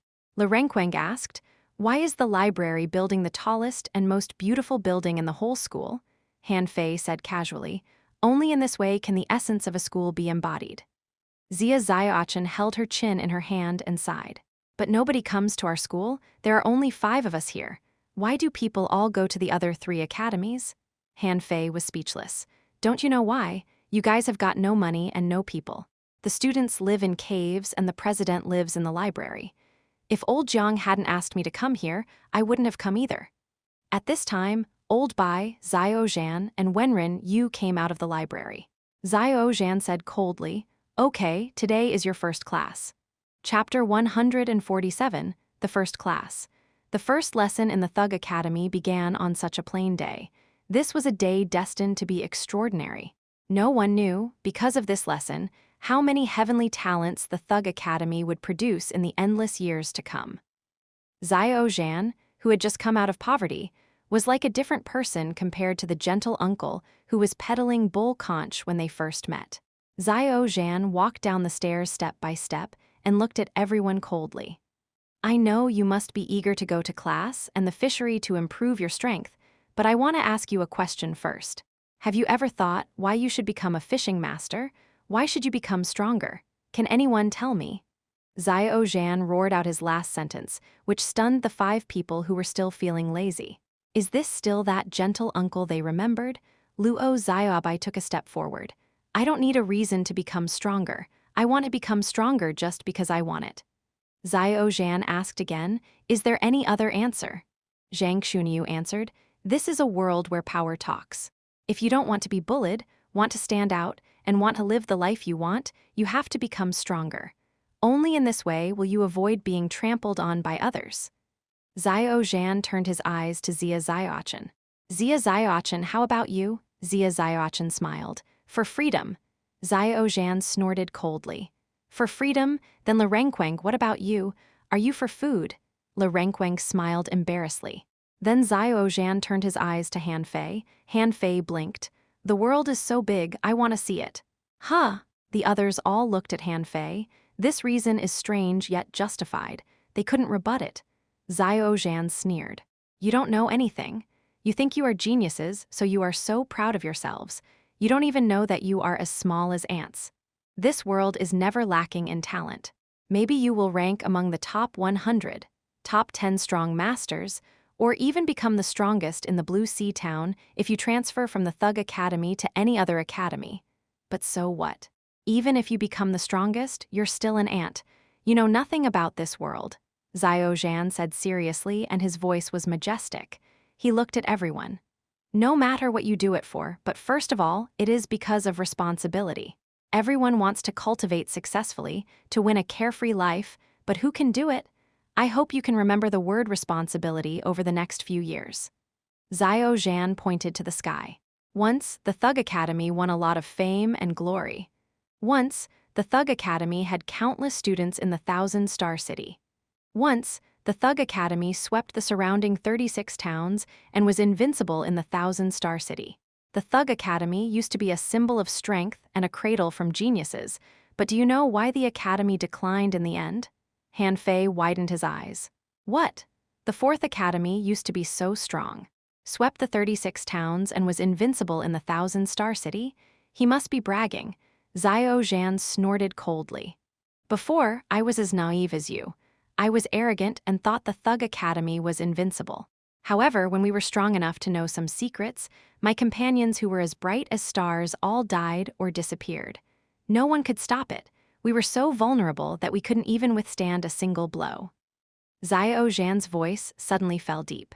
At that time, the Thug Academy declined, and we almost lost all our teachers and students, and the past glory was long gone. At that time, I was thinking about a question. Why should we become fishing masters? Why were we fishing? What was the point of fishing? Han Fei and others all looked stern and listened carefully. What was the secret that destroyed a school that used to be so powerful? Xiao Zhan's eyes turned red. The infinite ocean below gives you strength with which you are becoming stronger. But you don't know why you want to be stronger. I will tell you this answer, not now but when you can sweep the surrounding 36 towns again. Hiss! For the first time, Han Fei and the 4 others felt huge pressure. Sweep the 36 towns? Han Fei didn't know until today that there were other towns around. He knew he was strong, but he wouldn't be strong enough to overcome all of his peers. Especially after meeting Xia Xiaochen and the other 3, he became more humble. But now Xiao Zhan set them a target. This target was extremely difficult to achieve in their view. Overcome the 36 towns? Would there be such a genius in the town? After the lecture, Xiao Zhan pointed to the library and then to the campus. The Thug Academy has no requirement for its students' origin. Whether you come from the city or from the countryside, even if you are a fish, as long as you dare to come, we dare to teach. Provided that you won't betray the Thug Academy. If you dare to betray, we will try our best to kill you. Xiao Zhan took 6 brocade sachets from his arms and looked at the students with a sneer. I have 6 brocade sachets in my hand, and the 6th one has the first secret about the world. The first 5 are the goals you need to accomplish now. If you can't open the first 5 brocade sachets, you don't have to think about becoming stronger. Because it doesn't make sense. You will never have real strength. Luo Xiaobai reached out and looked solemn. Please give us the 5 brocade sachets. Xiao Zhanggao smiled ferociously. You want the brocade sachets? No, you're not even qualified to get the first brocade sachet. The first lesson today is to make you understand that you are very ignorant and weak and have no qualifications to be arrogant. Everyone. Xiao Zhan turned around and walked up the stairs, while Old Bai slowly walked down. He glanced at everyone and said, Xiao Zhan is finished. You will train for these 6 brocade sachets in the next 3 years, up to exactly 4 years. When you are qualified to get these 6 brocade sachets, you can graduate. At this moment, everyone looked at Xiao Zhan. It would take them 4 years to uncover a secret about this world, which sounded worthwhile. For some reason, everyone felt that it was a secret worth 4 years to learn. Old Bai said with a smile, You are all heavenly talents. Let me make a long story short. Do you know why are the 5 of you respectively engaged in one of the 5 major professions? That's because we developed such a perfect combination through countless attempts and sacrifices in the long history of fighting with the ocean. In the future, you will be the best companions. You can safely leave your back to your companions. Therefore, you must be very familiar with each other, so familiar that there are almost no secrets between you. Of course, everyone has secrets in fighting techniques, spiritual beasts and contractual spiritual beasts, and so forth, but try not to have any secrets, because that may affect the cooperation among you. With that said, the old man looked at Xia Xiaochen. Xia Xiaochen, every time you fight, you only use shadow shrimp, but where is your giant arowana? Then, the old man looked at Han Fei. Han Fei, you have been trying to hide the secret that you have an exotic spirit swallowing fish. In combat, you only use your contractual spiritual beast. But did you know, throughout history, there were many others who had yin-yang eyes? Han Fei was shocked. Damn, has he found out about it? It seems that this thug academy is more mysterious than I thought. The old man turned to Luo Xiaobai. Luo Xiaobai, have you told others that your blue cannibal flower can devour spiritual energy? Le Renqueng, do they know that you have an exotic spiritual heritage, madness spiritual heritage? Zhang Xuanyu, have you ever shown that your bloodthirsty shark can attack a soul? Everyone changed their faces. Their long-hidden secrets were all exposed. Their hearts welled up with shock and horror. So their secrets have already been seen through? At the same time, they looked at each other. All had secrets, all had their own chances, and all were sly jerks. Old Bai continued, From today, within half a month, I will not arrange any study tasks for you. All you need to do is to get familiar with each other's secrets, familiar with each other's combat skills. After this half a month, what I need to see is a team that cooperates perfectly, a team that knows one another's intentions from the wink of an eye. Luo Xiaobai said proudly, Yes, President. The others all bowed their heads as if thinking about something, including Han Fei. Do they know I'm practicing the indestructible body art? Ren Tianfei said that I would be doomed if it was found out by others. Chapter 148 Secrets of the 5. In the woods, the 5 of them were sitting in the grass, staring at each other speechlessly. Zhang Xuanyu chuckled awkwardly.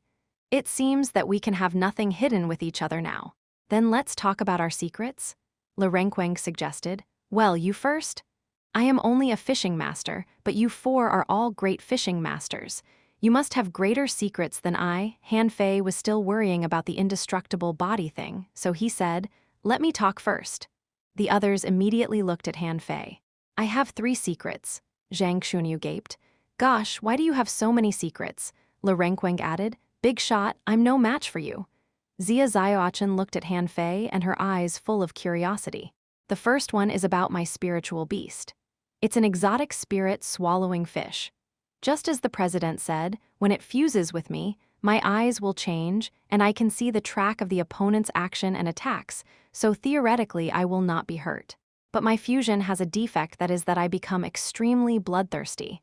When I first fused with my spiritual beast, I bit a person to death. You, did you eat that person? Xia Xiaochen shivered. She dared not imagine the scene. Han Fei rolled his eyes. Do I look like a man-eater? Xia Xiaochen snorted. Who knows?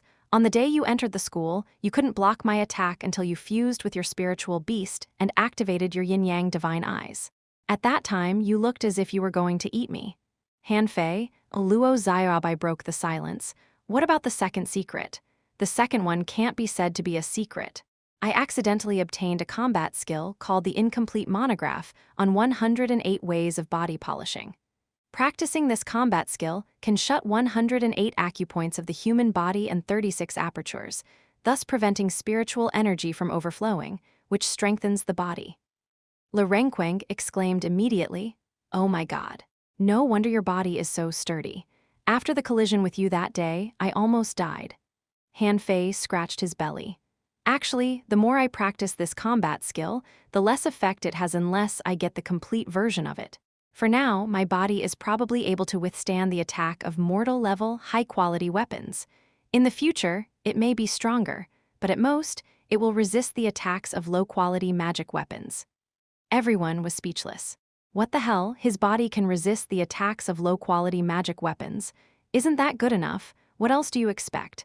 Zhang Xuanyu asked jealously. "The third secret?" Han Fei scratched his belly embarrassedly. "I used to be a thin and handsome man. I accidentally gained a lot of energy that I couldn't digest. It accumulated in my body and made me fat. As I become stronger, I will slowly consume the energy and become handsome again." Zhang Xuanyu said disdainfully, "Go to hell, can you be as handsome as me even if you lose weight?" Han Fei choked. "Humph, gigolo," Zhang Xuanyu was furious. "Shut up, under my handsome appearance there is also my irresistible masculinity." "Masculinity my ass, how old are you?" Renqueng was frightened. "No. Han Fei, are you going to become a thin person in the future? Please don't, then I'll be the only fatty again." Zia Ziochen frowned. "Shut up. Han Fei only told us 2 secrets. The third one doesn't count. Queng, it's your turn." Little did they know that Old Bai, Zia Zhan, and Wen Rinyu were eavesdropping in the grass not far away. Wen Rinyu asked, "Old Bai, are yin-yang divine eyes very powerful? With them, Han Fei can even see the track of the opponent's action and attacks. Have you seen them?" Old Bai rolled his eyes. "No, I just read about these kinds of eyes in an ancient book, but the record is not detailed enough. I didn't know they were so powerful."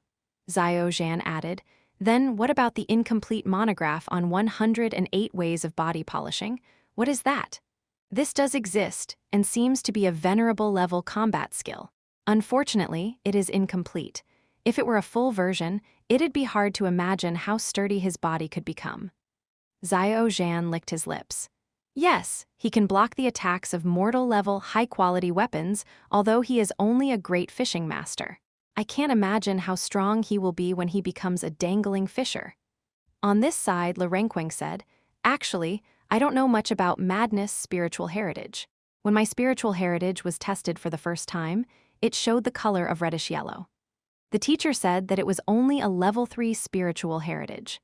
Later, I progressed too fast, so I went to test again and found that the color of my spiritual heritage changed to yellowish red. Then, after looking up many ancient books, I finally found out from an ancient book that my spiritual heritage is an exotic one. It is a spiritual heritage that can grow and may reach level 9 when it's fully grown." "Huh," the others gasped. "A level 9 spiritual heritage? How strong is that?"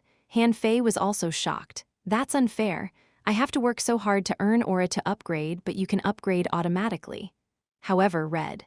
"Why did I see a touch of black last time I tested my spiritual heritage?" Han Fei asked, "Do you still have that ancient book?" The others immediately looked at Han Fei, who hurriedly waved his hand. "Mine is yellow, a level 3 spiritual heritage." "Huh, only level 3? They were shocked again. Zhang Xuanyu said, "With a level 3 spiritual heritage, you can cultivate so fast." "Mine is level 6. Han Fei was also shocked. His spiritual heritage is level 6? Then why wasn't he been taken to the city? Queng, what are the characteristics or functions of your madness spiritual heritage?" "With it, I became a big eater. And you can't anger me. Once I'm pissed, something very serious will happen." "How serious?" "I'll become crazy. It's about the same as Han Fei's bloodthirsty impulse.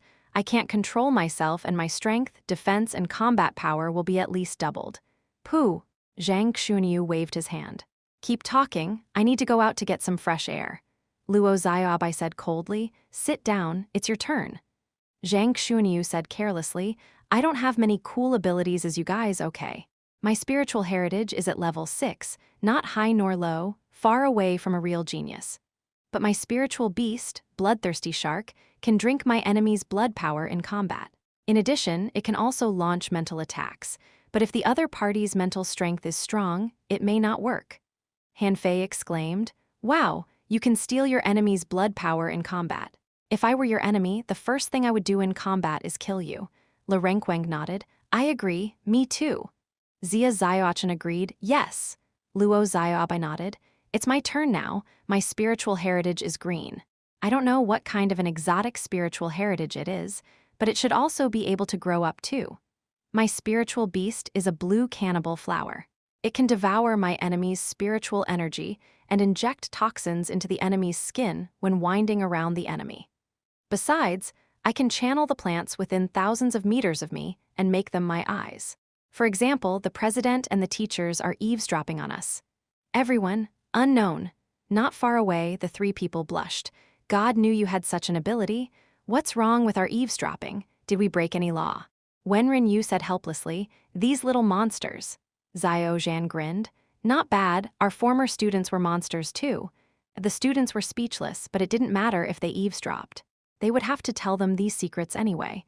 Then everyone looked at Zia Xiaochen. Zia Xiaochen said a little shyly, Han Fei's eyelids twitched. "Speak decently." Zia Xiaochen glared at Han Fei. "My spiritual heritage is colorless." At first, everyone thought I had no spiritual heritage. Because others cannot see it, I don't know if it can grow. I seem to have the ability of mesmerizing others, but I'm not sure. Because my ability is more effective for fish, it can prevent fish from actively attacking me. The others gasped. "Colorless?" Zia Xiaochen nodded a little sadly. This colorless spiritual heritage caused her a lot of trouble. Zhang Xuanyu clicked his tongue. "No wonder when I saw you for the first time, I was so attracted by you." Le Renqueng blinked. "But why was I not charmed?" "Maybe because you also have an exotic spiritual heritage. Just like me, when Han Fei saw Zia Xiaochen for the first time, he was drooling." Han Fei denied, "I wasn't." Zia Xiaochen thrust a dagger into the ground. "Do you guys want to listen or not?" Okay, please go on." Han Fei was scared. Why did she draw a dagger so easily? Did she really have a propensity for violence? Zia Xiaochen continued, "I have two spiritual beasts. The ability of shadow shrimp, as everyone sees, is to attack like a shadow. It can make me shuttle like a shadow, so I chose to be a hunter. As for the giant arowana, I don't know its abilities. All I know is that it can cry and bite. After fusing with it, I always feel that I'm going to blow out. So, the fusion time is extremely short. I can't even hold out for 5 minutes." The eavesdropping trio. Wenren Yu looked at Old Bai. "I haven't heard of a giant arowana before." Xiao Zhan echoed, "Neither have I." Old Bai frowned. "I've seen it once. It's so strong that I can't describe it. Otherwise, I wouldn't have brought Zia Xiaochen back." Chapter 149, Zia Xiaochen is sick. After everyone had finished speaking, they saw Han Fei and Zhang Xuanyu hugging each other and shaking. Zia Xiaochen spat. "Gross," Han Fei snorted. "I don't want to talk to the three of you who all have exotic spiritual heritages that can grow. Can't you be normal people? Tell me, are you actually from the Thousand-Star City or where?" Luo Xiaobai muttered, no comment. Zhang Xuanyu sighed. "I understand your feeling, but Fei, you are worse than me. You only have a level 3 spiritual heritage." Han Fei's brain was working rapidly. Having a spiritual heritage that can grow up is a good excuse to hide the existence of the demon purification pot. So he said, "Actually, I want to say that my spiritual heritage can also grow. It just needs an awful lot of spiritual energy." "Go away." Zhang Xuanyu kicked Han Fei away and squatted on the ground, sadly drawing circles.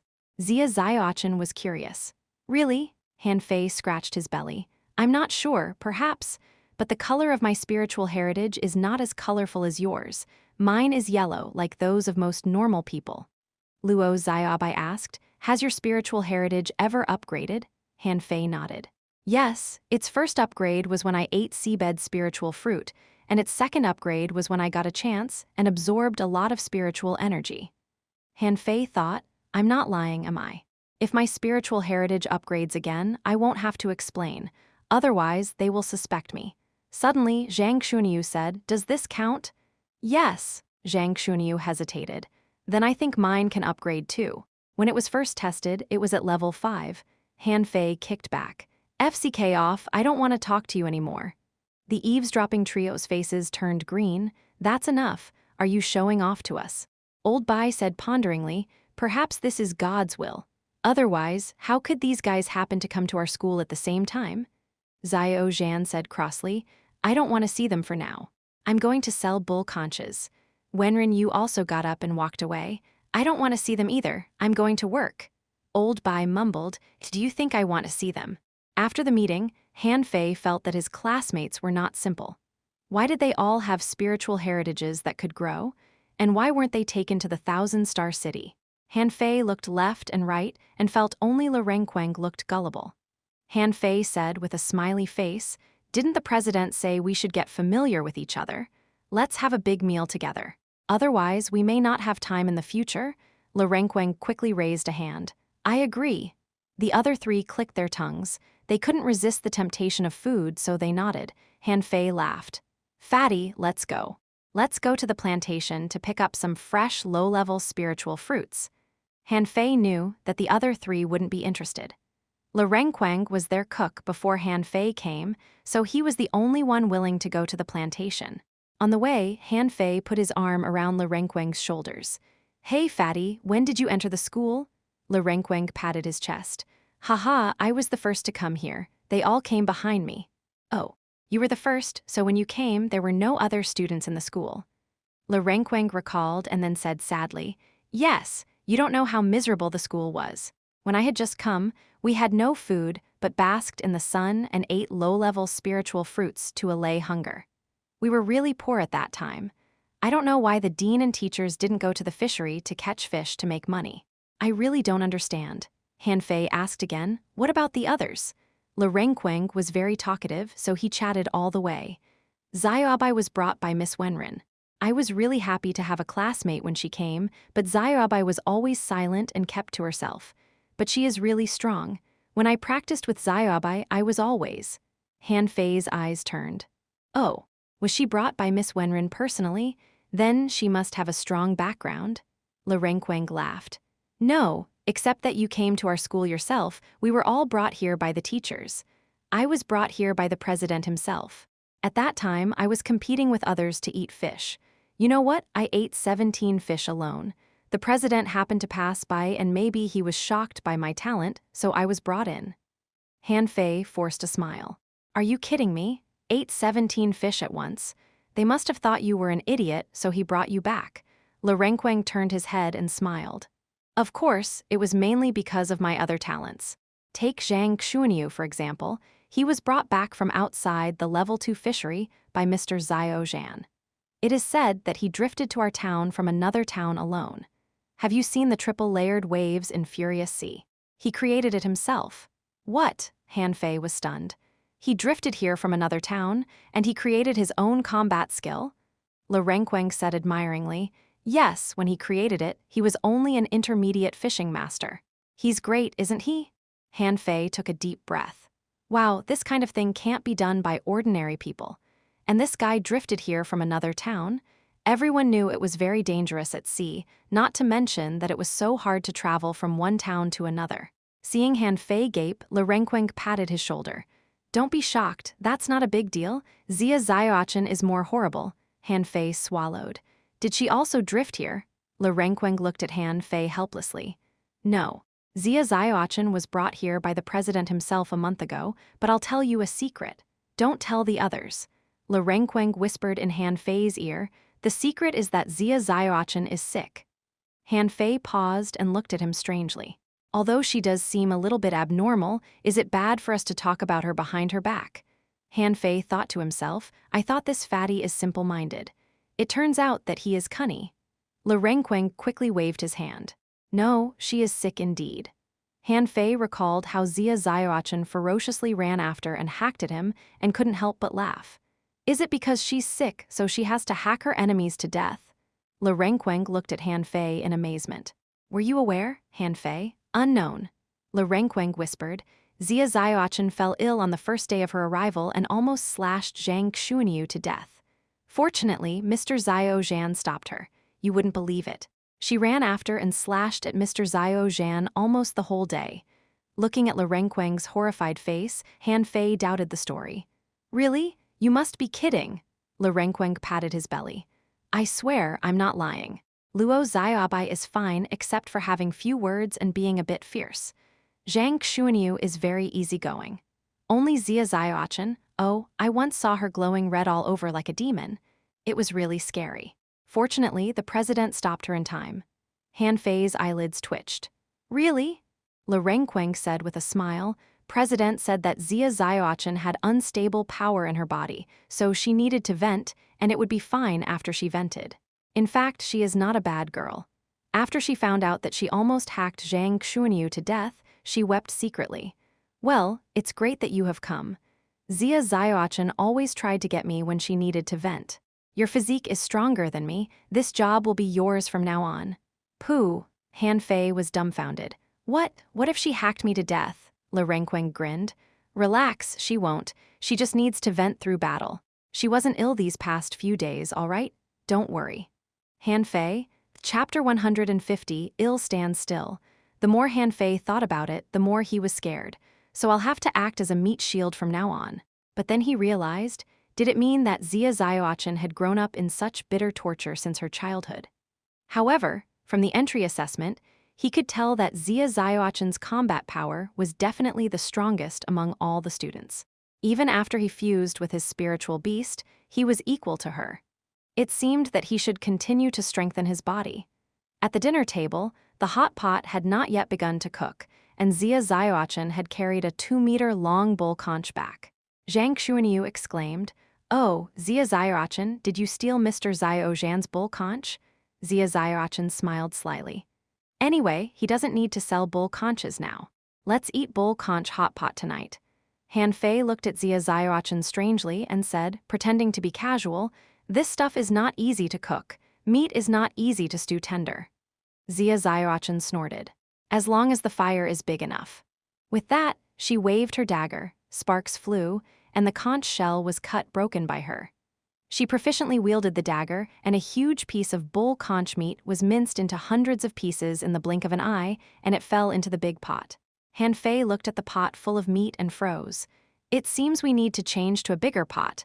Le Renqueng nodded in agreement. Yes, there isn't enough food every time.